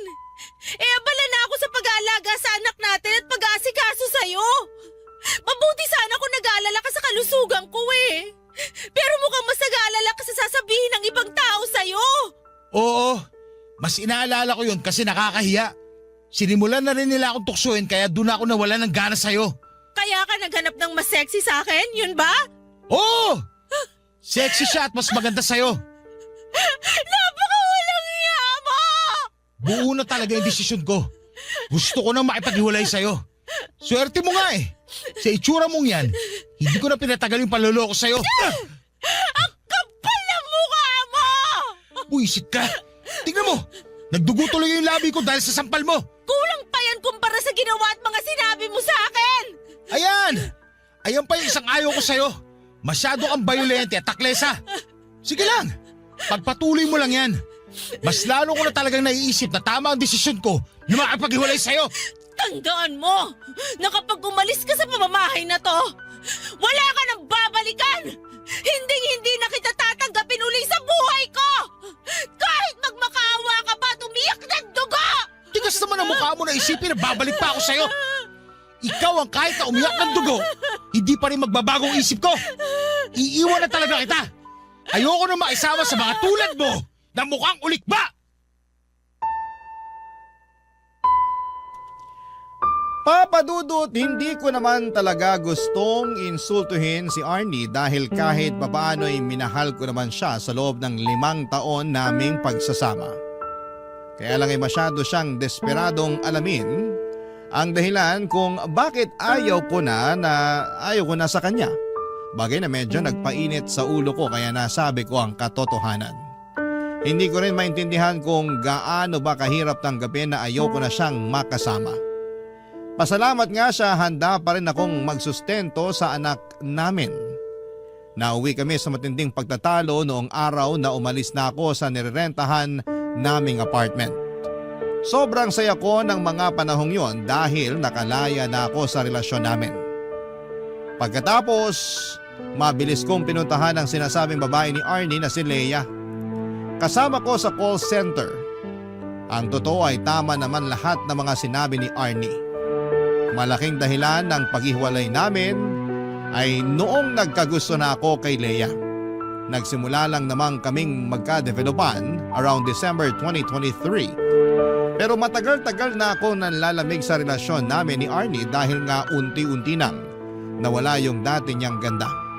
Kesa patagalin ko pa ang panloloko ko ay nagpakatotoo na ako sa nararamdaman ko kaya nauwi na kami sa hiwalayan. Noong nagsimula na kami magsama ni Leia sa isang bubong ay wala na akong narinig na kahit na ano kay Arnie. Oo, nagsusustento pa rin ako para sa anak namin at pinapadala ko na lamang yung pera. Pero pinagbawalan ako ni Leia na makipagkita sa anak ko. Bagay na pinagbigyan ko naman kasi mahal na mahal ko na siya.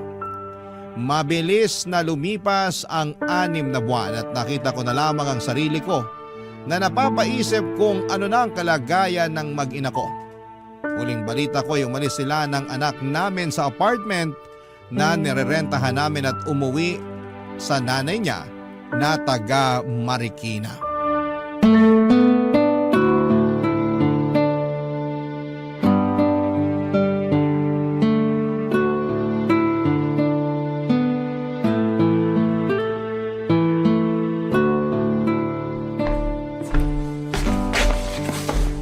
Hi, honey bunch ko! Pakis nga! Ano ba? Sungit naman. Kiss lang eh. Mamaya na. Naiirita ako. O bakit ka naman naiirita? Paano? Ang init-init tapos dikit ka ng dikit. Eh di sana binuksan mo yung aircon kesa nagrereklamo ka dyan na mainit. Sira yung aircon. Hindi gumagana kaya naka-electric fan lang ako. Ay, oo nga pala. Hindi ko pa napapapunta yung technician na gagawa ng aircon natin. Lagi kasi nawawala sa isip ko, lalo day shift ako. Wala naman ako rito sa apartment natin. O ano gusto mo sabihin? Na porket night shift ako, ako na yung magpapapunta sa technician na gagawa ng aircon. Bakit hindi? Eh, ikaw yun nandito. Unahin ko pang bantayan yung gagawa kaysa sa tulog ko. Ay nako, kahit kailan talaga hindi ka maaasahan sa mga bagay dito sa bahay.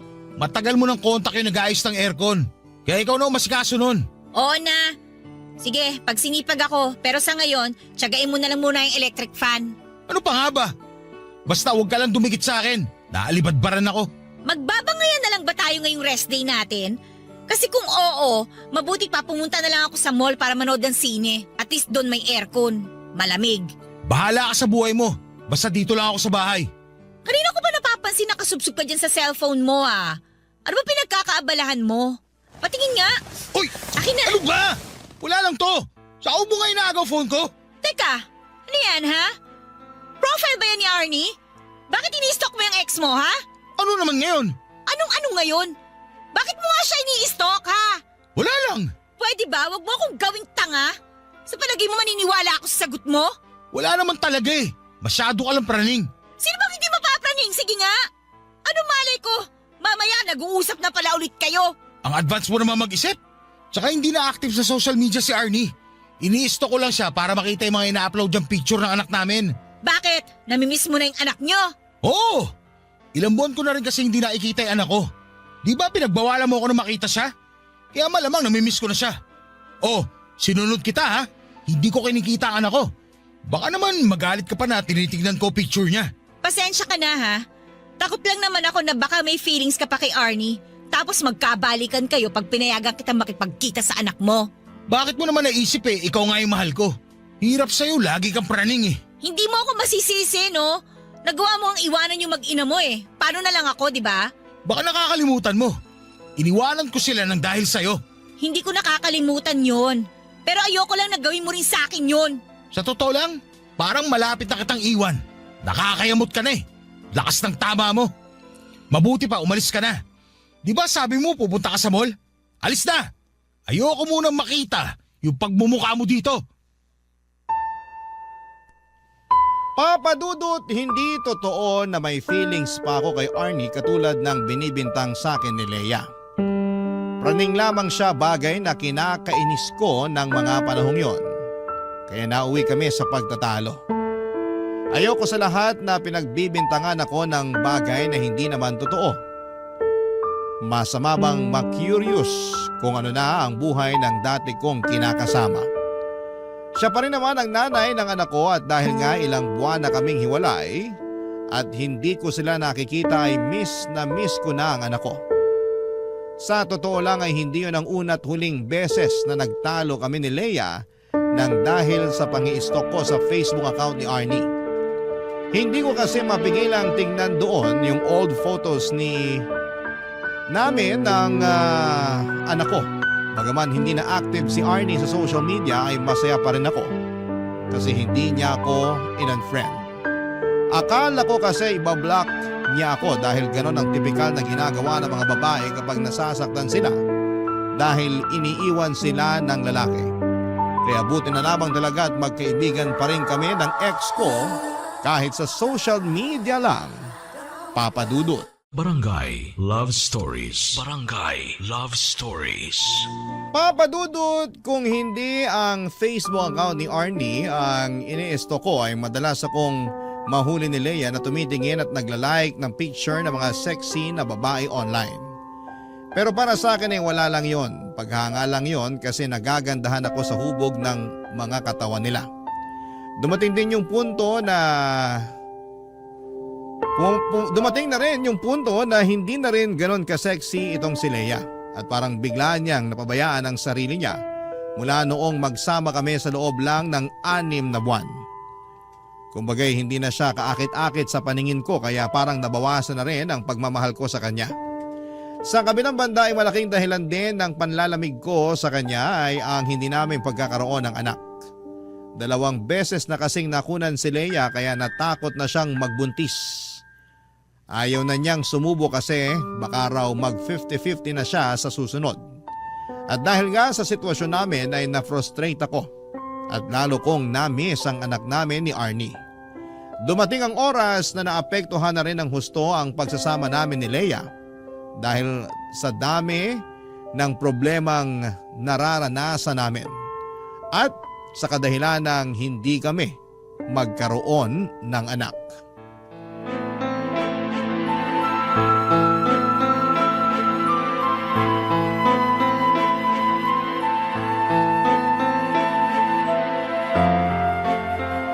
Beste namang buhay to. Sef, ano ba? Bakit mo ba binabasag yung mga plato?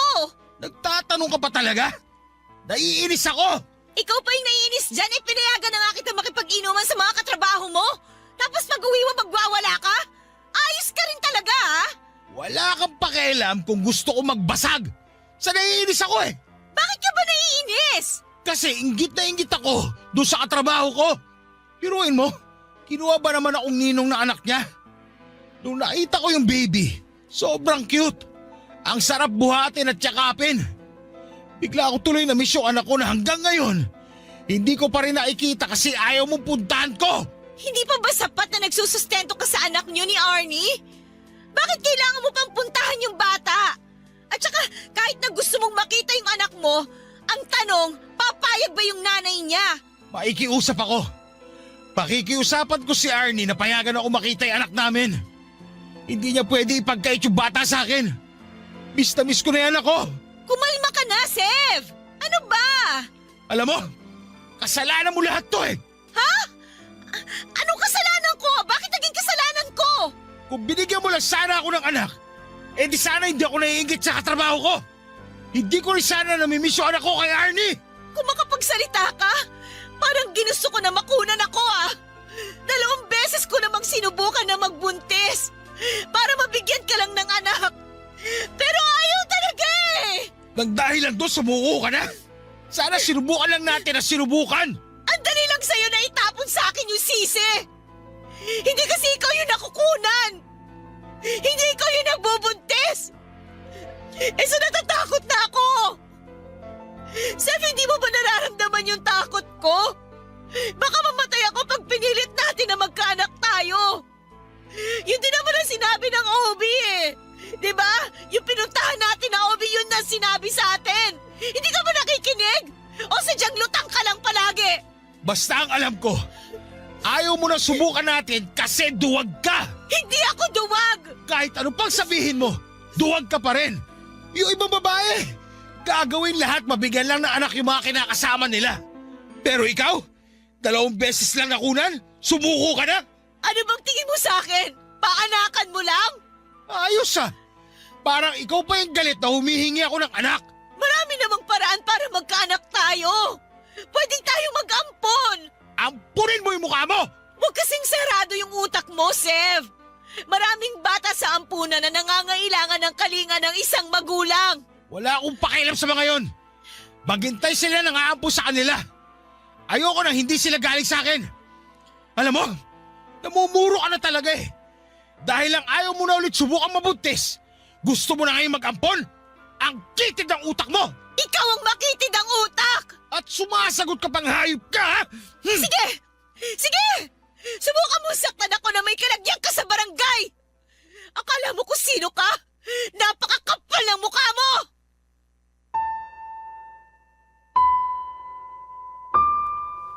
Papadudot nagandahan talaga ako ng husto kay Leia nung unang beses siyang pumasok sa BPO company na pinagtatrabahuan ko. At aminin ko nagka-crush ako sa kanya kahit pamilyado na ako. Sexy, makinis, maputi ang balat at maganda pa ang forma. Hindi lang naman ako na love at first sight sa kanya kundi marami pang ibang lalaki sa trabaho namin. Pero ako ang pinakamaswerte sa aming lahat dahil ako ang nagustuhan ni Leia. Feeling ko nga noon ay swak na swak ang personality namin kaya siguro ay mabilis akong nahulog sa kanya. Siya lang ang nakikita ko ng mga panahon na yon kaya nagawa kong talikuran ang pamilya namin ni Arnie. Kaya lang dahil hindi niya ako magawang bigyan ng anak ay unti-unti akong nawala ng amor sa kanya. Tapos mas nakilala ko na rin ang ugali niya na may pagkataklesa at palaban. Mga bagay na ayoko sa isang babae. Sa huli kahit na anong galit ni Leia sa kagustuhan kong makipagkita sa anak namin ni Arnie ay wala na siyang nagawa pa. Siya na lang ang sumuko dahil lagi kong ipinamumukha sa kanya na kung binigyan niya lamang sana ako ng anak ay magiging isang buo at masayang pamilya kami. Mabuti na lamang talaga at meron pa rin akong anak sa dati kong kinakasama. Hindi pa rin nawawala sa akin ang pagiging tatay ko. At nung pumayag si Arnie na makapag-bonding kami ng anak ko, sa kondisyon na ako ang pupunta sa bahay nila ay ganoon na lamang ang saya at galak sa puso ko. Kaya lang ay may mga pagkakataon pa rin na hindi yon naiintindihan ni Leia, Papa Dudut.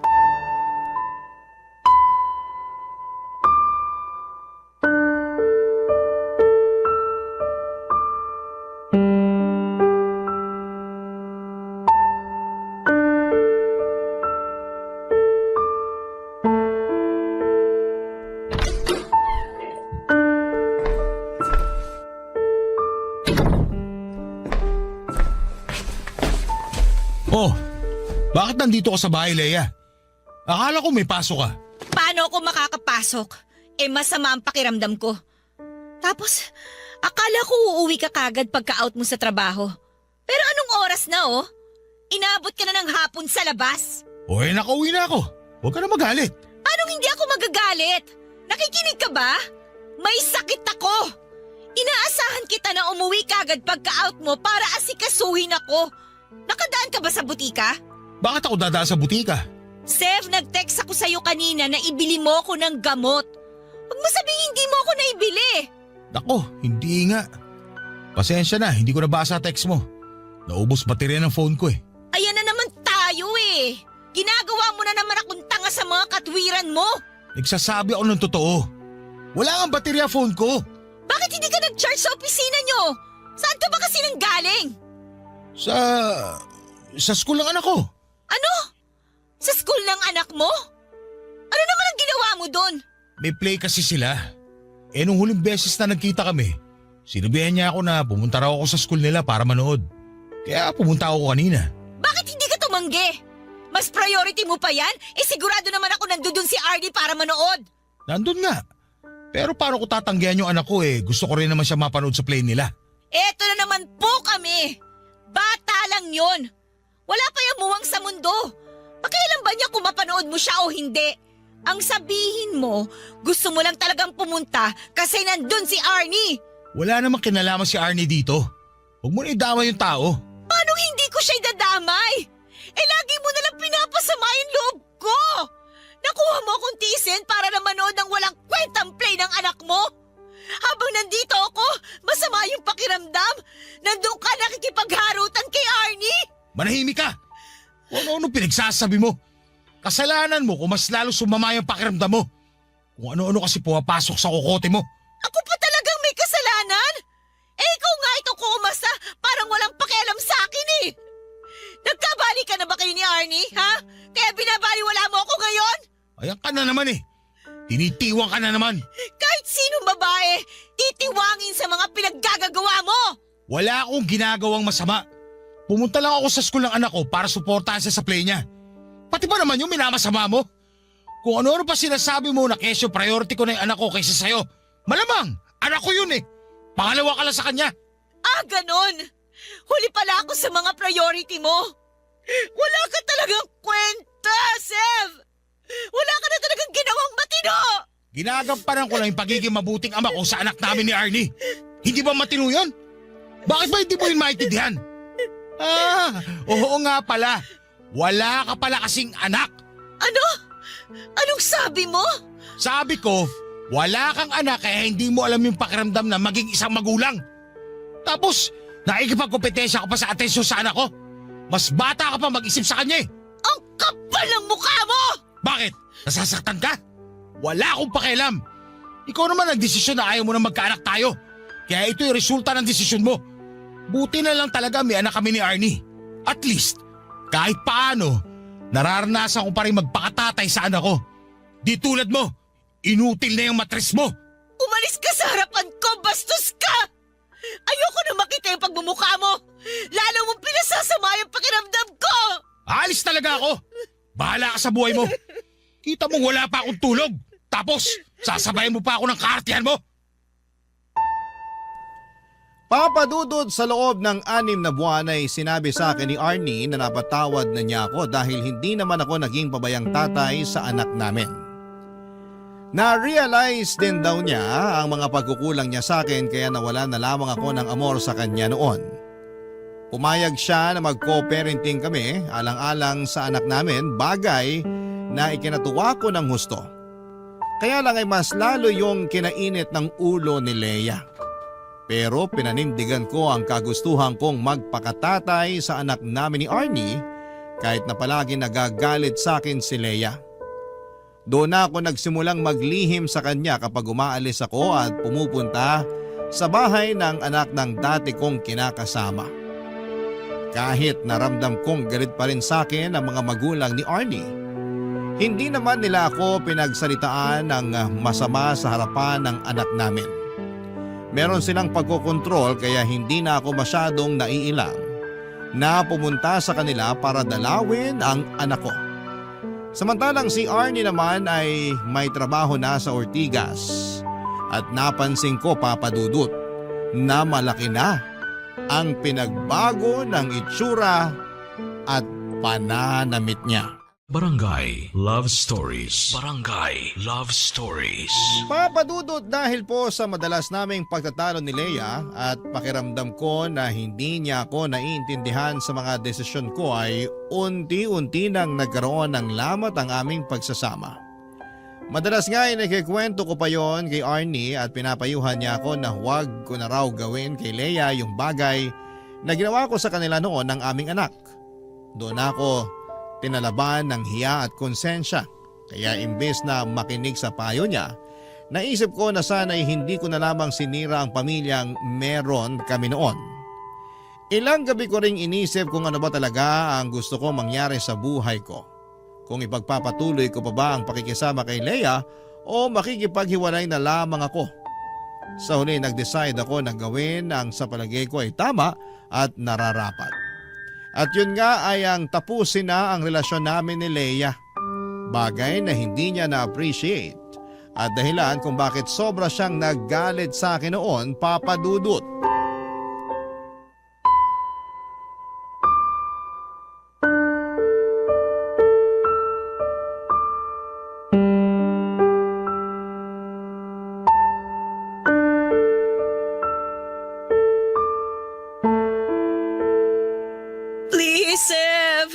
Huwag mo naman akong iwan, oh. Pangako, magbabago na ako. Hindi na ako lagi magagalit sa'yo. Hindi na kita sisigawan. Pagsisilbihan na rin kita lalo. Huwag mo lang akong iwanan. Please naman, Seth. Please. Pagsisilbi ang pinagsasabi mo hindi naman kita katulong. Saka ayoko na, Leia. Gusto ko na lang na maghiwalay tayo ngayon ng mapayapa. Bakit mo ba kasi ako iiwan? Ano bang nagawa ko sa iyong kasalanan? Wala. Pero marami ka ng pagkukulang eh. Hindi na ikaw yung babae na gustuhan ko. Tignan mo nga yung itsura mo. Mukha ka ng manang. Napakalosa mo ng tignan eh. Wala naman tayong anak. Saka yun nga. Wala tayong anak kaya wala na rin akong rason para makisama pa sa'yo. Dahil lang sa bagay na yon kaya iiwan mo na ako. Eh napakasama mo naman palang tao.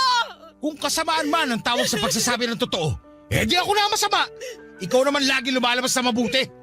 Nakikiusap ako sa iyo. Huwag mo naman akong iwanan, oh, Seth, please. Hindi na ba natin pwedeng ayusin to? Pag-usapan natin to, Sev! Wala na tayong dapat pag-usapan. Ayoko na sa'yo kasi masyado kang controlling. Ayoko sa lahat sa babae, yung ganyang klase. Akala ko pa naman iba ka sa lahat. Pero mas malala ka pa pala. Kaya nga magbabago na ako. Hindi na ako magiging controlling. Babawasan ko na rin yung pagiging taklesa ko sa'yo. Huwag mo lang akong iwanan, Sev. Please, huwag kang umalis. Sorry, pero kung noon pa sana ginawa yan, baka hindi na wala yung pagmamahal ko sa'yo. Pero huli na kasi ang lahat. Kilala mo naman akong tao. Pag ayoko na talaga. Hindi mo na ba ako mahal? Kaya ganun kadali mo na lang itapon yung pinagsamahan natin? Hindi na. Bakit ang bilis naman? Ewan ko, hindi ko alam. Baka naman hindi mo sinubukan na mahalin ako. Sa loob ng ilang buwan na magkasama tayo, ginamit mo lang talaga ako. Ginawa mo lang akong parausa nung nagsawa ka na sa dati mo kinakasama. Tapos ngayon, nasawa ka na sa akin, basta mo na lang ako tatapon na parang basura. Minalaman kita kaya masasabi ko na totoo yung pinakita ko sa'yo. Saka, saan ang galing yung baka hindi ko sinubukan? Sinubukan ko na ayusin yung relasyon natin. Inintindi kita nung ayaw mo na mag-baby tayo kasi natatakot ka na baka may mangyaring masama sa'yo. Pero na-realize ko, hindi ko pala kayang pakatawanan na hindi isumbat sa'yo ng paulit-ulit yung bagay na yon. Kaya nagdesisyon na lang akong tapusin itong relasyon natin kasi wala rin naman itong patutunguhan. Ginawa mo lang sa akin kung ano yung ginawa mo kay Arnie eh. Baka naman sinasabi mo lang yan kasi ang totoo, may iba ka na. Nagkabali ka na ba kayo ng dati mo kinakasama? Hindi walang ganon. Siguraduhin mo na nagsasabi ka ng totoo. Kasi walang sikreto na hindi nabubunyag. Huwag mo na akong gawing tanga, Sev! Hindi nga kami nagkabalikan kaya wag mo nang ipilit. Hindi talaga kayo magkakabalikan. Kasi aayawan ka na niya, Sev. At kahit na maisip mo pang magbagong buhay para maibalik yung dati niyong samahan, hindi ka na niya tatanggapin muli sa buhay niya! At bakit mo naman nasabi yan? Kasi manloloko ka! Galit ang mga babae sa mga manloloko! Kaya huwag ka nang umasa na may babalikan ka pa kay Arnie kung sakaling maisipan mong ayusin yung dati niyong relasyon! Wala kang karapatan ng pangunaan ng mga bagay! Hindi mo naman nakikita ang mangyayari sa hinaharap! Oo! Pero hindi ako inutil! Siguro nga karma ko na to. Kasi kasama mo ako sa pananakit noon sa dati mo kinakasama. Sige, tatanggapin ko. Pero sana, tanggapin mo rin yung karma mo. Pag inihain na sa'yo yun ang kapalaran!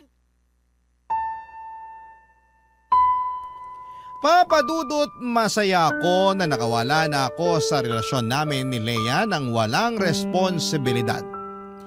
Naisip ko na baka hindi talaga kami para sa isa't isa kaya hindi kami nabiyayaan na magkaroon ng anak. Pagkalis ko sa apartment namin ni Leia ay tumuloy ako sa bahay ng pinsang ko na nasa Cubao. Tapos ay tinext ko si Arnie at sinabi ko sa kanya na tinapos ko na ang relasyon namin ni Leia. Nakatulugan ko na lamang ang paghihintay sa reply niya pero wala naman siyang naging sagot. Kinabukasan, nag-decide ako na bisitahin sila ng anak namin sa Marikina. Bago ako pupunta doon ay dumaan muna ako sa isang flower shop para bilhan ng mga paborito niyang bulaklak si Arnie. Dumaan din ako sa bilihan ng donut para naman sa anak namin. Pusturang-pustura ako at nakaporma pa ang buhok ko ng mga panahong yon. Excited ako na makita ni Arnie pero pagdating ko sa bahay nila ay wala raw doon ang dati kong kinakasama. Nakipagbanding muna ako sa anak namin at pagkalipas ng 2 oras ay nakita ko si Arnie na hinatid ng isang lalaki na hindi pamilyar sa akin ang pagmumukha. Agad ko itong kinompronta at nagpakilala ako kung sino ako sa buhay ni Arnie. Nalaman ko na katrabaho niya pala yon at manliligaw pa, papadudot.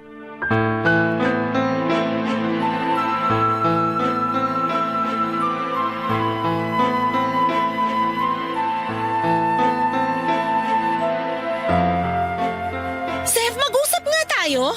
Talagang mag-uusap tayo. O bakit parang nagagalit ka? Sino nagbigay sa'yo ng permiso magpaligaw? Seryoso ba tanong mo? Oo, kaya sagutin mo na lang. Walang nagbigay sa akin ng permiso. Ako lang ang nagdesisyon na handa na ako magpaligaw. Tsaka bakit? Kanino ba ako dapat magpaalam? Eh di sa akin. Nagdodroga ka ba? Anong sa'yo? Ano ba yung pinagsasasabi mo? Kasi ako pa rin ang tatay ng anak mo. Kaya may karapatan pa rin ako sa'yo. Sira na siguro tuktok mo, no? Baka nakakalimutan mo, hiwalay na tayo. Kahit na ikaw pa ang tatay ng anak natin, iniwan mo na kami. Pinagpalit mo kami kay Leia, di ba? O bakit ngayon bigla ka nagkakaganyan? Hindi mo ba nabasa yung text ko sa'yo kagabi? Wala na ako matatanggap na text message mo, nagpalit na ako ng number. At bakit ka nagpalit? Akin na yung bago mong number, dali! Kapal mo! Kaya nga ako nagpalit para hindi mo na ako makontak eh. Tapos na tayo, kaya wala na rin namang saysay na magkausap pa tayong dalawa. Hindi ko naman pinagkakait sa'yo yung anak mo eh. Kung gusto mong pumunta dito sa bahay para dalawin siya, pumunta ka. Welcome ka naman dito sa bahay ng mga magulang ko. Pero kung pupunta ka man, di mo na kailangang ipaalam sa akin. Hindi na rin naman mahalaga. Kung ganun, hindi mo nga alam ang tungkol sa amin ni Leia. Kailangan ko pa bang malaman? Hiwalay na kami, Arnie. Ako nakipaghiwalay sa kanya. Oh, talaga? Oo, kasi... Huhulaan ko. Hindi mo na siya mahal kasi hindi na siya yung babaeng nagustuhan mo. Yung maganda, yung sexy. Tama ako, di ba? Arnie naman. Wala nang bago ron. Yun din naman dahilan mo kaya ka nakipaghiwalay sa akin nun. Aminin ko na medyo loko-loko ko nun. Kaya ako nagawa yun sa'yo at sa anak natin. Pero nagbago na ako ngayon. Aanin ko naman yung sinasabi mong pagbabago. Sige nga. Kasi gusto kong magsimula ulit tayo. Gusto kong itama yung mga pagkakamali ko sa inyo ng anak natin. Kaya sana bigyan mo pa ako ng second chance. Alam mo, kung nagbibiro ka, congrats kasi napatawa mo ako.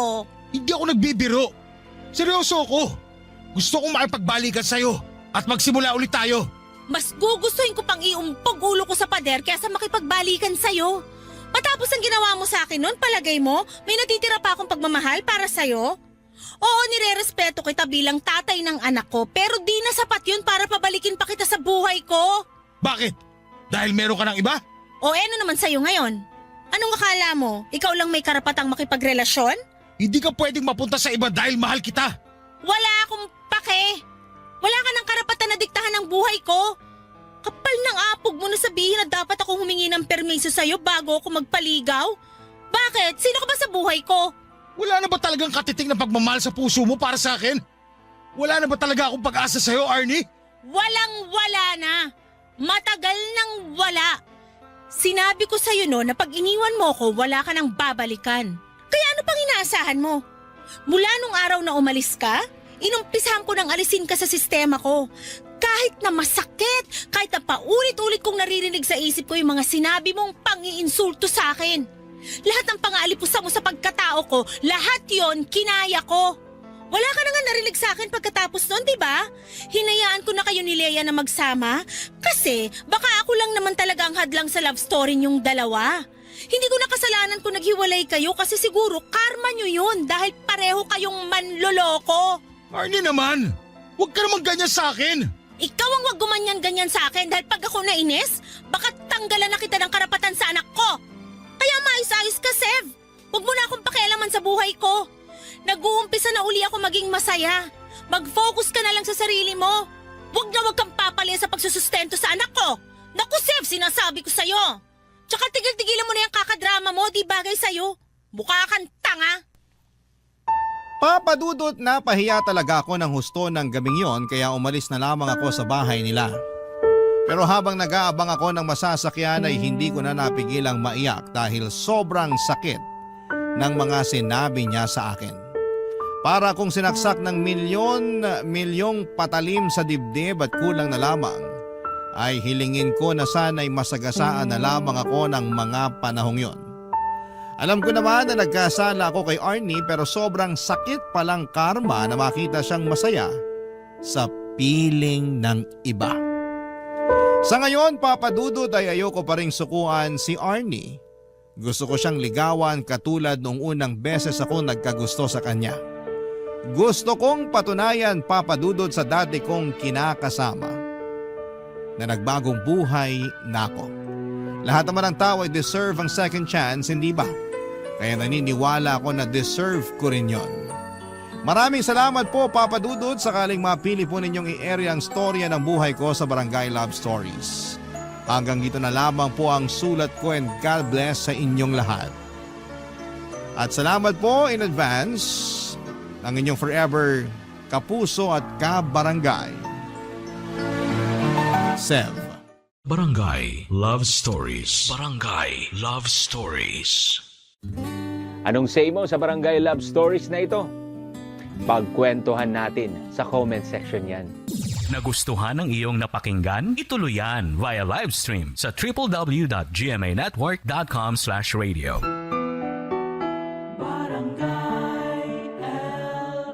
In Mega Manila, 97.1. Forever!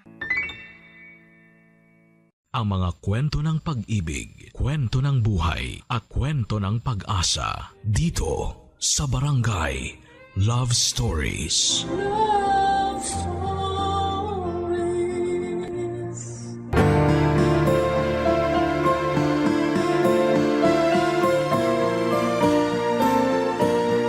May mga taong makikilala mo na gagamitin ka lang para sa sariling kapakanan.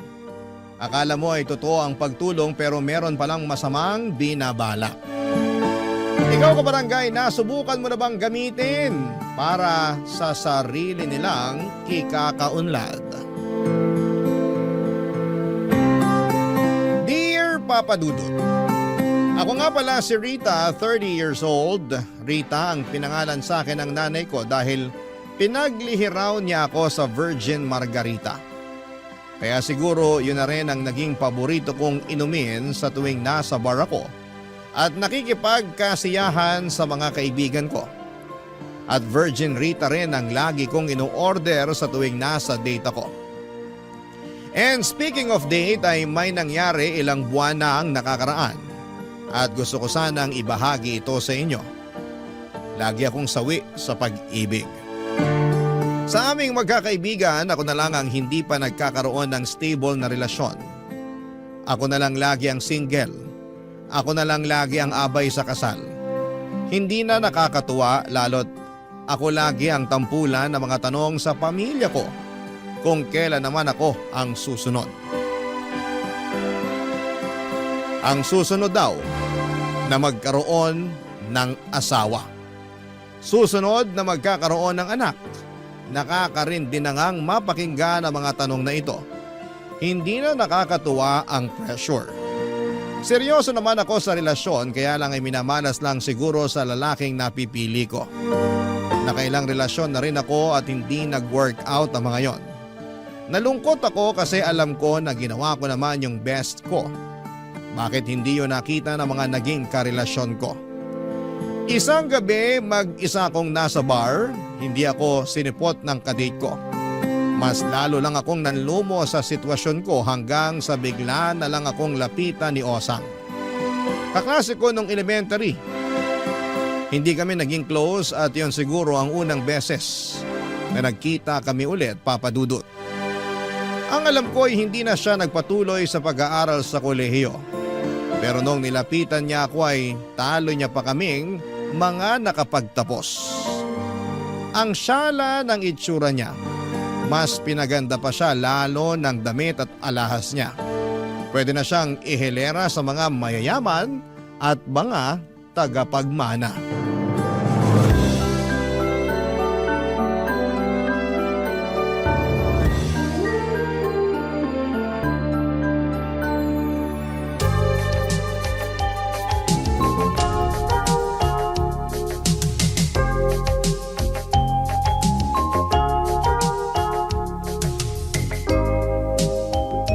Hindi kita nakilala, Osang. Oh, sobra na ng ginanda ko. Sorry ko, ang hirap humabol Joke. Ay, hindi joke yon. Totoo nga. Ang hirap humabol sa ganda mo. Sinuwerte lang siguro sa buhay. Sana all swerte. Maganda ka rin naman. Ikaw nga tong laging pinapadala ng love letters ng mga lalaki sa kabilang section natin nung elementary tayo. Kung maganda ako, edi sana may boyfriend o asawa na ako ngayon. Hindi naman yan ang basihan ng kagandahan, no? Sinasabi mo lang yan kasi walang kahirap-hirap na nakadikit sa iyong kagandahan. Alam mo, hindi ka naman kulubot. Pero ang lakas mo makaampalaya ha. Mabuti pa samahan muna kitang uminom. Kwentuhan tayo. Anong drinks mo? Libre ko. Wow! Libre mo nga. Pwede bang isama mo na yung dinner ko? Hindi pa kasi ako kumakain eh. Kahit mag-take out ka pa para sa breakfast mo, walang problema. Sobra naman kung pati almusal eh, dadamay mo pa. Pero kung mapilit ka, bakit hindi? Bakit ka nga pala nandito? Tsaka bakit mag-isa ka lang? Hindi ako sinipot ng kadate ko. Hindi na rin nagre-reply sa chat ko. Baka na-traffic lang. Na-traffic? Nakailang palit na ng mga tao dito sa bar, pero wala pa rin siya. Nalusaw na ang makeup ko. Pangatlong patong na to, pero wala pa rin siya. Hayaan mo na, hindi mo deserve ang ganong lalaki. Hindi naman nakakatulong yung sinasabi mo ngayon. Alam ko, sawi pa rin ako. Ganito na siguro talaga. Magiging single na lang ako forever. Huwag mawala ng pag-asa, may darating pa. Eh ikaw, kumusta ka? May asawa ka na ba? Asawa? Wala no. Ay, salamat. Nabawasan ang inggit ko sa'yo. Pero marami naghahabol sa akin. At bumalik na naman ang inggit ko. Hindi ka naman dapat mainggit sa akin, no? Pwede ka rin namang habulin ng mga lalaki katulad ko. Na all talaga hinahabol. Ano bang feminine wash mo para magaya ko, ha? Tingnan mo na, sense of humor mo palang benta na. Idagdag mo pa yung bewang mo na malahita lang sa lapad. Take note po, kasasamgyupsal ko lang kaninang tanghali, ha? O diba, kailangan mo lang maging confident. Hindi, kailangan ko ng reto. Ireto mo na ako, please. Yung mga napagpilian mong humahabol sa'yo, ibalato mo na sa akin. Ayoko nang maging single. Kukuhanan kita ng bago. Wag na yung mga tira ko. Akong bahala sa'yo. Baka pwedeng mag-request. Gusto ko sana, gwapo, tapos mayaman. Marami akong kakilala. Huwag ka mag-alala. Akong bahala. Hindi ka mababakante, girl. Ganyan na ganyan ako. Bilib na talaga ako sa feminine wash na gamit mo. Pasend ng link ha, para ma-order na yan. Ibulong ko sa iyo mamaya. Pero ngayon, kain muna tayo? Order ka lang kahit ano. Libre ko lahat, pati take out mo. Marami akong nalaman kay Osang. Madalas daw ay nasa ibang bansa siya at doon nakikipag-date. Tinanong ko kung meron siyang karelasyon pero sinabi niyang hanggang fling lamang siya dahil masyadong maraming pinagpipilian na manliligaw niya. Vocal naman ako sa pagsasabi na naiinggit ako sa kanya dahil gusto ko talagang maging ligawin din. Alam ko na mas maganda naman ako sa kanya pero mas madiskarte siya at mukhang mas ma-appeal dahil pinagkakaguluhan nga siya ng mga kalalakihan. Isang bagay na hindi ko man lang na-experience. Madalas kasi yung mga lalaki iniiwasan ako lalo na kapag gusto ko ng pag-usapan ng future. Ready na kasi akong mag-asawa. Yung aasawahin na lang ang wala. Kaya mabuti na lang at nakita ko ulit si Osang. Hindi man kami naging close noong nag-aaral pa lamang kami pero after ng pagkikitang yon ay naging malapit na kami sa isa't isa. Inasahan kong meron talaga siyang irereto at nagkatotoo naman.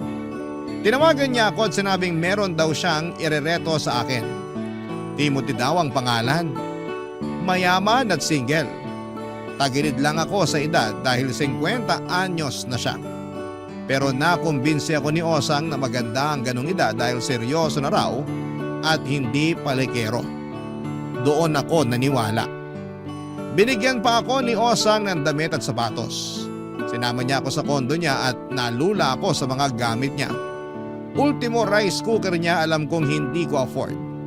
Sinama niya ako sa kwarto niya para makahiram na ako ng damit at sapatos. Pagkatapos noon ay inayusan din niya ako at nang mapaharap ako sa salamin ay nabigla ako sa itsura ko. Ang ganda ko pala kapag naaayusan. Nang matapos kami sa pag-aayos ay nagmadali na rin kaming pumunta sa bar kung saan namin kikitain si Timothy.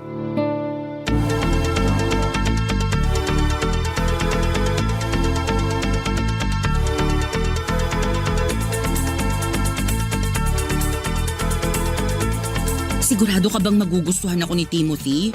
Ha? Ngayon ka pa ba magdududa? Panay ang lingon sa'yo ng mga lalaking nadaanan natin papasok dito sa bar. Si Timothy pa kaya? Kinakabahan ako. Paano kung hindi siya sumipot? Paano hindi sisipot? Nag-message na nga sa akin na nasa parking na raw siya. Umorder na raw tayo. Ay, ayoko nang may alak. Uminom ka, girl! Nakakadagdag ng confidence ang alak. Tsaka, para maging komportable din sa'yo si Timothy. Minsan kasi yung mga lalaki, kapag alam nilang nakainom na yung babae, dun sila gumagaling dumiskarte. Oh, heto na pala si Timothy. Ay, Osang. Hi, Timothy! Si Rita nga pala. Yung sinasabi ko sa'yo. Totoo nga ang sinabi mo, Osang. Lumalaban ang ganda ng... Lumalaban! Nanununtok! Oh, maiwan ko na kayong dalawa dyan kasi may appointment pa ako sa BGC. Pero Osang... Huwag ka nang umangal dyan. Ayoko maging third wheel. Basta, galingan mo lang sa paglalandi para ibahay ka na ni Timothy. Timothy, mauna na ako Ikaw nang bahala sa friend ko. Ingat, Osang. At salamat. 50 years old ka na talaga? Wala na talagang bawas? Tama nga si Osang. Magaling kang magpatawa. 30 lang kasi ako Saka mahilig pa sa sizzling spicy hotdog. Mahilig ka rin ba sa hotdog? Kinakabahan ka, no? Medyo. Ngayon lang kasi ako nagpareto. Nauubusan na kasi ako ng manliligaw Hayaan mo. Buong gabi kitang liligawan. Hindi pa man din nagsisimula ang ligawan, mukhang may panalo na. Huwag ka munang kampante. Baka malay mo. Pag nakalahati na nating tong date pumalya pala ako. Hindi ka papalya sa akin, basta Basta ano? ililibre mo ko ng sizzling spicy hotdog. Seryoso ka pala talaga sa sizzling spicy hotdog. Pero meron akong mas gustong seryosohin. Ano yun? Ikaw. Hindi ko napaghandaan yun Hindi ko rin naman kasi napaghandaan ang pagdating mo sa buhay ko. Alam mo, ang daming tao rito sa bar ngayon. Baka gusto mong lumipat. Hanap tayo ng mas tahimik na lugar. Sa simbahan na ba ang tuloy natin? Sa hotel. Sa hotel? May alam akong hotel na nagsaserve ng masarap na sizzling spicy hotdog. Tara na. Andito na rin naman na tayo sa bar. Meron namang sizzling spicy hotdog dito. Subukan na muna natin dito. Only sizzling spicy hotdog dun sa hotel. Pumayag ka na. Tara. Hindi na ako nakahindi pa kay Timothy lalo na noong tinitigan niya ako. Hindi siya ganoon kagwapo pero dala siguro ng suot niyang polo nagmukha siyang artista para sa akin. Saka ang bango niya. Nalaman ko rin na isa pala siyang dentist at may maliit na negosyo. Di mas lalo tuloy siyang naging gwapo sa paningin ko. Habang nasa loob nga kami ng sasakyan niya, Papadudot ay panay ang hawak niya sa kamay ko. Hinalikan pa niya yon, Papadudot, kaya nga kinilig na rin ako kasi nire-respeto pa rin niya ako. Naipit kami saglit sa traffic at nakapagkwentuhan pa kami. Marami siyang tinanong tungkol sa akin. Yun ang unang beses na may nagkaroon ng interest sa buhay ko. Pagkatapos noon ay nag-imagine ako bigla ng buhay na kasama siya. Sabi ko ay willing na akong i-give up ang karir ko para lang maging housewife niya. Siyempre hindi ko sinabi yon sa kanya. Nang makarating na kami sa hotel ay nag-shower muna siya dahil feeling daw niya kumapit lahat ng usok sa kanya sa bar. Ako naman ay tumawag na sa front desk para umorder ng sizzling spicy hotdog at Virgin Rita. Nang matapos si Timothy, sa paliligo ay sa kanya ako tinabihang umupo sa gilid ng kama. Nahiya ako, Papadudot, dahil bagong ligo siya at medyo umatras pa ako. Ngumiti lang siya at sinabing walang kaso sa kanya kahit na hindi ako maligo. Kinilig ako roon. Pagkatapos ay hinalikan niya ako at ewan ko kung bakit mabilis akong nagpaubaya. Hanggang sa hindi ko na lang namalayan na may nangyari na sa aming dalawa. Buong gabi ay magkayakap kaming dalawa. Pabangon-bangon lang kami para magpapak ng sizzling spicy hotdog. Sinabihan din niya akong manood ng TV at nakailang beses na may nangyari sa amin ng gabing yon. Kaya naman mabilis din akong nakatulog. Pagkagising ko ay umaga na. Mag-isa ko na lang sa kwarto, Hinanap ko si Timothy pero nag-iwan na lamang siya ng note at sinabing hindi na niya ako ginising dahil may biglaan daw na appointment sa kanyang clinic. Sinabi niyang bayad na lahat ng in-order kong sizzling spicy hotdog at ang kwarto. Inengganyo pa niya akong umorder ng breakfast ko dahil nag-iwan siya ng 5,000 piso para sa akin. Papadudot kinilig ako dahil may lalaking nagbigay sa akin ng pera. Pero nawala agad yon nang maalala kong hindi ko pala nakuha ang Facebook o cellphone number niya. Papadudot. Barangay Love Stories. Barangay Love Stories. Hindi ko muna pinaalam kay Osang ang nangyari. Umaasa ako magpaparamdam pa rin si Timothy at naghihintay lamang ako ng update kay Osang tungkol kay Timothy. Nakakahiya kasi kung ako yung magpapahabol or maghahabol, samantalang si Timothy naman itong mukhang interesado sa aming dalawa. Panay ang check ko sa cellphone at mabilis kong sinasagot kapag may tumatawag. Mabilis naman akong madismaya kapag nalaman kong mga rider lamang pala ito na nasa labas ng bahay para iabot ang parcel ko. Panay din ang check ko ng Facebook ko para i-check kung nag-send ng friend request si Timothy o kaya ay kung nag-PM na siya sa akin. Ginawa ko na rin public ang profile ko sa Facebook para mabilis malaman ni Timothy na ako yon. Kaya lang ay 2 linggo na ang nakakalipas pero wala pa rin. Kaya naman ako na lang ang naghanap kay Timothy sa Facebook. Lahat na ata ng may pangalang Timothy ay chinek ko na pero wala siya roon. Ang mysterious naman niya. Wala na akong ibang naging choice kundi ang sabihin na ang lahat kay Osang. Total ay siya naman tong nagreto kay Timothy sa akin. Kaya malamang ay meron siyang alam tungkol sa kanya. Nakipagkita muna ako kay Osang sa parehas na bar kung saan niya ipinakilala sa akin si Timothy. Papasimplihin ko lang siya ng tungkol kay Timothy. Gusto ko talagang malaman kung bakit hindi na niya ako kinokontak. Nung una ay nakipag-tsikahan muna ako sa kanya. Nalaman ko na kababalik lamang niya from Singapore kaya kasama ang kanyang manliligaw. Nakaramdam naman ako ng pagkainggit. Nalaman ko rin na meron siyang bagong manliligaw at balak siyang idala sa Paris.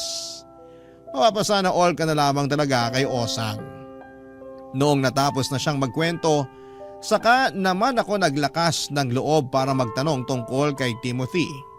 Nakatatlong virgin Rita ako bago ko binuksan ang topic tungkol sa pang-ghost sa akin ni Timothy Papadudut.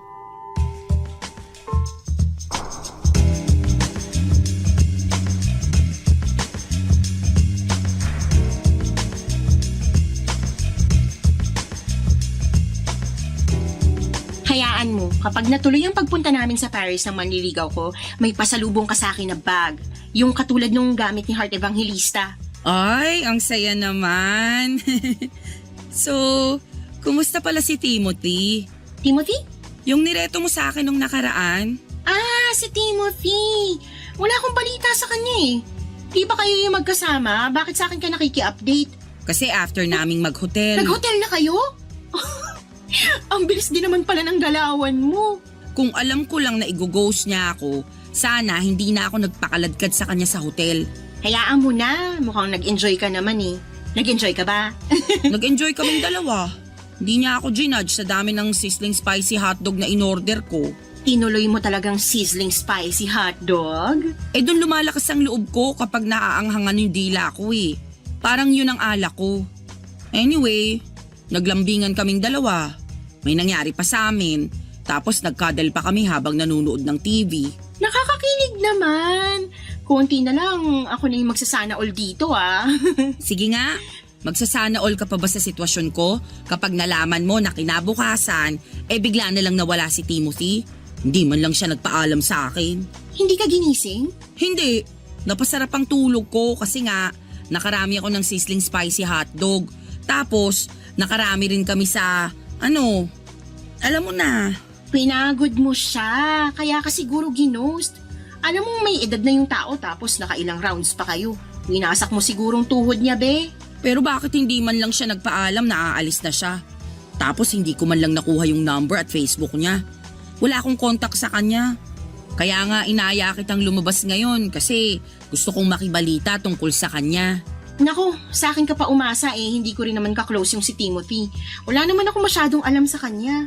Bakit mo ako nireto sa kanya? Parang pinahamak mo lang ako Kakilala siya ng dating manliligaw ko. Tapos yung dating manliligaw ko na yun, brin ako na sa Facebook. Kuripot kasi. Kaya sorry Rita, hindi kita matutulungang hanapin si Timothy. Akala ko naman siya na yung forever ko. Pwede namang mag-try na lang ulit sa iba. Parang ayoko na. Last na si Timothy. Huwag kang sumuko agad. Kung si Timothy nga nabighani mo ng sobra sa ganda mo, paano na lang yung ibang irereto ko sa'yo? Di hamak na maseryoso ang mga yon at may sinabi sa buhay. Gwapo na ba yung irereto mo? Ang importante rito, mukha silang mabait. Ewan ko. Parang di mag-work ang reto sa akin. So, G ka pa sa irereto ko sa'yo? Kukunin ko ng number niya at sisiguraduhin kong mas maayos to kaysa kay Timothy. Hindi na ako i-ghost niyan ha? Hindi na. Ililibre kaya niya ako ng sizzling spicy hotdog. Baka punuin pa niya ng hotdog at sili ang ref mo. Husband material na tong next. Sure ako.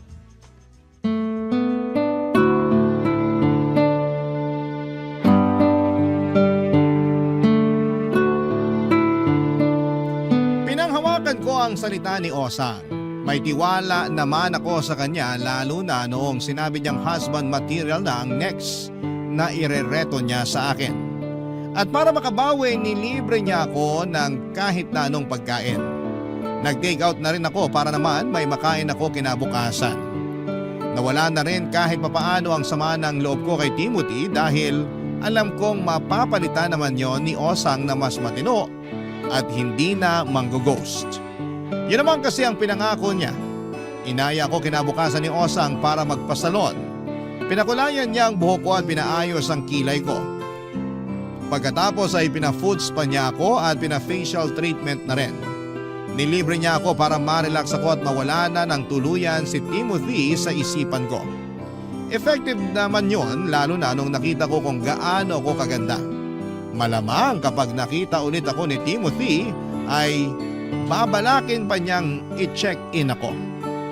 Siyempre hindi na ako papayag noon. Naka-move on ako sa kanya at ready na ako sa next. Makalipas nga ang ilang araw, nagbalik ako sa kondo ni Osang. Muli niya akong pinahiram ng maisusuot. Nasabi ko kasi sa kanya na wala talaga akong masyadong damit panlabas. Naintindihan naman niya at nakaramdam pa siya ng awa sa akin.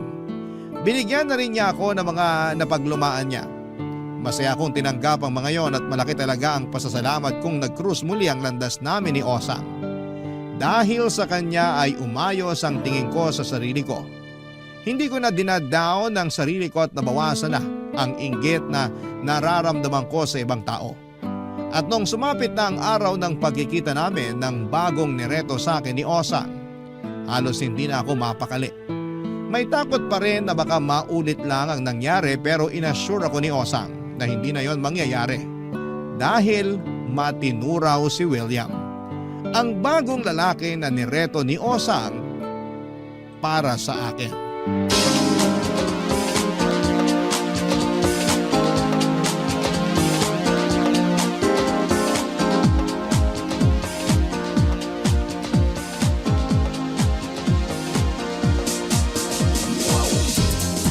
Uy, halata ka ba sa'yo Relax ka lang kasi. Ang hirap mag-relax. Lalo kapag na-trauma ka sa dating kadate mo. Iba na nga to.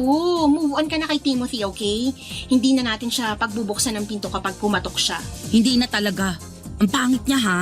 Mas may itsura ng konti itong si William. Ay, sa wakas. At mas mayaman din at mas matalino kaysa kay Timothy. Bongga. Kaya lang... Okay, bumalik na naman ang kaba ko. Hindi naman to masyadong malaking issue. Kaya lang mas matanda siya kay Timothy Bali, 55 years old na siya. Sige, G lang. Andito na tayo Nakatikim na rin naman ako ng 50 anyos. Ano ba naman yung titikim ulit ng mas matanda ron? Yan ang gusto ko sa'yo lumalaban.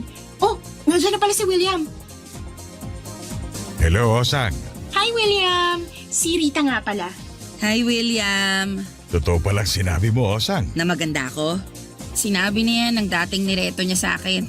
Pero anong nangyari? Wala namang nagawa ang ganda ko sa pang-ghost niya.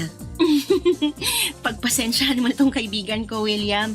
Matindi lang ang bubog dun sa nang ghost sa kanya. Pero okay na siya. Ready to mingle na. Di ba, Rita? Normal lang naman siguro matroma. Okay lang yan, Rita. Naiintindihan kita. May nang ghost din sa akin dati pero pinatawad ko na lang. Ang ikli ng buhay para magtanim pa ng galit. Tama! Kaya ikaw, Rita, wag mo nang diligan pa ang galit mo, ha? Para hindi na lumago. Maiksi ang buhay. Mas papaiksiin mo pa ang buhay mo kapag sasayangin mo lang tong si William. Sorry, William, ha? Hayaan mo, itutubig ko lang to para ma-flush down na tong kabiteran ko. Total, mukhang nagkakamabutihan na kayo. Pwede na ba akong umalis? Maaga pa kasing flight ko bukas. Okay na kayo rito? Okay na okay. Ingatan mong kaibigan ko, William, ha? Mamahalin ang ganda niyan. Rita, tsikahin mo na lang ako pagbalik ko ng Pinas, ha? Bye and enjoy! Balita ko, mahilig ka raw sa sizzling spicy hotdog, sabi ni Osan. Pass na muna ako sa sizzling spicy hotdog. May hindi ako magandang experience dyan. Iba na lang ang papapakin ko. Kahit anong gusto mo, ibibigay ko sa'yo. Magsabi ka lang. Parang gusto ko naman ngayon ng sizzling spicy sisig. Mahilig ka sa sizzling, ha? Nagsisizzle din kasi ang alindog ko. Charot! Naniniwala naman ako. Nasa malayo pa lang ako kanina para ka nang nag-aapoy sa pagiging hot. Kayo talagang mga 50 anyos pataas na mga lalaki. Bihasa na kayo sa pangbobola. Hindi ako nang bobola. Ina-appreciate ko lang ang ganda mo. Masama ba yun?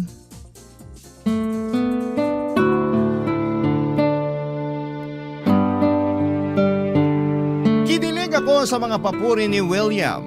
Ang hirap talagang maging marupok. Palibasa ay hindi ako palaging nakakatanggap ng papuri kaya kapag meron ay pinapatos ko na at hindi pinapalagpas pa. Nagkape lamang kami ni William at hindi raw siya umiinom ng alak. Dagdag points yon para sa akin. Alam kong seryoso na siya. Nagkwekwentuhan kaming dalawa at marami na rin akong nalaman sa kanya. May mga maliliit siyang negosyo at nagkaroon siya ng asawa pero nagkahiwalay na sila matagal na. Wala naman daw silang naging anak. Nakahinga ako ng maluwag sa mga nalaman ko. Kinakabahan kasi ako na baka sa edad niyang yon ay gawin lamang niya akong kabit. Natawa na lamang siya at sinabing wala siyang planong mangabit. Masyado raw siyang busy sa negosyo niya para magdagdag pa ng sakit ng ulo. Nakarami na ng punto si William sa akin. Lalo na nung inaya niya akong maglakad-lakad para magpababa ng kinain. Kung saan kami napadpad, nanakit na nga ang mga paa ko lalo't naka-heels pa nga ako noon. Sinabi ko sa kanya na uuwi muna ako para magpalit ng suot at tinatid naman niya ako pauwi sa bahay. Hinintay niya akong makapagpalit at noong lalabas na kaming muli ay sinabi niya sa akin na gusto raw niya akong makasama ng ilang araw. Masyado daw siyang excited na makilala ako. Kinilig ako roon. Sinabi niya na mag-check-in na lamang kami kahit 4 na araw lang. Nagmamadali na ako mag-impake at pagkatapos noon ay nagtungo na kami sa hotel na sinasabi niya. Aaminin kong may nangyari agad sa amin ni William. Sa unang beses na nagsama kami sa kwarto, hindi na rin ako nakapagpigil. Lalo't habang tumatagal ay gumagwapo siya sa paningin ko. Mas nakailang rounds kami ni William, mas marami kesa kay Timothy. Mas malakas pa nga ang tuhod ni William. Agad-agad ay nakalimutan ko papadudot ang pait ng pang-ghost ni Timothy. Dahil sa tulong na pagmamahal na pinaramdam sa akin ni William, papadudot. Barangay Love Stories. Barangay Love Stories. Papadudot ilang gabi na nga kaming magkasama ni William sa hotel. Nag-sick leave ako sa trabaho para lang makasama siya. Mabuti na lang at may kalayuan ang trabaho ko sa hotel kaya hindi ako mahuhuli isa man sa mga katrabaho ko. Saka halos hindi na nga kami lumalabas ng hotel ni William. Mas gusto namin na magkasama lamang kami sa kama habang nanonood. Saka lang kami lumalabas ng kwarto kapag may bibilhin kami sa mga convenience store. Happy na ako noon, kesa naman i-ghost ako, Papa Dudut. Maaga nga akong gumigising lagi para masiguradong hindi pa ako gino-ghost ni William. Hindi naman niya ginawa yon. Nakahinga tuloy ako ng maluwag at hindi pala talaga siya katulad ni Timothy. Mabuti na lamang talaga at ang sarap ulit magtiwala. Sa ika-4 at huling araw namin ay in-enjoy na namin ang mga huling oras namin sa hotel. Hinayaan ako ni William na mabusog sa sizzling spicy sisig at virgin Rita. Lahat ng gusto kong pagkain ay in-order ni William. Gusto talaga niya na maging komportable na rin siya sa akin. Yung tipong kahit wala akong ayos, ay panatag akong humaharap sa kanya. Lagi pa rin niyang sinasabi na ang ganda ko. Kaya mas nakakatulong yon para tumaas ang confidence ko. Kaya naman lumakas na rin ang loob ko na tanungin kung ano pa yung mga next na plano namin after noon. Nag-aayos na kami ng mga gamit namin, hinihintay na lang namin ang check-out time namin. Kinuha ko ang pagkakataon na yon para mapalalim pa ang relasyon naming dalawa, Papa Dudut.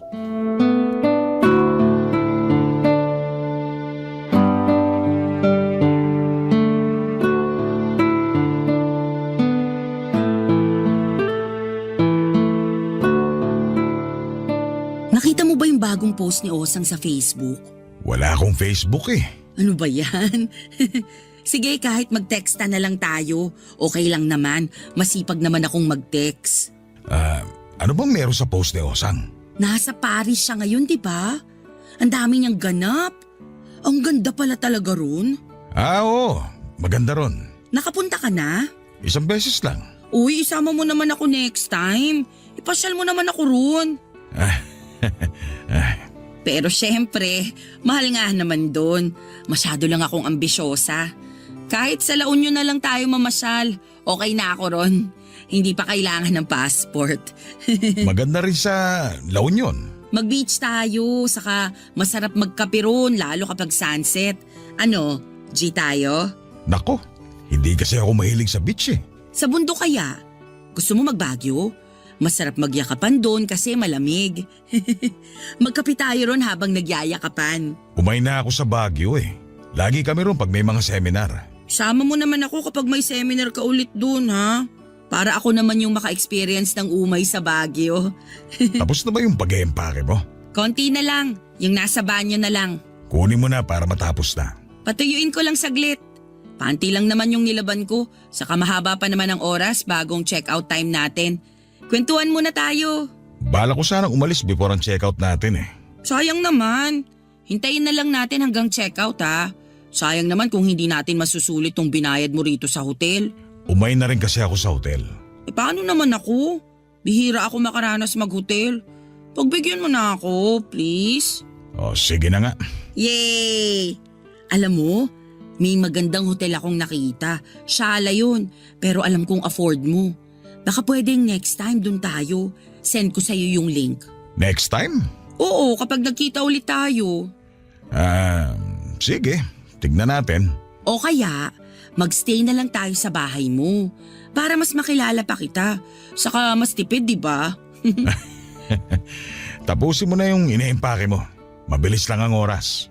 Alam mo, nakakahalata na ako sa'yo. Ano naman nakahalata mo? Parang wala ka namang ganang magplano ng mga next nating gagawin eh. Para saan pa? Anong para saan pa? Alam mo, tapusin mo na talaga yung pag-iimpake mo. Kailangan ko na talagang umalis. Eto ang tip mo. Dinagdagan ko pa ng 1K yan ha. Tip? Para sa 4 na araw natin na magkasama. Bakit mo ko bibigyan ng tip sa date natin? Hindi klaro sa itong setup natin.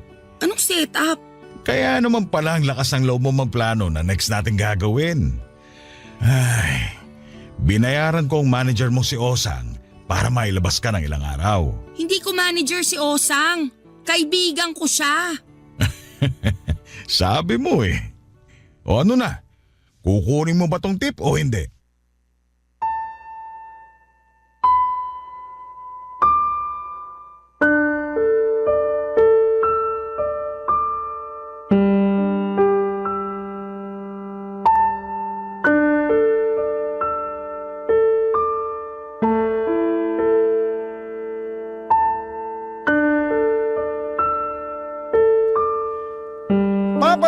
Para akong nanliit habang pilit na inaabot ni William ang ilang libong piso sa palad ko. Hindi ko yun tinanggap pero iniwan na lamang niya sa ibabaw ng kama para kunin ko kapag natauhan na raw ako. Pagkatapos noon ay nagmadali na siyang lumabas ng kwarto para umalis na. Naiwan naman ako mag-isa sa hotel tulad ng nangyari sa amin ni Timothy. Doon ko naisip na ganon din kaya ang ginawa ni Timothy. Naging babaeng bayaran ba ako sa kanya nang hindi ko nalalaman. Kaya ba nagmamadali na siyang umalis kinabukasan at hindi na nagpaalam sa akin? Benenta ba talaga ako ni Osang? Naiyak na lamang ako habang pinagmamasdan ng ilang libong pisong nasa ibabaw ng kama. Totoong nakakatuksong kunin yon, Papa Dudut, para ipangtapal sa dignidad ko. Pero Papa Dudut, meron akong ibang mas nararamdaman noong araw na yon. Galit. Galit para kay Osang. Binugaw niya ako nang hindi ko nalalaman. Hindi ko sinabi kay Osang ang tungkol sa mga nalaman ko, Papa Dudut. Hinintay ko muna siyang makabalik ng Pinas bago ko siya kumprontahin.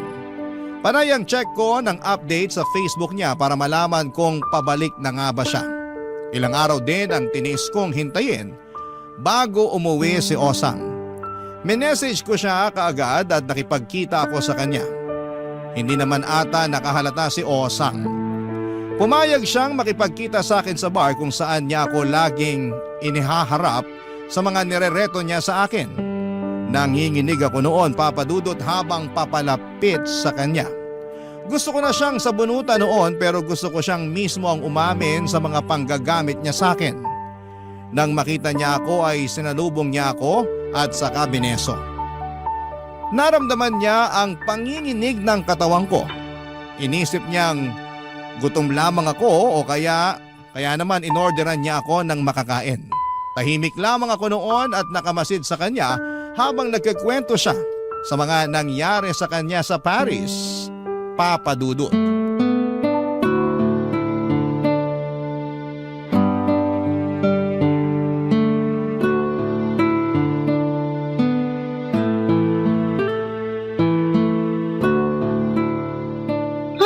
Gusto ko na nga mag-TNT sa Paris. Ang ganda kasi talaga at feeling ko rin papalaga mga outfit ko. Pasensya na pala kung hindi kita nabilan ng baga. Nagmamadali na kasi kaming umuwi nung manliligaw ko.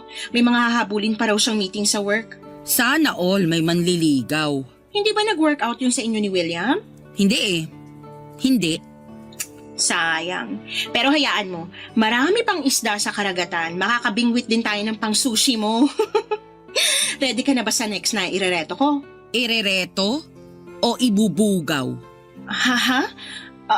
Anong sinasabi mo dyan? Inamin sa akin ni William na binugaw mo ko sa kanya. Ginawa mo akong babaeng bayaran.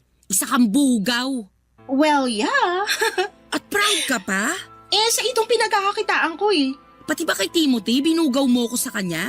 Nakakainis kasi yung si Timothy. Sabi ko naman sa kanya, wag aalis agad nang hindi nagpapaalam sa'yo para hindi sumama ang loob mo. Wala nang mas magpapasama pa ng loob ko sa ginawa mo ngayon sa akin. Pero nag-enjoy ka naman, diba? Tsaka nag-promise sila na magbibigay sila sa'yo ng tip. Pati nga sa pagkain, tiba-tiba ka eh. Lahat ng maaanghang sa menu, in-order mo, girl. Binenta mo ko, Osang. Mali yun. Kung gusto mo, kunin mo ang kalahati ng binayad sa akin ni na Timothy at William para fair. Anong fair dun? Binenta mo ko, Osang.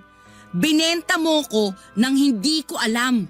Nakikinig ka ba? Kasi alam kong hindi ka papayag. Talaga?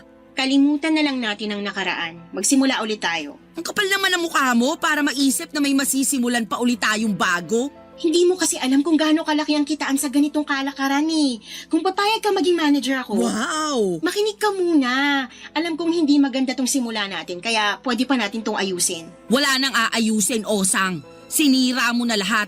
Lagi ka nagsasana all sa buhay ko, di ba? Ayaw mo bang sila naman ang magsana all sa buhay mo? Di ba dati nakwento mo na sawa ka na sa trabaho mo? Wala akong sinasabing ganyan. Baka nga inassume ko lang yon. Pero girl naman, mukha kang haggard nung una kitang nakita. Tapos nung nadiligan ka na ng mga customer at inabutan ka pa ng tip, ang ganda mo na kaya bigla. Saan papunta ang usapan na to, Osang? Ang gusto ko lang puntuhin, Baka gusto mong ituloy na to. May kadate ka na, may pera ka pa. Hindi ganito ang klase ng date na gusto ko. Sa simula aayawan mo talaga, pero kapag naranasan mo na kung paano gastusan ng mga lalaki, ang sarap kaya sa pakiramdam. Baka ikaw lang. Oh, come on, Rita. Huwag mong sabihin sa akin na hindi ka nag-enjoy habang naglulustay sa'yo ng pera sina Timothy at William. Hindi makatarungan tong ginawa mo sa akin. Hindi mo sinagot ang tanong ko. Huwag na tayo magplastikan. Ako lang to, Rita. Pwede ka magpakatotoo. Ang saya, di ba? Asawa ang hanap ko, Osang. At pwede mo yung mahanap sa trabahong to. Basta masipag ka lang mag-book at malay mo, isang araw, may mapaibig ka. Kung alam mo lang kung ilang prosti nang naging housewife ngayon dahil sa trabaho na to. Mayamang housewife, ha? Ikaw din. Pag-isipan mo.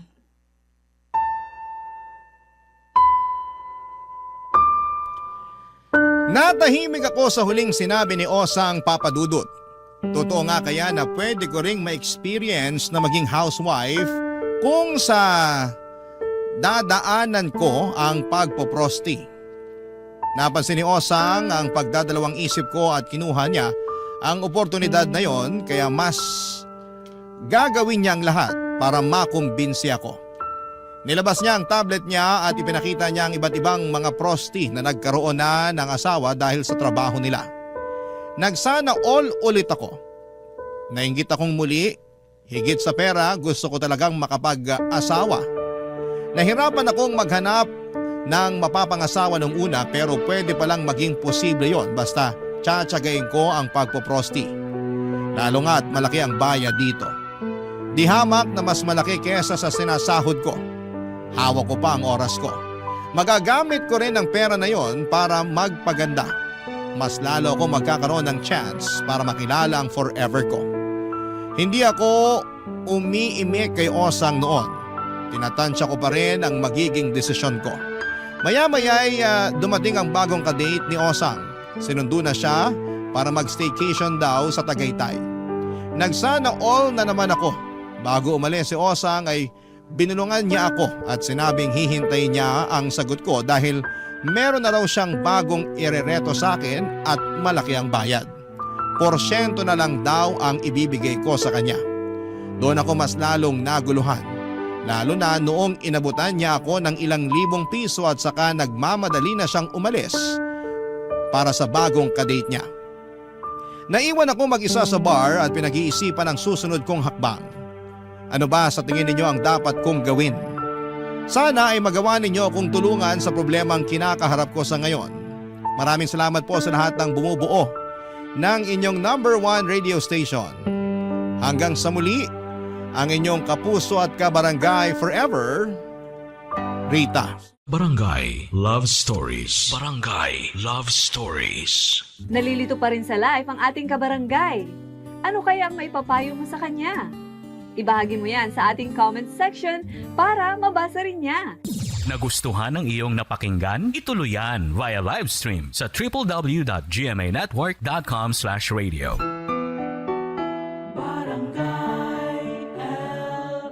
In Mega Manila, 97.1. Forever.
Ang mga kwento ng pag-ibig, kwento ng buhay at kwento ng pag-asa dito sa Barangay Love Stories. Love Stories.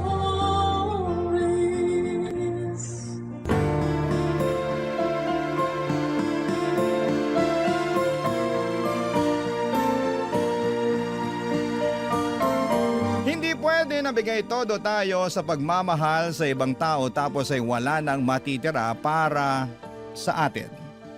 Kaya nga dapat ay ibalanse natin at unahin nating mahalin ang ating sarili upang makapagbahagi tayo ng pagmamahal sa iba. Ikaw, kabarangay, mahal mo ba ang iyong sarili? Dear Papa Dudut, good day po sa inyo at sa mga kabarangay nating nakikinig sa Barangay Love Stories. Sobra talagang nakaka-addict ang bawat episode na tinatampok ninyo. Kaya naman nag-decide na po akong sumulat din at magpadala ng aking kwento. Pero bago ang lahat ay magpapakilala muna ako. Tawagin niyo na lamang po ako sa pangalang Norman. 35 years old at taga Malolos, Bulacan. Kung ilalarawan ko po ang aking sarili ay proud kong sasabihin na isa akong masipag na anak, mapagmalasakit na miyembro ng pamilya at talaga namang bigay todo. Ang motto ko kasi ay lahat kakayanin para sa mga mahal ko sa buhay. At kung tatanungin ninyo mismo ang nanay Mirna ko, ay papatunayan niyang nagsasabi ako ng katotohanan.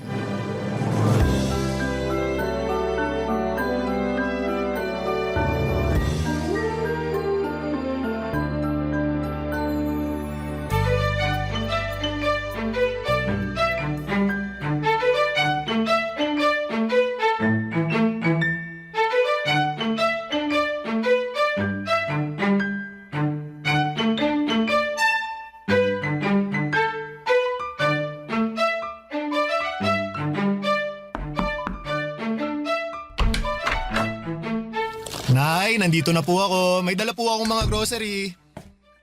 Pasensya na po ang konti ng nabili ko, eto lang. Anong konti? Ang dami-dami na nito. Ay, akin na nga lahat yan ang mailagay ko sa mesa. Tapos maupo ka muna dyan sa sopa para makapagpahinga ka. Sige po, Nay. Salamat po. Ako ang dapat magpasalamat sa'yo. Kasi gumastos ka na naman para sa bahay natin. Sweldo ko naman po ngayon, Nay. Basta, salamat pa rin. Teka, ikukuha kita ng tubig na maiinom, ha? Mukhang uhaw na uhaw ka na dyan. Medyo nga po eh. Sige po, salamat po.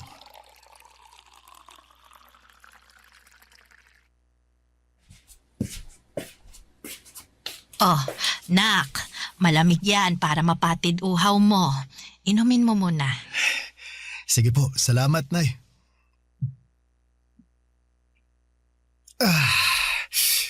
Sarap ng tubig. Tanggal uhaw ko dun. Nako, kawawa naman tong anak ko. Ang dami-daming binuhat. Kaya ko naman po, Nay. Kahit na. Ay, kumain ka na ba? Kung hindi pa, nagluto ako ng paborito mong ulam doon. Yung sarsyadong tilapia. Nako, dinamihan ko na yung itlog at kamatis kasi alam kong gustong-gusto mo yan. Oh! Wow! Ang sarap naman, Nay! Masarap talaga yon kasi punong-puno rin yun ang pagmamahal ng isang ina. Paano? Ipaghahain na ba kita, anak? Nako, mamaya na po, Nay. Gusto ko munang umupo rito sa sofa para naman malapat ko sandali yung puwet at likod ko. Ako na lang din po ang maghahain ng pagkain ko mamaya. Ayaw mo ba na asikasuhin kita? Siyempre gusto ko po, pero chillax na lang po muna kayo dyan. Ako na bahala sa sarili ko. Kakain din naman po ako maya-maya. Teka, may ibibigay po pala ako sa inyo, Nay. Kunin ko lang po wallet ko, ha?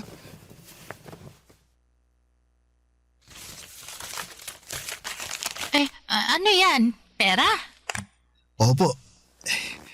Ito po, para po sa inyo.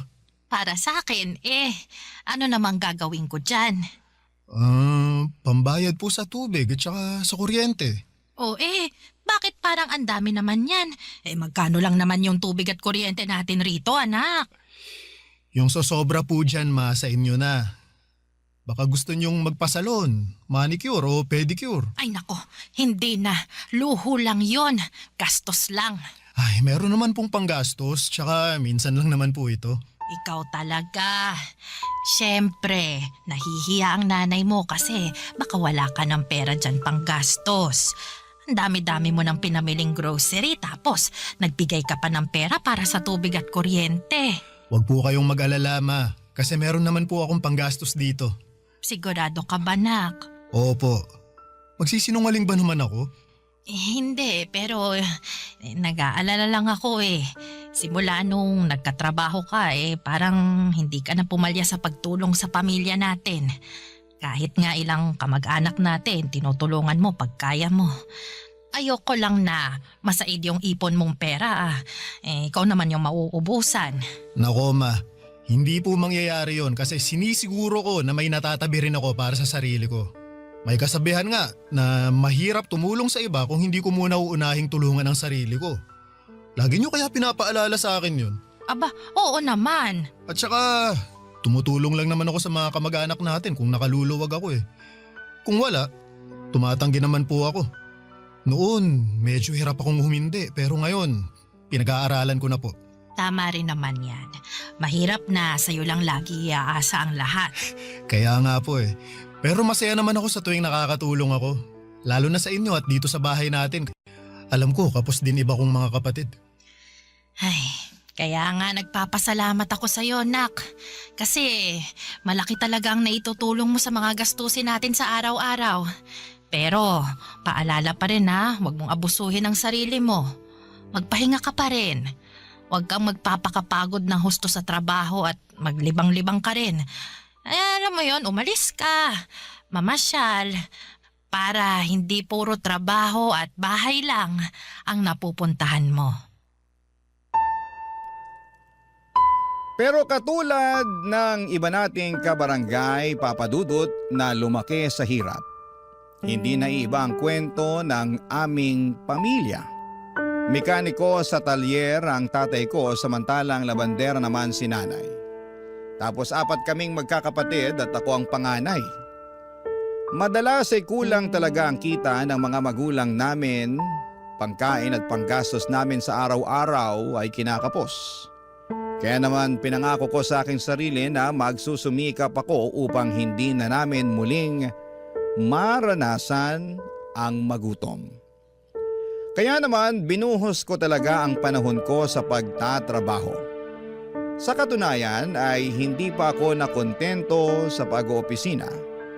Dahil tuwing day off ko ay rumaraket pa ako sa food business ng kaibigan ko bilang kosinero. Dahil sa pagiging abala ko ay nakalimutan ko na ang aking buhay pag-ibig. Bagay na madalas kumustahin sa akin ng nanay ko.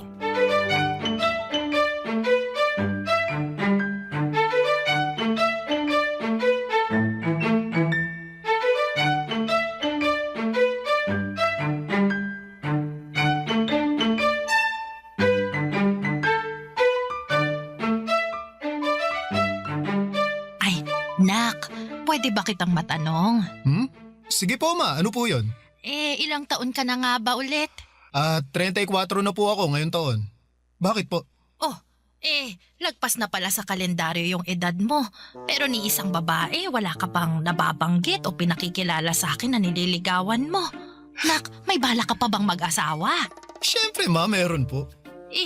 Kailan mo naman bala? Kasi nagkakaedad ka na. Nung panahon namin, ganyang edad, may 5 ng anak. Ay, iba naman po yung panahon nyo sa panahon natin ngayon. Saka sa totoo lang, wala po akong oras makipag-date dahil busy ako sa pagtatrabaho. Oo nga Kahit day off mo doon ka naman sa kaibigan mong si Tio pumapasok. Wala ka ng pahipahinga. Masaya naman po ako na marami akong ginagawa Saka nakakapagpahinga naman po ako Pero wag mo pa rin kalimutan mag-love light. Kasi baka magulat ka na lang, tumanda ka ng binata. Ma naman, wala naman po sigurong problema kung tumanda akong binata, di ba? Wala nga, pero masarap pa rin yung meron kang sariling pamilya at saka mga anak.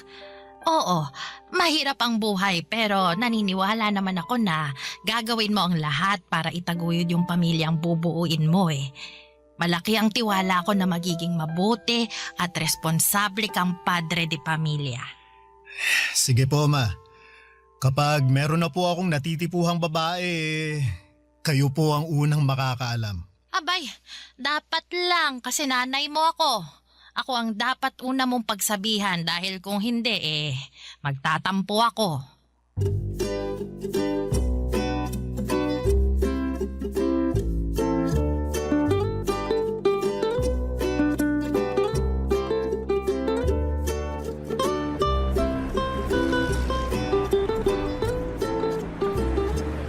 Thank you talaga sa tulong mo sa business ko, tol ah. Laking luwag lalo kapag may tauhan ako na hindi pumapasok eh. Kung pwede lang talaga na dito ka na lang sa akin magtrabaho kaso hindi ko kayang pantayan ang daily rate mo eh. Oo, kasi kapag dito na ako papasok, malulugi ka sa akin. Ewan ko sa'yo. May iba tayo. Wala ka pa rin bang nililigawan, bebot? Nako, tol. Nagugustuhan nga, wala eh. Liligawan pa kaya? Baka sakali lang naman ako na meron na. Nako, nagbabaka sakali o nakikichismis? Ganun na rin yun. Siyempre, sa ating anim na magtotropa ikaw na lang yung wala pang bebe. Ayaw naman namin tumanda kang binata kaya dapat kumilos ka na para di mangyari yun. Alam mo tol, para kang nanay ko. Nung nakaraan lang, kinumusta niya buhay pag-ibig ko. Wala naman daw kaso maging matandang binata pero mas masarap pa rin ang may asawa at mga anak. Totoo yan. Tingnan mo ko ha. Meron akong mga anak. Wala nga lang asawa kasi hindi naging okay pagsasama namin. Pero ayos lang dahil nasa akin naman yung mga bata eh. Ayun, magulo na masaya. Iba pa rin kapag may kasama kang bata. Kahit nakakapagod silang alagaan pero nakakatuwa pa rin. Sino ba kasing may sabi sa'yo na gusto kong tumandang binata? Siyempre naman, gusto ko pa rin magkaroon ng pamilya. Kaya lang, ang problema ko wala na akong panahon na kumilala ng babae. Masyado ka kasing busy sa trabaho. Kulang na lang, pakasalan mo mga trabaho mo eh. Huwag ganun. Sobra ka naman, tol. Joke lang. Alam ko naman na masipag ka at responsableng anak. Bigay todo kung tumulong. Pero sabi nga ng nanay mo, pumag-ibig ka rin. Yan din naman gusto namin para sa'yo ng mga tropa natin eh. Kaya nga, meron sana akong papakilala sa'yo. Ha? Sino naman? Marisa ang pangalan niya. Kaibigan ng kapatid ko. Mabait yun. Maganda. Mahinhin kumilos at magsalita. Single and ready to mingle. Nasabi ko na rin sa kanya na irereto kita sa kanya. Kaya alam niya na single ka rin.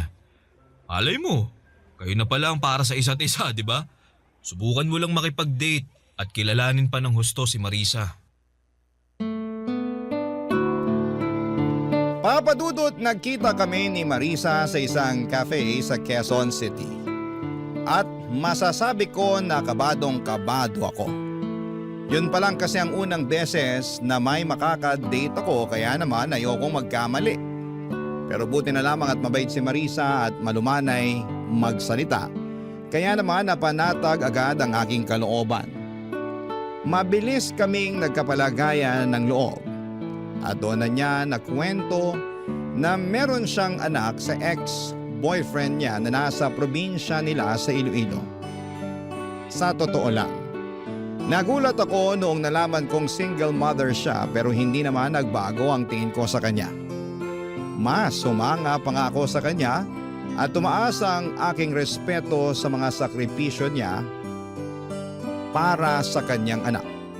Nagpatuloy ang aming pagkakaibigan na hindi nagtagal ay nauwi na nga sa pag-iibigan. Barangay Love Stories. Barangay Love Stories. Papadudot, niligawan ko si Marisa ng 2 buwan bago niya ako sinagot. Noong mga panahong yon ay nakilala at nakausap ko na rin ang anak niya sa video call. Sa katunayan ay nagplano na nga kami ng bakasyon sa Iloilo para personal ko na itong makilala. Pasukan din kasi ng mga panahong yon kaya hindi niya basta-basta mapapaluwa sa Maynila ang bata. Pero habang hindi pa nangyayari yon ay sinabi ko kay Marisa na ipakilala ko muna siya sa aking nanay. Hindi ko pa siya naisasama noon sa bahay dahil pareho pa kaming busy sa aming mga trabaho. Pero palagi ko siyang nakukwento sa nanay ko kaya naman sabik na sabik din ito na makilala siya. Hanggang sa dumating na nga ang araw na yon.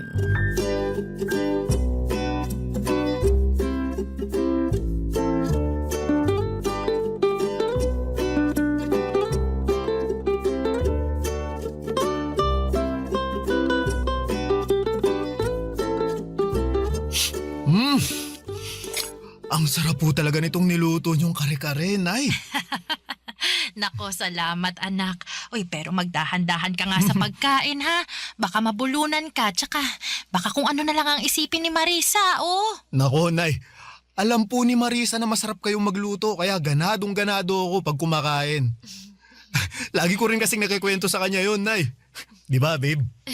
Tama po si Norman. Walang araw na hindi niya binida yung bawat luto niyo na pabaon niyo sa kanya. Nako, ganun ba? Salamat naman. Pero bakit parang hindi ka halos kumukuha ng ulam? Ayaw mo ba ng kare-kare? Yung totoo, allergic po kasi ako sa mani eh. Aha? Ganun ba? Nako, paano yan? May nakain ka na? Hindi naman po malala yung allergy ko, tsaka kaunti lang naman yung nakain ko, kaya ayos lang po ko. Marisa, nako, sorry ha, hindi ko alam na may allergy ka sa mani. Specialty kasi ni Nana yung kare-kare, kaya yan yung nirequest ko na lutuin niya. Special din kasi yung okasyon dahil nga ipapakilala kita sa kanya. Ayos nga lang ako. Kaunti lang nakain ko, di ba?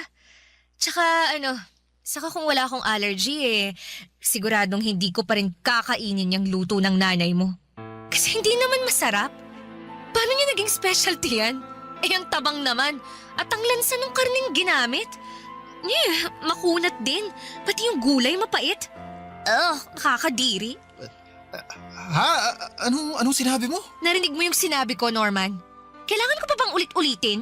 Pasensya ka na ha kung hindi ka nasarapan sa luto ko. Wala na po ba kayong ibang niluto? Ha? Kasi hindi ko makakain yung kare-kare na yan. Baka hindi lang malalang allergy abutin ko dyan eh. Baka sumakit din tiyan ko.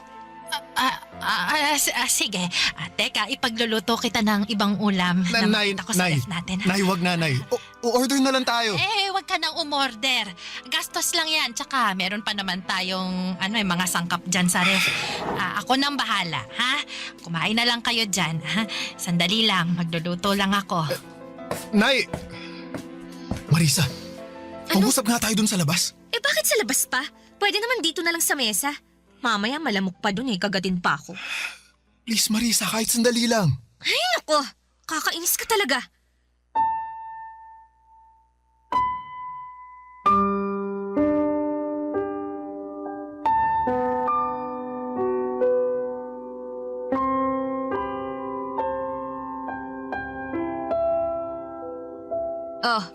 Nandito na tayo sa labas. Ano bang pag-uusapan natin, ha? Dalian mo ha, kasi ayokong papakin ng lamok dito. Hindi naman malamok, masyado ka lang maarte. Anong sabi mo? Tama ba yung narinig ko? Tinawag mo akong maarte? Sorry pero sumusobra ka na kasi. At bakit ako sumusobra, Aber? Wala naman akong ginagawa sa'yo Sa akin wala, pero sa nanay ko meron. Pinahiya mo lang naman yung luto niya, pinaghirapan niya yun. Saka saan galing yung pinagsasasabi mo kanina na hindi masarap Sarap na sarap nga ako sa pagkain kanina. Aba, anong malay ko kung na-immune na yung panlasa mo sa luto ng nanay mo? Lagi mong kinakain Malamang nasanay na yung dila mo. Pambihira ka, ano ba kasi problema mo? Wala akong problema. Pero nag-expect lang talaga ako na mala 5-star restaurant yung luto ng nanay mo. Pero turns out, hindi naman pala. Hindi ko na nga malunok kaya tinigilan ko ni. Kahit titigan masakit sa mata. Okay, look. Hindi naman sa nilalait ko yung luto ng nanay mo, ha? Mali ko lang din siguro Masyado akong nag-expect. Sinadya ko pa namang hindi kumain bago pumunta rito sa inyo. Kasi nga plano ko na dito kumain ng marami. Kaya lang ganun pa ang nangyari. Mali pa rin na pinahiya mo ang nanay ko. Sana sinarili mo na lang yung opinion mo. Wow! Kasalanan na palang pagiging prangka, ha? Kung hindi ko sasabihin ng totoo ako naman ang kawawa, di ba? Gusto mo, magsinungaling ako sa'yo? Sabihin kong nasasarapan ako sa luto ng nanay mo kahit hindi? Hirap sa'yo, masyado kang balat sibuyas Kung hindi mo kayang tanggapin yung pagiging prangka ko, buti pa maghiwalay na tayo. Papadudot, ayoko namang maghiwalay kami ni Marisa kaya naman pilit ko siyang inunawa ng mga panahong yon. Inihingi ko na lamang siya ng pasensya sa nanay ko na nagsabi naman na ayos lang. Pero ramdam ko na labis niyang kinalungkot ang una nilang pagkikita ng girlfriend ko dahil sa pagiging prangka nito na wala naman sa lugar. Hindi nagtagal, Papa Dudut, ay nagkaayos naman kami ni Marisa, kaya lang ay habang umuusad ang aming relasyon ay unti-unti kong nadidiskubre ang natatagong ugali ng girlfriend ko. Taliwas po sa pagiging mahinhin at malumanay niyang magsalita. Noong una ay ang natatago niyang kaartihan na wala sa lugar at pagiging matabil ang dila.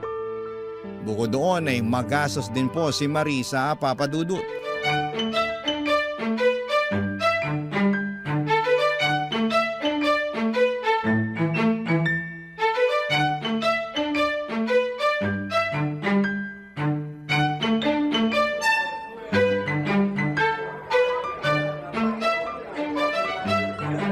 Alam mo, gustong-gusto ko talaga sa cafe na to. Aesthetic eh. Sigurado akong pupusuan na naman ng mga friend ko online yung My Day ko. Aesthetic nga pero di naman masarap yung kape saka ang mahal ng menu nila. Sabi ko naman sa'yo, subukan natin sa iba eh. Meron akong alam na kabubukas lang pero maraming magagandang review. Ayoko sa iba. Gusto ko rito. Hindi bagay yung beauty ko sa mga pipitsuging kainan, no? Maawa ka naman sa akin. Maaate mo ba na i-date ako sa isang mabaho at mumurahing lugar? Marisa, para sa kaalaman mo, hindi mabaho yung lugar na gusto ko sanang puntahan natin sa date natin ngayon. O, edi sige. Hindi na kung hindi. Pero mumurahin pa rin. Ayoko doon. Gusto ko rito. Bahala ka na nga. Bahala talaga ako. Ay, babe, malapit na pala yung birthday ko. Ano palang plano mong regalo sa akin? Ano? Don't tell me, nakalimutan mo na ah.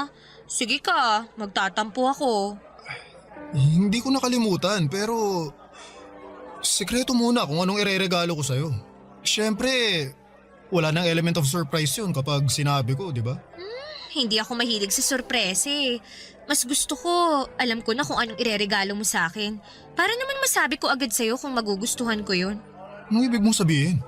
Para lang hindi masayang yung pera mo. Dapat magugustuhan ko talaga. At saka para sigurado na magugustuhan ko, ako na lang ang pipili o magsasabi kung anong ireregalo mo sa akin, di ba? Hayaan mo na yung surprise na yan. Madali naman yung pikiin sa social media. Ang totoo, wala pa talaga akong naiisip na regalo eh. Pero hindi naman ibig sabihin nun wala akong ibibigay ah. Masyado lang kasi akong maraming iniisip nitong nakaraan kaya...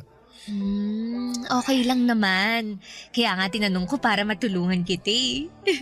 Alam mo kasi, marami akong gustong bilhin. Pwedeng ikaw na bumili ng iba doon para mabawasan yung nasa listahan ko. Yun na lang ang iregalo mo sa akin sa birthday ko.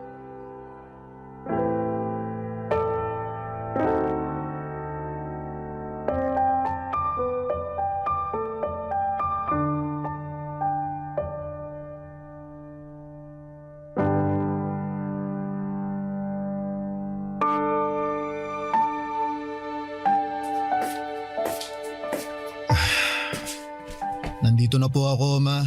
Oh, anong nangyari sa'yo? Bakit malungkot ka, anak? Wala po ito. Pagod lang po ako sa trabaho. Gusto mo ba ng tubig? Huwag na po, Ma. Hindi naman po ako nauuhaw. Upo na lang po muna ako kasi kanina pa nangangalay itong balakang ko eh. Nakasabit kasi ako sa jeep pauwi para lang makauwi rito. Grabe, wala ako halos masakyan tapos ang lakas pa ng ulan. Ay nako, bakit hindi ka na lang nag-taxi o di kaya nagrenta ng kotse para makauwi rito? Wala na po kasi akong cash tapos hindi ko naman magamit yung card ko dahil nasagad ko na.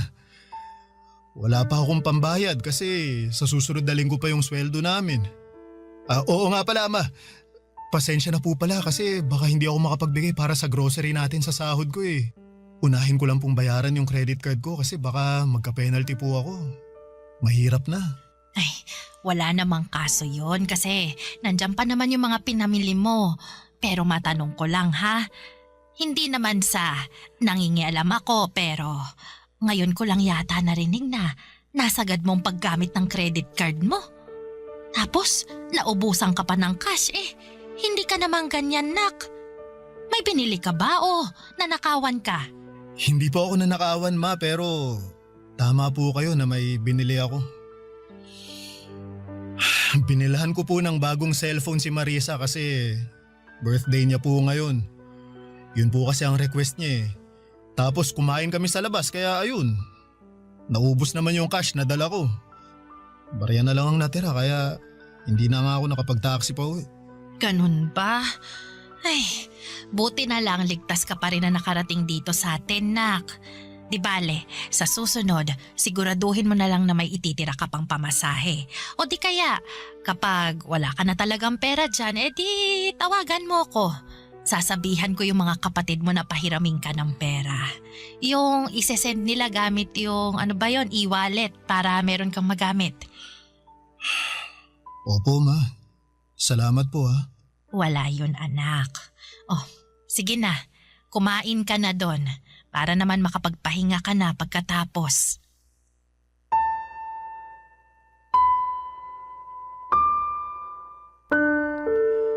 Papadudot, hiyang-hiya ako sa nanay ko ng mga panahong yon. At bagaman sinabi niya na wala namang kaso kahit magkano lamang ang ilaan ko para sa bahay namin ay hindi pa rin mawala sa akin yung pakiramdam na nagkulang ako. Sa kabilang banda ay ayoko namang makaramdam ng pagsisisi na mas inuna kong bilhin ang birthday gift ni Marisa up to the point na nagipit na ako. Kaya nga ginawa ko talaga ang makakaya ko upang i-budget ng maayos ang aking sweldo kaso'y sadyang nahihirapan ako dahil sa pagiging maluho ng aking girlfriend. Hindi ko na lang namalaya na naubos na pala ang ipon ko sa mga bagay na pinabibili niya na hindi lang para sa kanya kundi maging sa anak niya. Hindi ako maramot na tao. Pero nung time na yon ay nasa id na talaga ako, Papa Dudut. Hindi lang sa pinansyal, kundi maging emosyonal at mental. Barangay Love Stories. Barangay Love Stories. Sa kabila ng lahat ay mas nanaig pa rin sa akin ang pangunawa at pagmamahal kay Marisa, Papa Dudut. Kaya naman kahit halos maubos na ako ng mga panahong yon ay nagtitiis ako. Maasikaso naman din kasi si Marisa at bumabawi siya sa akin kapag pakiramdam niya ay nagkukulang na siya. Malambing naman siya pero mas madalas nga lang kapag may kailangan siya nangyayari yon. Hindi nga nagtagal ay ibinalita sa akin ni Marisa na buntis siya, Papa Dudut. Pero naging maselan yon. Kaya naman nag-decide kami na tumira muna sa bahay namin para maalagaan siya ng nanay ko. Complete bed rest ng 3 linggo ang rekomendasyon ng OB niya dahil hindi makapit si baby at ayaw naman namin na may mangyaring masama sa anak namin. Kaya nga malaki ang pasasalamat ko sa nanay ko na nagboluntaryo siyang alagaan si Marisa. Akala ko ay maayos ang turingan nila sa isa't isa pero nagkamali pala ako, Papa Dudut. Isang beses ay narinig ko sila na nagtatalo sakto galing akong banyo dahil katatapos ko lamang maligo.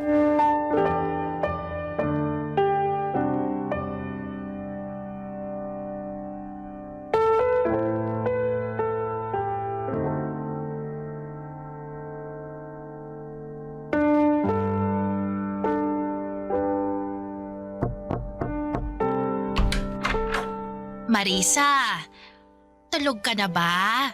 Hindi po, Nay. Pwede ba akong pumasok? Kukunin ko lang yung mangkok na pinaglagyan ko ng lugaw. Sige po. Hala, nak! Bakit yata parang hindi mo namang kinain tong lugaw? Wala naman kasing lasa, tsaka nakakasuka. Ay, paanong nakakasuka maayos naman at malinis yung pagkakaluto ko dyan.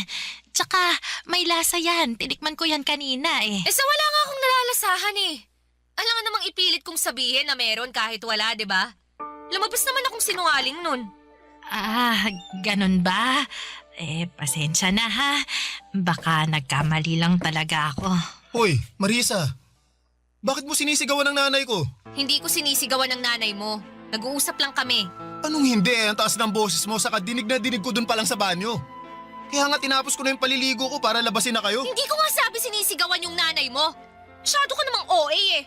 Pinagsasabihan ko lang siya na hindi masarap yung lugaw na niluto niya para sa akin.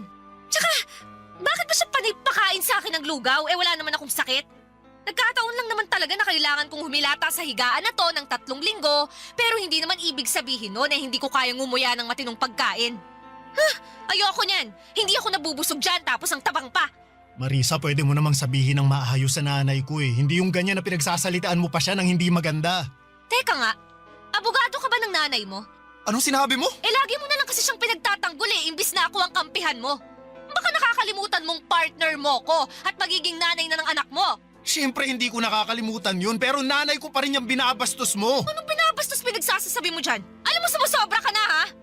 Ma, magsalita naman kayo! Sabihin yung hindi ko kayo binabastos! Ay, hindi naman ako binabastos ni Marisa, anak. Anong hindi? Dinig na dinig ko nga mga pinagsasasabi sa inyo ng babaeng yan. Hindi na niya kayo nirespeto. Hoy Marisa, nanay ko pa rin yung kausap mo ha. At wala kang karapatan na bastusin siya.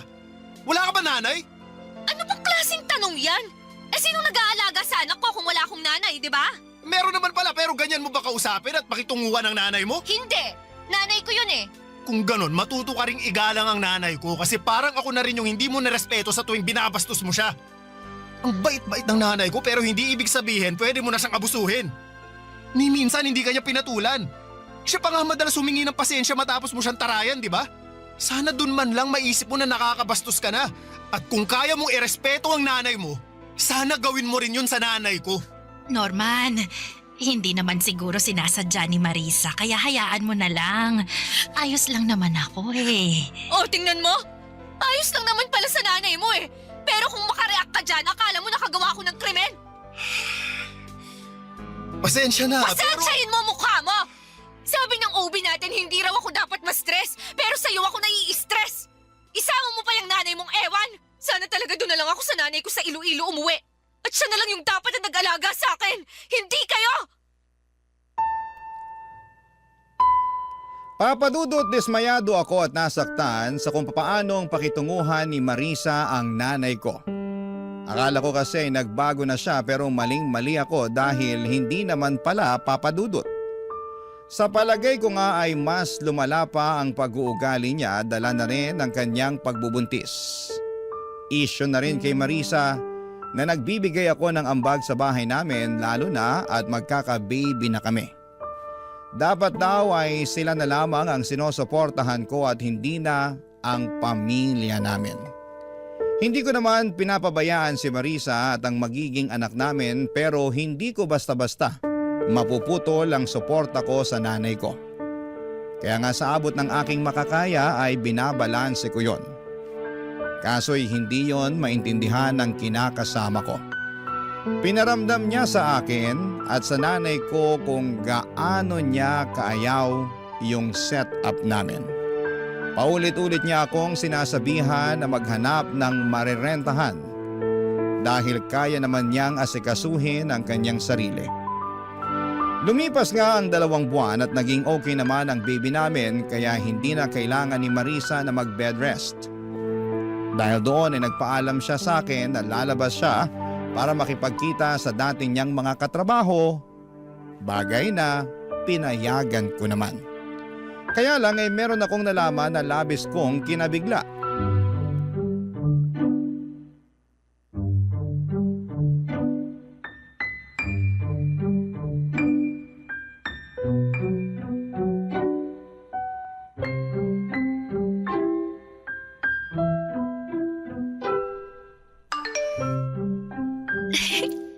Ano ba naman tong lalaking to?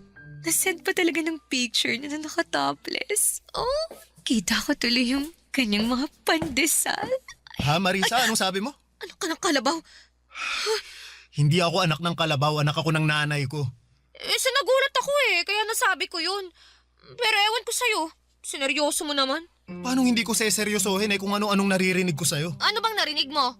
Nasabi mo may nag-send sa'yo ng picture na nakatopless. Sino ba yan ha? Saka bakit mo biglang tinatago yung cellphone mo ha? Wala. Wala ka na doon. Anong wala ako doon? May tinatago ka ano? Tangero ka ha?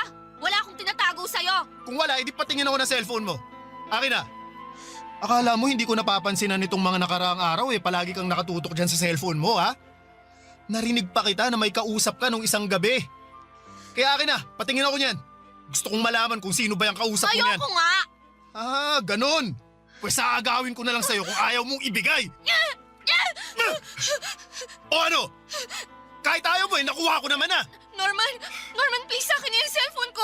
Parang awa mo na, ibigay mo na sa akin yan. Ha? Ba't mo gagawin yun?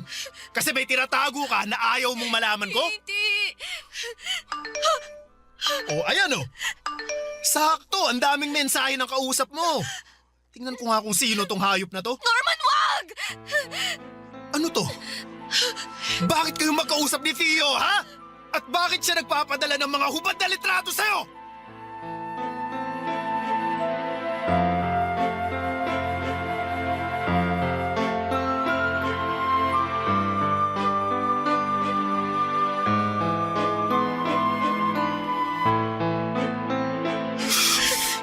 Nasaan na yung hayop na yun?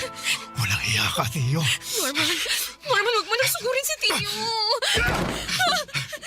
Ikaw! Hayop ka, Theo! Akala ko kaibigan kita pero tinalo mo ako! Dapat sa mukha mo sinusuntok para makita mong hinahanap mo! Theo! Norman, bakit mo ako sinuntok? Nagtanong ka pa talagang ahas kaya kulang pa nga yan dahil sa ginawa niyong panloloko sa akin! Sira ulo ka, Norman! Kala mo siguro hindi masakit yung ginawa mo, no? Halika!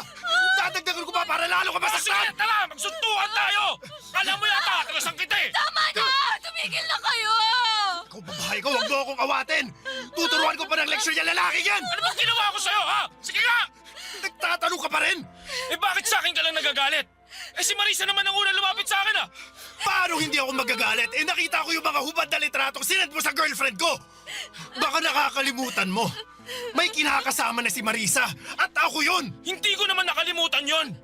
Pero yung kinakasama mo, ang humingi ng mga picture ko na yon. Ano? Hindi totoo yan! Anong hindi totoo? Sabi mo gusto mong makita ang katawan ko kaya nag-send ako ng picture. Kaya lang nagpahuli ka naman kay Norman kaya yari tuloy tayong dalawa. Theo! Sumusobra ka na, Norman! Akala mo hindi kita papatulan, ha? Sige! Magsuntukan tayo!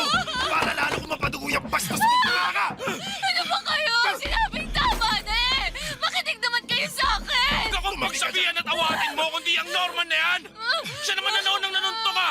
At pag-amok dito sa pamamahay ko! Meron akong dahilan kung bakit ko ginawa yun! Tinalo mo ako, tol! Akala ko pa naman magkaibigan tayo! Tigil na kayo sa amin! Ang sakit! Marisa! Marisa! Marisa, nagdudugo ka! Ang baby ko! Ang baby ko! Tulungan niyo ako! Ang baby ko!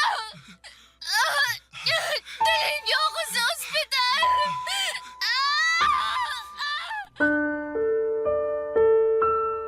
Papa Dudut, dinala namin si Marisa sa ospital dahil nagdudugo siya ng mga panahong yon.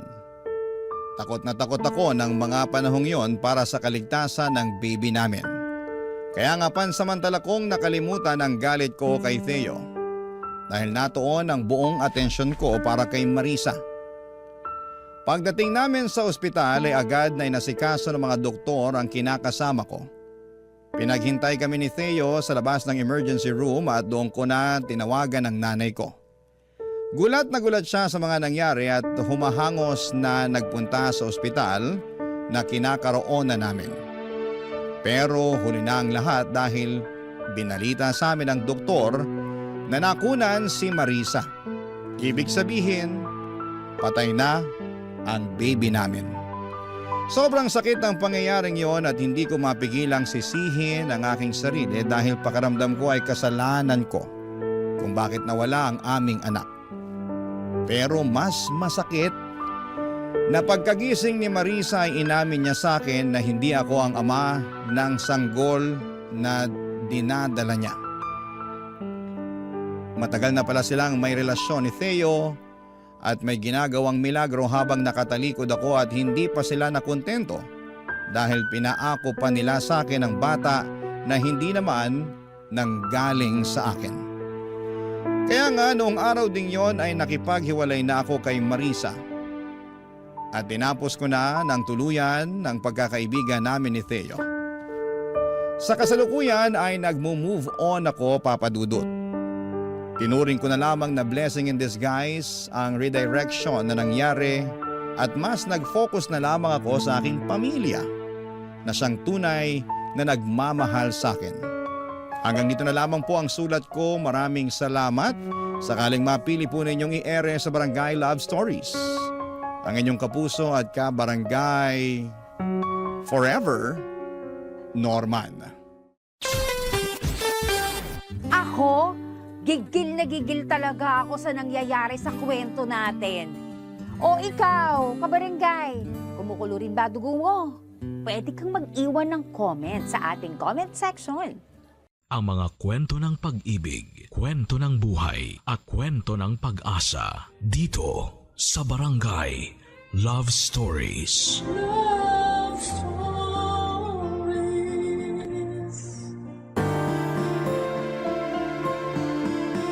May mga bagay na hindi tayo komportableng nakikita o nararanasan. Hindi natin pwedeng pilitin ang mga sarili nating tanggapin yon kung hindi naman kailangan. Ikaw, kabarangay, saan ka ba hindi komportable? At kaya mo ba itong tanggihan kapag ito ay napunta na sa iyong harapan? Dear Papa Dudut, ako nga pala si Kathy, 35 years old at meron akong nakarelasyon. Naitago na lang natin siya sa pangalang Bert. Mas matanda siya sa akin ng 20 years. Pero kahit ganon kalayo ang agwat namin sa isa't isa ay hindi naman kami nagkakaroon ng malaking problema. Marami kaming pagkakaparehas kasi mas marami akong alam sa henerasyon niya. Kaya hindi kami nauubusan ng pag-uusapan. Nakilala ko siya sa tulong ng isang katrabaho. Nereto ako noong time na ready na ulit akong magmahal. 3 taon na kasi akong single noong nakilala ko si Bert. Pakiramdam ko noon ay ready na ulit akong magmahal nang makilala ko na siya. Mature kasi siya at iba roon sa mga naging karelasyon ko. Tumagal din ang 1 taon ng ligawan bago ko siya sinagot, Papa Dudut. Hindi nga siya nainip, di kagaya ng iba na paabutin mo lang ng kalahating taon ng panliligaw ay sumusuko na. Hindi ko pinagsisihan na sinagot ko si Bert, Papa Dudut. Paano ba naman kasi lahat ng kailangan at gusto ko ay kaya niyang ibigay? Edad lang naman ang maipipintas ng iba sa kanya. Pero pagdating sa ibang bagay tungkol sa kanya, wala silang ibang masabi. Boto ang mga mahal ko sa buhay sa kanya, Papa Dudut. Gusto na nga nilang magpakasal na kami kaagad. Napag-usapan namin yon pero hindi naman ako nagmamadali. Parang okay pa rin sa akin na mag-boyfriend at mag-girlfriend lamang kami. Hindi naman ako pressured kahit lagpas 30 na. Enjoy pa kasi ako sa situation namin ni Bert, Papa Dudut.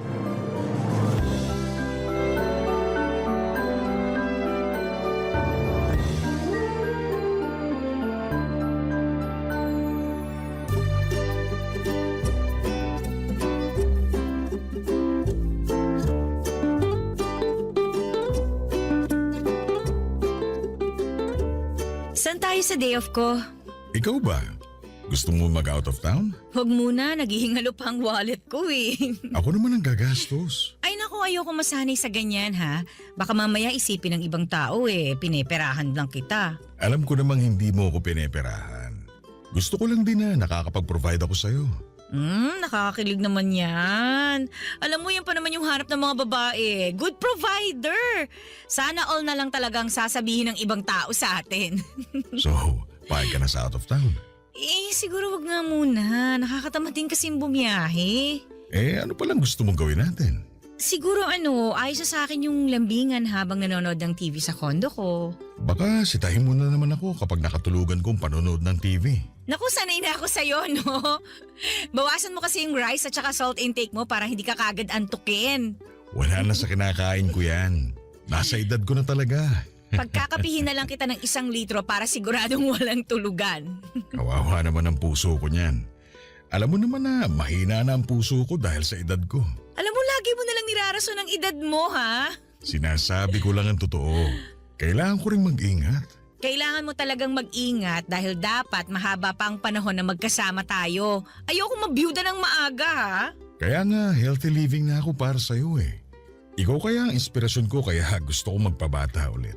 Hindi mo na kailangan magpabata. Mahal ko na ang matandang version mo. Aray, sinampal na naman ako ng realidad. Alam mo, kahit may senior citizen ID ka na, tanggap at mahal pa rin kita. Basta kahit sino ka pa. Kahit sino ako? Kahit ano pa ang nakaraan ko? Past is past, sabi nga nila, di ba?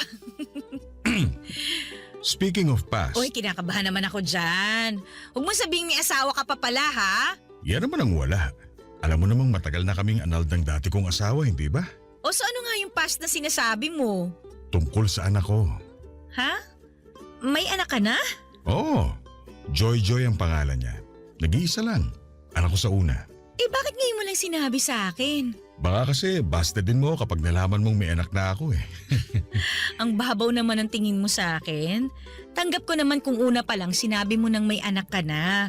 Wala na rin naman ako magagawa kasi nabuo na yung batang yun bago pa ako dumating sa buhay mo. Hindi na siya bata. Ilang taon na? 30 years old na siya. Wow! Mas matanda lang ako ng 5 taon? Oo, pero minsan isip bata yun kaya parang na rin siya mas bata sa'yo ng 20 years. Ano ba to? Halos magka-batch na kami ng anak mo Hindi naman mahalaga ang edad, hindi ba? Baka kasi dahil hindi nagkakalayo ang edad namin, alam mo na, ayawan niya ako. Open-minded si Joy Joy. Hindi problema sa kanya ang edad mo. Nakwento na kita sa kanya noon pa man. Hindi mo siya kumontra. Sa katunayan, gusto ko nga niyang makilala. Kinabigla ko talaga yung pag-amin sa akin ni Bert na may anak na siya na halos kaedad ko na. Napansin niyang hindi ako komportable noon kaya inassure niya na magiging okay ang una naming pagkikita ng anak niyang si Joy Joy. Nagpakwento na ako sa kanya tungkol sa ugali ni Joy Joy, Papa Dudut. Sinabi niyang liberated ang anak niya, bukas ang isipan nito sa maraming bagay. Kung ano raw ang magpapasaya kay Bert, ay sosuportahan daw yon ni Joy Joy. Papa's girl daw kasi si Joy Joy. Palibasa noong baby pa lamang ito ay si Bert na lagi ang kasama niya.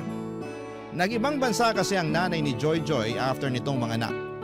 Kaya na-develop yung bonding nilang mag-ama. Kahit nung time na nagkahiwalay na si Bert at ang asawa niya ay hindi nagbago ang koneksyon ng mag-ama, Papa Dudut.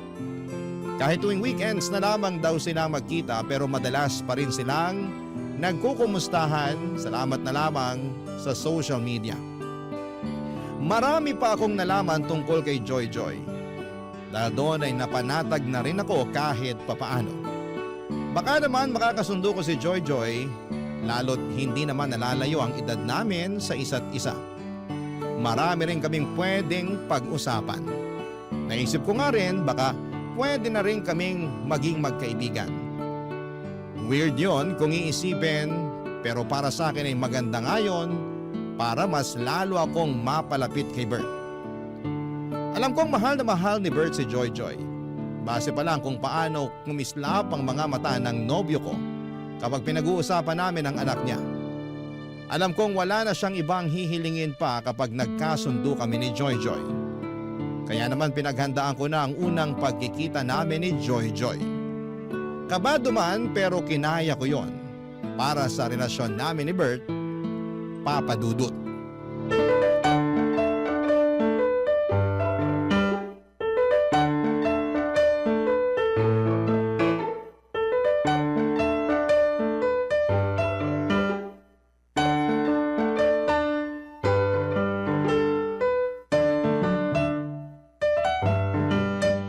Joy Joy, ito pala ang tita Kati mo. Pwede bang Kathy na lang ang itawag ko sa'yo? Kasi naman 5 years lang ang agwat natin sa isa't isa eh. Ay, mas gusto ko nga yan. Aba, una pala nagkasundo na kayong dalawa. Mukha naman kasing madaling pakisamahan tong si Kathy eh. Saka mukhang marami kaming mapagkakasunduan. Ramdam ko rin eh. Parang may lukso ng dugo ako sa'yo. Ay, nanay lang? Char. Huwag mong sobra ng biro mo, Joy. Baka mabigla naman to si Kathy. Ay hindi. Maganda nga una pa lang nilalapag na niya sa akin yung totoong ugali niya eh. Para wala nang gulatan. Alam mo ngayon pa lang, gusto na kitang maging stepmother. Pero mas mukha tayong stepsisters. Oo nga pala, Joy. Dito matutulog sa bahay si Kathy, ha? Si Papa naman? Anak ba kita para magpaalam ka sa akin kung pwedeng matulog ang girlfriend mo sa bahay mo? Baka lang kasi dito ka rin matulog ngayon. Eh dito naman talaga ako matutulog ngayon. Nakaschedule na, di ba? Wala namang kaso sa akin kahit maglambingan kayo magdamag ni Kathy. Basta wag lang kayo masyadong maingay sa kwarto ha. Walang kaalampagan ng kama. Hoy, huwag yung ganyang biro, ha? Hindi naman maiilang tong si Kathy. Ako ang naiilang eh. Eh di sorry. Sorry Kathy ha kung nabibigla ka sa bunganga ko. Sana masanay ka na. Ganito lang talaga ako makipag-usap kay Papa para lang kaming magkaedad. Nako, okay lang yun. Parehas lang tayo. Parang kaedad ko lang din ng tatay ko kapag kinakausap ko siya. Eh, nagkikiss din ba kayo ng tatay mo? Kiss? Oo, bumibeso ako sa kanya pag nagkikita kami. Ha? Beso lang? Para naman kayong magkaibigan lang? Eh, paano pala dapat? Pa, beso lang yung sa kanila oh. Bakit tayo kiss sa lips? Kiss sa lips? Oo. Yun ang nakasanayan namin mula nung baby pa siya. Love language namin yun. Ah, nung bata pa lang si Joy. Mula pagkabata niya hanggang ngayon. Hanggang ngayon? Consistent kami ni Papa dyan. Joke to, no? Anong joke? Sampulan nga natin pa. Okay na. Hindi na kailangan patunayan yung joke nyo. Natatawa na ako. Bahala ka. Pa, alis muna ako. Tumatawag yung best friend ko. Gala lang kami sa mall. Balik ako mamayang dinner. Agahan mo, ha? Sumabay ka sa amin ni Kathy mag-dinner. Sure. Bye, Kathy. Bye, Pa. Pakis nga ako. Lambot naman ang lips ng dalaga ko. O ingat ka, ha? Update mo kami ni Kathy, ha? Ang inakala kong biro ay totoo pala. Nakita ko kung paanong naglapat ang mga labi ni Bert at Joy. Naghalikan talaga sila sa harapan ko at hindi ako nakapagsalita kaagad, Papa Dudut. Inoobserbahan ko kung nagbibiro pa rin sila pero mukhang hindi na. Seryosong kumaway na paalis si Joy habang si Bert naman ay nagtungo muna sa kusina para i-check kung ano ang pwede niyang iluto para sa dinner naming tatlo. Naiwan naman ako sa sala na takang-taka kung bakit may gumagawa pa ng ganon. Masyado lang ba akong malisyosa at normal ba na sa edad ni Joy na yon ay hinahalikan pa siya sa labi ng sarili niyang ama? Ako lang ba ang hindi komportable sa sitwasyon na nakikita ko? Kailangan ko bang sanayin ang sarili ko sa nakasanayan nilang mag-ama? Hindi namin napag-usapan ni Bert ang tungkol sa halik na yon. Parang ako pang nahiya sa nakita ko at hindi ko naman pinahalata sa kanya na nabigla ako sa naging halikan nilang mag-ama. Pagkabalik ni Joy ay nakita ko naman silang naghalikang muli sa labi. Isang malaking pasanin sa akin na ipakita na okay lamang ako sa nakasanayan nilang gawin. Bakit sila ganon? Hindi naman ako conservative na babae pero alam ko kung ano yung limitasyon. Close din naman kami ng tatay ko pero hanggang beso lang ang pupwede. Kina Bert at Joy kailangan talagang magdikit ang mga labi nila ng matagal. Naintindihan ko kung musmos pa lamang si Joy pero dalaga na siya. Halos kaedad ko na nga siya. Hindi ba dapat may boundaries na rin silang mag-ama pagdating sa bagay na yon, Papa Dudut? Barangay Love Stories. Barangay Love Stories. Papa Dudut, marami pa akong napapansin sa kanilang mag-ama habang tumatagal na nakakasama ko sila. Sobrang komportable nila sa isa't isa na wala na silang pakialam kung komportable pa ba ang iba kapag nakikita sila. Meron nga noong magkasama kaming kumain sa isang restaurant, silang dalawang mag-ama ang magkatabi. Inakala ng lahat na sila ang magkarelasyon at kaibigan lamang ako ni Joy Joy. Paano ba naman kasi iba ang dikitan nila sa isa't isa? Iba rin ang yakapan na akala mo ay magkarelasyong sabik sa bawat isa. Panay din ang halikan nila sa labi kahit anumang oras nila piliin. Doon ako hindi nakatitig ng mabuti, Papa Dudut. Samantalang kami ni Bert bihira lamang kung maghalikan sa labi. Hindi rin kami gaanong naglalambingan at nagyayakapan. Pero silang mag-ama ay kayang-kaya po nila. Minsan gusto ko nang sabihin sa kanila na hindi ako komportable kaya lang nauuna lagi yung takot ko na baka ma-misunderstand nila ang pinanggagalingan ko. Hanggat maaari ay ayoko namang magkaroon kami ng hindi pagkakaunawaan ni Bert. Saka napapalapit na rin kasi kami ni Joy sa isa't isa. Ayoko ring masira ang nasimula naming samahan. Ang hirap pa namang ibalik ang magandang samahan kapag nagkalamat na. Kaya pinilit kong itikom ang labi ko para lamang masigurado na hindi ako ang magiging dahilan para lumayo ang loob nila sa akin. Pero isang araw ay meron na naman akong hindi nagustuhan sa ginawa nila. Kararating ko lamang noon ng bahay ni Bert at naabutan kong magkasama sina Joy Joy at Bert. Nakasuot ng nightie si Joy Joy na sobrang nipis. Wala rin itong suot na bra. Dahilan para mailang ako, Papa Dudut.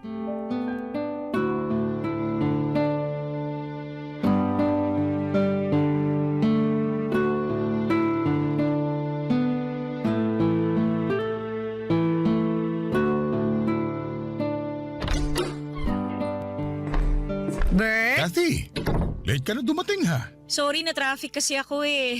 Kanina ka pa namin hinihintay, Kathy. May nirekomenda kasi akong movie kay Papa. Tara, panoorin na natin. Okay, sige. Joy? Ano yun? Gusto mo bang humiram ng pajama or jacket? Meron ako dyan. Ha? Para saan? Naka-nighties ka kasi tsaka wala ka pa yatang bra. Ganyan talaga manamit yan kapag dito sa bahay natutulog. Lagi kasi siyang naiinitan. Masanay ka ng ganitong suot ko, Kathy. Saka ayokong nagbabra kasi masakit sa likuran. Kailangan din naman kasing ipahinga yung dibdib niya sa bra. Hayaan mo na siya. Okay. Kala ko kasi wala siyang magamit na ibang damit. Hindi nga rin ako nakapanty eh. Seryoso ka ba dyan? Yan ang payo ko sa kanya. May nabasa kasi ako na dapat hindi palagi nagpapanti ang babae. Dahil? Nakalimutan ko na eh. Magpalit ka na ng pambahay para makanood na tayo rito. Dali. Joy, sure ka bang ayaw mong humiram ng ibang damit sa akin? Hindi nga, okay lang ako. May problema ka ba sa damit ko? Baka lang kasi kabagin ka. Baka hindi ka komportable. Ito na ang pinaka-komportableng damit ko. Kung pwede nga lang tong gamitin sa mall eh. Baka pinangrampa ko na talaga. Huwag ka na mag-alala sa sote, Joy. Asikasuhin mo na lang ang sarili mo para makanood na tayo. True.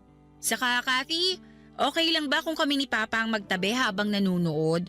Kasi maingay kami pag nanunood eh. Baka maistorbo ka. Ayos lang naman. Madikit lang kasi itong si Joy sa akin kapag nanonood ng TV. Lalo kapag sa sinihan at horror pa ang pinapanood. Naku, iba ang dikit nito sa akin. Kumakandong pa nga ako kay Papa kasi lagi ako natatakot eh. Kumakandong?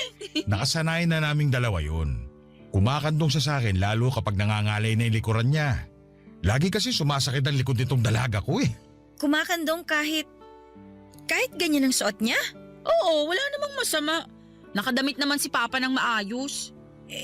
Pero ikaw… Alam mo ikaw, mukhang may problema ka sa suot ko. Huwag mo na nga akong plastikin, sabihin mo na. Medyo nabigla lang kasi ako. Hindi kasi ako sanay makakita nung… Alam mo na, nung babaeng naka-nighties. Medyo conservative kasi ako eh. Ikaw? Conservative? Hindi ka naman ganun eh. Ganun ako, no? Baka hindi lang halata. O sige na nga, naniniwala na ako. Papa? Ano yun anak? Sumasakit na naman yung likod ko. Kakandong ka na? Opo, please.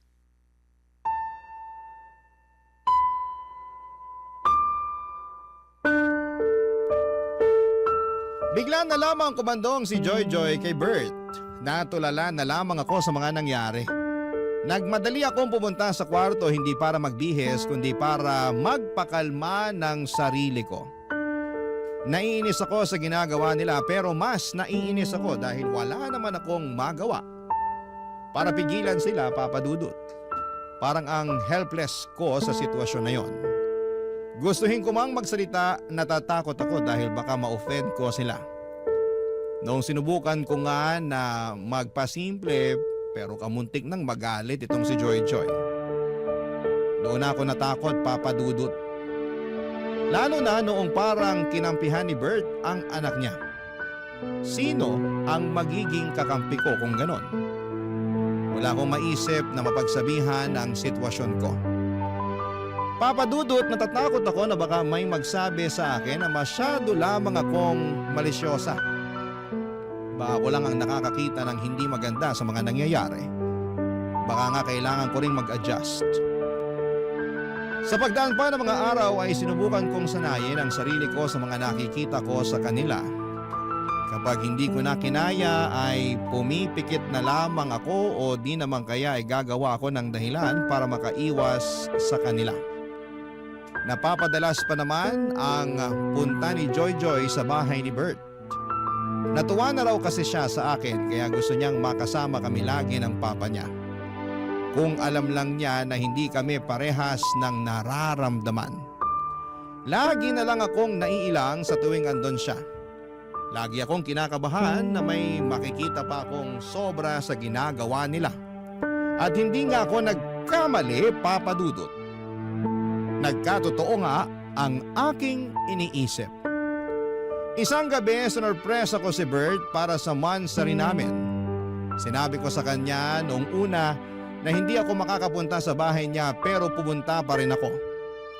May dala akong cake at regalo para sa kanya. Pero isang malaking sorpresa para sa kanya ay hindi pala kundi ako pala ang masosorpresa sa mga makikita ko.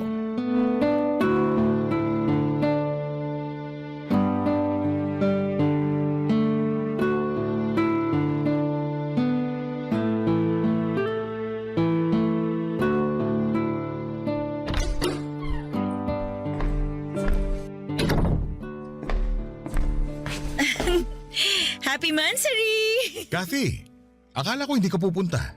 Gusto kitang sorpresahin eh. Happy Mansari! Ikaw talaga. Sana nagsabi ka. Di hindi na yung surprise. Bumili pala ako ng cake at saka... Kathy! Sabi ni Papa hindi ka raw pupunta rito sa bahay. Kasi bala ko lang naman siyang sorpresahin kaya nagpanggap akong hindi pupunta. Mukha namang na-surprise si Papa, maski na ako. Kahit ako na-sorpresa sa'yo eh. Bakit ka naman na-sorpresa? Palagi naman akong andito sa bahay ni Papa. Na-sorpresa ako sa suot mo. Ha? May mali ba sa suot ko? Wala namang problema. Nakapanty at bra lang kasi siya. Sabi ko naman sa'yo, mabilis mainitan at pagpawisan to si Joy Joy. May aircon naman, di ba? Hindi effective yan sa akin. Di ba, Papa? Kahit combo pa ng electric fan at aircon, maiinitan pa rin niyang si Joy Joy. Tingnan mo sa susunod para maniwala ka. Buti nga naabutan mo pa akong nakabra ngayon eh. Madalas kasi. Hindi siya nagbabra? Ba't pa ba ako nagtaka? Uy, may dala kang cake! Anong flavor to, Kati? Mocha. Uy, paborito ko to. Pa, subukan mo ko ha. Sige, ikaw pa ba? Kuha ka na rin ng platito at panghiwa. Teka, punta na ako ng kusina. Bert, kailangan nating mag-usap. Para saan? Kain muna tayo. Hindi na ako kakain. Sa inyo na lang ni Joy Joy ang cake na to. May problema ba? Hindi ba halata? Ano bang problema? Kayo ng anak mo. Hindi mo ba nakikita kung gaano kasagwa yung mga ginagawa nyo? Anong masagwa? Excited na akong lantakan tong cake. Papa, kandungin mo ko please. Masakit na naman tong likod ko eh. Teka lang muna, Joy Joy ha. Nag-uusap pa kami ni Kathy. Wala na tayong dapat pag-usapan. Pakinggan nyo kung paano kayo mag-usap ng anak mo para maintindihan mo kung bakit ako ganito. Teka, ano bang nangyayari? Pumunta lang ako ng kusina tas nag-aaway na kayo bigla? Ikaw, Joy Joy, kasali ka sa problema. Bakit ba kasi ganyan ka manamit sa tuwing nandito ka sa bahay ng papa mo? Kasi bahay naman to ni Papa ko at isusuot ko kung anong gusto ko. Dalaga ka na! 30 ka na! Ilugar mo naman ang pananamit mo. Hindi pwedeng naka-brat panty ka lang tapos kakandong ka sa tatay mo. Ano yun? Tapos lagi kayo naghahalikan sa labi? Malisyosa lang ba ako o mali na yung ginagawa nyo? Malisyosa ka lang.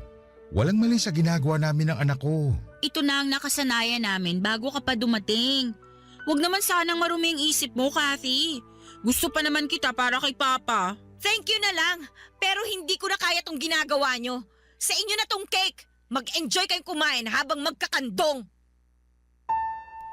Sa sobrang inis ko ay nagmadali na akong umalis. Nanginginig ako naglakad palabas ng bahay. Hinabol ako kaagad ni Bert at pinigilan niya akong umalis at gusto niya akong kausapin.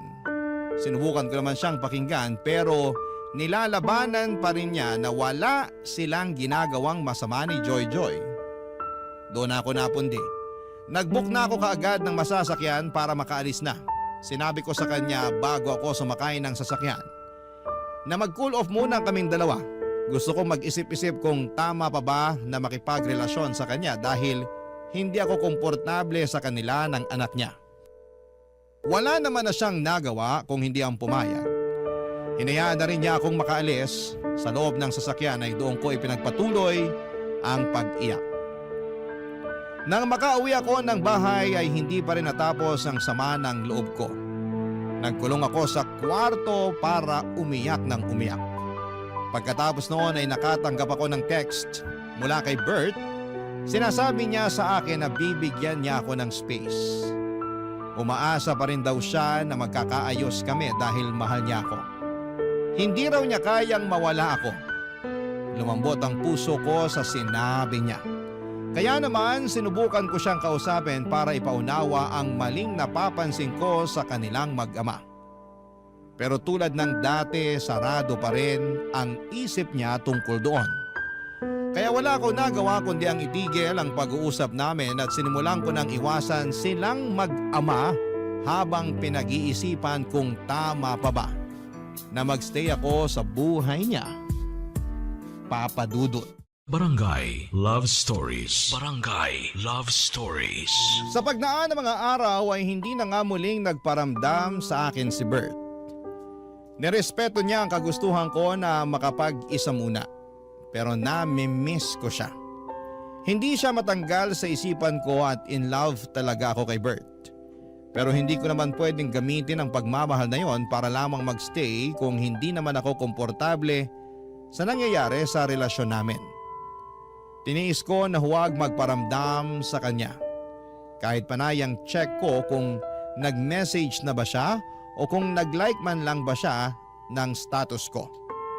Napadalas nga ang pag-post ko sa Facebook para lamang makita kung magre-react pa rin siya pero bigo ako noon. Kahit i-view ang my day ko ay wala pa rin. Kaya ang ginawa ko na lamang ay dine-activate ko na lamang ang Facebook ko para wala akong makita tungkol sa kanya. Nagpaka-busy na lamang ako sa trabaho para makalimutan siya. Pero hindi naging effective. Kapag busy ako sa trabaho ay mas lalo ko siyang naiisip. Hindi na ako makatulog ng maayos dahil nasanay na akong kayakap at katabi siya. Kaya naman niluno ko na ang pride ko at minessage ko na siya, Papa Dudut. Mabilis naman niya ako nireplyan at sinabi ko sa kanya na puntahan niya ako sa kondo para makapag-usap kami. Mabilis pa sa 4:00 ang pagdating niya. Nanginginig akong pinagmasdan siya at na-miss ko talaga siya. At naramdaman ko namang ganon din siya sa akin. Niyakap niya ako at hindi ko naman pinagkait sa kanya ang isang yakap pabalik. Alam kong hirap talaga akong tiisin siya dahil mahal na mahal ko siya. Kaya sinubukan kong i-communicate sa kanya ang nararamdaman ko sa relasyon nilang mag-ama, Papa Dudut.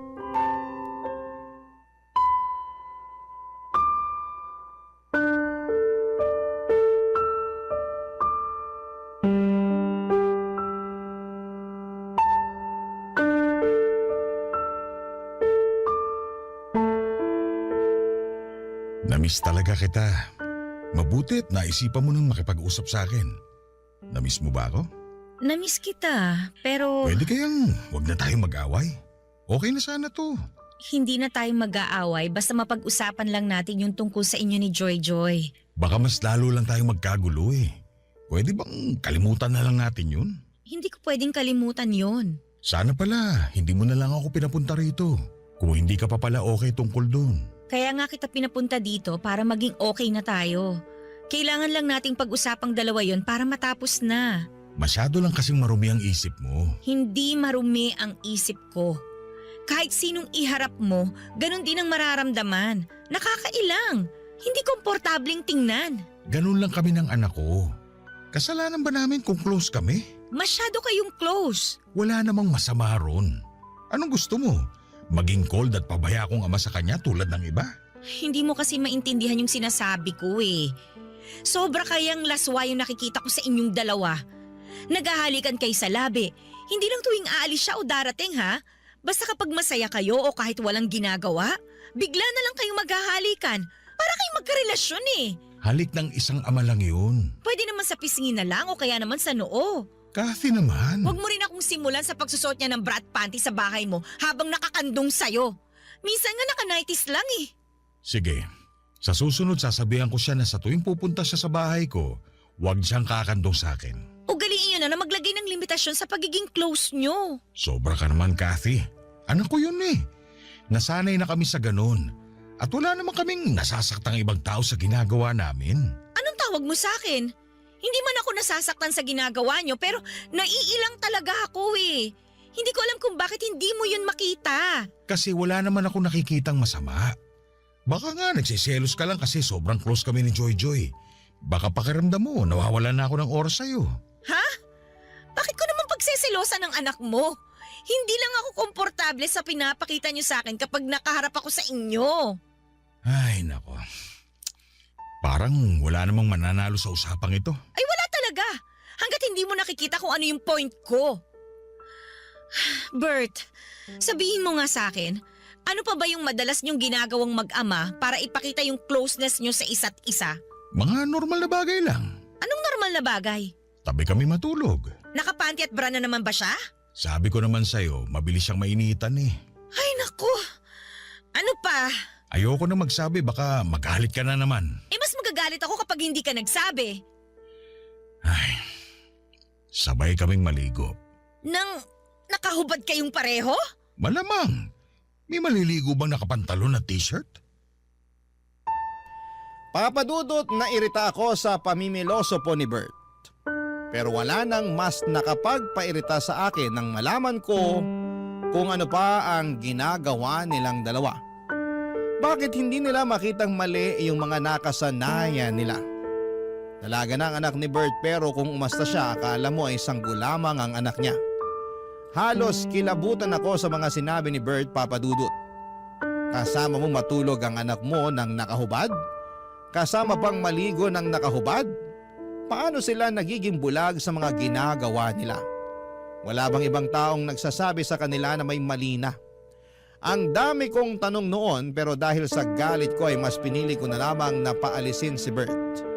Baka kung ano pa ang maidagdag niya na makapagpawala ng respeto ko sa kanya.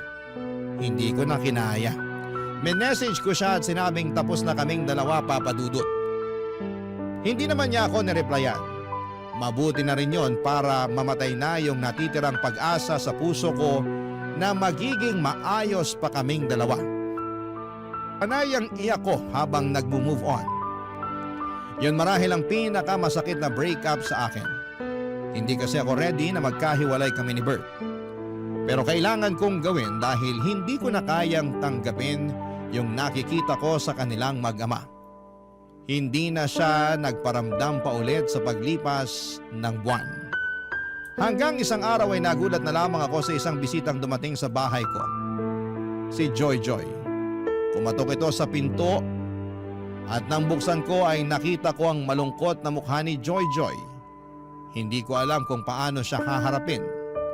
Naiilang ako sa kanya pero gusto kong pakinggan kung ano man ang gusto niyang sabihin, Papadudot.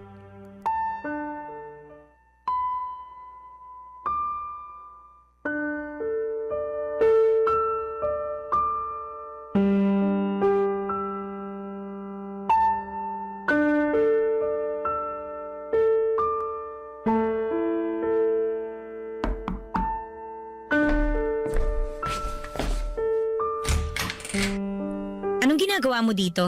Makikipag-usap sana sa'yo. Pasok ka. Inutusan ka ba ng papa mo na pumunta dito? Hindi, nagkusa ako. Tungkol saan naman ang pag-uusapan natin? Alam mo na kung ano. Hindi naman na kailangan. Hiwalay na kami ng tatay mo eh. Wala na ring sense para pag-usapan pa yon. Alam kong mahal niyo pa ang isa't isa. Lalo na si Papa. Kung alam mo lang kung gaano kalungkot si Papa ngayon. Kasalanan naman niya. Hindi niya ako pinakinggan eh. Pinakinggan ka naman namin. Kaya lang, kami ang hindi mo maintindihan. Ako nga tong hindi niyo maintindihan eh. Wala bang nagsasabi sa inyo na nakakailang ang mga ginagawa niyo? Wala naman kaming natatapakang ibang tao. Yung tanong ko ang sagutin mo. Wala bang pumupuna sa ginagawa niyong mag-ama? Meron, pero... So hindi lang pala ako, no? Pero pinaramdam niyo sa akin na ako lang tong malisyosa. Kasi hindi naman big deal sa amin eh. Ewan ko ba sa ibang tao kung bakit hindi sila maging open-minded? Ang hirap maging open-minded sa ginagawa niyo, Joy. Parehas mo rin pala yung mga niligawan at naging ex ni Papa eh. Akala ko pa naman iba ka sa lahat. So marami pala kaming kontra sa ginagawa niyo ng tatay mo? Kasi makikitid ang utak nyo. Ay naku, Joy, makinig ka. Hindi ako kontra sa pagiging malapit nyo sa isa't isa ng tatay mo. Pero sana sa edad mo, dapat alam mo na kung ano yung mga bagay na hindi mo ginagawa kasama siya eh. Hindi ka na pwedeng naka-brat panty lang habang kumakandong sa kanya. Wala na rin sanang halikan sa labi na maganap. Bumeso ka na lang tulad ng ibang mga anak. Sa ganun ako pinalaki ni Papa eh. Kaya nga sinasabi ko sa'yo na mali ang tatay mo na ipagpatuloy pa kung ano yung ginagawa niyo noon. Kahit yung pagtulog na nakahubad ka katabi siya. Sinong hindi magtataas ng kilay kapag nalaman nilang ginagawa niyo yung ganon? Parehas mo talaga ang mga ex ni Papa. Pinagseselosa nila ako dahil sobrang close naming dalawa. Hindi na selos yung nararamdaman nila. Namin. Hindi na kami komportable. Ang nanay mo ba? Alam ba niya yung ginagawa niyo? Hindi naman siya nagtatanong eh. O subukan mo sabihin sa kanya para magkaalaman na. Baka hindi ka na niya ulit papuntahin sa tatay mo kapag nalaman niya yan. Open-minded ang nanay ko. Kaya alam kong wala lang sa kanya to kapag sinabi ko sa kanya. Okay, sige. Hindi na ako lalaban kasi buhay niyo naman yan eh. At saka, tapos na rin kami ng tatay mo. Good luck na lang sa next na stepmother mo kung payag siya sa mga inaakto niyo. Ay, pero Kathy, ikaw na kasi ang gusto ko para kay Papa. Kahit may hindi tayo pinagkakaunawaan, alam kong ikaw yung dapat para kay Papa. Saka alam kong mahal na mahal ka rin niya. Sa'yo ko lang siya nakitang ganun kasaya eh. O so, anong punto mo? Baka naman pwede mo nang isang tabi yung pagkailang mo sa ginagawa namin ni Papa. Tapos balikan mo na siya. Naaawa na kasi ako sa kanya eh. Please, Kathy. Please. Nangingilid ang mga luha ni Joy habang pinapakiusapan akong balikan si Bert. Aminado akong naapektuhan ako sa huling sinabi niya. Nakaramdam ako ng kurot, mas lalo namang nag-ingay ang puso ko. Isinasagawa na naman nitong sinisigaw na naman nitong muli si Bert. Bigla ko namang na-miss si Bert, Papa Dudut. Pinalis ko muna si Joy para makapag-isip-isip ako bago siya tuluyang lumabas ng pintuan. Hinawakan pa nito ang kamay ko at nagmakaawa na huwag ko raw iwan ang tatay niya. Hindi raw niya kayang makitang lugmok sa kalungkutan ng tatay niya. Doon ko naramdaman kung gaano niya kamahal si Bert. Tumango na lamang ako at sinabing kami na lang ng tatay niya ang mag-uusap sa dapat na gawin. Pagkatapos noon ay nagmadali akong isarado ang pintuan at doon ako napasantad. Para ako nanghina sa naging usapan namin. Ilang araw na akong naguguluhan sa dapat kong gawin, Papa Dudut. Mahal na mahal ko po si Bert. Wala na akong ibang lalaki na nakikitang makakasama kung hindi siya. Kaya lang ay hindi ko talaga matanggap ang ginagawa nilang mag-ama. Sinubukan ko namang sabihin yon sa kanila pero mukhang hindi nila babaguhin ang nakasanayan nila. Kasi hanggang sa dulo ay pinapakita nilang walang mali sa ginagawa nila.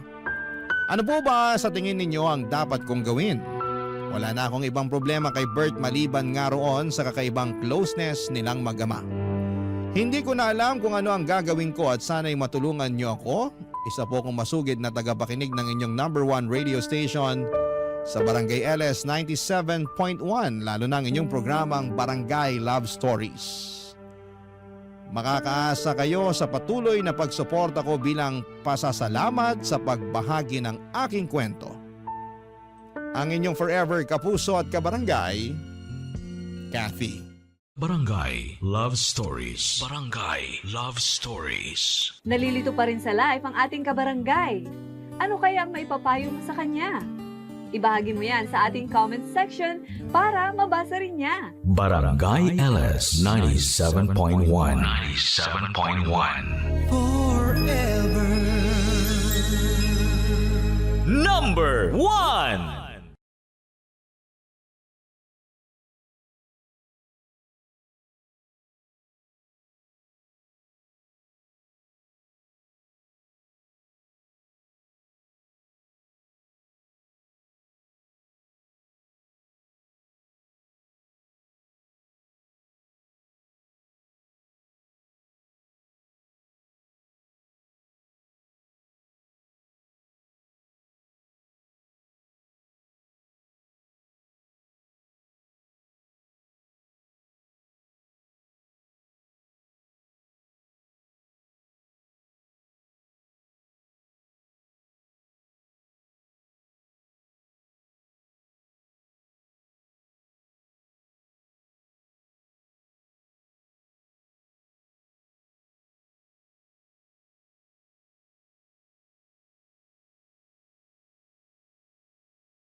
Ang mga kwento ng pag-ibig, kwento ng buhay, at kwento ng pag-asa dito sa Barangay Love Stories. Love Stories.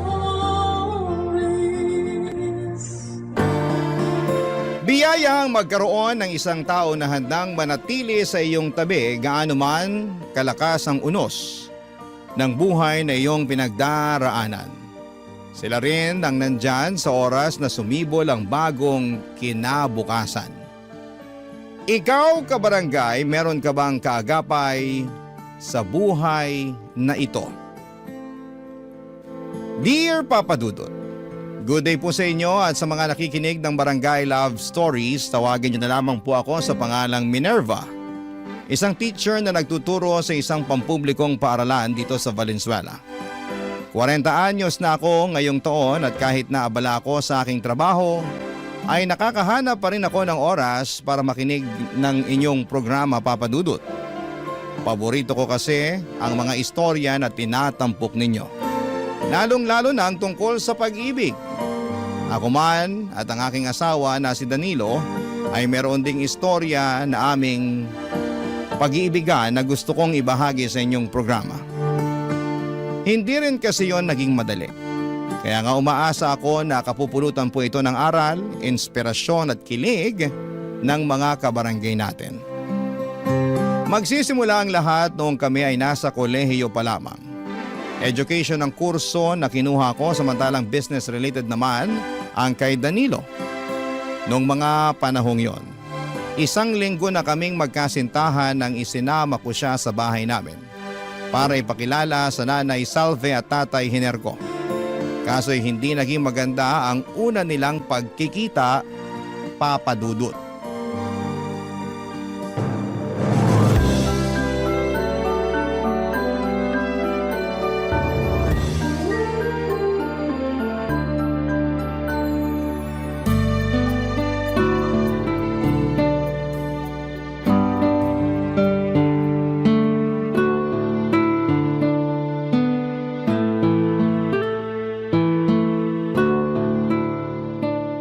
Bang narinig ko?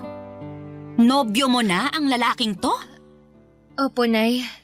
Tsaka may pangalan po si Danilo. Huwag niyo po siyang tawagin ng ganyan. Tatawagin ko siya sa gusto kong itawag sa kanya. Huwag mo kong diktahan. Di mo naman kami masisisi ng nanay mo kung nagulat kami na may nobyo ka na pala. Wala ka rin kasing nababanggit sa amin, anak. Pasensya na po kayo, Tay. Hindi ko naman po intensyon na itago sa inyo.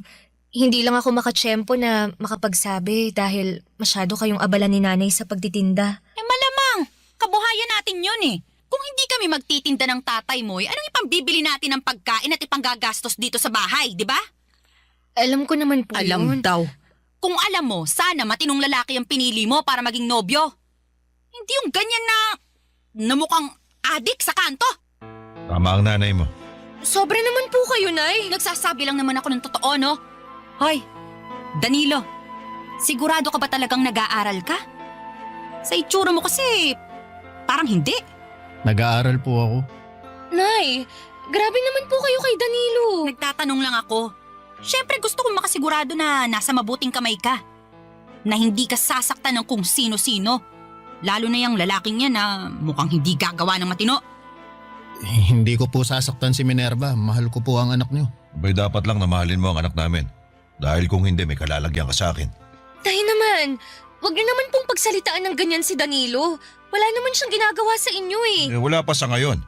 Pero baka sa susunod meron eh. Buti na yung habang maaga na pagsasabihan na namin siya ng nanay mo. Buti pa, aalis na lang po kami. Ay, teka. Saan kayo pupunta? Kahit saan po kasi mukhang hindi naman welcome dito si Danilo. Tsaka nahihiya na rin po ako sa kanya dahil sa ugali niyo ni tatay. Ayos lang ako, Minerva. Oy, ayos lang naman daw pala sa kanya eh. Narinig mo ba yon, Minerva? Narinig ko. Pero ako, hindi ayos. Dahil harap-harapan yung iniinsulto ang nobyo ko. Pinagmalaki ko pa naman kayo ni tatay sa kanya. Tapos ganyan lang yung ipapakita niyong ugali. Anak, inaalala ka lang namin ng nanay mo. Siyempre ayaw ka namin mapariwara pag nakatuluyan mo yung lalaki na yan.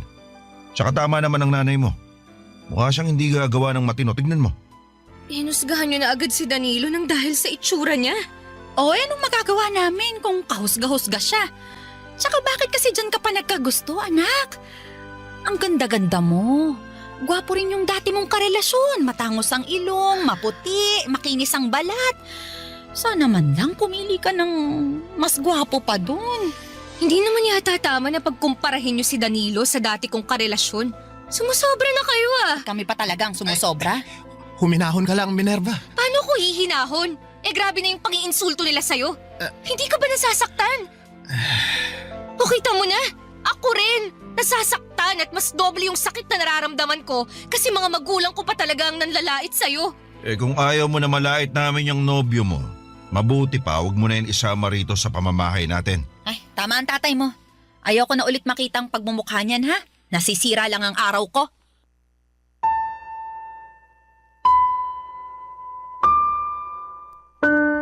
Papadudot, hindi si Danilo ang unang nobyo ko.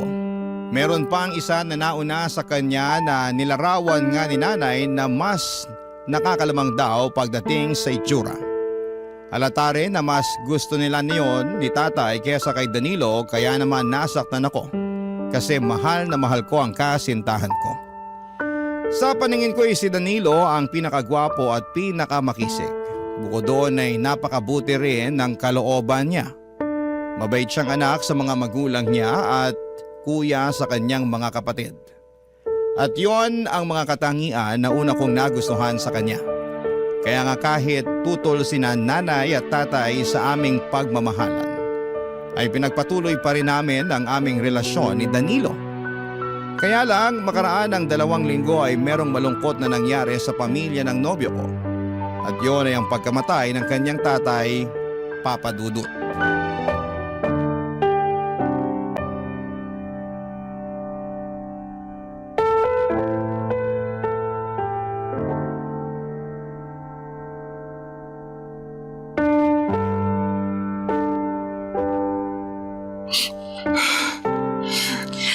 Ang sakit-sakit mawala ng tatay. Hindi pa kami handa eh. Masyadong biglaan yung nangyari. Hindi nga ako nakapagpaalam sa kanya bago siya nawala. Sobrang sakit. Para ako mamamatay. Iiyak mo lang, Danilo. andito lang ako para damayan ka. Maraming salamat, Minerva. Kung wala ka, baka hindi ko kayanin. Huwag mong sabihin yan. Marami ka nang kinaya nung wala pa man ako sa buhay mo, di ba? Oo, pero iba naman ngayon. Lalo nangyari pa to sa pamilya namin, kaya mas kailangan kita. Sa totoo lang, di ko na alam kung paano na kami pagkatapos mailibing si tatay. Anong ibig mong sabihin? Siya lang kasi yung nagtatrabaho sa amin, kaya sigurado mahihirapan kaming makapagpatuloy nito. Tapos sakitin din si nanay at maliliit pa ang mga kapatid ko, kaya walang pwedeng ibang asahan na magtrabaho kundi ako. Ibig mong sabihin, mag-working student ka? Tingin ko nga hindi ko kakayanin lalo sa sitwasyon ng pamilya namin eh. Kaya nga naisip ko na tumigil na muna sa pag-aaral at mag-focus na lang sa paghahanap ng trabaho. Sigurado ka na ba sa desisyon mong yan? Oo. Napag-isipan ko na yun at kinausap ko na rin naman si nanay. Anong sabi niya? Ayaw niya kasi 2 taon na lang graduate na sana ako. Pero naisip ko na matagal pa yun. Paano na lang kami mabubuhay sa 2 taon na yun, di ba? Ibig sabihin hindi kami kakain? Hindi magbabayad ng bills at hindi bibili ng maintenance ng mga gamot ni nanay? Ayoko namang mangyari yun.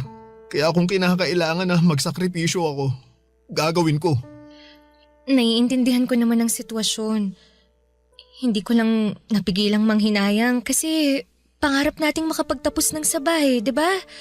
Tapos, iba pa rin kapag may diploma kang hawak. Kumbaga, mas maraming malalaki at magagandang oportunidad ang darating sa'yo. Oo nga, pero wala akong choice eh.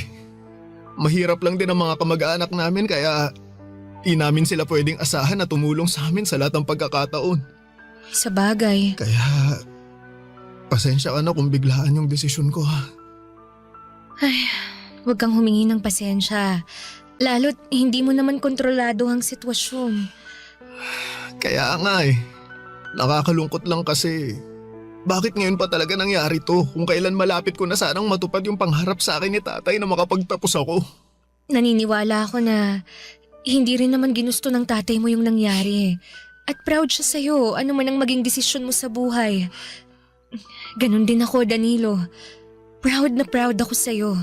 At tulad nga ng sinabi ko kanina nandito lang ako para suportahan ka.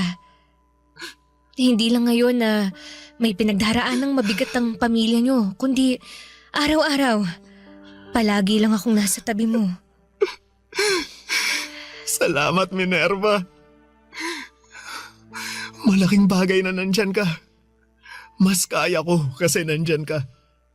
Oo naman, kasama mo ko. Kakayanin natin to. Papadudot dahil sa ang tatay lamang ni Danilo ang nagtatrabaho sa kanila ay masasabi ko na napilay talaga ang kanilang pamilya. Kaya naman napilitan siyang huminto sa pag-aaral at pinagtuunan na lamang ng pansin ang paghahanap ng trabaho.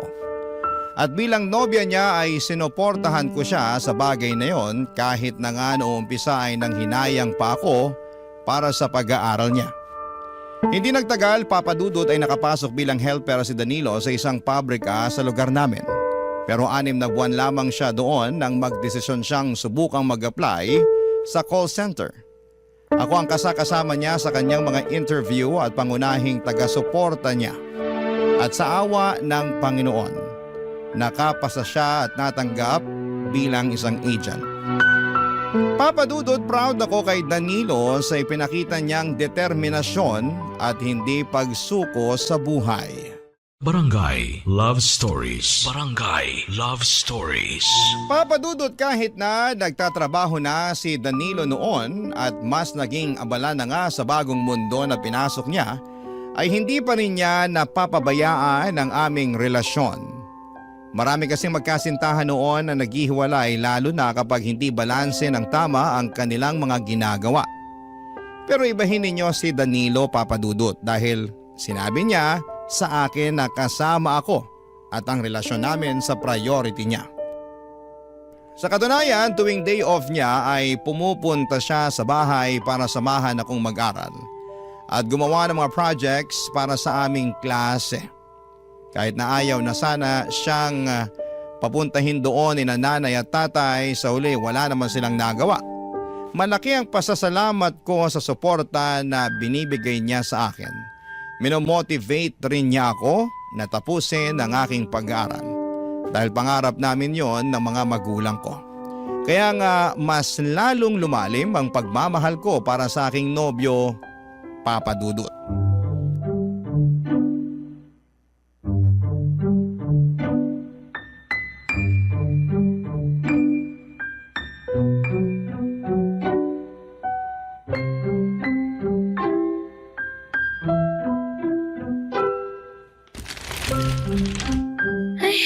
Grabe, pagod na ang utak ko sa kare-review.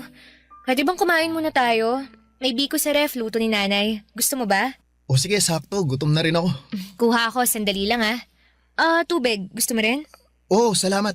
Walang anuman. Wait mo ako dyan ha. Sigurado akong magugustuhan mo tong biko ni nanay. Specialty niya to eh.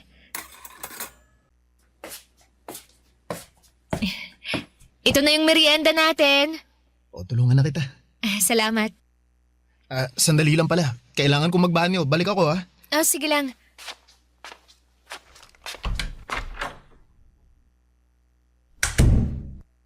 Oh, dahan-dahan, Hener, ha? Baka matalisod ka niyan eh. Ewan ko na lang sa'yo. Dadahan-dahan naman ako eh. Masakit lang talaga tong tagiliran ko. Nay, tay, andyan na po pala kayo. Tulungan mo nga kami rito ng tatay mo. Kanina ko pa inaakay, nabibigatan na ako. Sige po. Tay, kapit kayo sa akin, ha? Salamat, anak. Upo muna po tayo para makapagpahinga kayo. Sige. Salamat. Nakasandal na rin tong likod ko. Kanina pa ito sumasakit eh. Kanina pa rin sumasakit ang likod ko sa'yo, Hener. Pasensya ka na. Kung kaya ko lang yung sarili ko, di sana di na ako nagpatulong sa'yo, di ba? Huwag na po kayong mag-away. Hindi kami nag-aaway, anak. Oh, nandito na po pala kayo, Nay, Tay. Oh, anong ginagawa ng lalaking to dito? Nay, pinapunta ko po rito si Danilo para tulungan akong mag-review. Bakit? Hindi ka ba marunong mag-review mag-isa? Bakit kailangan mo pang tulong niya? Tapos nakuha mo pa talagang pakainin at painumin niyang lalaki na yan. Nay naman. Ganitong napapagod ako at nai-stress sa nangyayari tapos sumabay ka pa talaga, Minerva. Kabilin-bilinan namin sa'yo na wag mo nang isasama yung nobyo mo dito sa pamamahay natin. Pero sige ka pa rin. Wala naman pong ginagawang masama si Danilo. Pasensya ka na sa nanay ko ha. Pagod lang siya. Hindi, ayos lang. Naiintindihan ko naman. Ay, naku naman talaga. Ganyan na ba mga kabataan ngayon? Hirap niyong pagsabihan. Wala naman po kaming ginagawang masama. Salve, hayaan mo na sila. Kesa naman sa bahay ng nobya niya tumambay ang anak mo. Gusto mo ba yun? Siyempre ayoko. Okay, kaya nga manahimik ka na dyan. Ingay-ingay mo, kitang masama na nga pakiramdam ko. Ano po bang nangyari?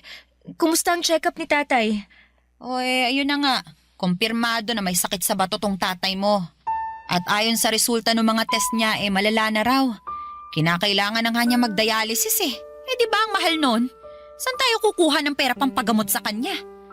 Ganun po ba? Grabe naman. Grabe talaga. Kaya halos mapanot na ako sa kaiisip kanino lalapit. Pero saka na yan. Gusto ko munang matulog. Pagod na rin tong tatay mo. Doon na muna kami sa kwarto. Buti pa, tulungan mo na lang ako para maalalayan ng tatay mo. Sige po, Nay.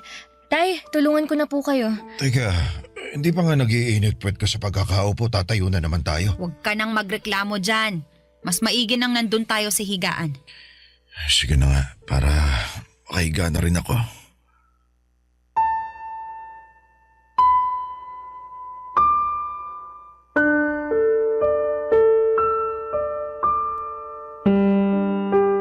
Papa Dudut, magkahalong lungkot, takot at inis ang namutawi sa akin ng mga panahong yon. Lungkot at takot para sa kondisyon ng tatay ko at inis dahil sa asal niya sa nobyo ko. Wala namang ginagawang masama sa kanila si Danilo pero sobra naman kung pagbuntunan nila ito ng galit. Kaya nga dismayado talaga ako sa pakikitungo ng mga magulang ko sa nobyo ko. Sa kabila ng lahat, sinabi ni Danilo na hindi naman daw niya dinibdib yon. Sa katunayan ay nag-alala rin po siya ng husto sa kondisyon ng tatay ko. At habang tumatagal ang mga araw ay lumalala ang sakit ni tatay, kaya naman nahirapan ang aming pamilya sa mga sunod-sunod na mga gastusin, Papa Dudut.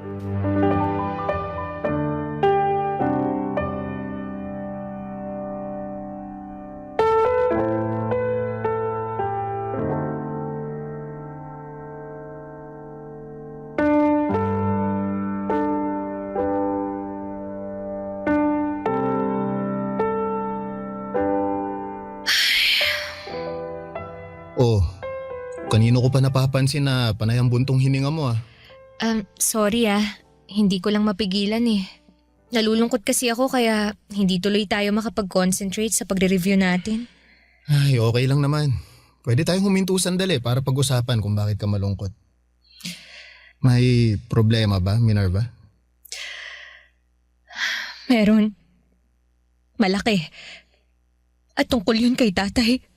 Oh, may nangyari ba sa tatay mo? Sabihin mo sa akin. Habang tumatagal, lalong lumalala yung sakit niya eh. Tapos nitong mga nakaraang araw labas-pasok na siya sa ospital para magpa-dialysis at magpa-check up.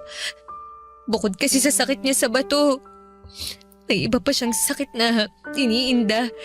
Kaya halos masaid na yung pera namin sa gastos pagpapagamot sa kanya.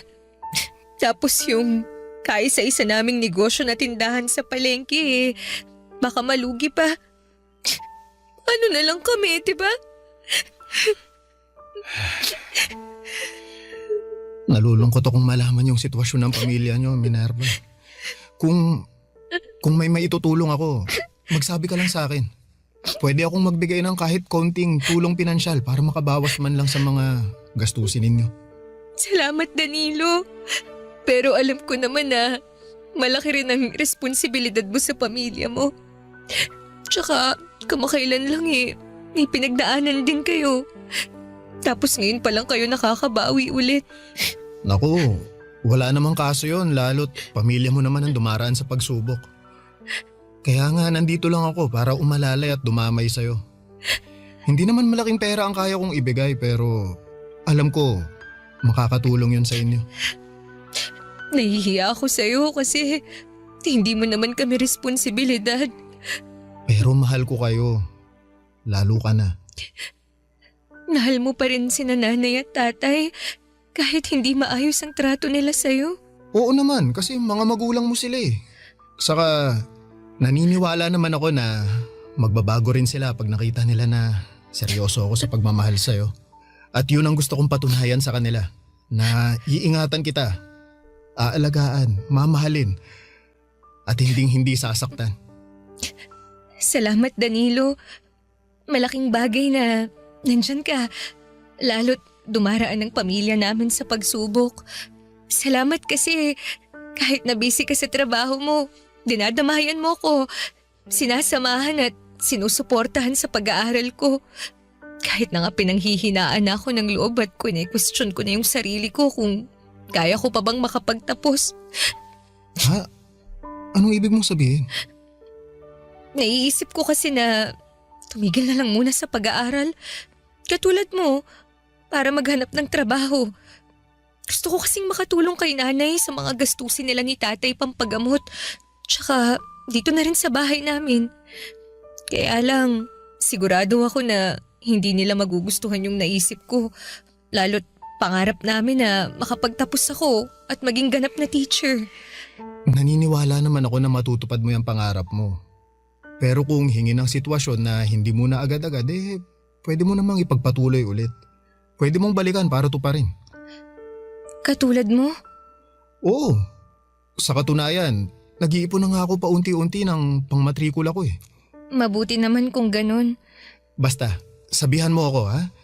Nandito lang ako anuman ang mangyari. Pero sana hindi mo na kailanganing tumigil sa pag-aaral. Lalo, ilang taon na lang naman, makakapagtapos ka na. Hindi pa naman buo ang loob ko. Kaya hindi ko pa masabi kung ano talaga ang gagawin ko. Medyo naguguluhan pa ako sa mga nangyayari eh. Kung maluwag naman ang schedule mo at kaya mo, bakit di mo subukang mag-working student?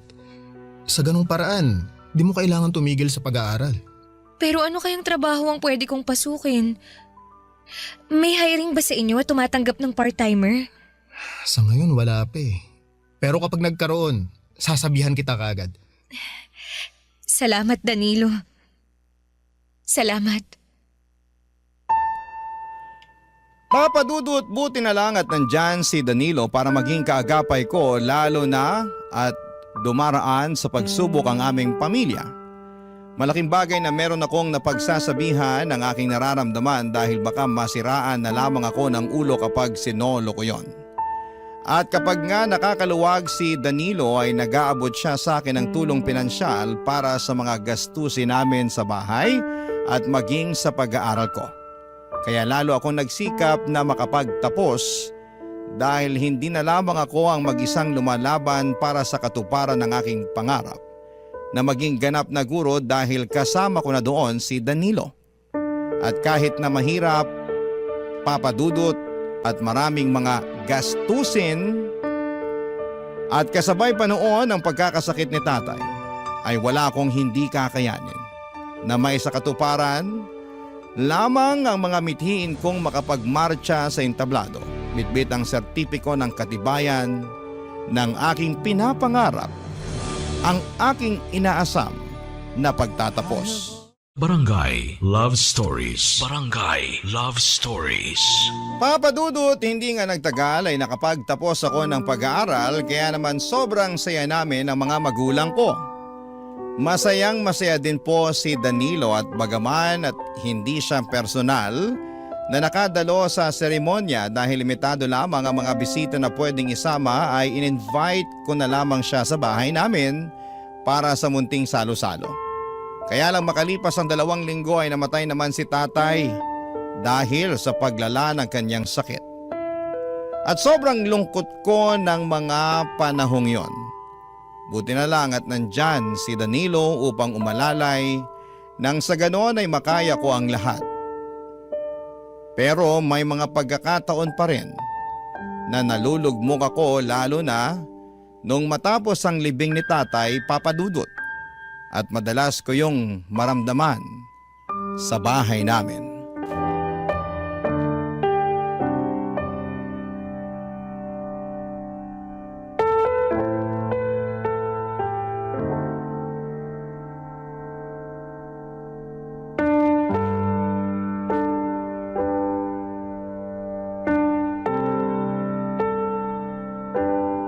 Nay, ano pong ginagawa niyo sa mga gamit at damit ni tatay? Hindi ba halata? Di nililigpit ko. Kaya nga kinuha ko tong mga nakatambak na karton sa tindahan. Kasi dito ko planong ilagay ang mga damit at gamit ng tatay mo. Namimiss ko po si tatay. Lalo na yung mga damit at gamit niya. Ako rin. At bilang asawa, masakit sa akin na gawin ang bagay na to. Pero kailangan. Baka lalo tayong hindi makausad kapag nakikita pa rin natin ang mga damit at gamit niya na nandito sa kwarto. Pero hindi naman po ibig sabihin nun na kakalimutan na natin si tatay, di ba? Hindi ko pa po kasi kaya eh. Sino bang nagsabi sa'yo na kalilimutan natin siya? Siyempre hindi. Pero kagaya nga ng sinabi ko kanina kailangan nating umusad. Hindi naman pwedeng huminto ang buhay natin lahat dahil nawala ang tatay mo. Lalong-lalo ka na, Minerva. Ano pong ibig niyong sabihin? Ngayon nawala na ang tatay mo. Siguro naman naisip mo na yung mga responsibilidad na nakaatang sa balikat mo. Isa na nga dun yung maging ganap na guro ka. Para naman kahit nasa kabilang buhay na ang tatay mo mabigyan mo pa rin siya ng karangalan. Kailan mo ba planong kumuha ng lisensya? Tungkol po sa bagay na yan, ang totoo, wala pa po akong plano. Ha? Paano wala ka pang plano? Kamamatay lang po kasi ni tatay. Hindi ko pa po kayang mag-focus sa pagre-review kasi nagluluksa pa po ako. Kasasabi ko lang na hindi pwedeng huminto ang buhay natin ang dahil lang sa pagkamatay ng tatay mo. Tapos lilinyahan mo ko ng ganyan? Ano na lang ang sasabihin sa'yo ng tatay mo sa kabilang buhay? Sige nga. Kabilin-bilinan pa naman niya na gusto kanyang maging lisensyadong guro kahit nawala na siya. Tapos sasabihin mo sa akin na hindi mo pa kaya? Nay naman eh. Naku, wag mo nga akong artihan ng ganyan, Minerva. Hindi po ako nag-iinarte. Pero sana, wag niyo naman po akong i-pressure. Ipe-pressure kita hanggang maisip mo na hindi ka pwedeng tatamad-tamad lalo't wala na ang tatay mo. Kung hindi ka magiging lisensyadong guro, anong plano mong gawin sa buhay mo, Aber? Hindi ko naman po sinabing hindi ako magiging lisensyadong guro eh. Pero gusto ko po munang magpahinga lalo't nagluluksa pa ako. Luksa ka dyan. Ando na tayo. Pero hanggang kailan? Hindi ko po alam. Yan ang dapat mong alamin dahil wala kang habang buhay para magluksa, Minerva. Kung hindi ka rin lang naman kukuha ng lisensya ngayong taon, mabuti pang magtrabaho ka na lang para makatulong ka dito sa bahay natin. Baka nakakalimutan mong mag-isa na lang ako na nagtataguyod sa inyong magkakapatid. Ay, baka hindi ko kayanin at ako naman ang bumigay at magkasakit. Sige ka. Alam ko naman po yun. At hindi ko rin naman kayo pababayaan eh. Pero sana, bigyan niyo muna ako ng panahon na... Paulit-ulit tayo eh. Hirap kasi sa inyong mga kabataan, mahihina ang loob. Madamdamin, kaya kaunting bagay, kaunting kibot dinidibdib. Huwag ganon, Minerva, ha? Gayahin niyo kami. Kasi kahit na nagluluksa kami, kahit na malungkot ang buhay, nagpapatuloy pa rin kami. Umuusad kahit na mahirap, kasi mas lalo kaming walang mapapala kung magpapakain kami sa kalungkutan. Ay naku, wala akong matatapos kung dadaldal lang ako sa'yo rito eh. Buti pa, tulungan mo na lang ako rito para magkaroon ka naman ng pakinabang. Papadudot, sa totoo lang, lalong bumigat ang pakiramdam ko sa pag-uusap naming yon ni nanay. Hindi pa kasi talaga ako handang umusad at magpatuloy sa buhay lalo na at kamamatay pa lamang ni tatay. At 1 linggo pa lamang noong naililibing siya. Ngunit natanga na agad ako ng mabigat na responsibilidad sa aking mga balikat. Litong-lito po ako at hindi ko po alam kung saan at papaanong magsisimula. Kaya nga si Danilo ang madalas kong kasakasama ng mga panahong yon. Sa katunayan ay sa bahay nila ako natutulog dahil mas gumagaan ang loob ko. At nakakahinga ako ng maluwag pag wala ako sa bahay namin. Naalala ko lang kasi doon si tatay. Kaya naman lagi ako nalulungkot at umiiyak doon. Tapos ay pinipressure pa ako ni nanay, Papa Dudut. Makalipas nga ang 3 buwan ay nabuntis ako ni Danilo at masasabi ko na lalong nag-ibang takbo ng mundo ko. At kahit pa kapwa kami may takot sa magiging reaksyon ni nanay ay matapang pa rin naming sinabi sa kanya ang mga plano namin ni Danilo. Ngunit bukod sa pagbubuntis ko ay meron pa kaming sinabi kay nanay na labis niyang ikinagulat.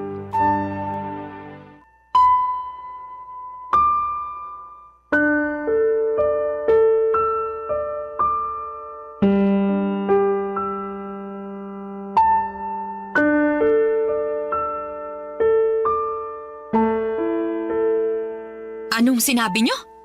Kasal? Kayo ang magpapakasal? Opo, Nay. At bakit? Buntis na po kasi ako. Kaya gusto na po namin magpakasal ni Danilo. Ano ka mo? Buntis ka? Opo. Ay, anak ka naman talaga ng teteng. Bakit ka nagpabuntis sa lalaking yan? Mahal ko po si Danilo. At mahal ko rin po ang magiging anak namin. Mahal ko rin po si Minerva, kaya naman pananagutan ko po siya. Ay, wala akong pakialam sa pagmamahalan nyo. Pero walang magpapakasal sa inyo. Bakit naman po? Nagtanong ka pa talaga? Akala mo yata laro-laro lang ang kasal eh. Hoy, para sa kaalaman mo, kapag kinasal ka na sa lalaking yan, habang buhay ka nang nakatali sa kanya. Alam ko po yun. At handa naman po akong matali kay Danilo. Ay, hindi mo talaga alam ang sinasabi mo, ano? O sige, sasabihin ko sa'yo para maintindihan mo. Makinig kang mabuti, ha? Kamamatay pa lang ng tatay mo. Kagagraduate mo lang din tapos nagpabuntis ka na agad at sa Danilo pa na yan. Hindi ka pa nga nagiging lisensyadong guro tapos gusto mo lang pala maging nanay. Sana hindi ka na lang namin pinag-aaral ng tatay mo. Sana hindi ka na lang namin ginastosan kung wala rin pala kaming mapapalang tulong sa'yo pagdating ng araw. Ano po bang klaseng tulong ang gusto niyong gawin ko? Eh hindi naman ako naging rebeldeng anak sa inyo ni tatay ah. Tsaka hindi naman po porke magpapakasal na kami ni Danilo, eh kalilimutan ko na ang responsibilidad ko sa pamilya natin. Lalo na yung pangarap ko na maging lisensyadong guro. Tutuparin ko pa rin naman po yun kapag nakapanganak na ako. Akala mo ganun kadali ang sinasabi mo? Pwes hindi, Minerva. Dahil sa oras na maging nanay ka na, sa anak mo na iikot ang buhay mo. Kagaya ko! Wala na akong panahon sa sarili ko dahil nakatuon lang ang isip ko sa kung paano namin kayo bubuhayin ng tatay nyo. Pero hindi po ba ganun naman ang mga magulang? Kung hindi pa po pala kayo handa sa responsibilidad ng pagkakaroon ng anak, eh di sana hindi na lang kayo nag-anak. Ba't talaga namang sumasagot ka pa talaga, ha? Nagsasabi lang po ako ng totoo. Nay, alam ko po na masama ang loob niyo sa amin ni Minerva dahil sa nangyari. Pero pinapangako ko po na hindi ko pababayaan ang anak niyo at ang magiging anak namin. At kapag kaya na namin babawi kami sa inyo. Saka tama po si Minerva. Hindi namin kalilimutan yung responsibilidad namin sa kanya-kanya naming pamilya kahit na may mga anak na kami. Magsisikap po kami, lalo na ako, para matupad po ang bagay na yun. Magsisikap daw baka naman puro lang kayo salita. Tapos kamukat-mukat makakalimutan nyo na yung sinabi nyo. Naku, talaga naman. Hindi po mangyayari yun dahil may isang salita po ako. Mahal ko po si Minerva at mahal ko rin ang pamilya niya kaya naman kasama kayo sa plano ko. Ay, ewan ko sa inyo. Hindi ko naman hinihingi na buhayin nyo ko, ganito, ganyan. Ang gusto ko lang tulungan nyo ko. Lalo ka na, Minerva. Sana bago ka mag-asawa at magkaanak may maayos ka na ring buhay para hindi kawawa yung magiging anak nyo ni Danilo. Kaya nga magsisikap po kami ni Danilo, Nay. Lalo ngayon na magkakaanak na kami. Bahala kayo sa buhay nyo. Magpakasal kayo kung gusto nyo, wala na akong pakialam. Basta wag na wag kang lalapit sa akin, Minerva, ha? Habang umiiyak at magsasabi na nagsisisi ka na nag-asawa ka ng maaga at nagkaanak dahil sa hirap ng buhay.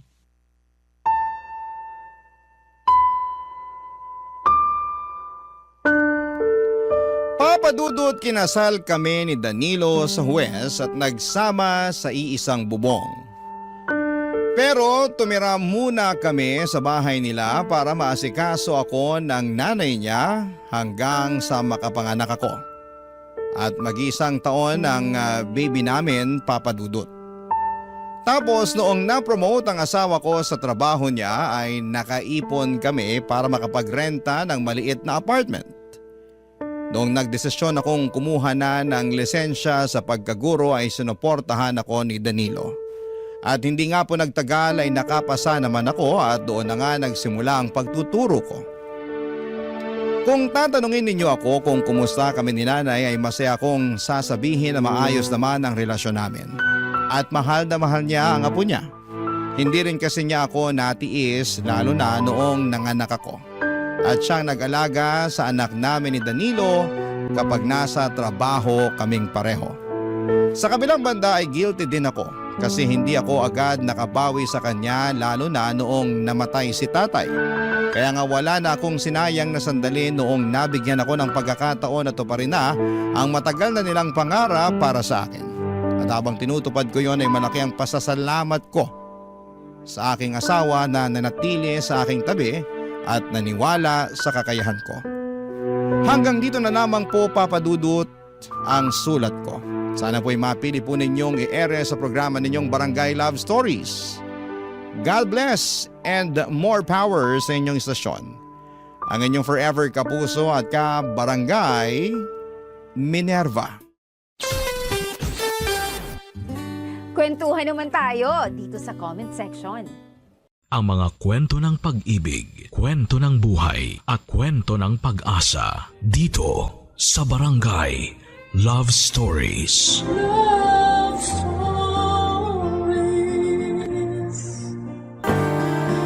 Hanggang kailan ka nga ba magiging pangalawa sa taong lagi mong inuuna? Hanggang kailan ka papayag na maging isang taong tinatakbuhan lang? Kapag may kailangan siya pero sa dulo ng araw, iba ang kasama niya kapag masaya na siya. Dear Papadudot, itago niyo na lamang po ako sa pangalang Essie. Sumulat ako sa inyo ngayon para ikwento sana sa inyo ang naging maiksing forever namin ng aking ex-boyfriend na si Jay. Tulad ng mga kakasimulang relasyon, napupuno kami noon ng pagmamahalan at halos ayaw naming malayo sa isa't isa. Updated sa ginagawa ng bawat isa kahit nga magkasama na kami sa trabaho, ay nagtitext pa rin kami at nagkukumustahan kung kaya pa ba ang workload na meron kami sa araw na yon. Ganon kami. Facebook official na kami at syempre ang pinaka-importante sa lahat ay official kami sa pamilya ng bawat isa. Akala ko nga ay talagang forever na ito eh. Akala ko. Kasi maayos naman kaming dalawa, walang naging problema pagdating sa oras dahil marami kami noon para sa isa't isa. Lalo na ako. Handa kong ibigay sa kanya ang lahat ng oras ko. Walang naging problema sa pamilya namin kasi boto sila sa amin. Actually ay sila pa nga itong nagpaplano na para sa future wedding namin. Nakakatawa na nakaka-pressure. Wala rin naging problema na sobrang bigat o walang naging challenges sa relasyon namin na hindi namin nalagpasan dahil sinisiguro ko na hindi kami aabot sa punto na matatalo kami ng mga pagsubok na yon. Bago pa man lumala ang inuupahan na naming pareho ang problema or inuupuan na namin ang mga problema at pinag-uusapang dalawa. Sobrang perfect na nga eh. Inabot na nga kami ng 2 taon sa relasyon pero sobrang gulatan na lang talaga. Noong 2nd year anniversary namin ay may bomba siyang pasabog na mas nakakasorpresa pa kesa sa ginawa kong surprise anniversary date para sa aming dalawa, Papa Dudut.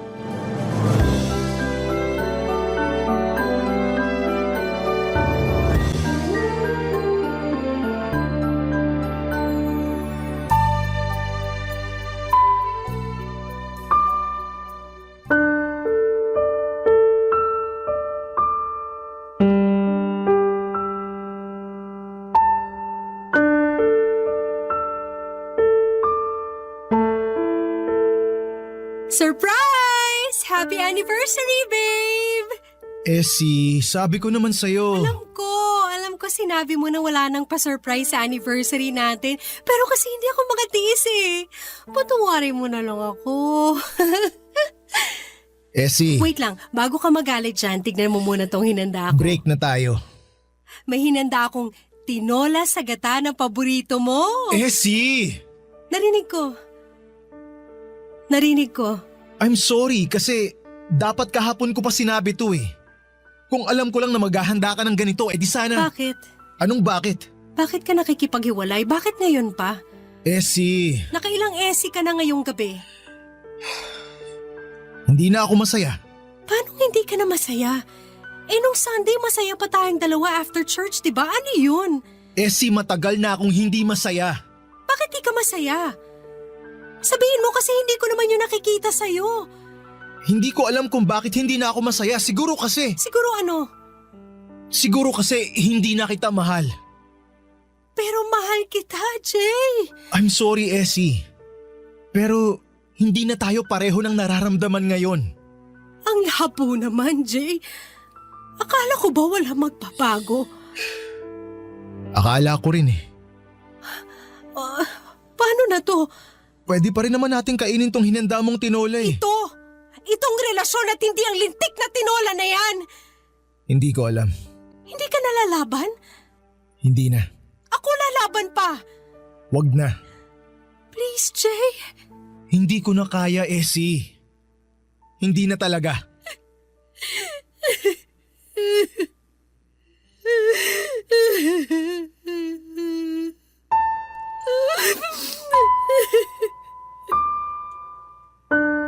Papadudot ako ang nasorpresa noong gabi ng anniversary namin ni Jay.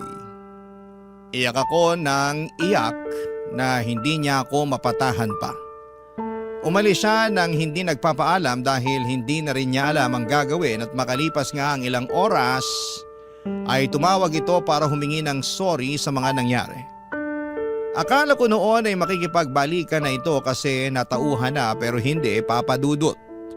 Tumawag ito para sabihin na sana ay hindi pa rin kami mag-iwasan. Na sana sa opisina lalo ay makakapag-usap pa rin kami tulad ng dati dahil hindi naman pwedeng mag-isa sa amin na i-give up ang trabaho dahil lang nagkahiwalay kaming dalawa. Na sana'y kahit na hindi na kami magkarelasyon ay matatakbuhan pa rin namin ang isa't isa tulad ng dati. Tulad dong magkaibigan pa lamang kaming dalawa, Papa Dudut. Hindi ko nasabi sa inyo na bago kami maging magkarelasyon ni Jay ay naging mag-best friend kaming dalawa.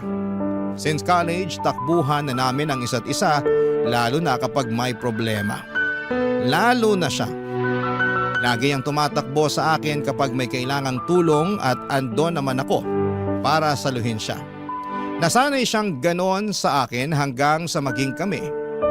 Kaya siguro kahit ngayon na magkahiwalay kami ay gusto pa rin itong maging ganon kami sa isa't isa. Takbuhan kapag may problema at pumayag ako rito. Pumayag akong bumalik kami sa pagiging mag-best friend kung ito ang paraan para hindi siya mawala sa akin dahil aaminin ko na hindi pa ako handa na mawala siya. Baka sa ganitong paraan ay bumalik yung nawala niyang feelings. Baka makita niya ang halaga ko. Kaya pumayag ako. Naging best friend niya ulit ako, Papa Dudut.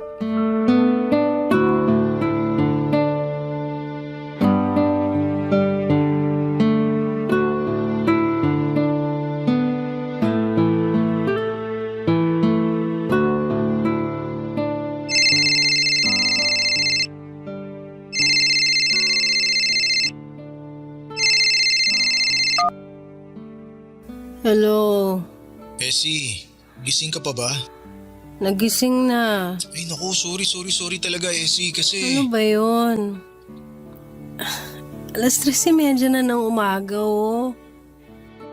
Hindi ko kasi matapos tong report na pinapagawa ni boss eh. Di ba para mamaya na yan? Ano nangyari? Kanina ko lang kasi to sinimulan. Akala ko madaling gawin pero hindi naman pala. Anong gusto mong gawin ko? Tulungan mo naman ako please.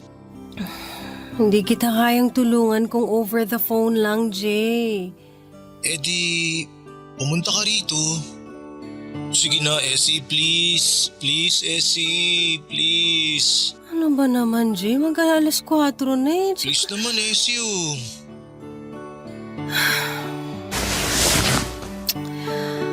Okay. Bigyan mo ako ng 30 minutes. Pwedeng 20 minutes? Okay. Bigyan mo ako ng 20 minutes para mag-prepare. Ayun, thank you. Thank you Essie, sobrang thank you. Grabe, maaasahan talaga kita sa lahat. Ano pa nga bang silbi ko sa buhay mo, di ba? Ang laki kaya ng silbi mo. Ikaw ang savior ko eh. Araw-araw. Savior. Bakit mo naman tinawanan yung sinabi ko? Hindi ko tinawanan. May naalala lang kasi ako. Hulaan ko. Nung college tayo, yan ang madalas kong sabihin sa'yo kapag ginagawa mo yung assignments ko, lalo na nung ginawa mo yung thesis ko. At marami pang iba. Kaya nga thank you kasi kahit hindi na tayo, nandyan ka pa rin. Masasandalan, maaasahan. Best friend. Sabi naman sa'yo mas maganda na ganito tayo kaysa... Huwag mo na ituloy ang sasabihin mo para maibaba ko na tong phone at makapag-prepare na ako. Oo nga pala. O paano? See you. See you.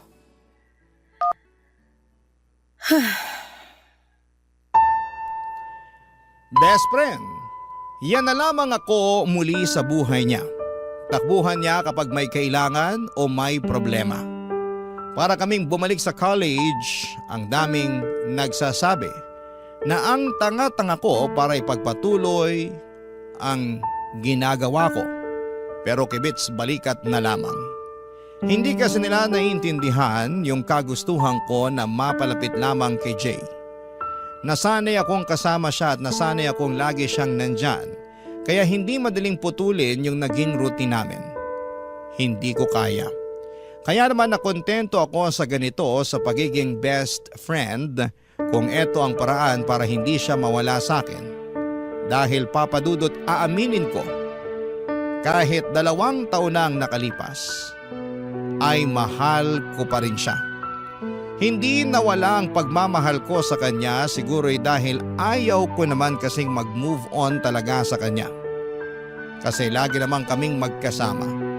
At kahit noong nagkaroon na ito ng bagong girlfriend, ay andun pa rin ako sa kanya. Natatakbuhan niya. Kahit ang sakit-sakit na. Andun pa rin ako at umaaktong ayos na ang kahit durog na ako. Dahil alam kong wala nang pag-asang maging kaming dalawa dahil may mahal na siyang iba. Papa Dudut. Barangay Love Stories. Barangay Love Stories. Papa Dudut, lumipas ang 5 taon at heto pa rin ako, katrabaho pa rin si Jay. Ginagawa pa rin ang lahat para sa kanya. Nagigising ng sobrang aga kahit sobrang dilim pa para lamang tulungan siya sa trabaho niya na hindi niya maintindihan o hindi niya magawa. Lumipas nga ang 5 taon at heto, nakakasama pa rin niya ako sa inuman kapag masama ang loob niya sa trabaho o kaya ay sa karelasyon niya. Lumipas nga ang 5 taon at heto, mahal ko pa rin siya. Wala pong nagbago. Mahal na mahal ko pa rin siya. Tanga na akong tanga pero hirap talaga akong kalimutan siya. Lalo na't lagi namang kaming magkasama. At dahil nangako ako sa kanya na hindi ako magbabago, na hindi ako iiwas at magiging mag-best friend pa rin kami. Kahit nga noong time na sinabi nito sa akin na engaged na sila ng kanyang girlfriend. Hindi pa rin ako umalis. Nangako pa rin ako na matatakbuhan niya anumang oras niya ako kailangan, Papa Dudut.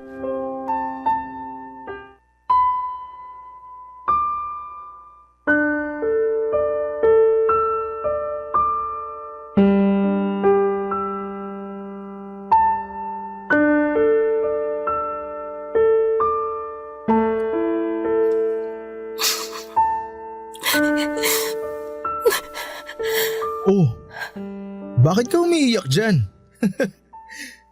Masaya. Masaya kasi ako para sa'yo. Masaya ka ba talaga? Tingnan mo nga, namumugto na yung mga mata mo kay iiyak dyan, oh. Hindi. Ganito lang ako magpakita ng saya. Masaya ako para sa'yo, Jay. Masaya ako na ikakasal ka na. Alam mo, masaya rin ako. Sobra. Siya na yung babaeng pangarap ko eh. Siya na yung gusto kong makasama araw-araw. Alam mo yun? Alam mo ba yung ganong pakiramdam? Alam ko. Sus, alam mo ba talaga? Eh wala kang ang love life ngayon eh. Wala man akong boyfriend ngayon pero naramdaman ko naman yan. Dati. Sa'yo. Bale, wala pa kaming napag-uusapang araw kung kailan mismo yung kasal pero asahan mo, isa ka sa mga unang makakaalam. Nako, kahit wag na, hindi naman ako importante para sa kasal niyo eh. Hindi no, best friend kita. Kailangan nandun ka.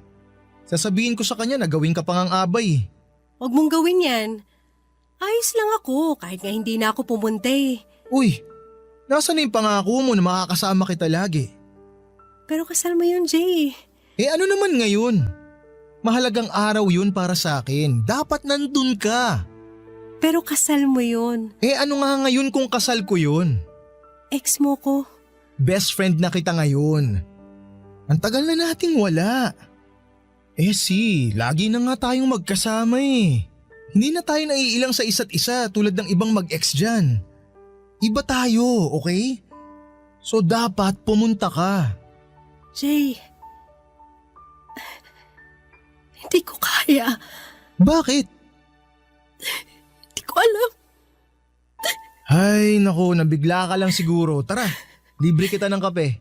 Tulungan mo na rin ako sa mga dapat tsaka mga hindi ko dapat gawin sa kasal. Okay ba yun? Jay, please. Essie, alam ko na ang gusto mong sabihin. Gusto mo iwasan at layuan mo na ako dahil engaged na ako. Hindi naman ako manhid eh. Yun naman kasi ang dapat eh. Pero di ko kaya yun. Hindi mo kaya? Oo. Kasi nasanay na ako na nandyan ka. Hindi ko alam kung makakayanan ko ang araw-araw na wala ka. Pero… Essie, ituloy mo pa rin yung pangako mo. Huwag kang mawawala sa tabi ko. Nandyan ka lang para matakbuhan ko. Para matulungan ako. Diyan ka lang. Walang dapat magbago kahit ikasal pa ako. Kahit magkaanak pa ako at magkaapo. Diyan ka lang. Ha? Okay.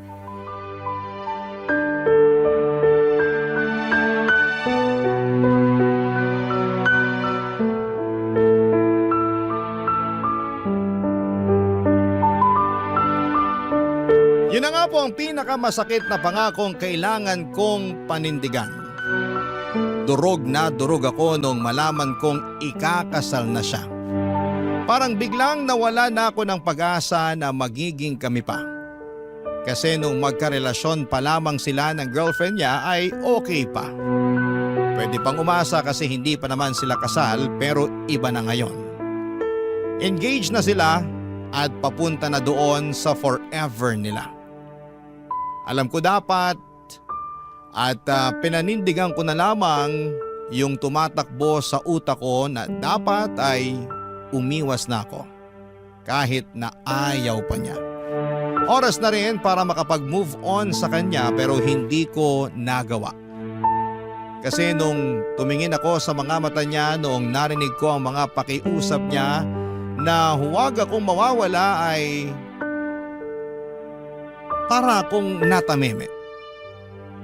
Na dapat na sa tabi lamang niya ako, lahat ng plano ko na lumayo ay nawala at pumayag ako sa kagustuhan niya. Ang mga kung hindi ako aalis. Na forever akong nasa tabi niya at forever niya akong matatakbuhan kapag kailangan niya ng forever best friend. Hindi ko po alam, Papa Dudut, kung hanggang kailan ako masasanay sa ganito. Hindi ko alam kung makaka-move on na ba ako sa kanya at matatanggap na ang katotohanan na mag-best friend na lamang kaming dalawa.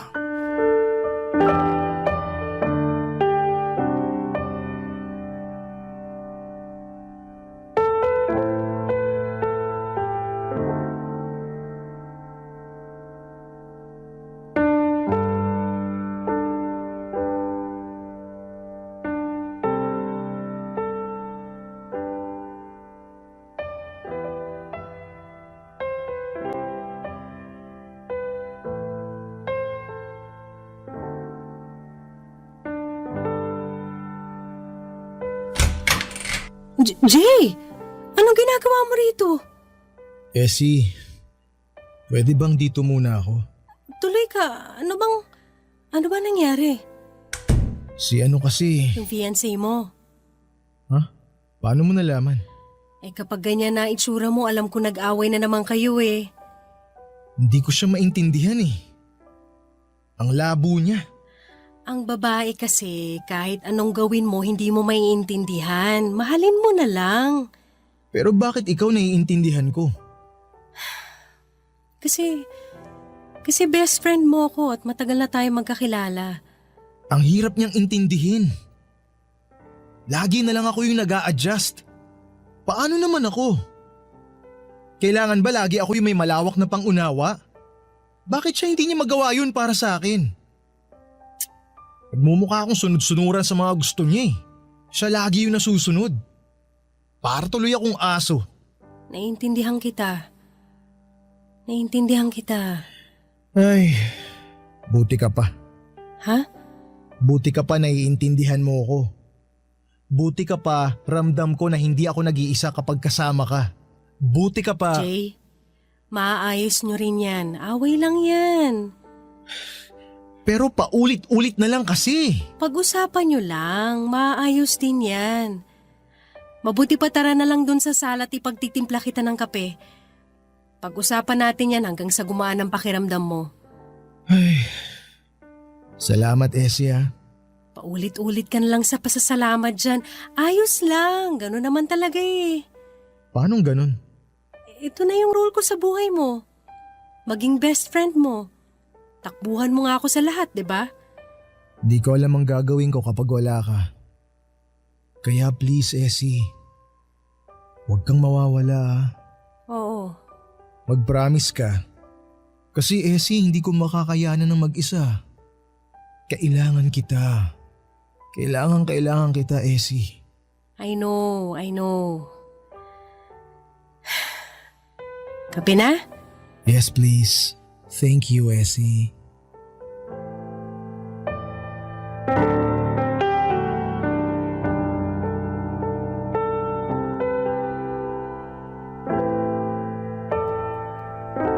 Dapat maging masaya ako kapag sinabi niya na kailangan niya ako. Dati masaya ako noon kapag sinasabi niya yon. Kapag nagpapasalamat siya at sinasabi niya na masaya siya na nandun ako lagi para sa kanya. Na walang ibang babaeng kayang gumawa noon kahit pa nga ang GF niya.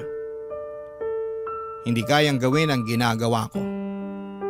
Pero ngayon, kapag naririnig ko ang pasasalamat niya sa akin, kapag napapakinggan ko na sinasabi niya na kailangan niya ako, na hindi niya kayang mawala ako ay parang nadudurog ako ng paunti-unti. Kasi alam ko na hanggang doon na lamang yon. Hanggang takbuhan lamang ako kapag may kailangan at problema siya. Hanggang doon lamang ako. Hanggang best friend lamang niya ako. Ikakasal na siya, mahal na mahal niya ang babaeng pakakasalan niya at alam ko, kahit ako pa ang takbuhan niya sa lahat ay hindi ako ang babaeng ihaharap niya sa altar. Ang hirap naman ng ganito, Papa Dudut. Sarili kong kwento, sarili kong love story. Pero hindi ako yung leading lady. Sa sarili kong love story ay best friend lamang ang role ko sa buhay ng lalaking pinakamamahal ko. Habang pinagmamasdan ko ang leading man ko na masaya sa pinili niyang leading lady. Sa sarili kong kwento. Barangay Love Stories. Barangay Love Stories. Papadudod, pakiramdam ko ay para akong kabit kay Jay. Pero isang kabit na ako lang ang nakakaalam. Yung pinupuntahan niya lagi kapag may problema sila ng fiancé niya at yon ang pinakaayaw ko sa lahat. Nang dahilan kung bakit siya lumalapit sa akin. Parang mas lalo niyang pinaparamdam sa akin na talagang wala na akong dapat pang asahan sa kanya.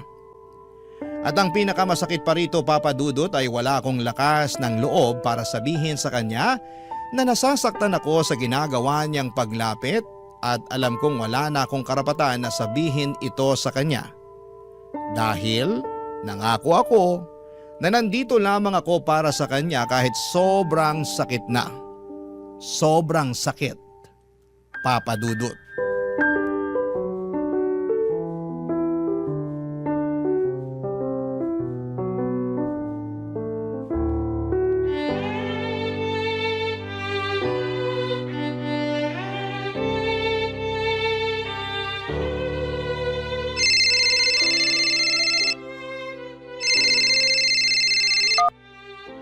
Hello?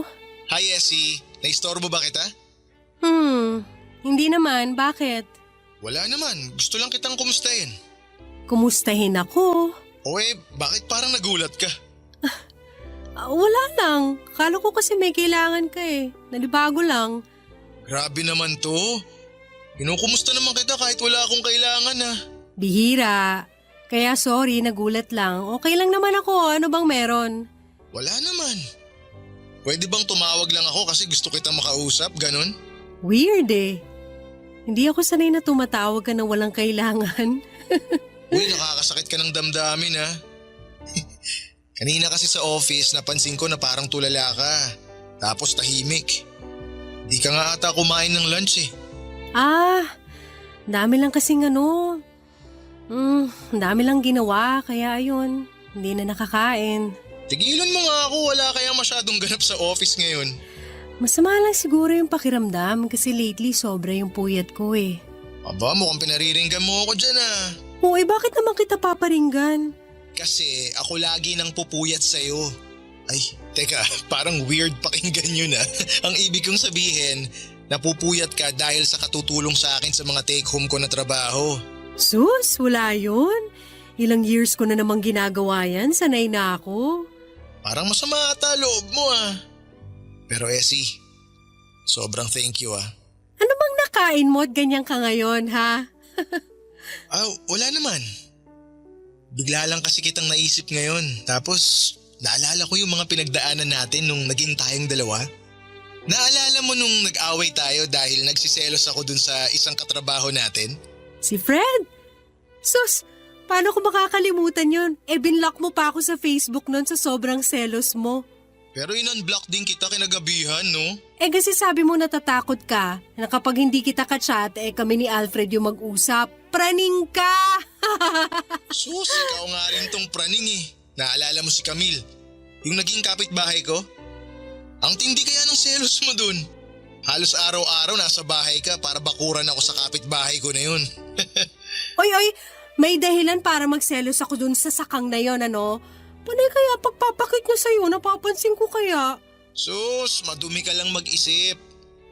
Di mo lang maamin na selosa ka talaga. Kapal nito, gustong-gusto mo naman na pinagsiselos ako. Ang cute mo kasi pag nagsiselos ka. Tsaka doon ko nararamdaman na ang gwapo ko. Tsaka mahal na mahal mo ako. Oh, kaya pala. Ikaw talaga? Sus, ikaw rin naman dyan. Di ba nga nung...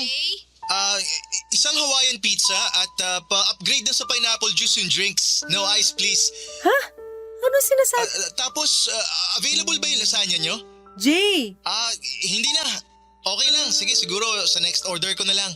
Ano bang? Oo, okay na yun. Thank you. Bye.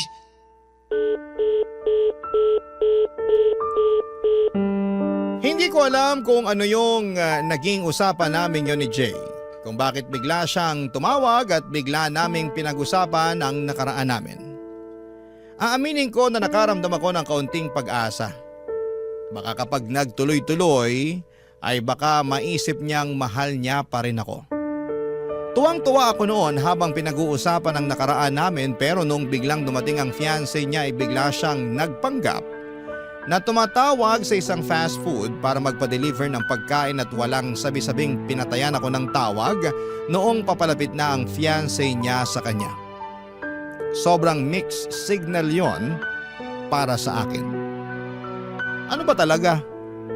Bakit siya biglang mangungumusta at magbabanggit ng nakaraan namin? Bakit siya biglang magiging sweet tapos bigla ay parang nililihim na niya ako sa kanyang fiancé na dati naman ay hindi niya ginagawa? May mali siya na ba yon sa kanya? Gusto kong pag-usapan namin kung ano ba yung nangyari sa amin pero pagkatapos noon ng pag-uusap namin yon ay umiwas na ito sa akin at hindi ako manhid para maramdaman yon. Pero sa tingin ko ay maganda na rin yon para maka-move on na rin po ako sa kanya. Baka yun ay hinihintay ko para tuluyan na siyang makalimutan kasi hindi ko kayang ako ang magsimulang umiwas sa kanya. Siguro inabot ng 2 linggo ang hindi namin pagkikibuan hanggang sa isang araw ay bigla na lamang itong pumunta sa bahay, Papa Dudut.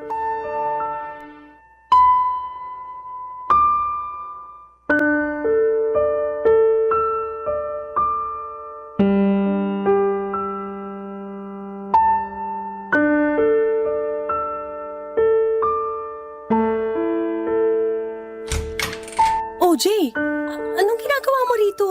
Bakit lagi kayong magkasama ni Pete? Pete? From marketing? Bakit? May ibang Pete ka pa bang nakakasama, ha? Wala. Teka, bakit parang galit ka? Hindi ako galit. Hindi. Nagtatanong lang ako kasi lagi kayong magkasama eh. Bakit masama ba? Oo. Kasi wala namang koneksyon ng department natin sa kanila. So hindi ko magets kung bakit lagi siyang umaali-aligid sa cubicle mo kapag break. O kaya kapag meron siyang chance. Bakit? Wala ba siyang ibang cubicle na pwedeng puntahan? May tinatanong lang yung tao. Ano yun araw-araw? Oras-oras may tinatanong? Si lalaki ako. Alam ko yan. Anong alam mo? Na meron siyang intensyong iba sa'yo. Ano naman ngayon? Pareho naman kaming single, wala namang magagalit. Ako yung magagalit, bakit? Bakit ka magagalit? Sino ka ba para kagalitan kung sino man ang lumapit sa akin? Best friend mo ko. Akin ka lang. Best friend ka lang. Yun lang. Ganon din ako sa'yo, best friend mo lang ako. Nangako ka na pwede kitang matakbuhan kahit na anong oras. Kapag kailangan kita, nandun ka. Pero hindi ko pinangako na ikaw lang ang pwedeng tumakbo sa akin kapag may kailangan. So ganun na lang yon. Dalawa kaming pwedeng lumapit sa'yo. Dalawa na kami, ganun. Wala na sa akin ang focus mo. Bakit kailangan mag-focus ako sa'yo? Sino ka ba? Best friend mo nga. Paulit-ulit naman tayo eh. Oo! Uulit-ulitin ko yan hanggang maintindihan mo na best friend ka lang at best friend lang ako at sana alam nating pareho ang limitasyon na yon. Yung pitang bigyan mo ng limitasyon dahil mas nauna ako sa'yo. Nauna ka pero tapos ka na, tandaan mo yan. Wala kang karapatan para pagbawalan ako na lumapit o lapitan ng mga tao kasi hindi mo ko pag-aari. Pero nangako ka. Nangako ka rin naman dati, di ba? Walang iwanan. Tayo lang forever. O asa na yon? Bakit? Ikaw lang ba may karapatang bumali ng pangako? Hindi mo naiintindihan yung punto ko eh. Ikaw ang hindi makaintindi sa sitwasyon natin at sa limitasyon natin, Jay, hindi ako. Limitasyon? Walang limitasyon sa atin. Dati siguro oo nung baliw na baliw ako sa'yo pero ngayon, bibigyan ko na ng limitasyon ng sarili ko sa'yo. Bakit? Dahil ba kay Pete? Dahil nakahanap ka na ng ibang matutulungan mo? Ng ibang mamahalin? Ha? Ganun na lang yon? Hindi dahil kay Pete. Dahil sa akin. Pagod na ako. Jay, pagod na ako. Pagod na ako na lagi mo nalang nilalapitan kapag may kailangan ka. Pero anong kapalit doon? Pag-atras ko sa pag-move on. Pagod na ako na maging okay na best friend mo na lang kasi hindi talaga siya okay. Masakit. Masakit ng sobra. Ilang taon na kaya please lang. Hayaan mo naman ako maging masaya ulit. Hayaan mo na lang na makalimutan kita at magpapasalamat ako kung hahayaan mo akong gawin yun, Jay, kasi mahal pa rin kita pero please, tama na. Tama na. Essie! Umalis ka na. Please, umalis ka na. Essie naman, pag-usapan muna natin to. Sandali! Teka! Essie! Essie, ano ba? Essie, buksan mo tong pinto. Kinakausap pa kita eh.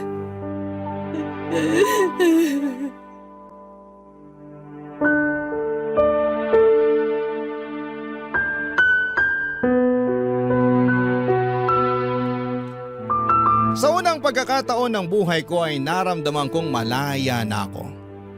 Naramdaman ko, Papa Dudut, na makakapagbukas na ako ng panibagong chapter ng buhay ko. Nawala na ang inaakala kong leading man ko. Sa unang pagkakataon ng buhay ko ay naramdaman ko na may ginawa rin akong tama para sa sarili ko naman. Sobrang sakit na tuluyang unang pinutol ang koneksyon namin ni Jay. Pero alam kong mas kailangan ko ang sakit na yon para tuluyan kong maitulak ang sarili ko papunta sa tamang direksyon at sa tamang tao. Alam ko na habang nakadikit ako kay Jay ay nababawasan ang chance na mahanap ko ang totoong leading man ng buhay ko. Kaya nang gabing yon, sinabi ko sa kanya lahat-lahat ng mga tinago kong salita sa loob ng maraming taon. Tinapos ko ang chapter namin ang gabing yon. At hindi ako nagsisisi na ginawa ko yon dahil sa unang pagkakataon sa buhay ko. Nagkaroon ako, Papa Dudut, ng pag-asa na magiging masaya ulit ako. Sa unang pagkakataon ng buhay ko ay naramdaman ko na tama ang ginawa ko at alam ko ang kasunod nito ay saya na. Saya dahil ilang hakbang na lamang at makikilala ko na ang leading man ng buhay ko. Yung leading man ay tuturing akong leading lady sa kwento naming dalawa. Aabangan ko yon. At hindi ako mapapagod na humakbang patungo sa direksyon kung nasaan man siya. Papa Dudut, marami na akong sakit na dinanas sa nakaraang pahina ng buhay ko. Malit na bagay na lamang ang hahakbangin ko para makalaya. Ang inyong kapuso at kabarangay forever, Essie. Kwentuhan naman tayo dito sa comment section.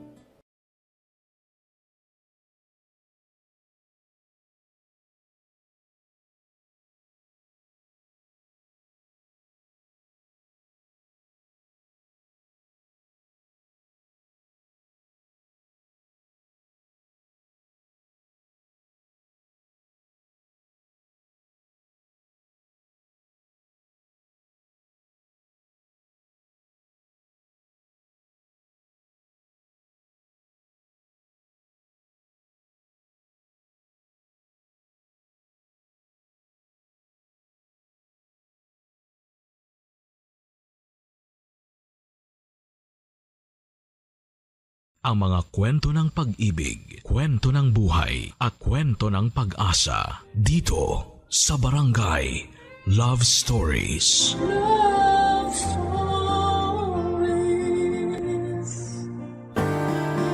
Sa pag-ibig ay hindi may iwasang may masaktan dahil para itong laro na may panalo't talunan. Subalit ang tunay na pag-ibig ay hindi kailangang makipag-agawan dahil para itong biyaya na dumarating ng hindi inaasahan. Ikaw, kabarangay, nasubukan mo na bang makipag-agawan sa ngalan ng pag-ibig?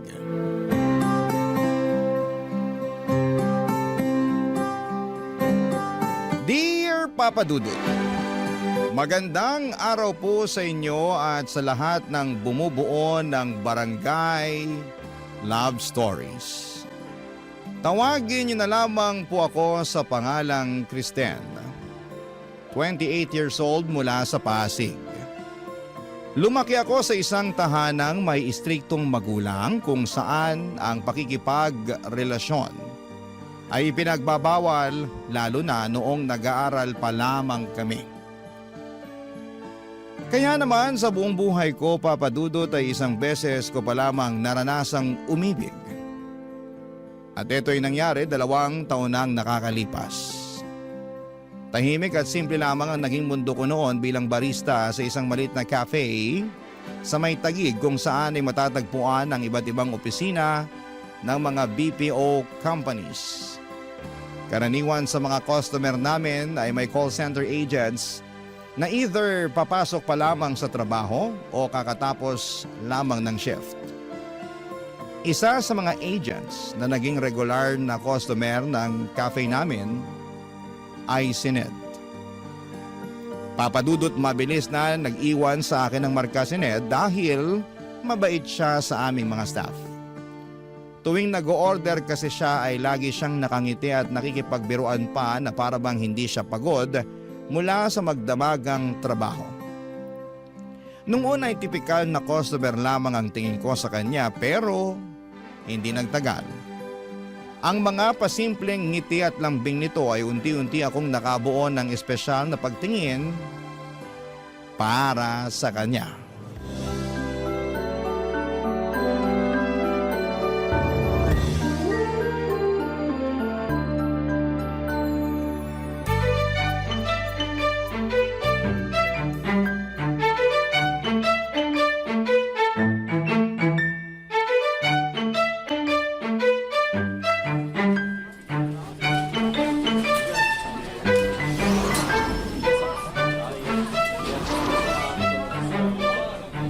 Good morning, Sir Ned! Good morning din. Mukhang ako na naman yata unang customer nyo ha.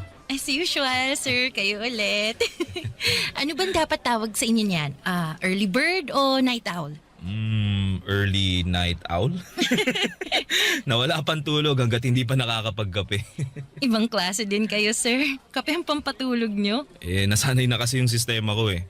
Kapag di ako nakakainom ng kape, nagtatantrum yung katawan ko. Ay, Paano nga yung tantrum? Patingin? Hindi na, wag na. Grabe, ganadong-ganado pa rin kayo kahit na magdamag kayo nagtatrabaho. Siyempre, nakita na kita eh. Hello, si Sir! Ay, ano po palang order nyo? The usual? Alam mo na yan. Isang large brewed coffee, no sugar, para diretso tulog pag uwi.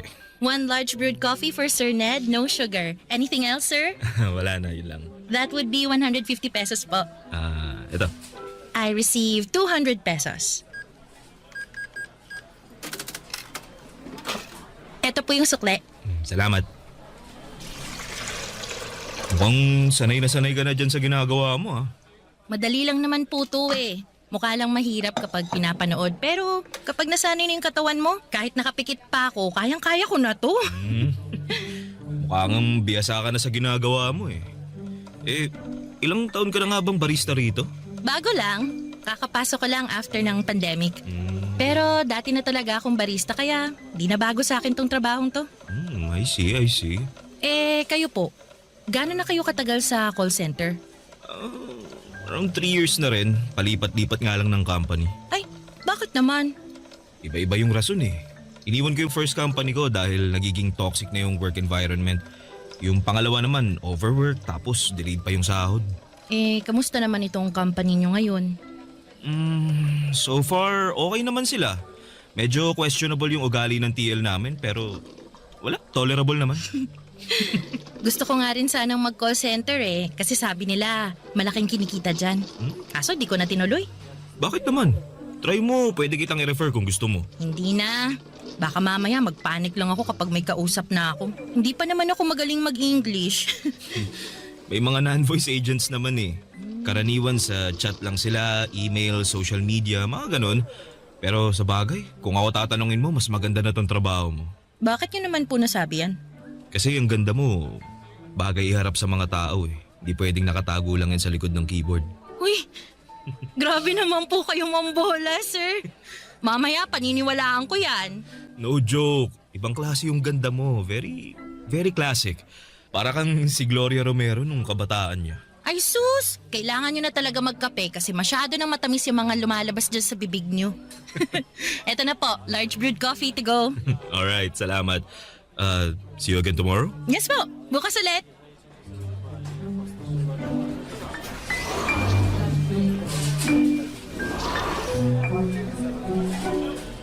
Kailangan ng kape? Kasi matamis na yung lumalabas sa bibig. Ate ko, ang corny mo makipaglandian. Uy, Mara, kanina ka pa dyan? Oo, kanina ko pa kayo sinisilip magharutan ng Prince Charming mo. Prince Charming ka dyan? Yes, kunwari ka pa. Aminin mo na, bet mo yung customer nating yon, no? Ano ulit pangalan? Si Sir Ned? Hindi Wala akong gusto sa kanya. Ikaw talaga, kung ano-anong pinagsasabi mo dyan. Ay nako, Kristen, wag mo nga akong pinaglololo ko dyan. Yung mga ngiting yan, yung mga pa-cute na boses mo tuwing kausap mo si Sir Ned, isa lang ibig sabihin yan. Ano naman? In love ka na sa kanya. Okay naman sa in love? In love agad? Hindi ba pwedeng attracted lang ng slight? Oh sige, attracted na akong attracted. At least inamin mo, na bet mo siya. To be honest, cute din naman kasi siya. Tsaka, ang gaan niyang kausap. Kaso, mukha siyang high maintenance, no? High maintenance man o hindi, isa lang ang nakikita ko based sa daily interactions nyo. May gusto kayo sa isa't isa. Hoy, ang eme mo naman. Funny pa naman ako. Funny walain. Totoo nga. Alam mo, marami na akong love life na pinagdaanan at alam ko na ang galawan ng mga lalaking yan. Hindi naman sa pagmamayabang, no? Pero marami na akong flavors na natikman, kaya basang-basa ko na yung mga galawan nila. Basta, ayokong mag-assume. 'Di ba sabi nga nila, never assume unless stated. Aminado po ako, Papa Dudut, na sa unang kita ko pa lamang kay Ned ay nakaramdam na agad ako ng attraction sa kanya na malimit ko lamang maramdaman sa ibang tao. Matangkad si Ned na may makinis na balat at magandang pananamit. Kaya naman kahit puyat ay malinis at maliwalas siyang tignan. Isa pa sa mga nagustuhan ko sa kanya ay very friendly siya at approachable ang aura nito. Malambing din ang boses niya tuwing nakikipag-usap siya sa akin kaya may impact ang mga yon para sa akin. Naging close pa kami ni Ned sa mga sumunod pang mga buwan. Sa mga araw-araw na small talks naming dalawa, ay madalas niyang ikwento sa akin ang tungkol sa pamilya niya sa probinsya. Ang mga struggles niya bilang breadwinner, pati na rin kung paano siya nangangarap para sa kinabukasan ng kanyang pamilya. At dahil nga sa closeness na nabuo naming dalawa ay may mga pagkakataon noon na inaaya na rin niya akong lumabas. May mga time nga noon na iniimbitahan niya akong samahan siya sa opening ng restaurant ng kaibigan niya. Inaya din niya akong maglaro ng bowling at manood ng sine kapag nagkakasabay ang day off namin. Nung mga panahong yon, napapaisip na ako kung totoo nga ba ang sinabi sa akin ni Mara na baka nga interesado rin sa akin si Ned. At dahil never ko pang naranasan na umibig nung mga time na yon, ay hirap akong basahin ang sitwasyon naming dalawa. Hindi ko po alam kung friendly lang ba talaga siya o may nais na siyang ipahiwatig sa akin. Ganon pa man, hindi ako masyadong umaasa dahil baka mali lang pala ang iniisip ko. Hanggang sa isang araw ay nasagot din ang mga katanungan sa isipan ko, Papa Dudut.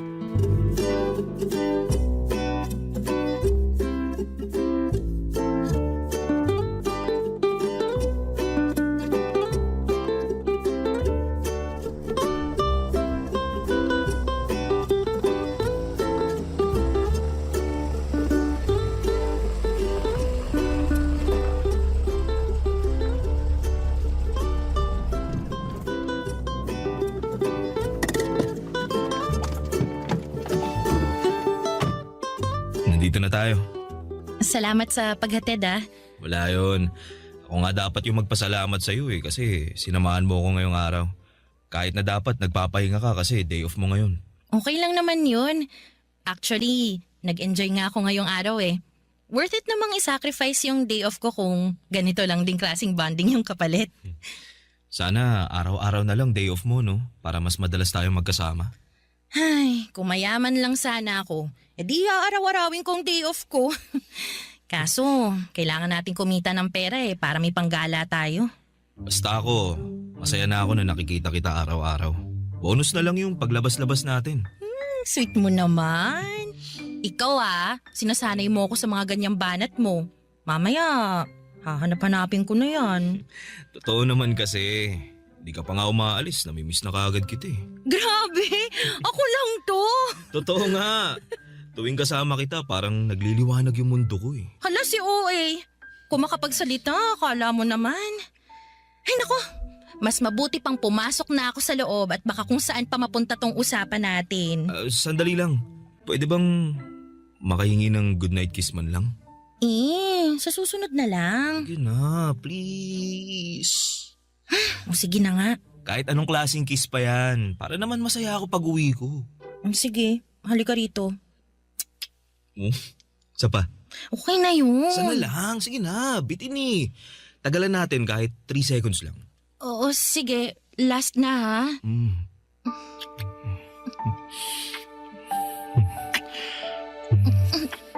Teka lang, Ned. Sandali lang. Bakit? Hindi pa ako ready sa mga ganyang bagay. Pasensya ka na Sorry. Nadala lang ako. Alam ko na mas open na ngayon ang mga tao pagdating sa mga ganyang bagay pero iba pa rin kasi ang pananaw ko sa mga ganyan Naiintindihan ko naman. Hindi. Kailangan kong i-explain sa'yo to para malinaw.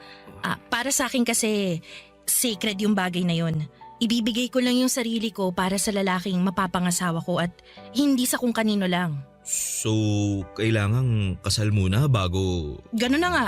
Gusto ko kasi na kapag nangyari yun, hindi na lang siya basta pisikal lang. Yung magiging special na siya kasi may basbas na yun ng Diyos. Alam mo, Kristen, ngayon lang ako nakakilala ng katulad mo. Akala ko nga magagalit ka kasi sinubukan kong humirit sa'yo pero hindi In-explain mo ng maayos sa akin yung side mo. Mas lalo tuloy akong humanga sa'yo.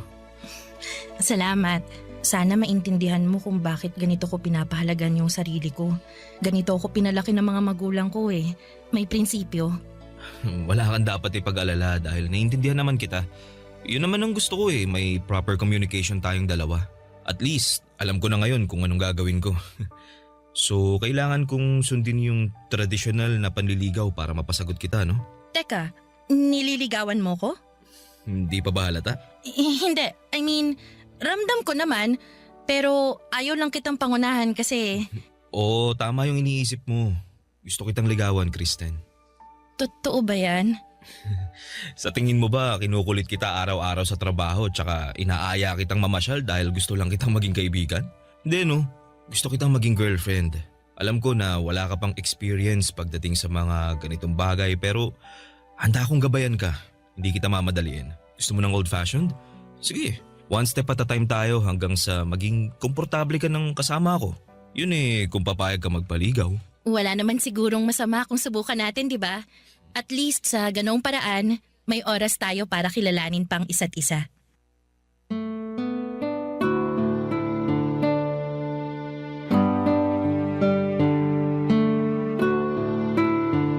Papa Dudut, hindi na naulit pa ang pagtatangka sa akin ni Ned.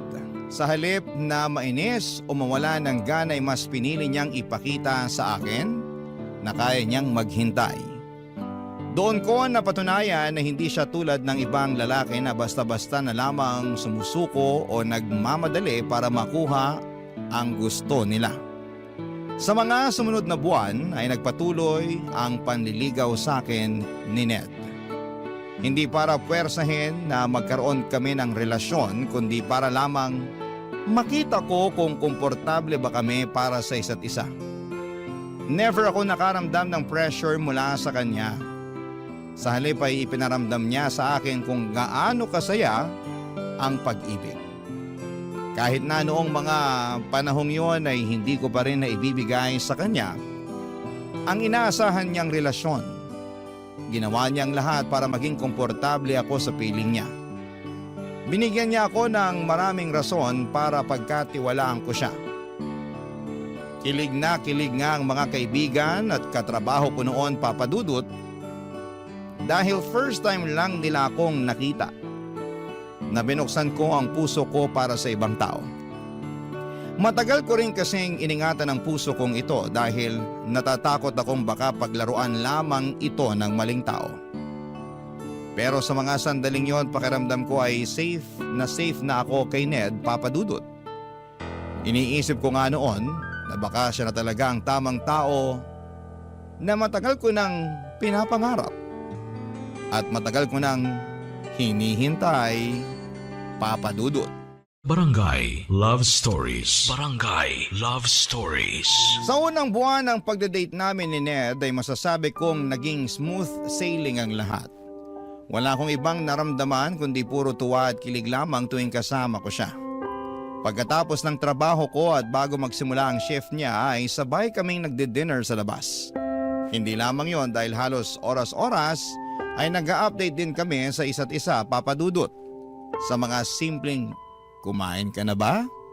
O ingat ka sa biyahe na message niya sa akin ay sapat na para makumpleto ang buong araw ko. Sa pamamagitan kasi ng mga bagay na yon ay ramdam ko ang efforts niya. Para sa isang tulad ko na no boyfriend since birth, bago lang para sa akin ang mga karanasang yon. At sobra akong natuwa dahil daig ko pa ang bida sa isang rom-com na pelikula. Pero Papa Dudut, pagtungtong namin sa 3 buwan ng pagdadate namin, doon ko na po napansin ang ilang pagbabago sa ugali ni Ned. Unti-unting nabawasan ang mga tawag at message niya para sa akin. Kung dati siya ang laging nauunang mag-chat sa akin, ako na karaniwan ang nangungumusta sa kanya. Ang dating mahahabang messages niya ay umaabot na lamang sa 2 hanggang 3 salita. Kapag nagkikita kami, ramdam ko ang tila ba kawalan nito ng interes para sa akin. Hindi ko po alam kung ako lang ba ang nag-iisip noon o talagang may nagbago na sa pagitan naming dalawa. Kaya bago pa man ako mabaliw sa kakaisip ay kinausap ko na siya tungkol sa nararamdaman ko.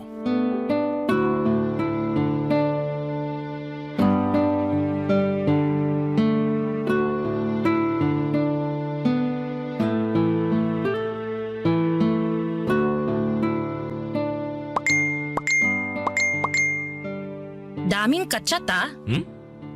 Ang sabi ko, ang dami mo namang kausap sa chat. Yung mga kaibigan ko to. Ang kukulit daming tinatanong. Ay naku, O bakit? wala. Ngayon na nga lang tayo magkasama tapos busy ka pa dyan sa cellphone mo. Hindi naman ako laging nagsiselfone na.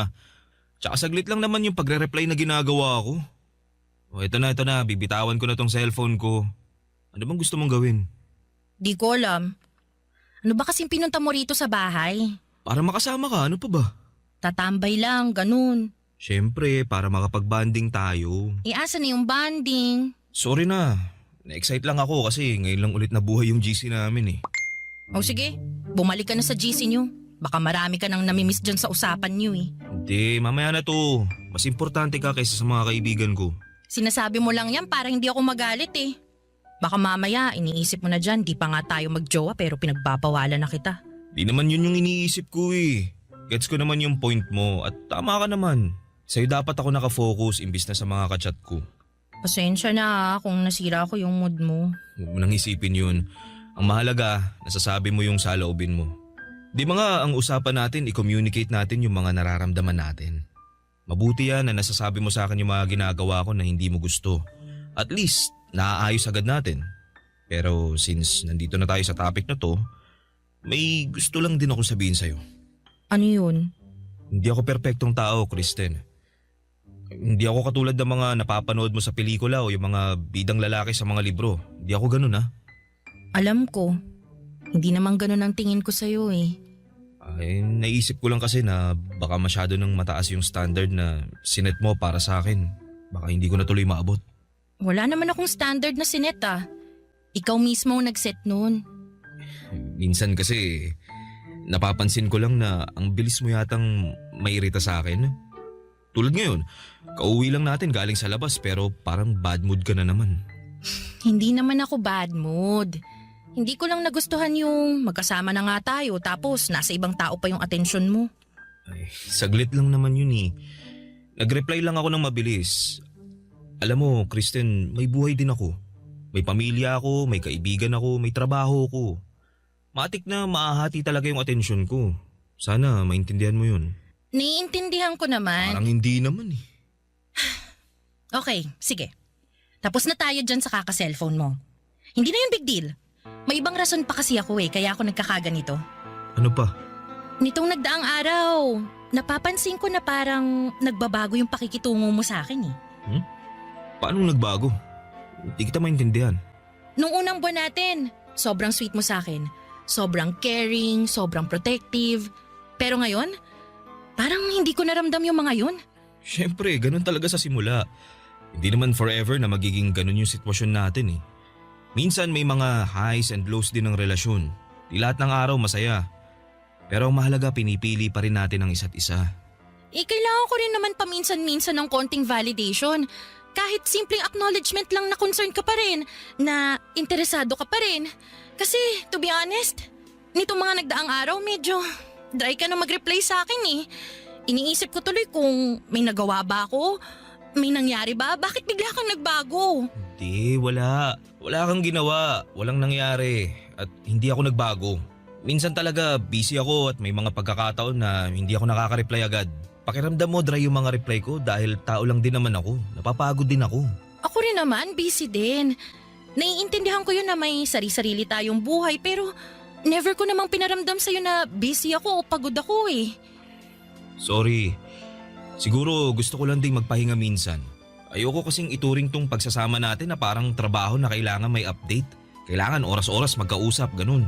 Gusto ko yung klase ng relasyon na secured. Yung hindi na kailangan ng validation kasi may tiwala na tayo sa isa't isa. Pasensya ka na. First time ko lang din kasi pumasok sa ganitong relasyon eh. Kaya hindi ko pa alam kung ano ba dapat yung ginagawa. Masyado ba akong nag-overreact? Medyo. Magtiwala ka lang sa akin. Huwag mong i-overthink ang mga bagay-bagay. Sige, susubukan ko. Nangako naman sa akin si Ned na susubukan niyang ibigay sa akin ng validation na hinahanap ko. Pero sa mga sumunod pang mga linggo ay hindi ko na natanggap ang inaasahan ko mula sa kanya, Papa Dudut. Nagpatuloy ang pagiging dry texter niya na para bang hindi na siya interesado sa akin. Naisip ko tuloy na baka nagbago na siya dahil hindi niya makuha ang gusto niya. Baka nagsawa na rin siya sa panliligaw sa akin kaya lumabas na ang totoo niyang ugali.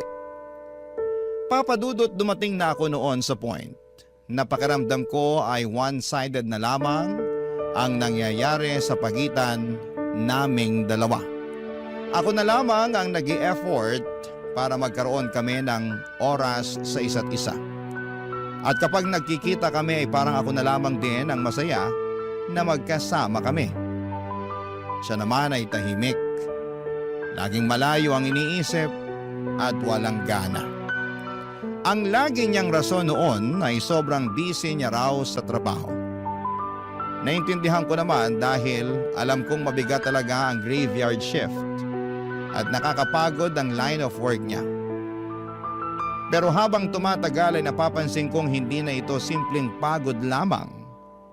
May kakaiba na sa mga kilos niya. Hanggang sa dumating ang araw na nalaman ko ang totoong dahilan kung bakit biglang nagbago ang pakikitungo niya sa akin, Papa Dudut.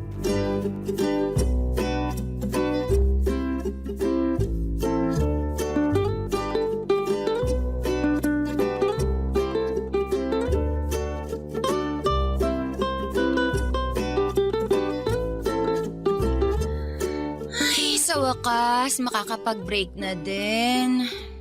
Daming tao ngayon, no? Weekends kasi. Ang mabuti pa, kumain na muna tayo bago pa magsidatingan ulit yung mga tao. Ay, mabuti pa nga. Ha? Si Ned ba yan? Ha? Nakita ko yung notification sa phone mo. Pangalan ni Ned? Teka, magkausap kayo? Hindi. May tinanong lang ako sa kanya tungkol sa work niya. Sa work? Tungkol naman saan? Yung kaibigan ko kasi, naghahanap ng lilipatang company, call center din yun. Sinuggest ko yung company nila, Ned. Okay. Hindi ko alam na magkausap pala kayo. Hindi nga kayo nag-uusap kapag nagpupunta siya dito pero magka-chat pala kayo. Kailan pa kayo naging close? Grabe naman sa close, hindi naman ganun. May tinanong lang talaga ako sa kanya. Pero friends kayo sa Facebook? Oo, in-add ko siya. Bawal ba? Kung gusto mo, i-unfriend ko na lang siya. Ay, hindi. Okay lang yun. Nagulat lang ako kasi hindi ko inakala na nag-uusap pala kayo. Di niya nasabi sa akin eh. Sa tingin ko, hindi naman yun gaanong importante para sabihin pa niya sa'yo. Ano palang sabi niya? Ano yung laman ng chat niya sa'yo? Sandali lang ha, basahin ko. Tinatanong niya kung naka-break daw ba tayo ngayon. Weird naman. Bakit sa'yo pa niya tinanong? Pwede namang ako na lang mismong i-chat niya. Ewan ko. Uy, baka mamaya iba nang iniisip mo dyan ah. Uy, hindi. Ang weird lang. Ay, huwag mo nang isipin yun. Kumain na nga lang tayo.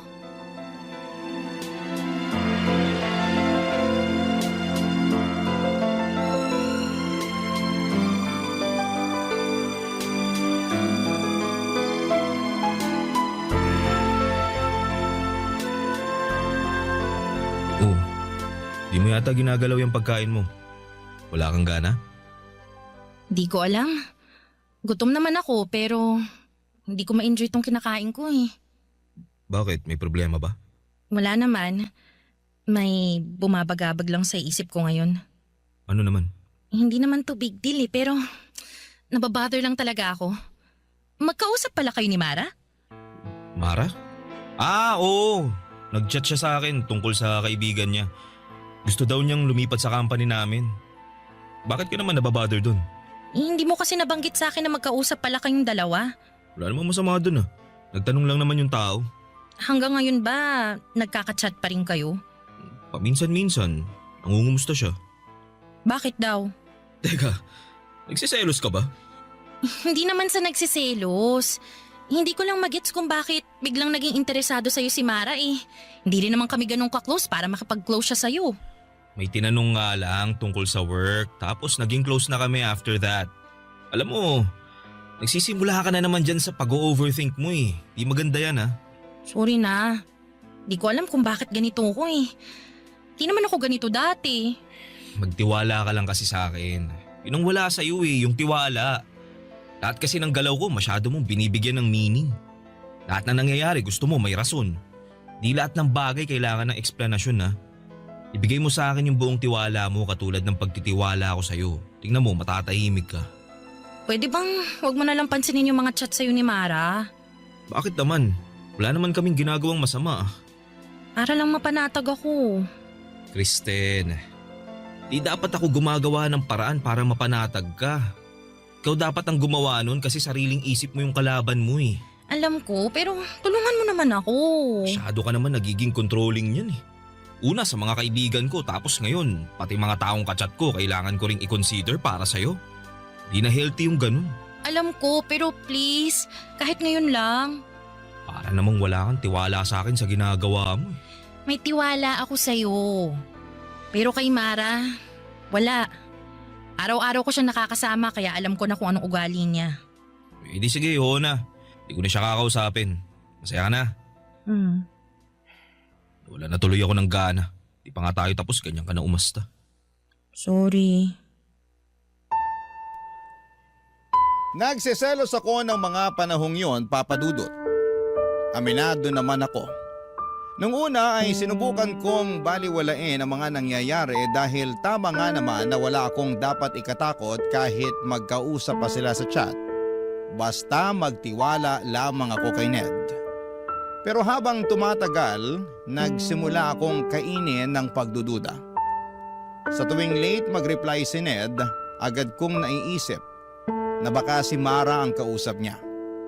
Sa bawat oras na hindi siya available, ang iniisip ko'y baka mas pinipili niyang makipag-chat kay Mara kesa sagutin ako. At kapag nakikita kong nakangiting mag-isa si Mara habang hawak ang kanyang cellphone ay kusang pumapasok sa isipan ko na baka si Ned ang dahilan ng mga ngiting yon. Dahil nga sa mga naisip kong yon, Papa Dudut, ay unti-unti kong iniiwasan si Mara. Hindi ko na siya pinapansin katulad ng dati. Naging malamig na ang pakikitungo ko sa kanya hanggang sa hindi ko na napansin na nagkaroon na pala ng tensyon sa pagitan naming dalawa. Ang dating magaan naming samahan bilang magkatrabaho ay unti-unting napalitan ng awkwardness at pananahimik. Ramdam kong nagtataka na si Mara noon kung bakit ako nagbago. Pero dahil sa selos yon, na nararamdaman ko. Pinili kong manahimik na lamang kesa linawin ang lahat.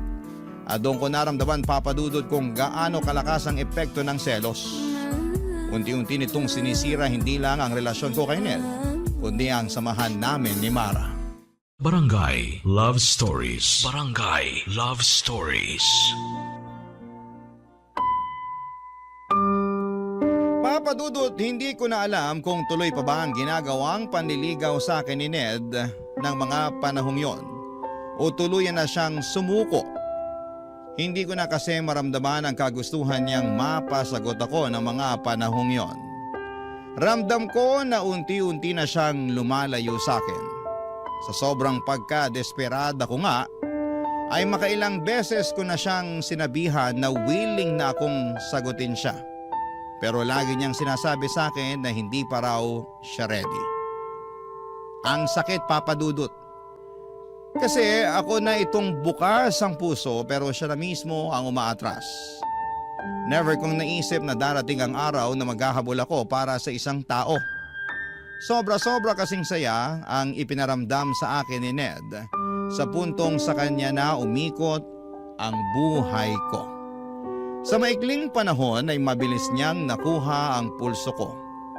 Kaya nung biglang nagbago ang ugali niya ay para bang hinahanap-hanap ko na ang klase ng sayang nararamdaman ko mula sa kanya. Nakakainis dahil lagi kong sinasabi noon na magiging maingat ako pagdating sa pag-ibig, Papa Dudut. Pero kahit gaano pa ako kahanda ay hindi talaga natin hawak ang puso ng ibang tao, Papa Dudut. Dumating ang araw kung kailan ay napatunayan kong totoo nga ang mga hinala ko. At nung araw na yon ay para bang pinagbagsakan ako ng langit at lupa.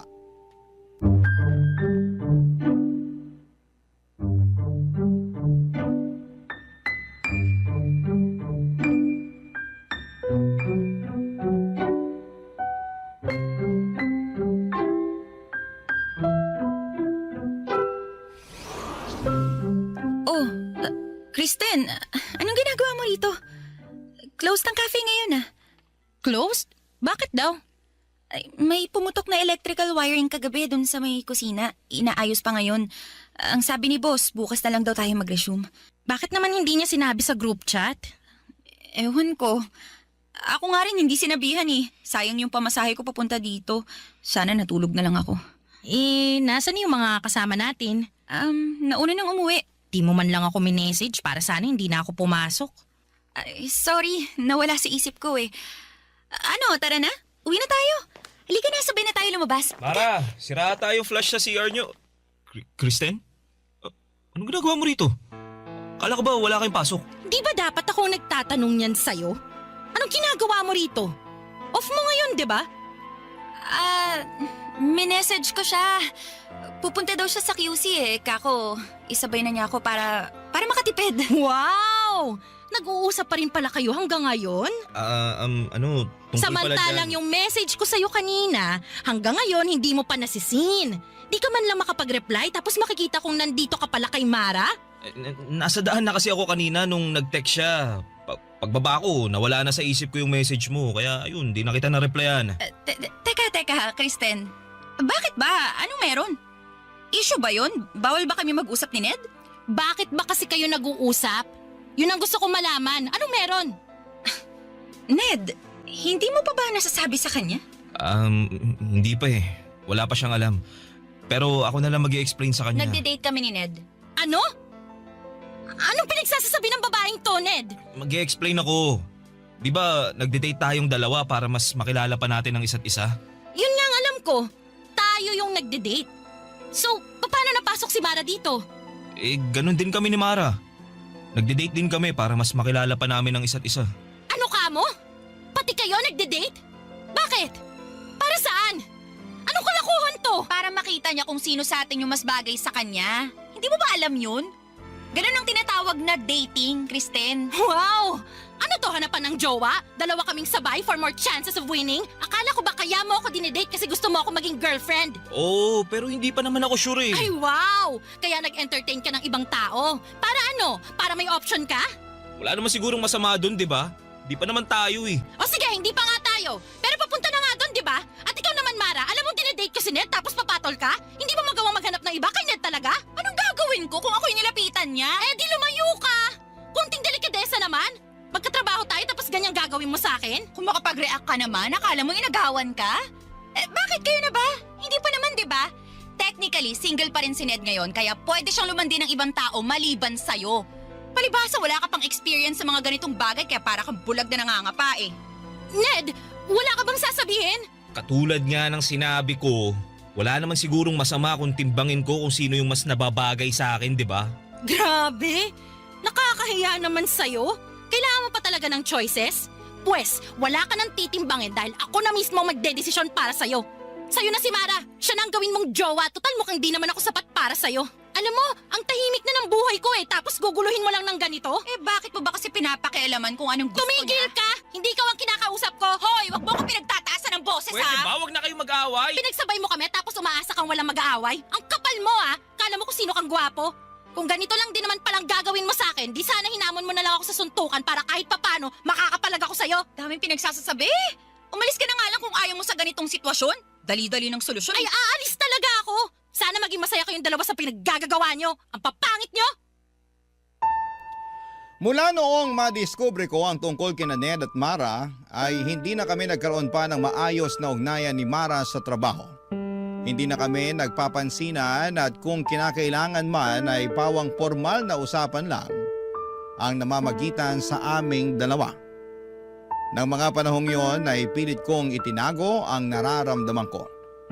Gusto kong magpaka-professional, kaya hindi ko na ipinakita sa mga tao na apektado ako sa mga nangyari. Pinilit kong ngumiti at makipagsalamuha ng normal lamang. Pero kahit gaano ko pa ito itago ang sakit, minsan ay hindi ko maiwasang manghina, lalo na tuwing nakikita kong sinusundo ni Ned si Mara pagkatapos ng duty niya. Never ginawa ni Ned yon para sa akin. Mas lalo pang tumindi ang sakit at inggit na nararamdaman ko noong nalaman kong magkasintahan na agad silang dalawa. Doon ko naisip na siguro kaya niya ako ipinagpalit ay dahil hindi ako pumayag sa mga pagkakataon na inaaya niya ako magpalabas ng init ng katawan. Papa Dudut, habang tumatagal, umabot ng 5 buwan ng relasyon nila Ned at Mara. Sa mga panahong yon ay unti-unti kong tinanggap ang lahat at hindi naglaon ay natutunan ko ring mag-move on. Hanggang sa dumating ang araw na isang balita ang nalaman ko mula sa dalawa, Papa Dudut.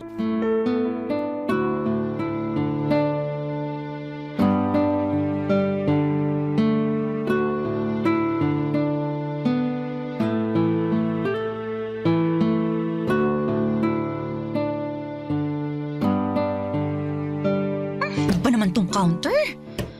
Dumi-dumi. Di marunong maglinis. Grabe naman makapagdabog. Ano ba problema mo? Wala akong problema. Kayong may problema sa akin. Ha? Anong pinagsasasabi mo? Akala nyo ba? Hindi ko naririnig yung mga sinasabi nyo sa likuran ko, ha? Alam ko nang pinagchichismisan nyo ko. Una sa lahat, hindi ako kasama sa mga nang chichismis sa'yo, no? Pangalawa, wala na akong paki sa nangyayari sa buhay mo. Kaya hindi kita kailangan pagchismisan. Nagmamaang-maangan ka pa. Alam mo na nga yung nangyari. Aminin ko, may nasagap akong balita. Hiwalay na raw kayo ni Ned? Oo, wala na kami. I'm sure masaya ka na dyan. Hindi ako ganung tao. Sus, kunwari ka pa. Alam mo, Mara, hindi naman ako masamang tao katulad ng iniisip mo eh.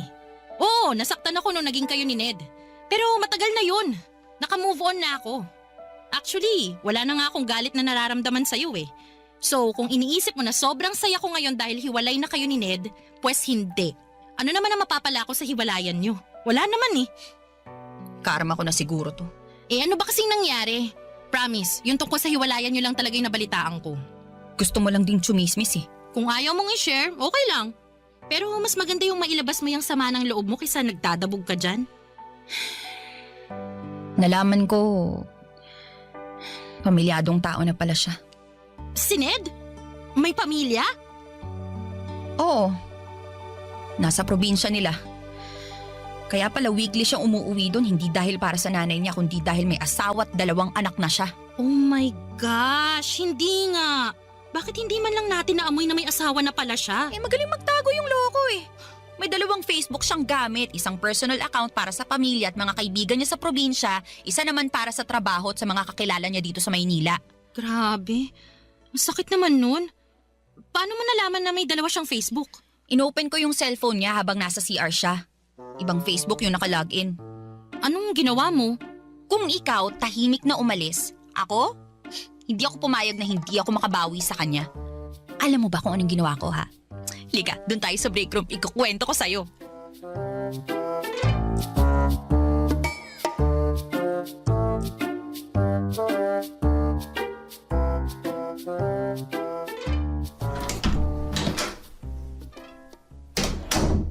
Mara, ikaw na sunod, tapos na ako maligo. Ano to?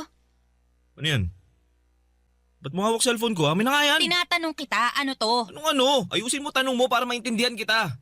May iba ka pa palang Facebook? Ha? Wala na ako ibang Facebook. Eh ano yung nakita ko dyan sa cellphone mo? Bakit may ibang Ned dyan? Wala to. Dami account ko lang to. Dami account? Na family picture ang nakalagay sa cover photo? Tapos nung 2019, ang profile picture mo ikaw at yung asawa mo nung kasal nyo? Teka, magpapaliwanag ako. Ano papaliwanag mo? Nakabit mo ako? Kapal din ang pagmumukha mo no? Ang lakas ng loob mong landiin ako tapos all this time kabit lang pala ako? Wala namang masama basta hindi tayo mahuhuli. Anong walang masama? Ginawa mo akong kabit! Walang yaka ang kapal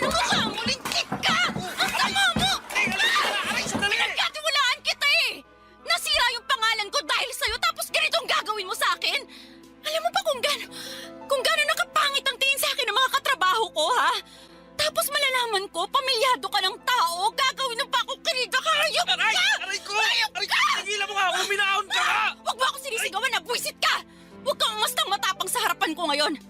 Akala mo matatakot mo ako sa lakas ng boses mo, ha? Hindi! Pwede naman nating ipagpatuloy tong relasyon natin. Hindi ako kabit, tandaan mo yan!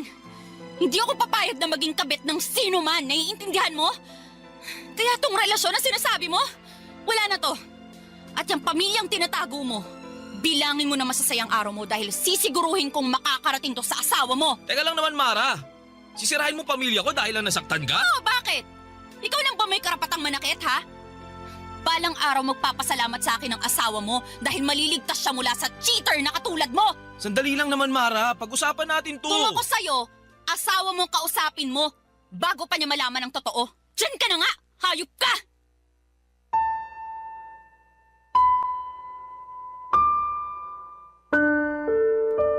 Sa huli, Papa Dudut, ay napagtanto ko na blessing in disguise pala ang mga nangyari sa akin.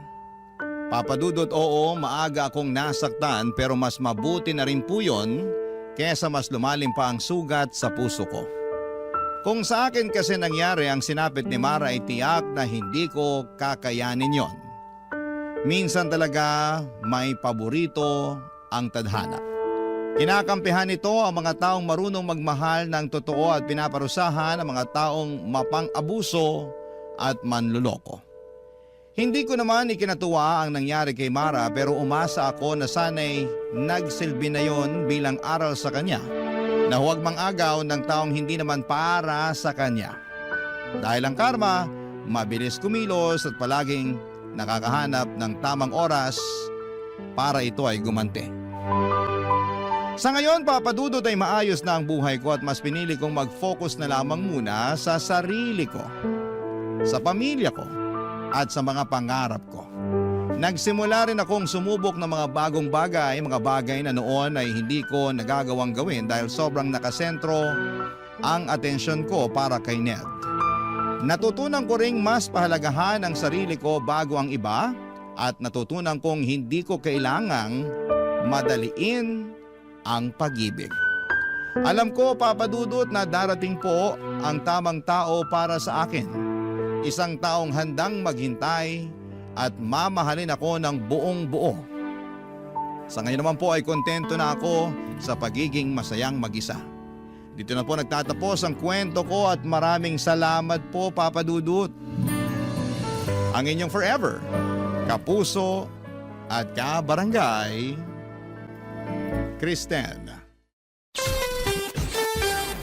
Ano ang masasabi mo sa ating Barangay Love Stories today? Aabangan namin yan sa aming comment section. Ang mga kwento ng pag-ibig, kwento ng buhay, at kwento ng pag-asa dito sa Barangay Love Stories. Love Stories.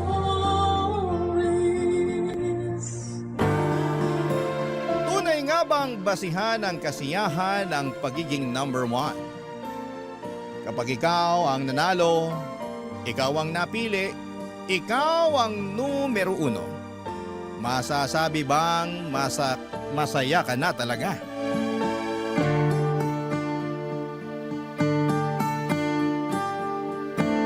Dear Papa Dudut, naranasan nyo na ba yung hirap sa pakiramdam na mapasaya at makuha ang approval ng inyong ina? Ako mula pagkabata ay wala na akong ibang hiniling kundi ang mapasaya ang mama ko. At hindi ko alam kung bakit hanggang sa pagdadalaga ko ay hindi ko pa rin yon maibigay sa kanya.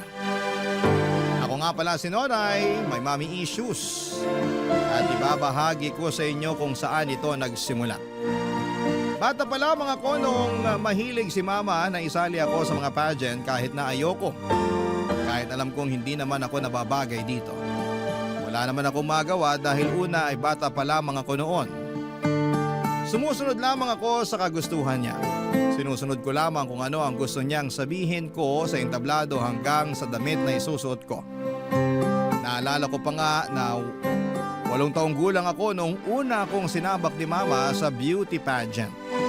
Talagang nagrenta pa ito ng dilaw na ball gown at nagtawag pa ng baklang magtuturo sa akin kung paano sumayaw sa kantang Sex Bomb. Napagastos pa nga ng todo si mama sa nagturo ng sayaw sa akin dahil natagalan bago ko ma-pick up. ang sayaw, Papa Dudut.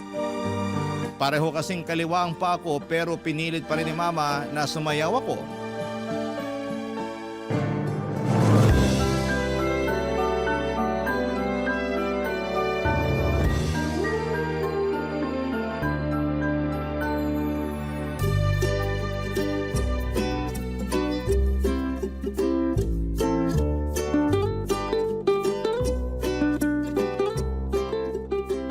Basta, kahit magkamali ka, mali ka sa steps, okay lang yun. Basta itodo mo ang ngiti mo. Kinakabahan ako, Mama. Baka kasi puro mali ako eh. Okay lang yan. Nadadaan yan sa ngiti at saka lakas ng loob. Basta lagi mong tignan yung mga judge pag nagsasalita o sumasayaw ka. Judge po? Sila yung tatlong mama na nakaupo sa harap ng entablado. Ituturo ko sila sa'yo sa mismong pageant para alam mo kung kanino ka magpapakitang gilas. Ano po bang gagawin nila? Nakaupo sila doon at manonood. Sila ang magdedesisyon kung sino ang panalo. Kaya anak, parang awa mo na. Gumastos na ako sa'yo ng todo kaya galingan mo ha. Paano po kung meron mas magaling sa akin? Di higitan mo. Mama, kasali si Kimberly sa pageant eh. Ang ganda-ganda kaya nun. Tsaka mayaman sila eh. Matatalo ako nun. Sus! Makeup lang naman ang magpapaganda dun. Maputi lang yun. Huwag ka magpakabog sa Kimberly na yon. Mas maganda ba ako sa kanya, Mama? Mas may potensyal ka, Nonay. Natatakot ako, Mama. Baka hindi ako magustuhan ng mga judge. Magugustuhan ka. Basta sundin mo lang lahat ng gusto ko at saka andun lang ako sa likuran ng mga judge para turuan ka pag may nakalimutan kang step sa sayaw mo at para mapaalala ko sa'yo nang ngumiti ka. Parang nakakapagod naman po yung ngumiti, Mama. Sa pageant, hindi ka dapat mapagod ngumiti dahil yan ang unang mapapansin sa'yo. Mama? Ano yun? Okay lang ba kung hindi ako manalo? Hindi. Hindi okay. Kailangan manalo ka. Kailangan ikaw ang number 1. Kung sakaling hindi number 1, Ma, okay lang ba? Hindi. Basta ang gusto ko number 1 ka. Yun lang. Hindi pwedeng number 2 o number 3 o Miss Congeniality o Best in Costume. Dapat number 1 ka, okay? Noong sumapit ang araw ng pageant ay ramdam ko ang kaba sa mukha ni Mama. Masyado itong naging hands-on sa akin, yung tipong pati yung pag-makeup sa akin ay nakikialam siya. Muntik na nga silang mag-away noon kung hindi lang sila inawat noong kumare ni Mama.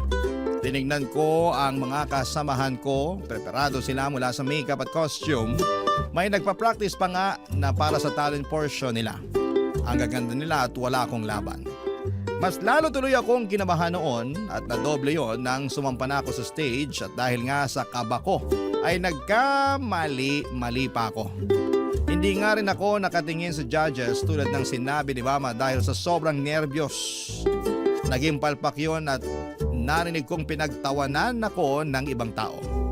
Nung i-announce nila ang top 10 ay hindi man lang ako nakaabot. Sayang naman yung pinaghandaan kong confidence para sa Q&A, hindi naman pala ako makakasali doon. Galit na galit si Mama na hinila ako palabas ng tent kung saan nandun ang mga kasamahan ko sa pageant.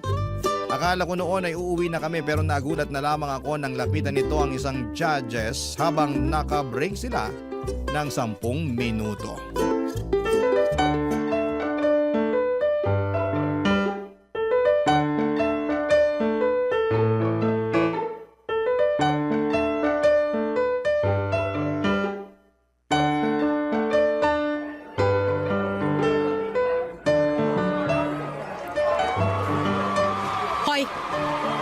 Ako po bang tinatawag nyo?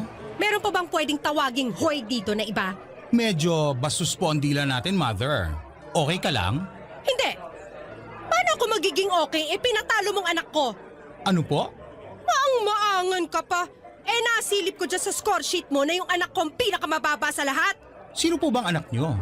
Kasi marami akong binigyan ng mababang scores. At teka, hindi ko naman kailangan mag-explain sa puntos ko na binigay ko sa mga candidates. Yung naka-blue na hanging blouse at naka-boots ng black? Yun yung anak ko! Yung sobrang glitter sa pisngi. Nung natama ng spotlight, pati kami nasilaw. Medyo bastos ka rin, no? Sino po bang nauna? Sino ka para husgahan ng anak ko? Mother, judge po ako sa pageant na to. Malamang kailangan ko siyang husgahan. Kaloka. Iba yung panghuhusga mo eh. May halong panlalait. Kung ayaw niyong malait ang anak niyo, di huwag niyong budburan ng glitter sa pes. At ibagay niyo sa balat niya ipapasuot niyo. Saka ano ba, mother? Puro peklat ang legs ng anak mo. Kahit dito sa malayo, nabilang ko eh. Aba talaga? Natalo ang anak niyo hindi dahil masyado ako mapanghusga. Kung hindi nagsasabi lang ako ng totoo. Hindi maganda ang anak niyo. Sobra ka na talaga ha? Halika nga rito, bakla ka! Aray! Pangit-pangit mo! Nag-iskandalo noon si Mama at halos hindi sila maawat dahil talagang lumaban ng sabunutan si Mama doon sa baklang judge. Nahinto tuloy pansamantala ang pageant para ayusin ang gulo. Napunta silang pareho sa barangay hall at doon ay pilit na pinag-ayos. Mabuti na lamang at hindi nagdemanda ang baklang judge kay Mama dahil kung nagkataon ay dihado kami. Pagka-uwi namin ay hindi ako kinikibo ni Mama. Alam kong masama ang loob niya sa pagkakatalo ko. Pumasok na siya sa kwarto na hindi man lamang ako inasikaso para bihisan at ayusin ang mga ginamit ko sa pageant, Papa Dudut. Mag-isa ko na lamang na naghilamos at nagtanggal ng mga anek-anek sa ulo ko. Bago ako pumunta ng kwarto ay humarap muna ako sa salamin. Pinagmasdan ko ang sarili kong mabuti at tumango ako. Tama naman yung baklang judge. Hindi naman talaga ako maganda. Kaya ewan ko kay Mama kung bakit niya ako pinagpipilitan na sumali sa beauty pageant na yon. At sa iba pang mga sumunod na pageant, Papa Dudut. Barangay Love Stories. Barangay Love Stories. Hindi nawala ng pag-asa si Mama na mananalo ako balang araw sa mga pageant na sinasalihan ko. Pero lahat yon ay palpak. Lahat po yon ay talo. Ang pinakamataas lamang siguro na napanalunan ko ay ang best in costume at syempre ayaw makontento roon ni Mama dahil ang gusto niya ay number 1 ako. Ako dapat yung panalo. Hanggang sa pagdadalaga ko ay ganun pa rin ang nangyayari. Kung may mababalitaan itong pageant sa kung saan na ipaparegister niya ako, agad-agad kahit na hindi ko pa alam, Papa Dudut.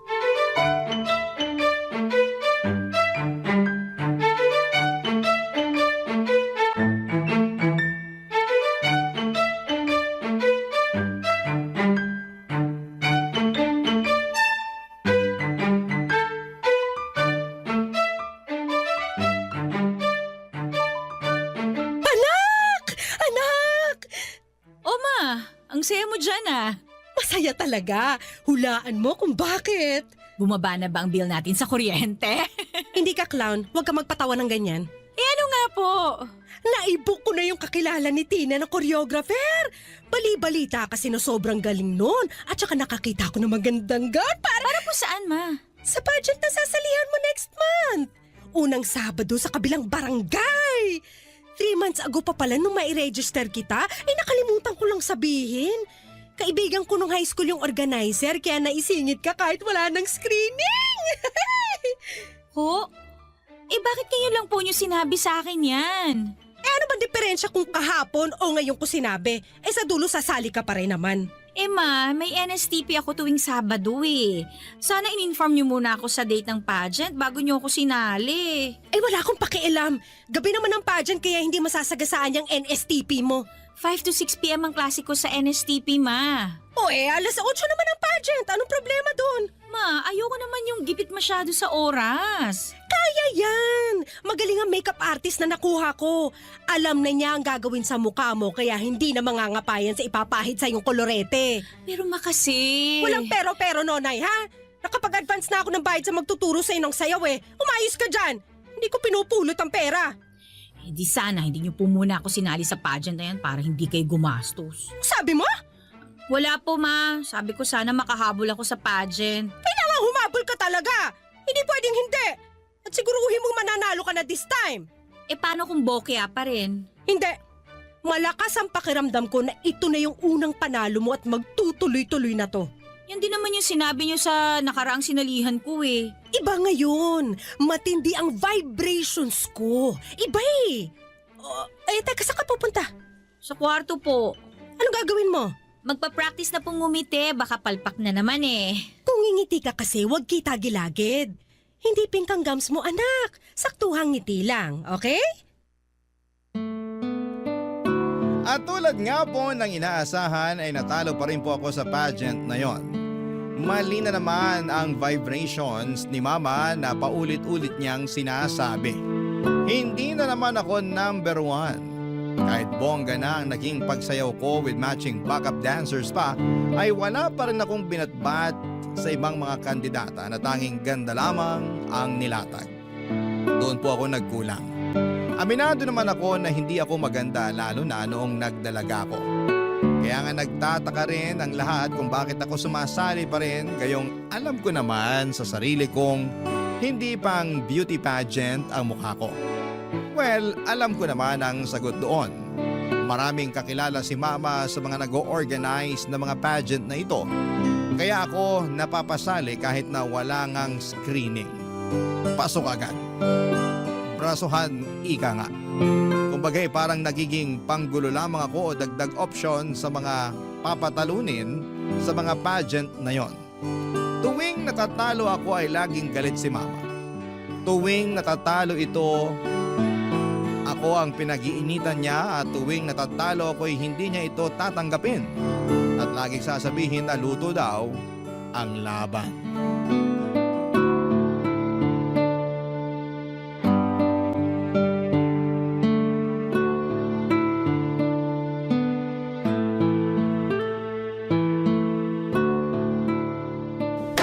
Luto ang laban! Ma, tanggapin na lang po natin, okay? Hindi! Ano tatanggapin? Eh kung nakita mo lang yung galing mo sa pagsasayaw kanina, iisipin mo mananalo ka talaga eh! Baka sa dance contest talaga ako dapat, Ma. Huwag ka nagbibiro, hindi ako natatawa. Sorry po, Ma. Yung isang judge doon, inaanak niya yung isang kandidata eh. Narinig ko tinawag siyang ninong before mag-start. Dapat pala sinabi ko yun sa organizer para hindi na umabante sa laban yung bruhang yun eh. At sana ikaw ang nakapasok. Ma, deserving naman po lahat ng mga nanalo eh. Ang gaganda kaya nila. Yung mga damit nila, alam mong mahal at pinaghandaan. Ultimo makeup, plakado. So anong point mo? Wala naman po. Hindi eh. Meron eh. May laman yung mga salita mo. Sabihin mo na. Ay, Ma, paano kung itigil na natin tong pagsali ko sa mga pageant? Kasi nakakapagod na eh. Nakakahiya na po talaga sa totoo lang. Wala na akong ibang inaasahan lagi kundi matatalo ako na nangyayari naman. Ma, hindi ata ako para sa pageant talaga eh. Nakita niyo naman ang mukha ko oh. Kahit yung sa klase hindi uubra. Yan! Yan ang kulang sa'yo! Self-confidence! Masyado mo binababa ang sarili mo kaya pagdating sa entablado, walang maramdamang aura sa'yo mga judge! Yan ang dapat nating i-work out next time! Ma, hindi lang po self-confidence eh. Hindi po ako maganda. Hindi ako matangkad. Magpakatotoo na lang po tayo, Ma. Alam na alam nyo naman yan. Kahit mga makeup artist ko, alam yan eh. Hirap nga silang lapatan ng tamang makeup ang mukha ko kasi parang walang bagay eh. Ma, alam ko at okay lang yun. Hindi ako maganda, tanggap ko yun. Wala akong anak na pangit. Umayos ka dyan. Huwag mong sasabihin yan dahil nung dalaga ako, kamukha mo ko. Para mo na rin sinabing pangit ako. Hindi naman sa ganun, Ma. Ang sa akin lang, baka oras na para tanggapin natin na hindi po talaga pang pageant ang beauty ko. Siguro mas okay kung tatanggapin na lang natin. Ang dami ko nang sinalihang pageant, Ma, pero talaga... Hindi tayo titigil hanggat hindi ka nananalo at hindi ka number 1! Kinagulat ko po ang malakas na sampal na yon ni Mama. Maayos po ang pag-uusap namin, kalmado at parang nagbibiruan pa nga tapos bigla na lamang ako nitong sinampal. Hindi ako nakapagsalita noon. Alam kong masama lang ang loob nito sa naging resulta ng pageant. Malaki din kasi ang nagastos niya roon pero hindi naman niya kailangang gumastos pa kung papayag siya na ihinto na namin ang ilusyon niya na magiging number 1 ako sa mga beauty pageant. Malabo yon. Mapabilang nga lang sa top 10 sobrang labo na. Yung manalo pa kaya. Hindi pa rin nawala ng pag-asa si Mama na balang araw ay makakamit ko ang pagiging number 1. Hanggang sa isang araw, nakaisip ito ng plano. kung paano ako mananalo. At totoo lang papadudot, natakot po ako para sa planong ito. Barangay Love Stories. Barangay Love Stories. Naisip ni Mama na iparetoke ako. Mula nang sinabi ko kasi sa kanya na hindi naman ako maganda ay tumatak na yon sa utak niya at ang nakita niyang paraan para manalo ako ay maging maaliwalas ang mukha ko ay ang magparetoke. Paano ba namin magagawa yon bukod sa makeup di dapat talagang magparetoke, hindi ba? Hindi naman buong mukha, ilong lang ang pinapagawa ni Mama sa akin. Malaki na raw kasi ang epekto kapag ilong ang nabago. Kaya naman nangutang pa ito sa 2 Bombay para makakuha ng ipang paparitoke sa ilong ko. At syempre sa kanya lang ito sinabi sa akin nang makuha na niya ang pera na gagamitin.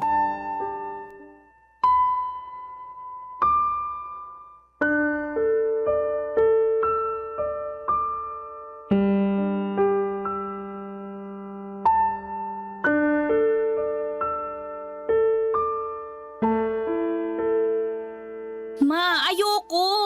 Hindi pwedeng hindi. Takot ako magparetoke, Ma. May anesthesia naman. Pero Ma... Walang pero, nakautang na ako. Anong gagawin ko sa pera na to kung hindi ka naman pala magpaparetoke? Gamitin natin dito sa bahay. Hindi! Huwag mo akong turuan. Anak lang kita at susunod ka sa gusto ko. Magpaparetoke ka. Nakahanap na ako ng doktor na gagawa at balita ko, pulido yon. Ma naman! Di ba sabi mo, kaya hindi ka nananalo sa pageant dahil pangit ka? O ngayong may solusyon na, atras ka pa? Hindi lang naman po yung itsura ko, Ma eh. Ayoko na rin sumali sa mga pageant. Pagod na ako, Ma. Pagod? Sino ba sa tingin mo sa ating dalawang mas pagod? Ako na naglalakad lahat ng kailangan mo para sa bawat pageant na sasalihan mo at halos putulin ko na ang gitid ko sa kakasigaw para makapuntos ka lang na malaki sa audience impact o ikaw na magpapakyut lang sa stage. Kasi naman, Ma, kayo lang naman kasi gusto mag-pageant ako eh. Sali niyo na lang ako sa ibang contest. Makakatipid pa kayo ng sobra. Sa beauty pageant lang kita gustong makita at wala nang iba. Hihinto ka muna next sem para makapag-focus ka sa pagpapageant. Ano po? Nabingi ka na sa kaartehan mo? Ang sabi ko, hindi ka muna mag-e-enroll next sem. Magpo-focus ka sa pagpe-prepare sa pageant. Lahat aayusin natin. Kailangan mong aralin lahat tungkol sa mundo ng pageantry after nang mapaayos ang ilong mo. Hindi ka rin lalabas ng bahay ha para hindi na lalong masunog ang balat mo. Ma naman, last sem ko na sa susunod eh. Naman pwedeng tapusin ko na muna yung para makagraduate na ako. Ayoko mahuli. Gusto ko na magmarcha. Isang sem na lang naman eh. Yun na nga po, May. Huling sem na. Bakit hindi niyo na lang po ko hayaang tapusin yun? Dahil hindi ka na bumabata. At alam mong may age limit ang pagpapageant. Ang pag-aaral, mababalikan mo pa yan. Pero yung pagpapageant, may limitasyon yan. Isang sem na lang naman yan. Madali na lang yan balikan. Ang importante ngayon ay maging handa ka sa pageant at sisiguraduhin kung number 1 ka na after nito. Naintindihan mo? Pero Ma... Naiintindihan mo? Yes, Ma. Very good! Para na lamang akong robot na sumunod sa gusto ni Mama. Sa unang pagkakataon ay naramdaman kong bumigay ang lahat sa sarili ko at hinayaan na lamang si Mama na patakbuhin ako. Yes, Mama. Oo, Ma. Sige, Ma. Yan na lamang ang mga paulit-ulit kong sinasabi sa kanya kapag may nais siyang ipagawa sa akin. After niyang maparitoke ang aking ilong ay namahinga ako ng almost a month ay na rin sa sinabi ng doktor at habang nagpapahinga ako ay si Mama naman ang nag-aayos ng lahat ng kakailanganin ko para sa pag-iensayo ko. Nag-research ito ng mga videos ng mga beauty pageant na dapat ko raw gayahin. Pati mga damit ng mga kandidata ay nagprint din ito para mapatahin na lang daw sa kanyang kakilala para sa pagsaba ko. Hinanap nito ang mga tamang kulay para sa akin dahil noong mga nakaraan ay aminado naman siya na hindi bagay lahat ng kulay na pinili niyang ipasuot sa akin. Naghanap na rin siya ng mga makeup artist na alam niyang mamamagic ang mukha ko. Sabi naman niya ay maliit na bagay lang ang gagawin ng mga nagmi-makeup sa akin dahil ilong ko na ang lalaban. Noong gumaling na ang ilong ko ay sinabak ako ni nanay sa pagtitrain para sa paglalakad. Hirap ako dahil may dahil sa hirap talaga ako maglakad gamit ang may takong. Pero gumawa kami ng paraan para hindi yon mahalata kapag naglalakad ako. Nag-hire ng panibagong koryo si mama para turuan ako ng sandamukal na sayaw para may imbak daw kami. Sobrang pagod na ako, Papa Dudut, pero hindi ako makahindi dahil ito ang kagustuhan ni mama. Ginagawa ko na lang yon dahil wala namang pag-asang pumayag siya na itigil na namin yon. Pinagbigyan ko siya at ginalingan ko sa unang pageant na sinalihan ko after kong mag-training at Papa Dudut, nanalo po ako. Sa unang pagkakataon ay number 1 ako.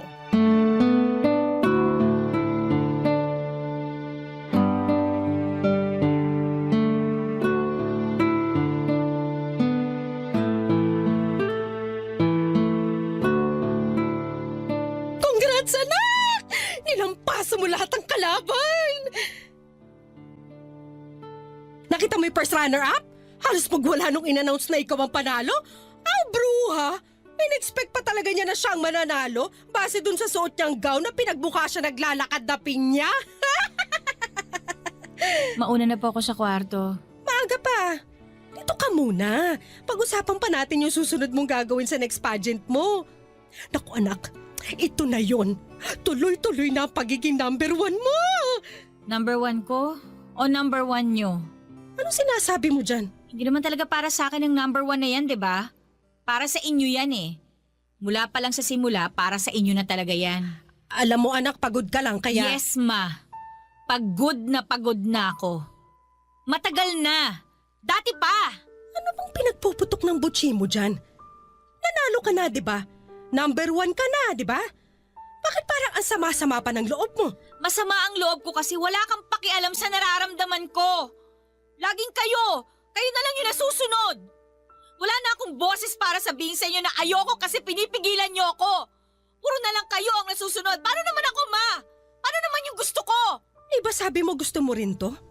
Gusto mong maging number 1? Kasi yun yung gusto nyo eh. Yun yung magpapasaya sa inyo. At gusto nyo maging masaya kayo kasi kapag masaya kayo, doon ko lang nararamdaman na mahalin nyo ako. Na anak mo ako. Pwede ba? Bukas na lang natin to pag-usapan. Masyado ka lang emosyonal dahil first time mong manalo. Pumunta ka na sa... Hindi, ma. Pag-usapan natin to ngayon para matapos na. Tagal ko na nahimik eh. Ang tagal kong pinagbigyan kayo. Balato nyo na sa akin to. Ano ba talagang gusto mo mangyari, ha? Maging masaya kayo para sa akin kahit hindi ako yung number 1. Mahalin nyo ako kahit hindi ako yung number 1. Hindi ka pwede maging masaya kung hindi ka number 1. Bakit hindi? Kasi alam ko ang pakiramdam na hindi number 1.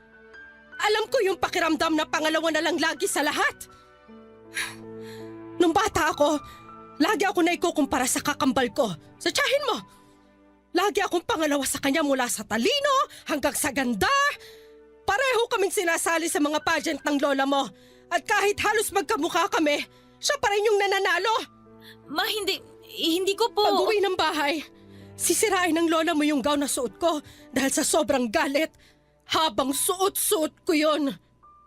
Hindi mo alam kung gaano kasakit yon sa balat habang hinihila sa'yo at hindi mo alam kung gaano kasakit na paulit-ulit na marinig sa mismong nanay mo na talunan ka.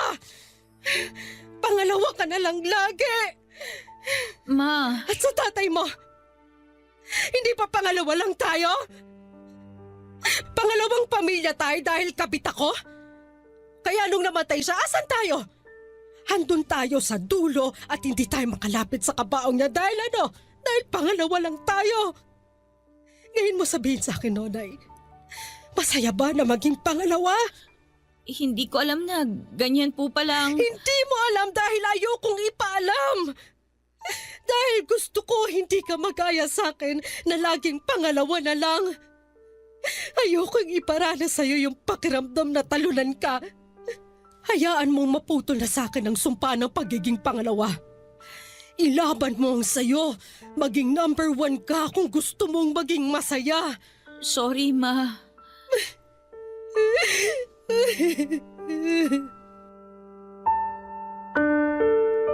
Papa Dudut, hindi ko po alam kung paano lalapitan noon si Mama matapos itong umiyak sa unang pagkakataon.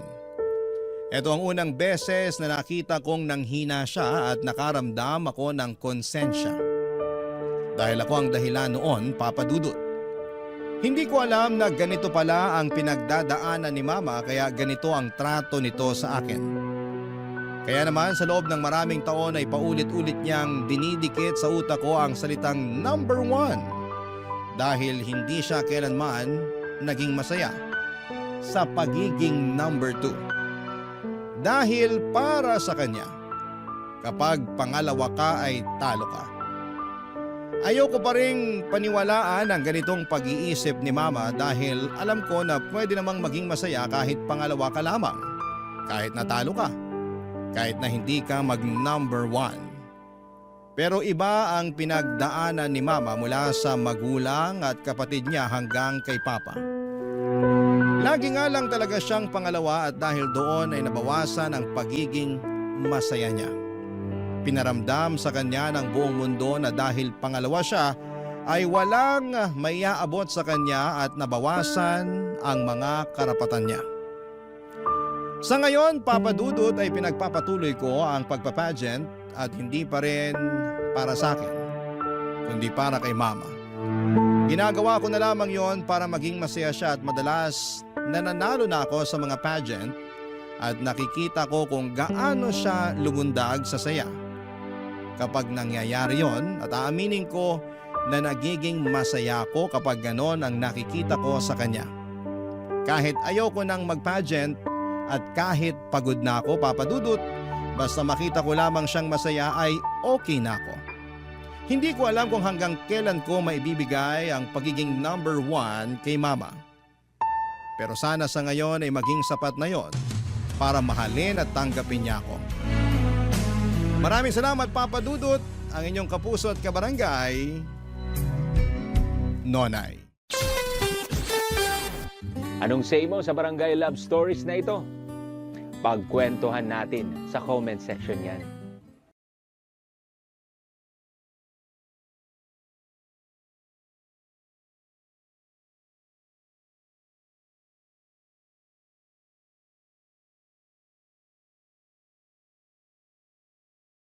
Ang mga kwento ng pag-ibig, kwento ng buhay, at kwento ng pag-asa dito sa Barangay Love Stories. Love Stories. Para sa isang ama ay walang bundok ang hindi niya kayang akyatin para sa kapakanan ng kanyang anak. Pero minsan ay may mga bagay na sumusobra na. Lalo na kung ang kahinaan na ng isang tao ang ginagamit para sa pansariling intensyon. Ikaw, kabarangay at kapuso, ano ang isang bagay na ginawa ninyo ng iyong ama na hindi mo malilimutan? Dear Papa Dudut, magandang araw po sa inyo, Papa Dudut. Lester na lamang po ang itawag ninyo sa akin. 37 years old na ako at isa akong collection agent o taga-kolekta ng bayad o utang ng mga kliyente namin sa isang kumpanya. Mula po ako sa isang lower middle class na pamilya. May 3 akong kapatid, nanay na ihaw vendor at tatay na nagpapasada ng jeep. Hindi ko alam kung paano na magic ng mga magulang ko ang buhay namin noon, pero napagtapos naman nila kaming magkakapatid kahit papaano. Nagtapos ako sa kursong tourism pero nahirapan akong makahanap ng trabaho dahil sa oversupply ng tourism graduates noong kapanahunan ko. Ilang taon din akong nabakante pagkatapos kong graduate hanggang sa naisipan kong maghanap na lamang ng ibang trabaho. Nakapasok ako bilang collection agent sa isang financing company kung saan ay nagpapahulugan sila ng mga appliances at nagpapaloan ng cash. Hindi ganong klase ng buhay ang inaasahan kong mararating ko, Papa Dudut. Matayog kasi ang mga pangarap ko noong bata pa lamang ako. Kaya ako nga po sinikap na makapagtapos dahil gusto kong magkaroon ng mas maayos na buhay sa pagtanda ko. Kaso nga lang ay hindi umayon sa akin ang kapalaran. Alam niyo po, noong nag-aaral pa lamang ako ay hindi naman sa pagbubuhat ng sariling bangko pero maganda ang status ko noon sa eskwelahan. Hindi ako academic achiever pero isa ako sa mga active sa school pagdating sa mga extracurricular activities. Varsity player ako sa eskwelahan namin noon at isa rin ako sa mga suki sa mga pageant. May tinatago rin naman kasi akong itsura kahit na papaano. Sa katunayan, Papa Dudut, ang turing nga sa akin noon ay campus crush. Yun ang dahilan kung bakit nabihag ko ang mailap na puso ng naging girlfriend ko na si Rina noong nasa college pa lamang kami.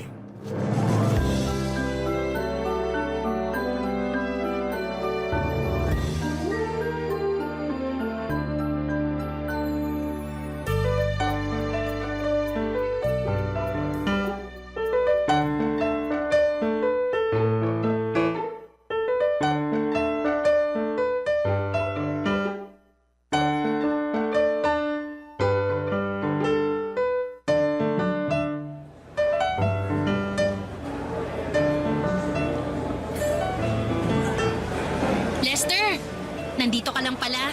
Kanina pa kita hinahanap. Nag-message ako sa'yo, sabi ko nasa cafeteria ako. Kakatapos lang ng klase ko eh. Nag-reply ka ba? Hindi ko nabasa lobat ako. Kararating mo lang dito sa school? Oo, hindi ako nakapasok sa first class ko. Nahuli ako ng gising eh. Pinag-overtime ba naman ako sa trabaho kagabi? Kaya madaling araw na ako nakauwi. Bakit ka nag-OT? Sinesante kasi yung isa kong katrabaho. Understaffed tuloy kami.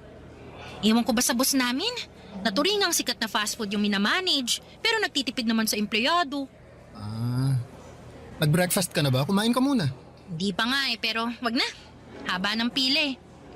Magsisimula na rin maya-maya yung klase ko. O heto, kainin mo na lang tong extra rice ko. Hati na lang tayo dito sa ulam.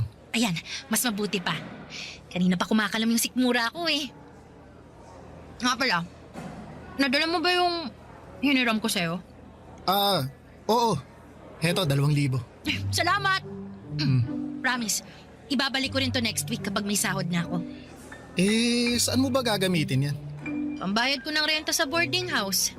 Ilang araw na akong kinukulit ng landlady namin eh. Nakakairita. Hirap talaga sa buhay kapag walang-wala ka, no? Di bale, bayaran mo na lang yan kapag may extra ka na. Gamitin mo na lang muna yung sahod mo next week sa mga kailangan mo pambayaran. Salamat Buti na lang, malawak yung pag-unawa mo.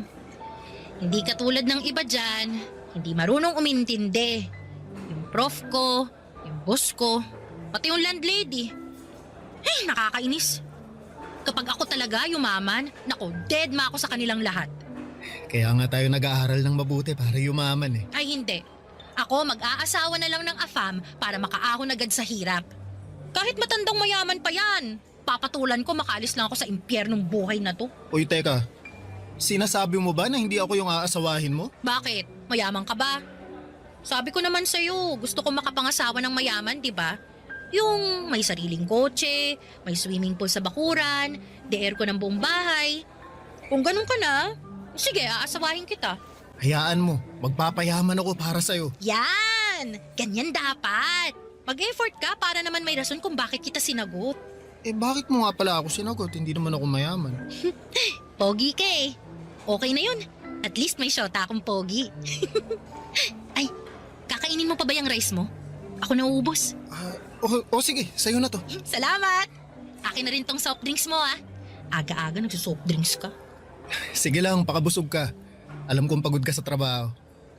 Alam mo, nakaka-proud ka nga kasi nakakaya mong balansehin yung pag-aaral tsaka pagiging working student mo. Ano nakaka-proud dun? Yung lagi akong pagod, kulang-kulang ang tulog, laging napapagalitan ng prof kasi late.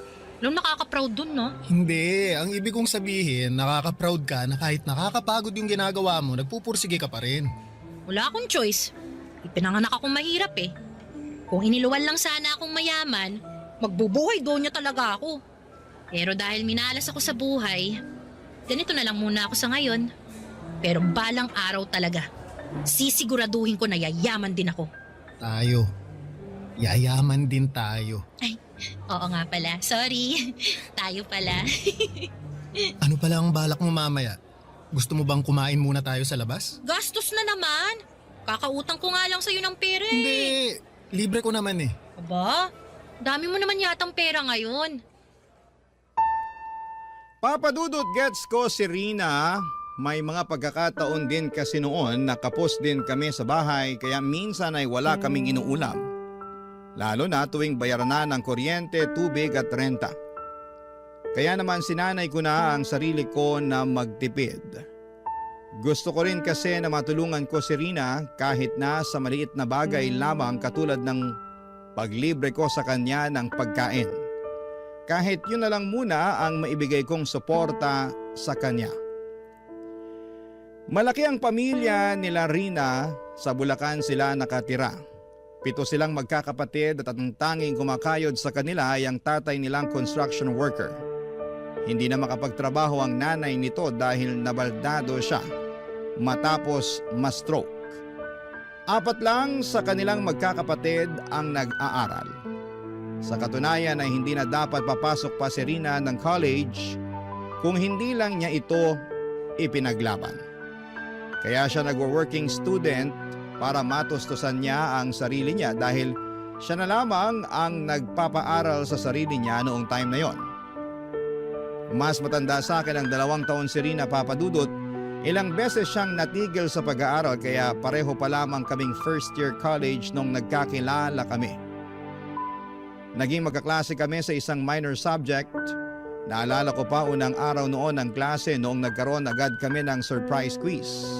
Late siyang dumating at walang dalang ballpen, walang dalang papel. Ako ang nag-provide noon sa kanya, Papadudot, dahil naaawa ako.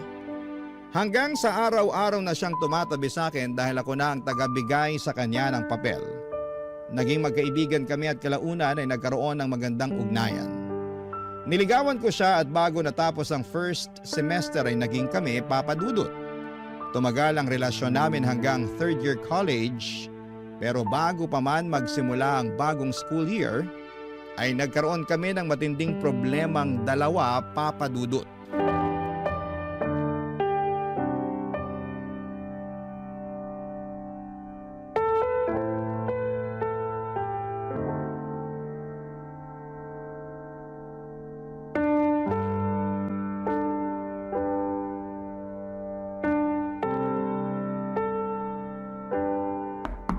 Rina? Tao po! Lester? Anong ginagawa mo rito? Halika nga, nasisiraan ka na ba ng ulo? Teka, saan mo ako dadalhin? Dito tayo sa tabi, baka makita ka ng tatay ko. Anong ginagawa mo rito? Hindi ka nagre-reply sa mga text ko eh. Di ka rin sumasagot sa tawag. Nag-aalala kasi ako sa'yo. Ang OA mo naman? Di lang nakapag-reply, pupuntahan mo na ako agad dito sa Bulacan? Enrollment na kasi. Gusto ko sana nasabay na lang tayong mag-enroll. Mauna ka nang mag-enroll. Hindi pa ako makakaluwas ngayon. Eh bakit naman? May problema kami ngayon dito sa bahay. Anong problema? Baka sakaling makatulong ako. Wala. Wala kami itutulong sa problema ko. Ay Rina, boyfriend mo ako. Alam mo naman nagagawa ako ng paraan para matulungan kita eh. Teka, ano tong nasa balikat mo? Wala to. Patingin nga. Wala to sabi! Ano yan? Pasaba yan? Rina. Oo, pasa to. Obvious ba? Bakit? Anong nangyari sa'yo? Binato ko ng tatay ko ng baso. Hindi lang niya ako binato, sinampal din niya ako. Binugbog. Ano, masaya ka na? Nalaman mo ng totoo! Bakit kanya binubugbog? Gusto mo bang magsumbong tayo sa barangay? Sira ulo ka ba? Ipapabarangay ko tatay ko? Eh bakit ka nga niya binugbog? May ginawa ka ba? Wala akong ginawa! Ikaw ang may ginawa! Pinuntis mo ko! Buntis ka? Oo. 2 buwan na. Teka sandali. Paano? Kailangan ko pa bang i-explain sa'yo kung paano nabubuntis ang isang babae? Ibig kong sabihin, gumagamit naman tayo ng proteksyon, di ba? Pwes yung proteksyon na ginagamit mo, walang silbi. Anong gagawin natin ngayon yan? Anong klaseng tanong yan? May magagawa pa ba tayo? Nandito na to. Teka, anong sinabi ng tatay mo nung nalaman niya ang totoo? Pinagtigil niya ako sa pag-aaral. Pagkatapos kong ipanganak to, maghahanap ako ng trabaho para may pambuhay ako sa batang to. Hindi mo natatapusin pag-aaral mo? Lester, ipinaglaban ko na tong pag-aaral ko sa tatay ko tapos ngayon, buntis ako. Ano pang laban ko kung sinira ko na yung tiwala niya? Hindi niya na ako papayagang mag-aaral pagkatapos nito.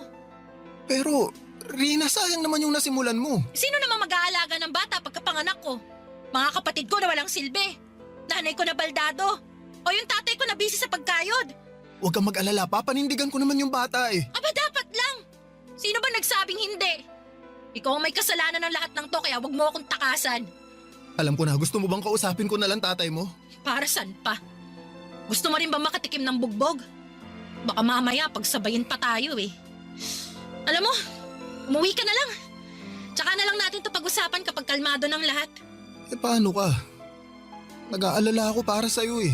Kaya ko ng sarili ko. Masasaktan ako ng tatay ko pero hindi niya ako magagawang patayin. Kaya huwag ka mag-alala. Balitaan mo ako ah.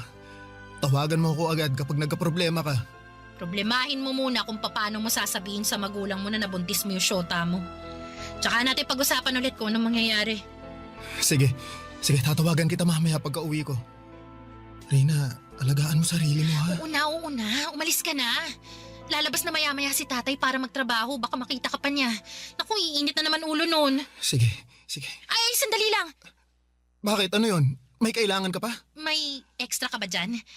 Pahiram naman ako kahit 100 lang oh. Magpapaload lang ako para may pang-text ako sa'yo. Di kita nare-replyan kasi wala akong load eh. Sandali. Oh, ito. Ayun, salamat. Aalis na ako. Sige, mag-ingat ka. Ikaw rin. Papa Dudut, hindi naging maganda ang pagtanggap ng mga magulang namin sa balitang nagkaroon na kami ng anak ni Rina. Pero kahit na ganoon ay wala naman silang magagawa dahil nandun na ang bata. Para makatulong sa mga gastos ni Rina ay nagtrabaho ako sa gasolinahan. Pinagsabay ko ang pag-aaral at trabaho para matustusan ko ang pangangailangan ng baby namin.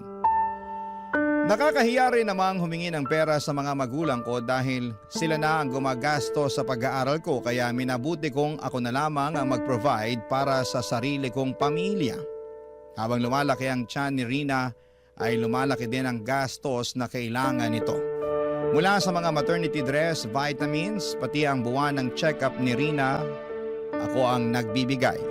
Hindi ko alam pero napakaraming demands ni Rina ng mga panahong yon. Pero wala akong karapatang magreklamo dahil pareho naming pinasok ang problemang yon. Papa Dudut, mabilis na dumaan ang 7 pang buwan at matagumpay na naipanganak ni Rina ang baby namin. Isa itong batang babae na pinangalanan naming Sofia. Noong nahagkan ko na ang anak ko, Papa Dudut, ay para bang nawalang lahat ng pagod at problemang pinapasan ko. Para akong nabuhusan ng kaligayahan noong nakita ko kung gaano kaliit at ka-cute ang anak namin. Noong araw na yon ay sunod-sunod na pangarap ang nabuo sa isipan ko para sa pamilya ko. Pero Papa Dudut, hindi pala ganon kadali ang mangarap. Lalo na kapag hindi nakaayon sa iyo ang kapalaran. Dahil sa mga sumunod na taon, sa halip na ginhawa ay puro problema ang mga naranasan naming dalawa ni Rina. Barangay Love Stories. Barangay Love Stories. Noong natapos ko ang pag-aaral ko, pansamantala kaming tumira sa Bulacan ni Rina. Yon kasi ang gusto ng tatay nito dahil baldado na ang nanay niya ay yun na lamang ang tanging paraan para makapiling nito ang apo niya. Maliit lang ang bahay nila Rina, Papa Dudut. Sa maliit na bahay na yon ay doon sila nagsisisikang magkakapatid. Mabuti na lamang at may isang kwarto doon na pwede naming gamitin ni Rina para kahit papaano ay may privacy kaming dalawa. Aaminin ko na hindi naging magandang naging buhay namin sa Bulacan, Papa Dudut. Bukod sa nahirapan akong makahanap ng trabaho sa lugar nila, ay palagi pa kaming nasisermonan ng tatay ni Rina. Palagi niyang ipinamumukha sa amin ang pagkakamaling nagawa namin at yun nga po ang pagkakaroon namin ng anak sa murang edad. Bawat galaw namin doon ay may halong panunumbat.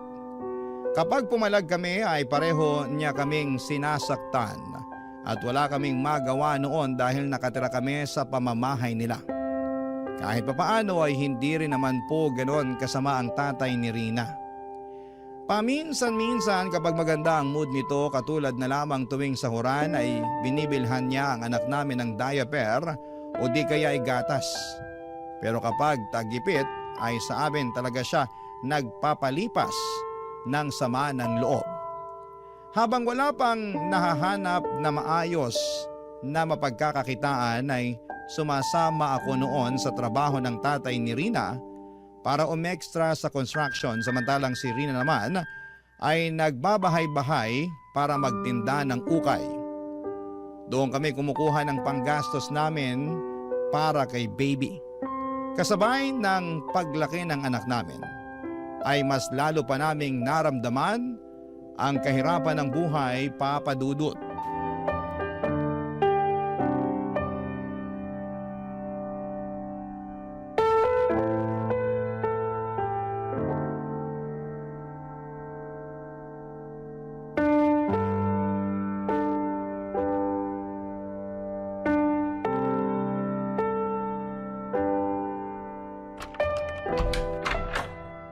Oh, Lester, ang aga mo namang umuwi ngayon. Nasaan si tatay? Nandun pa siya sa construction. Pinauwi na ako ng foreman namin, masama pakiramdam ko eh. Bakit? May sakit ka? Oo, medyo may sinat ako.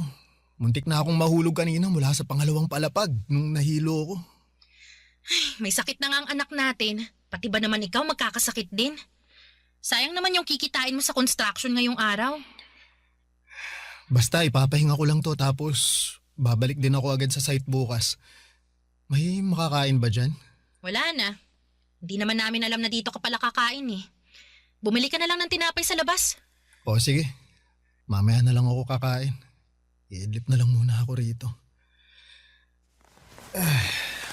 Nasaan pala si Sofia? Nagpapahinga na. Medyo nilalagnat pa rin. Pinainom mo ba siya ng gamot? Alam nga namang hindi. Anong tingin mo sa akin? Grabe, ang sungit naman. Nagtatanong lang eh. Wala kasing kwenta yung tanong mo. Eh bakit sobrang init naman yata ng ulo mo ngayon? Sino bang hindi iinit ang ulo? Tingnan mo nga tong bahay. Sobrang gulo. Ang liit-liit na nga lang, ang dami pang kalat. Tapos ngayon nandito ka kasi ano, masama pakiramdam mo. Eh di mas lalo na namang nasira yung mood ko. Sayang yung isang araw sanang sasahurin mo. Babawi naman ako bukas eh. Mas gusto mo ba yung sige pa rin ako sa trabaho kahit na hindi maganda yung pakiramdam ko? Paano kapag nadisgrasya ako doon? Eh di mas malala yung problema natin kapag nagkataon. Tinatanong mo kung anong gusto ko? Hindi yun ang gusto ko, Lester. Hindi ganitong klase ng buhay ang gusto ko. Ano? Hanggang ganito na lang ba tayo? Halos 2 taon na yung lumipas simula nung nakapagtapos ka. Anong ginawa mo? Hanggang construction ka na lang ba? Anong silbi ng diploma mo na 4 na taon mong pinaghirapan? Asan na yung mayamang buhay na ipinangako mo sa akin? Eh, tutuparin ko naman yan eh. Kailangan mo lang ng konting tiyaga, ha? Tuloy-tuloy pa rin naman ako sa paghahanap ng trabaho. Sadyang minamahalas lang talaga ako. Ang sabihin mo, hindi ka lang marunong dumiskarte. Paano ka pa makakapagtrabaho sa hospitality niyan? Kaya ka nga nagtourism, di ba? Kasi may itsura ka. Hindi ba ang hanap nila sa mga ganyang klaseng trabaho yung magandang itsura? Tingnan mo nga itsura mo ngayon. Ang dugyot mo nang tingnan, no? Pati sarili mo hindi mo na kayang alagaan. Siyempre, araw-araw akong babad sa initan. Palagi ako nagbubuhat ng buhangin at mga hollow blocks, madudumihan talaga ako. Iisipin ko pa ba itsura ko kaysa sa kapakanan natin? Hindi naman tayo mapapakain itong itsura ko eh. Ayoko na ng ganitong buhay. Araw-araw ko na lang pinoproblema kung paano pagkakasyahin yung pagkain natin. Palagi ko na lang tinitipid yung gatas ni Sofia. Tapos, nandyan pa si tatay na wala nang ibang ginawa kundi magbunga nga kapag nalalasing. Sorry, konting tiis na lang. Gagawa ako ng paraan. Ayoko nang magtiis. Buong buhay ko lagi na lang ako nagtitiis. Kung ganun, bumalik na lang tayo sa Maynila kung gusto mo. Ano namang gagawin natin doon? Doon tayo kina nanay tumira. Mas maganda yung oportunidad doon, mas maraming trabaho. Pati ikaw, pwede kang magharap ng trabaho kasi pwede mo nang iwan si Sofia sa mga magulang ko kung sakali. Matagal na rin kasing nare-request ni nanay na makita si Sofia eh. Baka naman mamaya, panilain ako ng mga magulang mo doon sa pamamahay nila, ha? Hindi yun mangyayari. Nakasama mo naman na sina nanay at tatay, di ba? Mababait sila. Anong mababait? Eh hindi nga maganda yung tingin sa akin ng nanay mo nung una kami nagkita eh. Ano ka ba? Mas gusto nga ni nanay na doon na lang tayo sa kanila tumira eh. Paano kung hindi pumayag si tatay? Matatanda na tayo. Kaya naman na siguro nating magdesisyon para sa sarili natin. Sige, kakausapin ko si tatay. At kung ayaw man niya, aalis pa rin tayo. Wala na siyang magagawa sa magiging desisyon natin. Basta, siguraduhin mo lang na pagkaalis natin dito, magiging maayos na yung buhay natin, ha? Oo, pangako.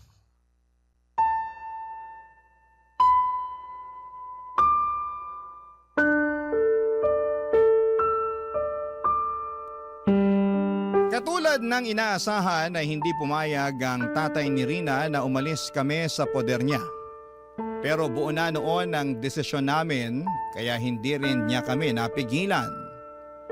Papadudot pagkabalik namin sa Maynila ay masaya kaming tinanggap ng mga magulang ko ang mga pamilya kong binuo. Sa katunayan ay inispoil nga nila ang anak namin sa mga pagkain, mga damit at laruan. Kumpara sa estado nila Rina sa Bulacan ay mas maayos ng kaunti ang naging estado namin sa Maynila. Nakahinga rin si Rina dahil sa wakas ay mas maluwag na ng kaunti ang bahay na tinutuluyan niya. Hindi niya kailangang mamroblema sa pagkain dahil sinananay na ang nagpo-provide noon para sa amin. Malaki ang naging tulong ng mga magulang ko para makapagsimula ulit kami ni Rina. Nagkaroon siya ng chance na ipagpatuloy ang pag-aaral niya. Kumuha siya ng kursong cookery sa TESDA samantalang ako naman dahil hirap pa rin makahanap ng trabaho that time ay napilitan akong mag-apply bilang collection agent sa isang lending company para lamang makapagtrabaho. Noong natapos ni Rina ang kurso niya sa TESDA ay nakapasok siya bilang pastry cook sa isang maliit na restaurant sa amin. 3 taon din kaming nagstay sa bahay ng mga magulang ko. Noong nagkaroon kami ng sapat na ipon ay saka kami bumukod. Naging maganda naman ang buhay namin ni Rina simula noong nag-live-in kami papadudot. Sa loob ng 2 taon ay nakayanan naman naming tumayo mula sa mga sarili naming paa. Noong mga panahong yon ay ipinagbubuntis ni Rina ang pangalawa naming anak. Maselan po ang naging pagbubuntis niya. Kaya naman nang lumaki na ang bata sa sinapupunan niya ay nag-resign na lamang muna siya sa trabaho papadudot. Masasabi ko na noong time na yon ay maayos na ang buhay namin, hindi man mayaman katulad ng inaasahan ay napupunan naman namin ang mga pang-araw-araw na pangangailangan namin. Hanggang sa isang araw ay panibagong problema na naman ang dumating sa pamilya namin.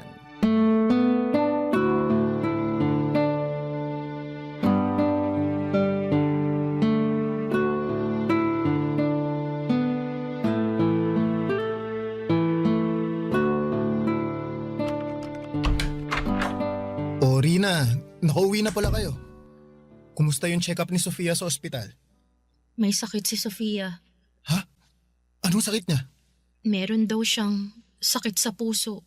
Ano yun? May problema siya sa puso? May butas daw sa puso niya. Hindi ko alam kung saang parte yung tinutukoy ng doktor eh.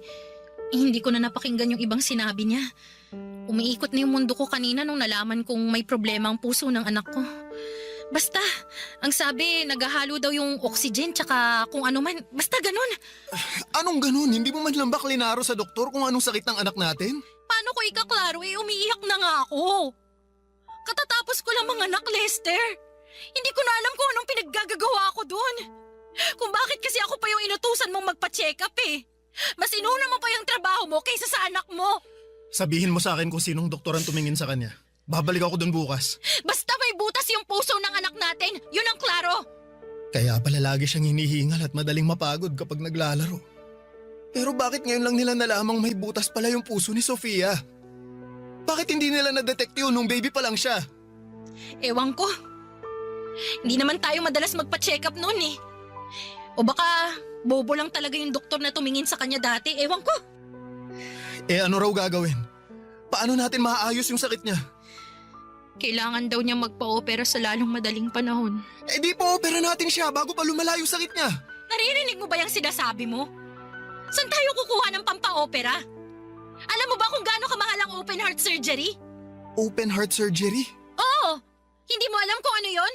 I-search mo na lang online. Sawa na akong mag-explain sa'yo. Dami mong tanong. Basta ang kailangan natin ngayon, maipa-opera si Sofia dahil may butas sa puso niya. Ang problema, wala tayong pera. Saan tayo huhugot ng pampa-opera niyan? Susubukan kong humiram ng pera kay nanay at sa mga kapatid ko. Hindi lang sana ako tumigil sa trabaho. May ipon na dapat tayo ngayon eh. Tapos, sumabay pa tong pangalawang anak natin. Bakit ngayon pa nagsabay to kung kailang katatapos lang natin gumastos?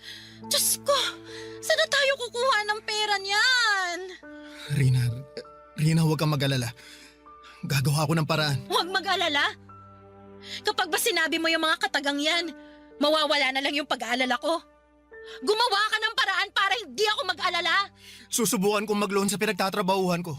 Lalapit din ako sa mga politiko. Baka sakaling may maibigay silang kunting tulong sa atin. Makakabuo ka ba ng kalahating milyon? Kalahating milyon? Ganun kamahal yung operasyon? Yun daw yung kailangan nating ihanda. Pero depende pa sa procedure. Pwede pang tumas yung gastos. Ano ba to? Hindi na tayo nawala ng problema. Ano? Suko ka na? Ganito ba yung buhay na ibibigay mo sa amin? Kailan ko matitikman yung yaman na ipinangako mo sa akin noon? Gagawa ako ng paraan. Magtiwala ka lang sa akin. Naku, lagi na lang ganyan. Lahat naman ginagawa ko para sa atin eh. Hindi naman ako nagkukulang. Hindi ka nga nagkulang. Hindi ka rin naman sumapat. Ay, ang malas naman ang buhay na to. Ipinanganak ka na nga mahirap. Kung kailan paangat na, tsaka hihilahin ulit sa kahirapan. Ano bang kasalanan ko? Bakit kailangan ko mamuhay ng ganito? Wala ka namang ginawang mali eh. Malalampasan din natin to. Basta magtiwala ka lang. Pagod na akong magtiwala. Ayoko na umasa. Baka alis na nga. Rina, saan ka pupunta? Magpapahangin lang sa labas. Kailangan kong huminga. Ikaw na munang bahala dyan. Kung saan-saan ako lumapit para makahingi ng tulong, Papa Dudut. Mabuo lamang ang perang gagamitin para sa operasyon ni Sofia. Mula sa mga kamag-anak, kaibigan, politiko at mga organisasyon. Lahat sila ay nilapitan ko na. Mapalad ako dahil nag-abot naman sila ng tulong kahit papaano. Nakapagbenta na rin ako ng ilang gamit, lahat ng itinatago kong yaman ay nailabas ko na. Nakapag-loan na rin ako sa iba't ibang lending companies pero kahit na anong gawin ko ay hindi ko pa rin nabubuo ang kalahating milyon na kinakailangan para sa operasyon ng anak ko. Halos mabaliw na ako noon sa kakaisip kung saan ako huhugot ng pera. Hindi ako makatulog sa gabi at hindi rin ako makapag-focus sa trabaho dahil sa mga pinagdadaanan naming problema. Araw-araw akong pinipressure ni Rina sa puntong wala na akong maisagot sa mga katanungan niya. Kung pwede lang sanang isang lako ang kaluluwa ko ay gagawin ko yon, Papa Dudut, para lamang sa anak ko. Pumasok na nga rin sa isipan ko noon ang mang-hold up ng bangko. Pero naisip ko na kapag ginawa ko yon ay baka mas lalo lamang akong karmahin sa gagawin ko. Ayoko rin naman na manggagaling sa nakaw ang pagpapagamot ko sa anak ko. Nung wala nang mahintay pa si Rina, Papa Dudut, siya na mismo ang gumawa ng paraan para masolusyonan ang problema namin. Pero Papa Dudut, hindi ako makapaniwala sa naisip nitong remedyo para lamang mabuo ang perang kinakailangan namin noon para sa anak namin. Barangay Love Stories. Barangay Love Stories. Sa buong buhay namin ni Rina bilang magpartner ay lagi ako ang gumagawa ng paraan para ma-resolve ang mga dumarating na problema sa buhay namin. Nasanay ako na ako lagi ang humaharap at nagbibigay sa mga pangangailangan namin dahil alam ko sa sarili ko na yon ang trabaho ko. Ayoko kasing isipin ni Rina na wala akong kwentang ama sa mga anak namin. Pinangakuan ko siya ng magandang buhay kaya kahit na anong mangyari ay gagawin ko ang lahat para maibigay ang pangakong yon. Pero sa pagkakataong yon ay medyo sumobra na si Rina sa ginawa niya. Isang araw pagka uwi ko galing sa trabaho ay nagulat ako nang pakitaan ako ni Rina ng 100,000 piso. Noong tanungin ko siya kung saan niya ito nakuha ay wala siyang binanggit tungkol sa pinanggalingan nito. Basta ang sinabi niya ay down payment lamang daw yon nang hiniram niyang pera mula sa isang tao. Nang oras ding yon ay inutusan niya akong magbihis.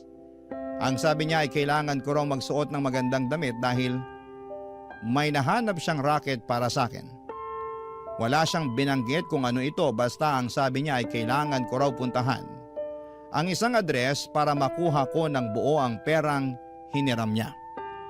Nakaramdam ako ng pag-asa noong sa wakas ay nalaman kong mabubuo na namin ang pampaopera para sa anak namin. Kaya kahit walang kasiguraduhan kung saan ako pupunta, ay agad akong nagbihis at nagpunta sa address na tinutukoy ni Rina. Sa isang sikat na condominium building ako dinala ng address na ibinigay ni Rina. Noong nagpakilala ako sa lobby ng naturang lugar ay agad nila akong pinapasok sa kwarto ng isang boy. Kabado man sa racket na nahanap ni Rina ay matapang kong hinarap ang taong tinutukoy niya papadudot.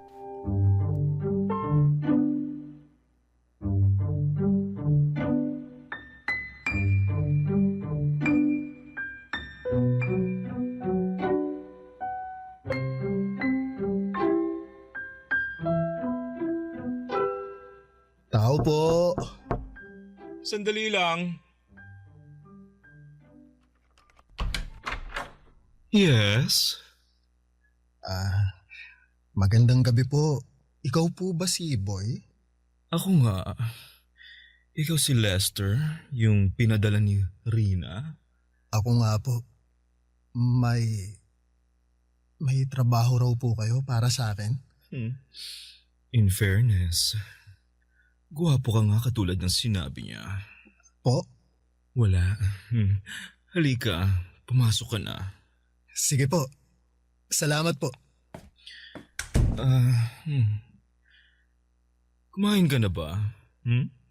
Gusto mo bang kumain na muna? Hindi pa po pero salamat na lang po, hindi pa po ako gutom.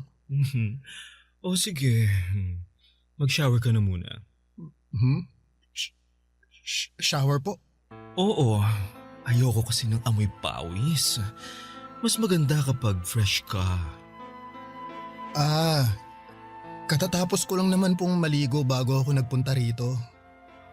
Huwag po kayong mag-alala, hindi po ako amoy pawis. Okay, o sige. Kung ganun, halika na rito. Lumapit ka sa akin. Po? Bakit po? Sabi ng asawa mo, maganda raw yung pangangatawan mo eh. Gusto ko lang i-check.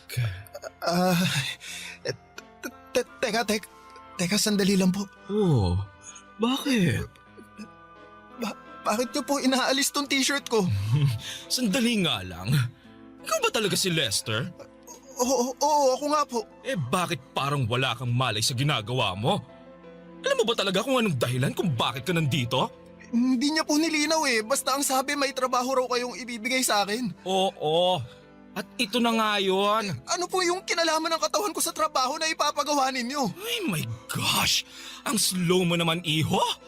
Magtanggal ka na lang ng suot mo at humiga sa kama. Yun lang ang gagawin mo, ako nang bahala sa'yo.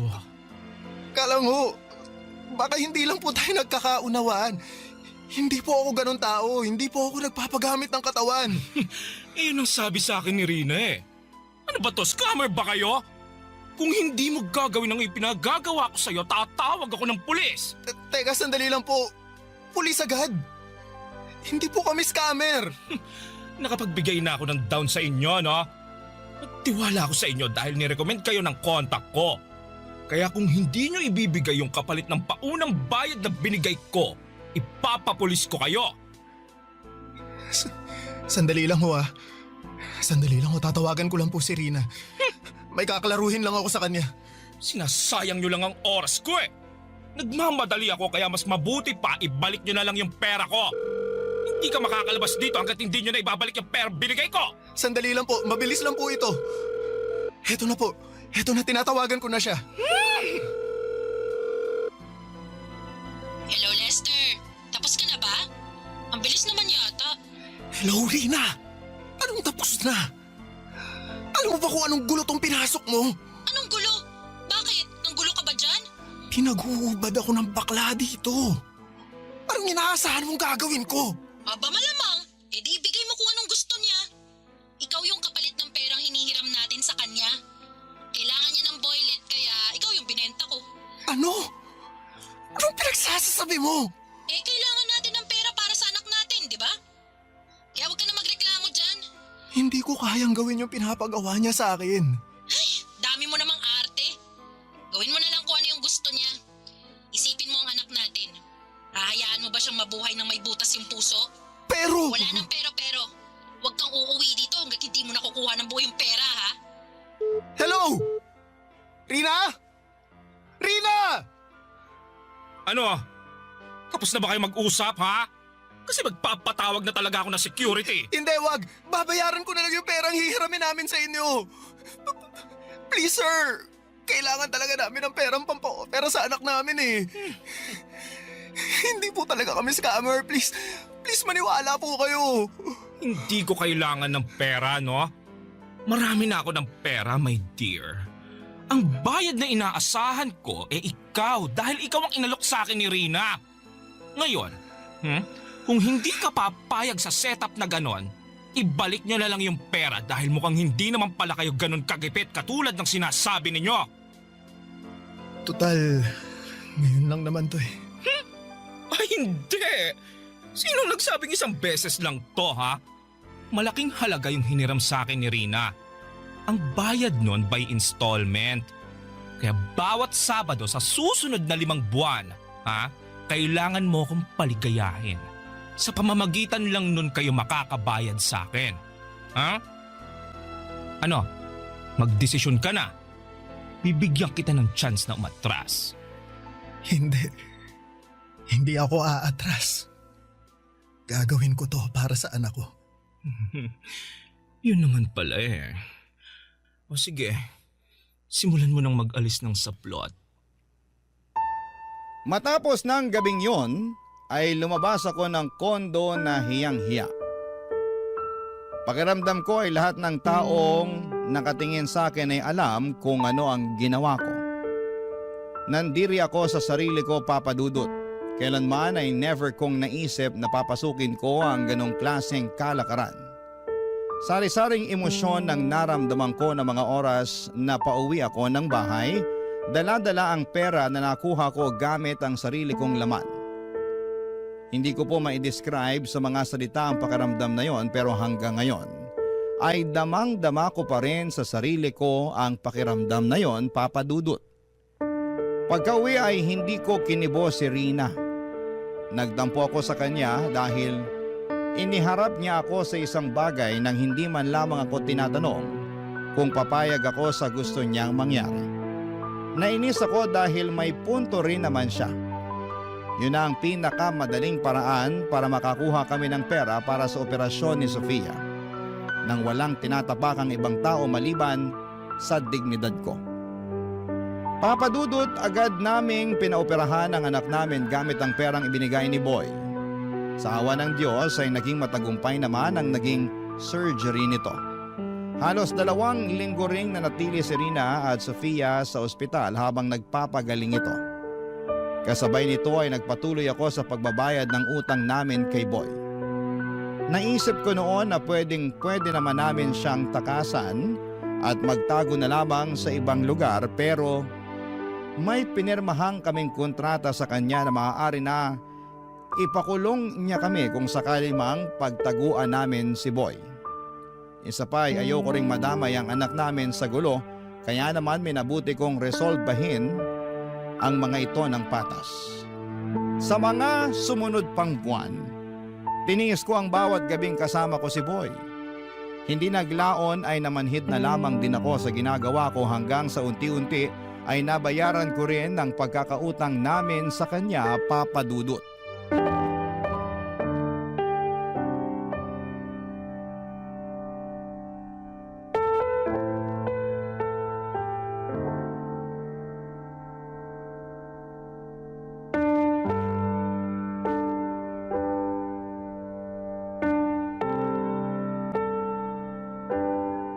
Salamat po. Salamat din sa tulong. Hindi man ganitong klase ng tulong yung inaasahan ko, salamat pa rin dahil kung hindi dahil sa inyo, hindi namin mapapa-operahan yung anak ko. Hindi mo kailangan magpasalamat. Nangangailangan ka eh. Nangangailangan din ako. Nagtulungan lang tayo. Kumusta na pala yung anak mo? Maayos na po siya. Kailangan lang ng ilang follow-up check-up para masigurong walang komplikasyon yung operasyon niya. Mabuti naman kung ganun. Alam mo, gawin na nating huli to. Po, ano pong ibig niyong sabihin? Huwag ka nang bumalik next week. Okay na yun. Bayad na kayo ni Rina.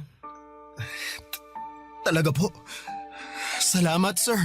Pero sigurado po ba kayo na wala na kayong hahabulin pagkatapos nito? Baka mamaya. Wala ka pa rin bang tiwala sa akin hanggang ngayon? Ilang gabi na tayong nagsama. Huwag kang mag-alala, hindi kita hahabulin. Kung gusto mo, magpapagawa pa ako ng kasulatan para ma-clear na yung utang nyo. Tsaka hindi naman ako ganong klaseng tao, no? Alam kong masama ang tingin mo sa akin kasi ginamit ko yung kahinaan mo, pero wala eh. Kailangan ko ring lumigaya. Wala naman na magtatangkang pumatol sa akin. Bukod sa matanda na ako, bakla pa ako.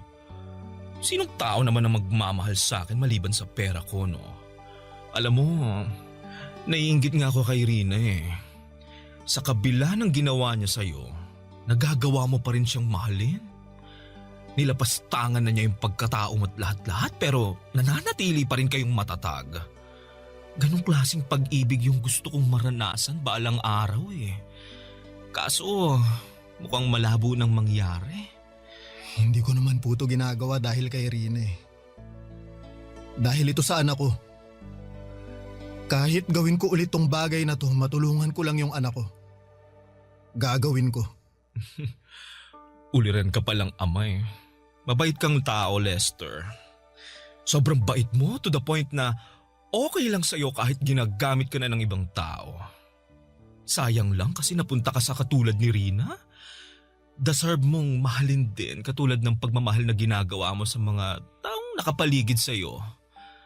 Hindi naman sa sinisiraan ko si Rina ha, pero base lang sa nakikita ko, parang wala naman siyang pakialam sa'yo eh. Mahal po ako ni Rina. Nagawa lang din naman niya yun dahil sa anak namin eh. Hindi. Hindi ako naniniwala doon, no.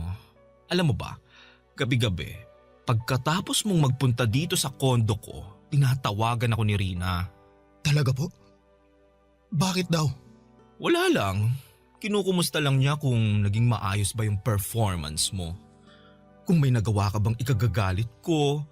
Sabi ko sa kanya, wala. Sobrang galing mo nga eh. Actually, mamimiss kita pero may pamilya ka na eh. Kaya hindi kita pwedeng itali. Tsaka mas gusto ko sa single para walang sabit. Pero anyway, hindi naman yun yung point ko. Kaya siya tumatawag kasi gusto niyang humiram ulit ng pera. Ha? Pera? Para saan naman? I don't know. May kailangan pa ba kayong bayaran sa ospital? Wala na po. Kaya ko nang bayaran yung mga gamot ng anak namin. Sinisimulan ko nang bayaran yung ibang mga utang ko eh. Well, Yun ang sabi niya sa akin. Gusto niyang humiram ulit ng pera at syempre, ikaw ulit ang pambayad. Kaso hinindihan ko na siya eh. Bukod sa naawa na ako sa'yo, may nahanap na akong kapalit mo kaya pinapalaya na kita. Maraming salamat po, sir. You're welcome. Advice ko lang sa'yo ha, mag-isip-isip ka. Katulad ng sinabi ko, deserve mong magkaroon ng babaeng mamahalin at irerespeto ka. Hindi katulad ni Rina na ang tingin sa'yo, isang pambayad utang. Papadudot, nagkaroon ako ng realization ng gabing yon. Pagka-uwi ay kinumpirma ko kay Rina kung totoo ba ang sinabi ni Boy na humihiram ulit siya ng pera sa kanya. Hindi tinanggi ni Rina ang katotohanan. Inamin niya sa akin na sawa na raw siyang maghirap at total ay may mapagkukuhanan na sila ng pera nang walang kahirap-hirap ay chance na raw namin yon para makaahon sa kahirapan. Sobrang dismayado ako sa kanya ng gabing yon at para bang bigla na lamang akong natauhan. Totoo nga ang mga sinasabi ni Boy, ginagamit lang din ako ni Rina at nagpapagamit naman ako dahil mahal ko siya. Unti-unti ay nawala rin ang pagkabulag ko kay Rina. Simula noon ay lagi ko nang nakikita ang mga hindi kagandahang ginagawa niya sa akin. Ang totoo niyan, gusto ko na nga sanang makipaghiwalay sa kanya noong mga panahong yon. Pero iniisip ko rin kasi ang kapakanan ng mga anak ko. Papadudot, tiniis ko ang lahat ng yon sa ngalan ng pamilya namin. Para sa aming mga anak. Pero sa aming dalawa ay si Rina na po ang may ganang bumitaw. Naganap siya ng ibang tao na magagamit niya ulit. Nung nakakilala po siya ng AFAM ay dali-dali siyang sumama dito at walang pag-aalinlangan na iniwan niya kaming mag-ama. Ang totoo niyan, Papadudot, ay nakahinga ako noong iniwan kami ni Rina. Hindi man maganda para sa mga bata na nawala ng ina sa murang edad. At least, magkakaroon ako ng chance na magsimula pong muli. Papadudot, ang mga pangyayaring ikinuwento ko sa inyo ay nangyari 8 years ago. Ngayon ay dalaga na si Sofia at 8 years old na rin ang pangalawa naming anak. 3 taon ang lumipas simula nung iniwan kami ni Rina ay nakahanap ako ng babaeng nagmahal sa akin ng buo at totoo. Nagpakasal kaming dalawa at siya na ang tumayong bagong ina nila Sofia. Ngayon ay may isa na kaming anak at masasabi kong masaya. At kontento na ako sa buhay namin sa ngayon kahit na hindi ko nakamit ang yaman na pinapangarap ko. Ito na po ang wakas ng aking kwento at masasabi ko na hindi man sa pinansyal na aspeto ay mayaman ako sa pagmamahal. Ang inyong forever kapuso at kabarangay, Lester. Kwentuhan naman tayo dito sa comment section. Ang mga kwento ng pag-ibig, kwento ng buhay at kwento ng pag-asa dito sa Barangay Love Stories. Love Stories.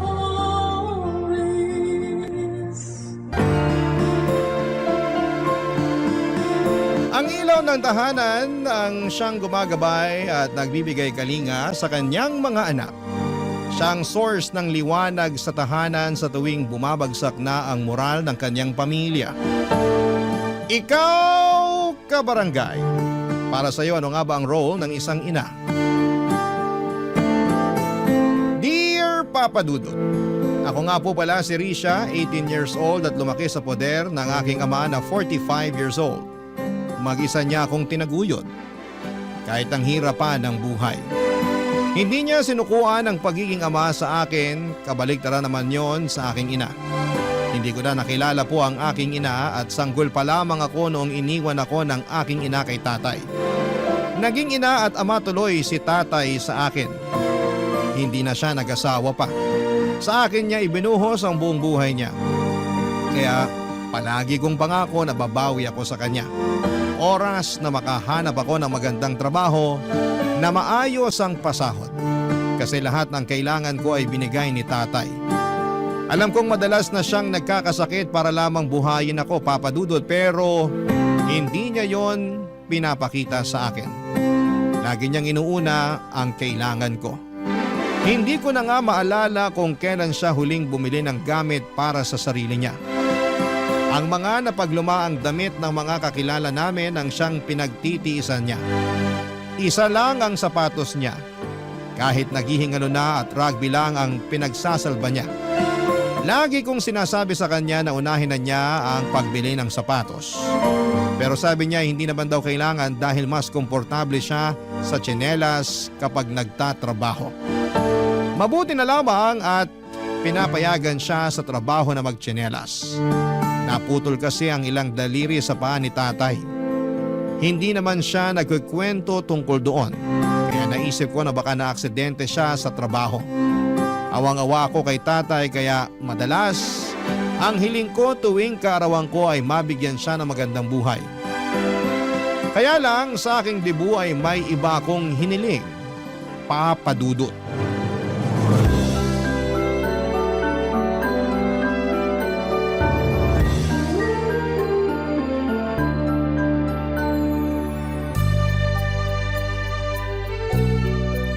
Happy birthday, anak! Salamat, Tay. Pasensya na kung 5 instant noodles at 3 nilagang itlog lang ang handa mo, ha? Na-delay kasi yung sahod ko. Ayos nga to eh. Alam nyo namang paborito ko ang instant noodles. Tapos tong tostadong pandesal na merong mantikilya. Perfect! Salamat, Tay. Walang anuman, anak. Basta para sa'yo. Babawi ako sa'yo sa susunod. Kapag nakuha ko na yung sahod ko, mamamasyal tayo. Pasok tayo sa mall. Tingin tayo ng mga damit mo ron. Naku, wag na po, Tay. Alam nyo namang hindi ako mahilig pumasyal sa mall. Saka baka mapagastos lang tayo ron. Pumirmi na lang tayo rito sa bahay. Manood tayo sa cellphone ko ng pelikula. Magpapadownload ako riyan sa internet shop sa kabilang kanto. Para sana may magandang mangyari sa birthday mo. Debut mo pa naman. Dapat espesyal. Hindi pa ba espesyal tong birthday ko ngayon? Ang sarap ng pagkakaluto nyo ng instant noodles. Hindi nyo tinipid sa mantikilya tong pandesal. Ano pa bang mahihiling ko? Salamat sa pag-unawa, anak. Hayaan mo, babawi ako. Ako ang susunod na babawi sa inyo, Tay. Ang dami nyo nang ginawa para sa akin. Ako naman dapat. Hindi naman kita inuobliga, anak. Kung ano lang ang kaya mo, yun lang ang iabot mo sa akin. Pero hayaan mo ko bilang tatay mo na ibigay sa iyo ang lahat ng kailangan mo habang wala ka pang asawa at anak. Parang ayoko nang mag-asawa eh. Kasi mahihirapan yung mapapang-asawa ko na abutin yung mga ginawa nyo para sa akin. Mag-asawa ka pa rin. Pagod na akong alagaan ka eh. Gusto na kitang ipamigay. Biro lang, anak. Ikaw na lang kaya ang ipamigay ko kay Aling Petra. Ang tagal ka ng type nun. Pansinin mo naman daw para may libre na tayong kutsinta sa umaga. Nirareto mo na naman ako sa kanya. Tigilan na nga natin yung karereto sa iba. Ganito na lang. Ano bang hiling mo ngayong kaarawan mo? Bukod sa ligawan mo si Aling Petra? Seryoso na, anak. Sana makilala ko na ang tunay kong nanay. Ay, napag-usapan na natin to. Bakit ba kasi ayaw mong ipakilala sa akin si nanay? Gusto ko lang namang mawala na yung mga tanong sa isip ko kung sino siya, kumusta siya, naaalala ba niya ako? O kahit kung paano lang niya ako kargahin nun. Yun lang naman, Tay. Huwag niyo na sanang ipagdamot yun sa akin. Birthday ko naman. Ay, basta iniwan ka na niya sa akin. Alam ko na yan, Tay. Bigyan niyo pa ako ng ibang detalye, please. Tsaka na tayo mag-usap ulit. Risha. Tay, please. Ay, kumain muna tayo.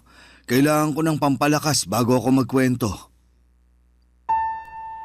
Tahimik naming nilantakan ang instant noodles na niluto ni tatay. Hindi makatingin noon sa akin si tatay at parang iniisa-isa niya sa isipan ang mga alaala niya kay nanay.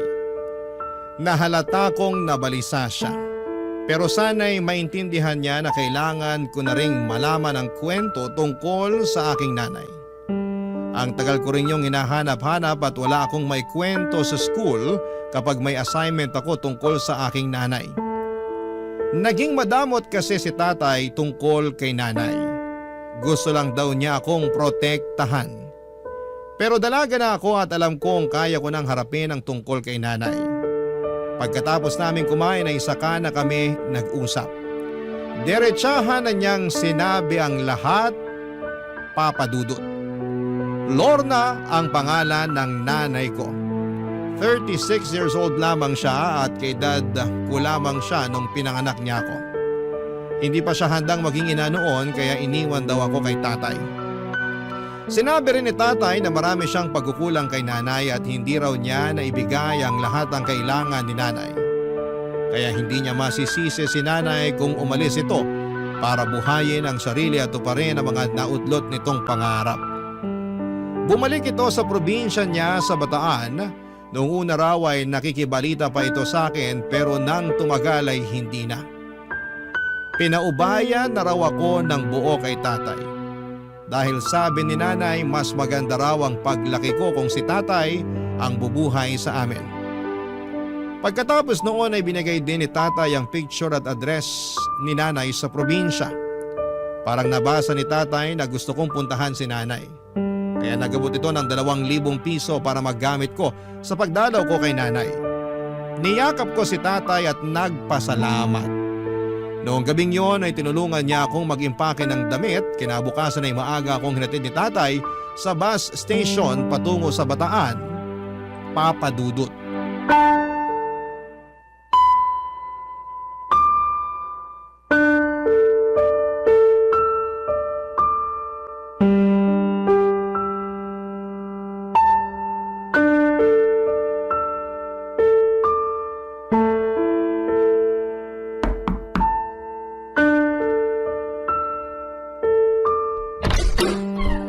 Magandang araw po. Kayo po ba si Lorna? Ako nga. Sino ka? Ako po si Risha. Ikaw ang... Ako ang anak nyo. Paano? Birthday ko po kahapon. Ang tinatanong ko, paano mong nalaman kung sino ko? At paano mo nalaman ang bahay ko? Kay tatay po. Bakit hindi tumupad sa usapan ng magaling mong tatay? Po?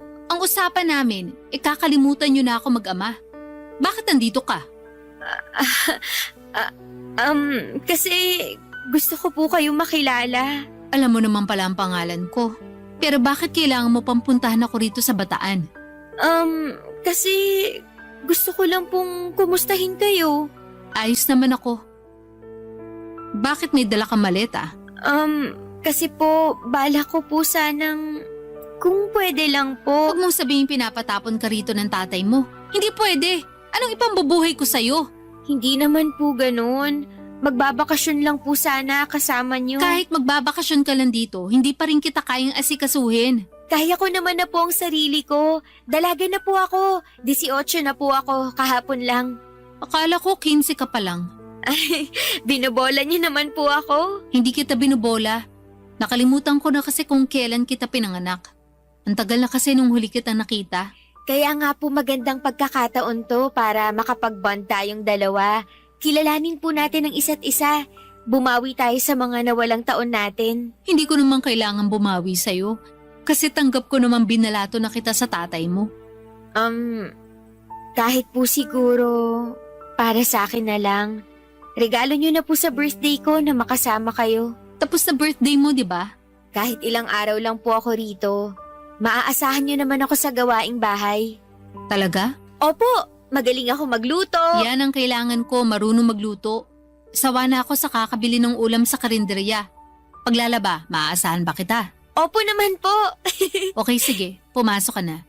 Sa sofa ka matulog, ha? Baka naman mamaya umasa ka pang makatabi ako. Hindi naman po. Okay na ako kahit saan, kahit sa sahig pa. Sakto pala ang pagdating mo. Kasi kailangan ko na maglilinis ng sahig. Pwede ka bang magwalis muna at mag-mop bago ka magbihis? Ang lagkit na kasi ng sahig ko eh. Opo, kayang-kaya ko yan. Saan ko po ba kukunin yung walis at basahan nyo? Nakita ko ang pagsilay ng ngiti sa labi ni Nanay, Papa Dudut. Tinuro niya kung saan nakalagay ang walis at basahan. Pagkatapos noon ay nagmadali na akong linisan ang sahig niya. Ang dumi ng sahig, malagkit nga. Mukhang may natapong masabaw na ulam at bahagya lang napunasan. Hanggang sa makalikom na ng dumi at alikabok. Pero mabuti na lamang at naturuan ako ni tatay sa paglilinis. Mabilis kong napakinis ang sahig at natuwa si nanay, natuwa rin ako. Pagkatapos noon ay nagpasama siya sa akin para bumili ng mga iluluto ko raw na gabihan namin. Nagpapaluto siya ng adobong manok. Siyempre nagpabibo naman ako. Kaya after naming mamalengke, ginalingan ko sa pagluluto. Inaabangan ko talaga para purihin ako ni nanay sa bawat gagawin kong pabor sa kanya. Hindi masyadong natuwa si nanay sa niluto kong adobo. Masyado raw maalat. Para raw tinipid ko sa suka. Sinabi ko sa kanya na aayusin ko na lamang pero nagalit siya. Sayang lang daw ang oras. Hindi niya inubos ang niluto ko at nagpabili siya sa akin ng barbecue sa kanto. Agad ako nagmadali para bumili kaya lang ay naubusan na ng barbecue. Naghanap pa ako kung saan-saan at hindi ako pwedeng umuwi ng walang dalang barbecue sa kamay ko. Kabado na ako noon dahil wala akong mahanap. Naligaw pa ako dahil hindi naman ako taga roon. Pagka-uwi ko ay mas lalong nagalit si nanay dahil wala akong dala. Nahiya ako noon dahil feeling ko ay mali ako. Sinabi ko sa kanya na babawi na lamang ako sa susunod. Agad niyang inutos sa akin na ibabad na lang daw ang mga labahan niya para mabilis na makusot kinabukasan. Agad ko namang sinunod sa pag-asang matutuwa na siyang muli sa akin, Papa Dudut. Barangay Love Stories. Barangay Love Stories. Kinabukasan ay maaga akong nagising para ipaglaban na si nanay. Habang si nanay naman ay nakaupo sa sala at nagvi-videoke gamit ang cellphone niya. Rinig ko ang masayang tawa niya kahit papaano ay masaya na rin po ako. Nagmadali akong tapusin ang labahan para lamang makabanding si nanay. Excited na akong makakwentuhan siya. Kaya lang pagkatapos kong maglaba ay inutusan naman niya akong ayusin ang lasa ng adobong niluto ko noong gabi. Agad ko naman yung ginawa, Papa Dudut. Naayos ko naman at nananghalian na kami. Natuwa siya dahil masarap na ang adobo. Natuwa rin ako dahil napasaya ko naman siya. Noong time na akala ko ay pwede ko na siyang makakwentuhan ay bigla siyang umalis para puntahan daw ang mga barkada niya. Maiwan daw ako sa bahay para maglinis. Wala naman akong nagawa, Papa Dudut. Sa mga sumunod na araw ay ganun din ang nangyari. Naging parang kasambahay niya ako. Hindi ko pa siya nakakakwentuhan kahit sa almusal.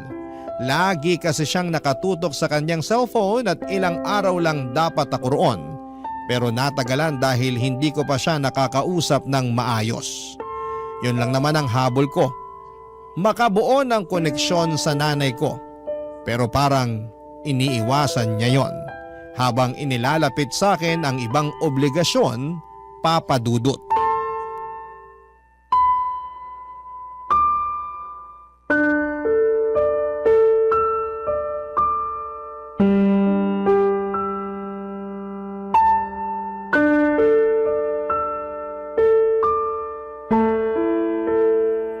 Ano ba namang buhay to? Ay nako. Nay, okay lang po kayo? Malamang hindi. Nakita mo nagdadabog na nga ako rito. Meron bang masaya nagdadabog? Sorry po, nagtatanong lang naman ako. Ako ang magtatanong sa'yo. Anong balak mo? Balak po saan? Kailan ang alis mo rito? Baka naman maubos ang pera ko sa pagpapakain sa'yo. Gusto ko po muna kasi kayo makabanding sana. Banding? Magkakapera ba ako sa banding na yan? Yun lang naman po ang habol ko kaya ako pumunta rito. Pag nakabanding mo na ako, alis ka na. Pwede naman po. Ay, pahirapan ka naman bata ka, oo. Alam mo namang hindi tayo close. Anong pag-uusapan natin? Kahit ano po. Matatagalan pa ng konti bago ako mag-open up sa'yo. Kaya mabuti pa, maghanap ka ng trabaho pansamantala para makapagbigay ka sa akin ng pang-ulam natin dito. Hindi naman pwedeng ako lang ang gagastos dito. Mas masiba kung kumain kesa sa akin. Pwede naman po. Saka meron po akong 1,500 na natira sa akin. Bigay po ni tatay. Ayun naman pala. Bakit hindi mo agad binigay sa akin yan nung kararating mo lang? Hindi ko naman po alam na kailangan nyo ng pera. Walang taong hindi kailangan ng pera, Risha. Sorry po. Namana mo sa tatay mo yung kaeng-engan na yan. Parehas na parehas kayo. Parang hindi ginagamit ang utak. Mag-ama nga kayo. Nahihiya lang po kasi ako makipag-usap sa inyo. Hiya? May magagawa ba yan? Wala naman, di ba? Yan ang sinasabi ko lagi sa tatay mo nun. Huwag puro hiya ang pairalin. Umutang siya sa mga kakilala niya para may malaki kaming pera. Pero anong ginawa niya? Masyadong pinairal ang pride. Ayun, nagpakapagod sa trabahong maliit naman ang sahod. Ano nangyari? E di wala. Kukunin ko lang po yung pera. Teka, bago mo kunin yun, may sasabihin ako sa'yo. Ano po yun? Seryoso ako sa sinabi ko na maghanap ka ng trabaho, ha? Kahit pansamantala lang, maraming karinderiya sa paligid. Pwede ka rin tumulong sa pagbebenta ng barbecue dyan sa kanto. Bahala ka, maghanap ka. Bibigyan kita ng 2 araw para makahanap ng trabaho. Pag wala kang nahanap, papauwi na kita sa tatay mo. Kayo na lang magbanding. Opo, gagawan ko ng paraan. Dapat lang. Hindi naman pwedeng umasa ka lang sa akin. Hindi naman po. Tsaka yung tatay mo, kung hindi naman yan tangat kalahati, papapuntahin ka rito ng 1,500 lang ang baon mo. Nag-iisip ba siya? Alam niyang hihingi ako ng pera para ipangkain sa'yo. Hindi ba niya naisip yun? Wala pa po kasing sahod si tatay. Yung 2K na inabot niya sa akin, galing pa yun sa ipon niya para sa pangpaaral ko. 2K pa lang inabot sa'yo. Eh bakit sinasabi mong 1,500 lang? Ang bata mo pa pero marunong ka ng kumupit. Pinamasahe ko po yung 350. Saka po, pinambili ko ng bracelet niya yung 150. Anong bracelet? Regalo ko po sa inyo. Yung iniwan ko sa tokador niyo sa kwarto. Yung may puso po at angels. Ah, yun ba? Ano ba yun? Akala ko may nakaiwan. Tinapon ko na.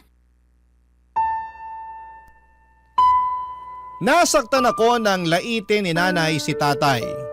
Nasaktan din ako ng baliwalain niya ang bracelet na regalo ko sana para sa kanya. Pero hindi ko yon pinahalata at nagpaalam ako sa kanya para kunin na lamang ang 1,500 pesos. Pero bago ko yon gawin ay pumasok muna ako sa banyo para umiyak. Tahimik kong iniyak ang mga masasakit na salita ni Nanay Papa Dudut. Naghilamos ako pagkatapos para hindi mahalata na namumula ang mga mata ko. Nagmadali na rin akong lumabas ng banyo para kunin naman ang 1,500 at iabot kay nanay. Mabilis niyang kinuha yon at umalis ng bahay. Mamamasyal lang daw siya. Ako na raw muna ang bahalang mag-ayos sa bahay. Sumunod naman ako at pagkalinis ko ng bahay ay lumabas ako. Sinunod ko ang bili ni nanay na maghanap ng trabaho. 2 araw lang kasi ang palugit niya bago ako pauwiin kay tatay. Halos makaawa na ako sa kantin sa isang elementary school para magtrabaho roon pansamantala. Pinayagan naman nila ako pero sobrang baba ng sahod. Kinagat ko pa rin kesa naman sa wala. Nagsimula na ako magtrabaho roon kinabukasan. Arawan naman ang sahod kaya naiuwi ko kaagad kay nanay ang pinagpaguran ko. Pero hindi pa rin siya masaya, Papa Dudut. Lagi siyang nakasimangot tuwing inaabot ko ng buo ang 250 pesos na sahod ko kada araw. Nung una'y nagdadabog lang siya pero noong tumagal ay hindi na niya nakayanan pa. Sinabi na niya sa akin ang sama ng loob niya sa liit ng sahod ko, Papa Dudut.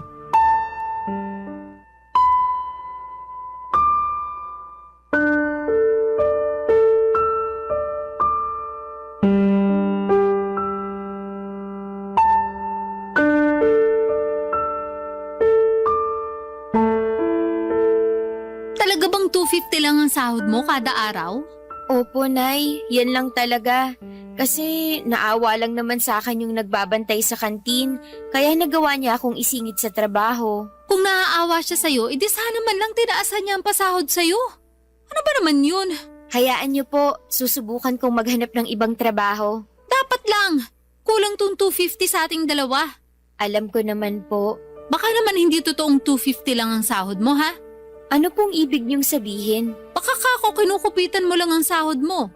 Baka 400 talaga pero binabawasan mo para pangluho mo. Hindi po, Nay. Talaga? Susugod ako sa kantin para magkaalaman na. Ano, gusto mo? Opo, kahit pumunta pa kayo bukas, hindi po ako nagsisinungaling. Mali po yun. Ay nako, mana ka talaga sa tatay mo. Puro na lang kabutihang asa lang inuuna. Alam ba niyang hindi na mabubuhay sa panahon ngayon ng puro kabutihan lang? Ang dami na masasamang tao na umaasenso. Dapat gumaya na kayo sa kanila. Ang hirap pong sikmurain yun. Kesa naman sikmurain tayo dahil sa gutom. Mamili ka. Babawi na lang po ako sa inyo sa susunod. Sa day off ko po, maghahanap ako sa bayan ng trabaho. Kailan ang day off mo? Sa Sabado hanggang Linggo po ng tanghali. Sa hapon po kasi kailangan na naming mag-ayos ng mga paninda sa kantin at… Hindi ka pwedeng pumunta sa bayan ng Sabado. Kailangan mo maglaban ng mga damit ko. Nasa labahan pa lang isusuot ko next week para sa outing namin ng mga kabarkada ko. Unahin mo yun ha. Pero paano po yung paghahanap ko ng trabaho? Gawin mo pagkatapos mo maglaba. Kung alanganing oras ka na matatapos maglaba, agahan mo na lang gumising kinabukasan. Dapat madaling araw pa lang nasa bayan ka na para mag-check ng mapapasukan trabaho. Piliin mo yung stay-in ha? Stay-in? Oo, para makabawas ng gastusin dito sa bahay. Pero paano po tayo makakapag-bonding, Nay? Ito naman, puro bonding ang alam. Mabubuhay ba tayo ng puro bonding lang? Akala ko po kasi magbabonding na tayo kapag nakahanap na ako ng trabaho. Sa liit ng sahod mo, aasa ka pa ng bonding sa akin? Ayoko nga. Paano po kung wala akong mahanap na trabaho sa bayan? Pag-iisipan ko kung kaya ko pa matiis ng 250 na sahod mo. O baka pauwiin na rin kita sa tatay mo. Kailan po ako pwedeng bumalik dito? Ha? Bakit ka pa babalik? Para po maging close na tayo. Ngayon pa nga lang hirap na ako makisama sa'yo kasi nagiinit ang dugo ko sa mga kapalpakan mo eh. Babawi po ako sa inyo, Nay. Hindi na po ako papalpak sa susunod. Siguraduhin mo lang kasi tinapon ko na ang tatay mo sa kapalpakan niya noon. Huwag mong hintayin na ganun din ang gawin ko sa'yo ngayon.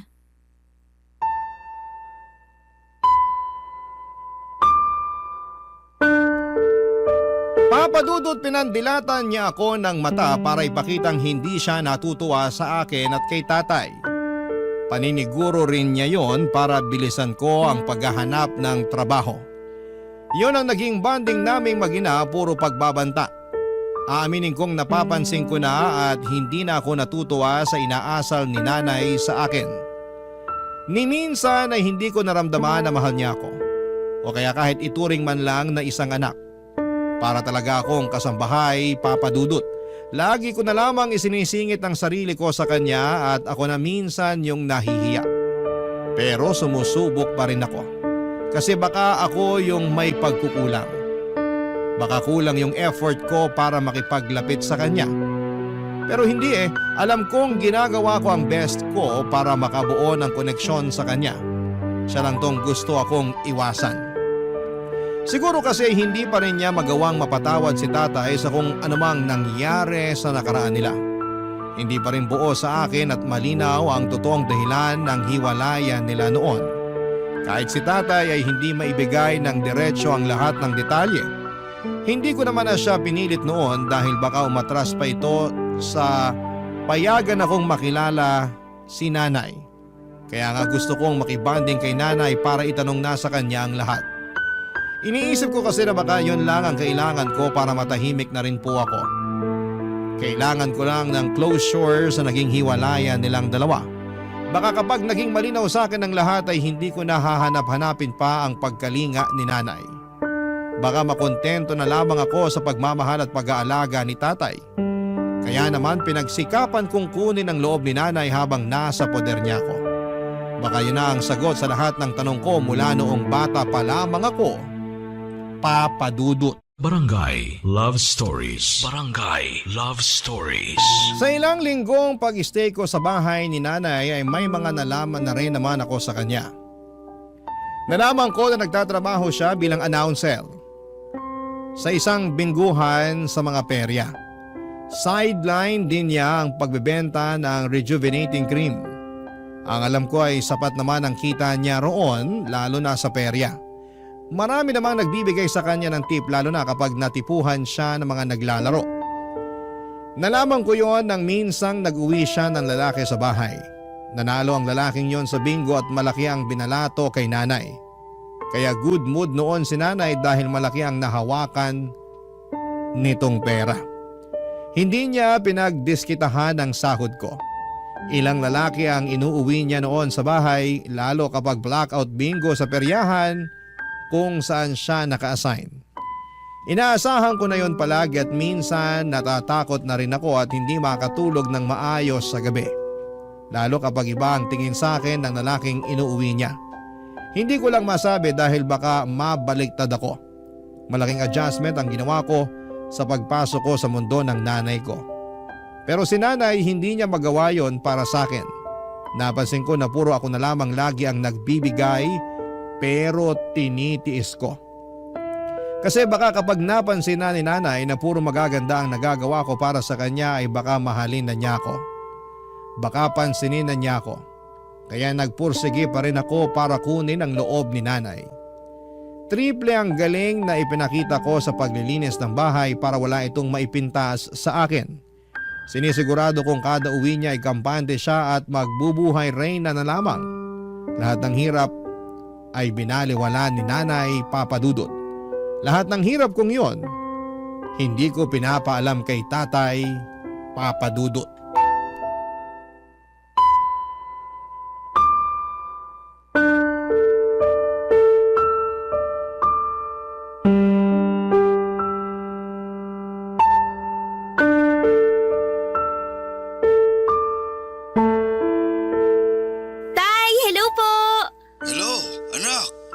Kanina pa ako tumatawag sa'yo ha. Nag-alala ako kasi hindi ka sumasagot. Pasensya na po, Tay. Nabisi lang kasi. Ang daming customer sa kantin. Kantin? Ay, hindi ko pa po pala nasabi sa inyo. Nagtatrabaho po ako sa kantin ngayon. Ha? Paano ang pag-uwi mo rito kung may trabaho ka na riyan? Pansamantala lang po ito, Tay. Para may maibigay ako kay nanay. Anak, pinilit ka bang magtrabaho ng nanay mo? Hala si Tatay. Hindi po ha. Akala ko lang kasi. Ayaw nga ni nanay na magtrabaho ako eh.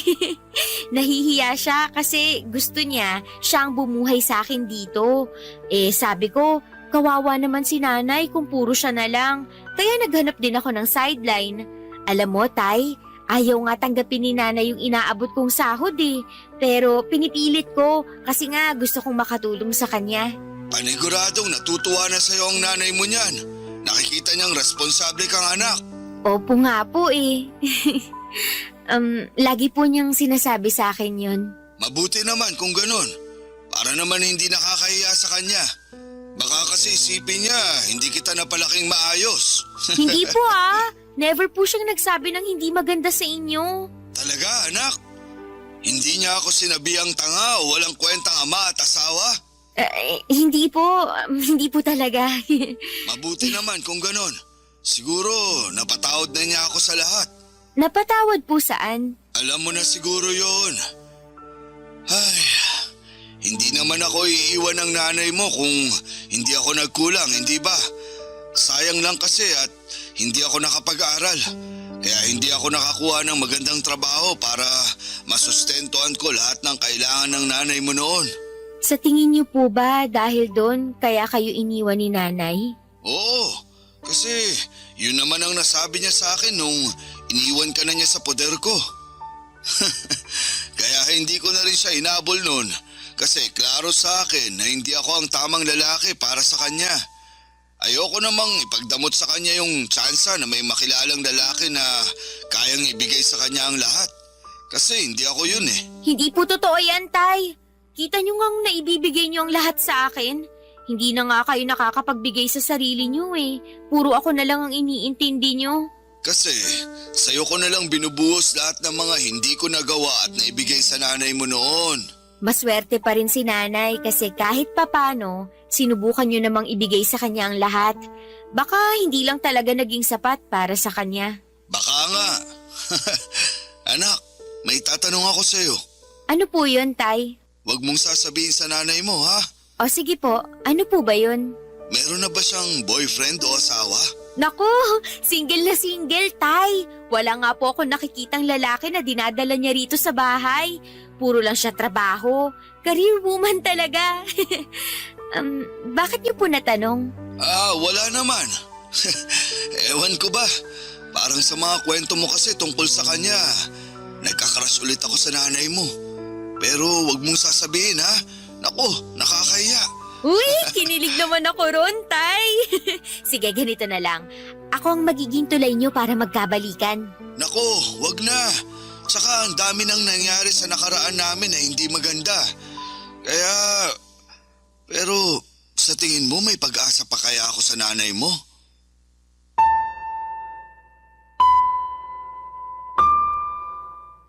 Hindi ko alam ang mararamdaman ko noon sa huling sinabi ni tatay. Kasalanan ko naman kung bakit ganon ang tanong niya. Napaasa ko siya. Nagsinungaling ako sa totoong trato sa akin ni nanay at ayoko lang naman kasing maghinala si tatay. Kapag nalaman kasi niyang hindi maganda ang trato ni nanay sa akin, paniguradong papauwiin na niya ako. Baka yun pa ang maging dahilan para magtanim ng galit si tatay kay nanay. Ang gusto kong mangyari ay magkaayos na sila kahit na hindi na magkabalikan pa. Yun bang makapag-usap man lang para magkumustahan. Para malaya na akong nakakasama silang dalawa. Pero sa ugali ni nanay ay parang malabong mangyari yon. Ramdam ko ang galit niya kay tatay at hindi na yon nagbago kahit panay ang bida ko sa magagandang ginawa ni tatay sa akin.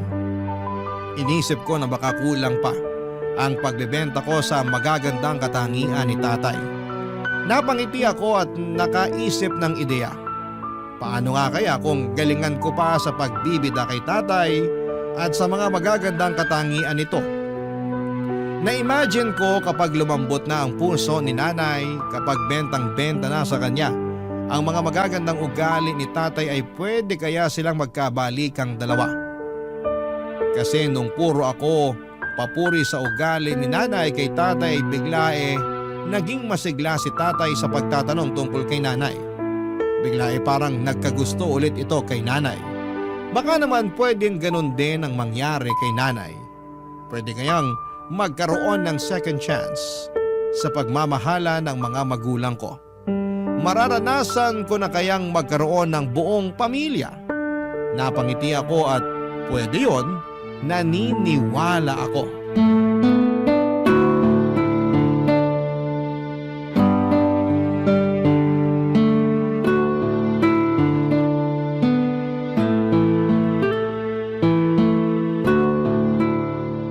Risha, Nay? marunong ka namang mag-pedicure, di ba? Opo, Nay. Lumapit ka rito. I-pedicure mo pa ako. Hindi ako makayuko ng maayos eh. Sumasakit na naman ang likod ko. Sige po. Kumusta ang tatay mo? Ay, si tatay po? Ayun, sobrang gwapo pa rin. Ha? Kinukumusta ko ang kalagayan ng tatay mo, hindi ang itsura niya. Kailan pa naging gwapong tatay mo? Kung hindi naman po gwapo si tatay para sa inyo, bakit niyo ako nabuo? Gusto mo malaman? Opo, gusto ko malaman yung naging love story niyo. Hindi nga love story ang nangyari sa amin, no? Horror. Po? Yung kaibigan naman niya ang gusto ko eh. Kaso hindi ako pinapansin. Kaya nagpainom ako. Inimbitahan ko silang dalawa ng tatay mo para pumahig lang yung kaibigan niya na sumama. Sinubukan kong lasingin yung kaibigan ng tatay mo, pero hindi umepek. Kaming dalawa ng tatay mo ang nalasing. At yun na. Nabuntis na po kayo nun? Oo. Yan ba ang love story na inaasahan mo? Akala ko kasi magkarelasyon na kayo nung nabuo niyo ako. Yak! Bakit ko naman papatulan ng tatay mo? Nakita mo naman ang itsura niya, di ba? Tapos hindi pa nakapag-aral. Pangit pa ng trabaho. Bakit ako magtitiis dun?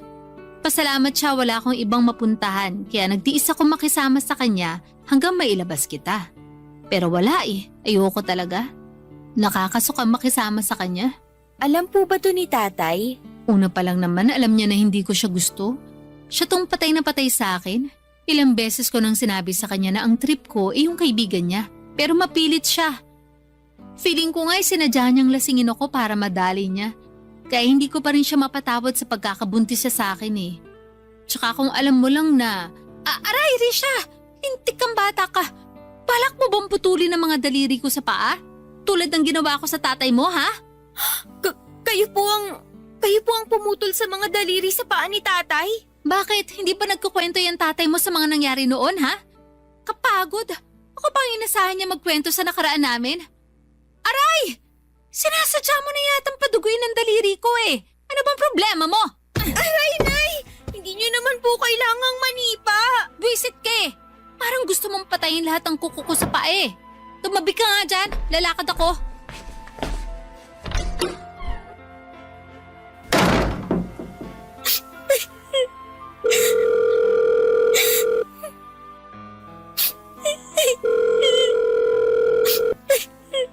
Anak, napatawag ka.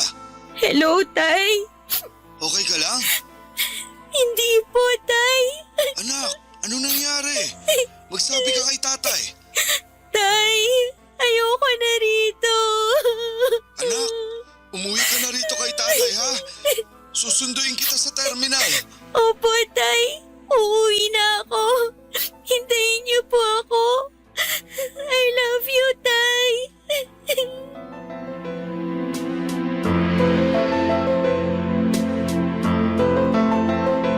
Halos malunod ako sa iyak at sama ng loob.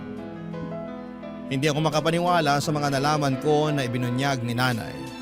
Yun ang huling chance ang ibinigay ko kay nanay at hindi ko na kaya. Hindi ko maintindihan kung bakit ganon kasama ang turing niya sa akin. Pero naiintindihan ko na ang lahat. Pati ang nakaraan nilang dalawa ni tatay at kung bakit hindi sila nagkatuluyang dalawa. Doon ako nagkaroon ng closure. Mabilis kong kinuha lahat ng mga gamit ko at umalis ng bahay ni nanay. Hindi na ako nagpaalam pa sa kanya. Nagmadali ako nagpunta sa terminal at mabuti na lamang at meron pa akong natirang 400 pesos para pamasahe pa uwi kay tatay.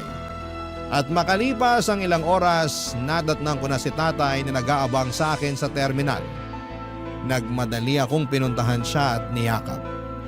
Hindi na ako aalis pa sa piling ni tatay at hindi ko na pipiliin na hanapin ang mga sagot sa mga katanungan sa aking nakaraan. Si nanay na mismo ang nagbigay ng madilim na kasagutan sa lahat ng yon. Tinanggap ko yon para mas madali na siyang talikuran. Oo at nanay ko siya. Pero hindi siya naging ina sa akin. At mula noon ay tuluyan ko nang sinarado ang libro ko sa kanya. Tapos na ang role niya sa buhay ko. Salamat na lamang sa kanya dahil nagkaroon ako ng chance na maging ama si tatay na naging ama at ina ko. Bakit pa ba ako maghahanap ng pagkalinga ng isang ina? Kung mismong si tatay na ang bumubuo noon para sa akin, hindi ba? Maraming salamat po sa pagbasa ng aking liham. Ako po ang inyong kapuso at kabarangay forever, Risha. Kwentuhan naman tayo dito sa comment section.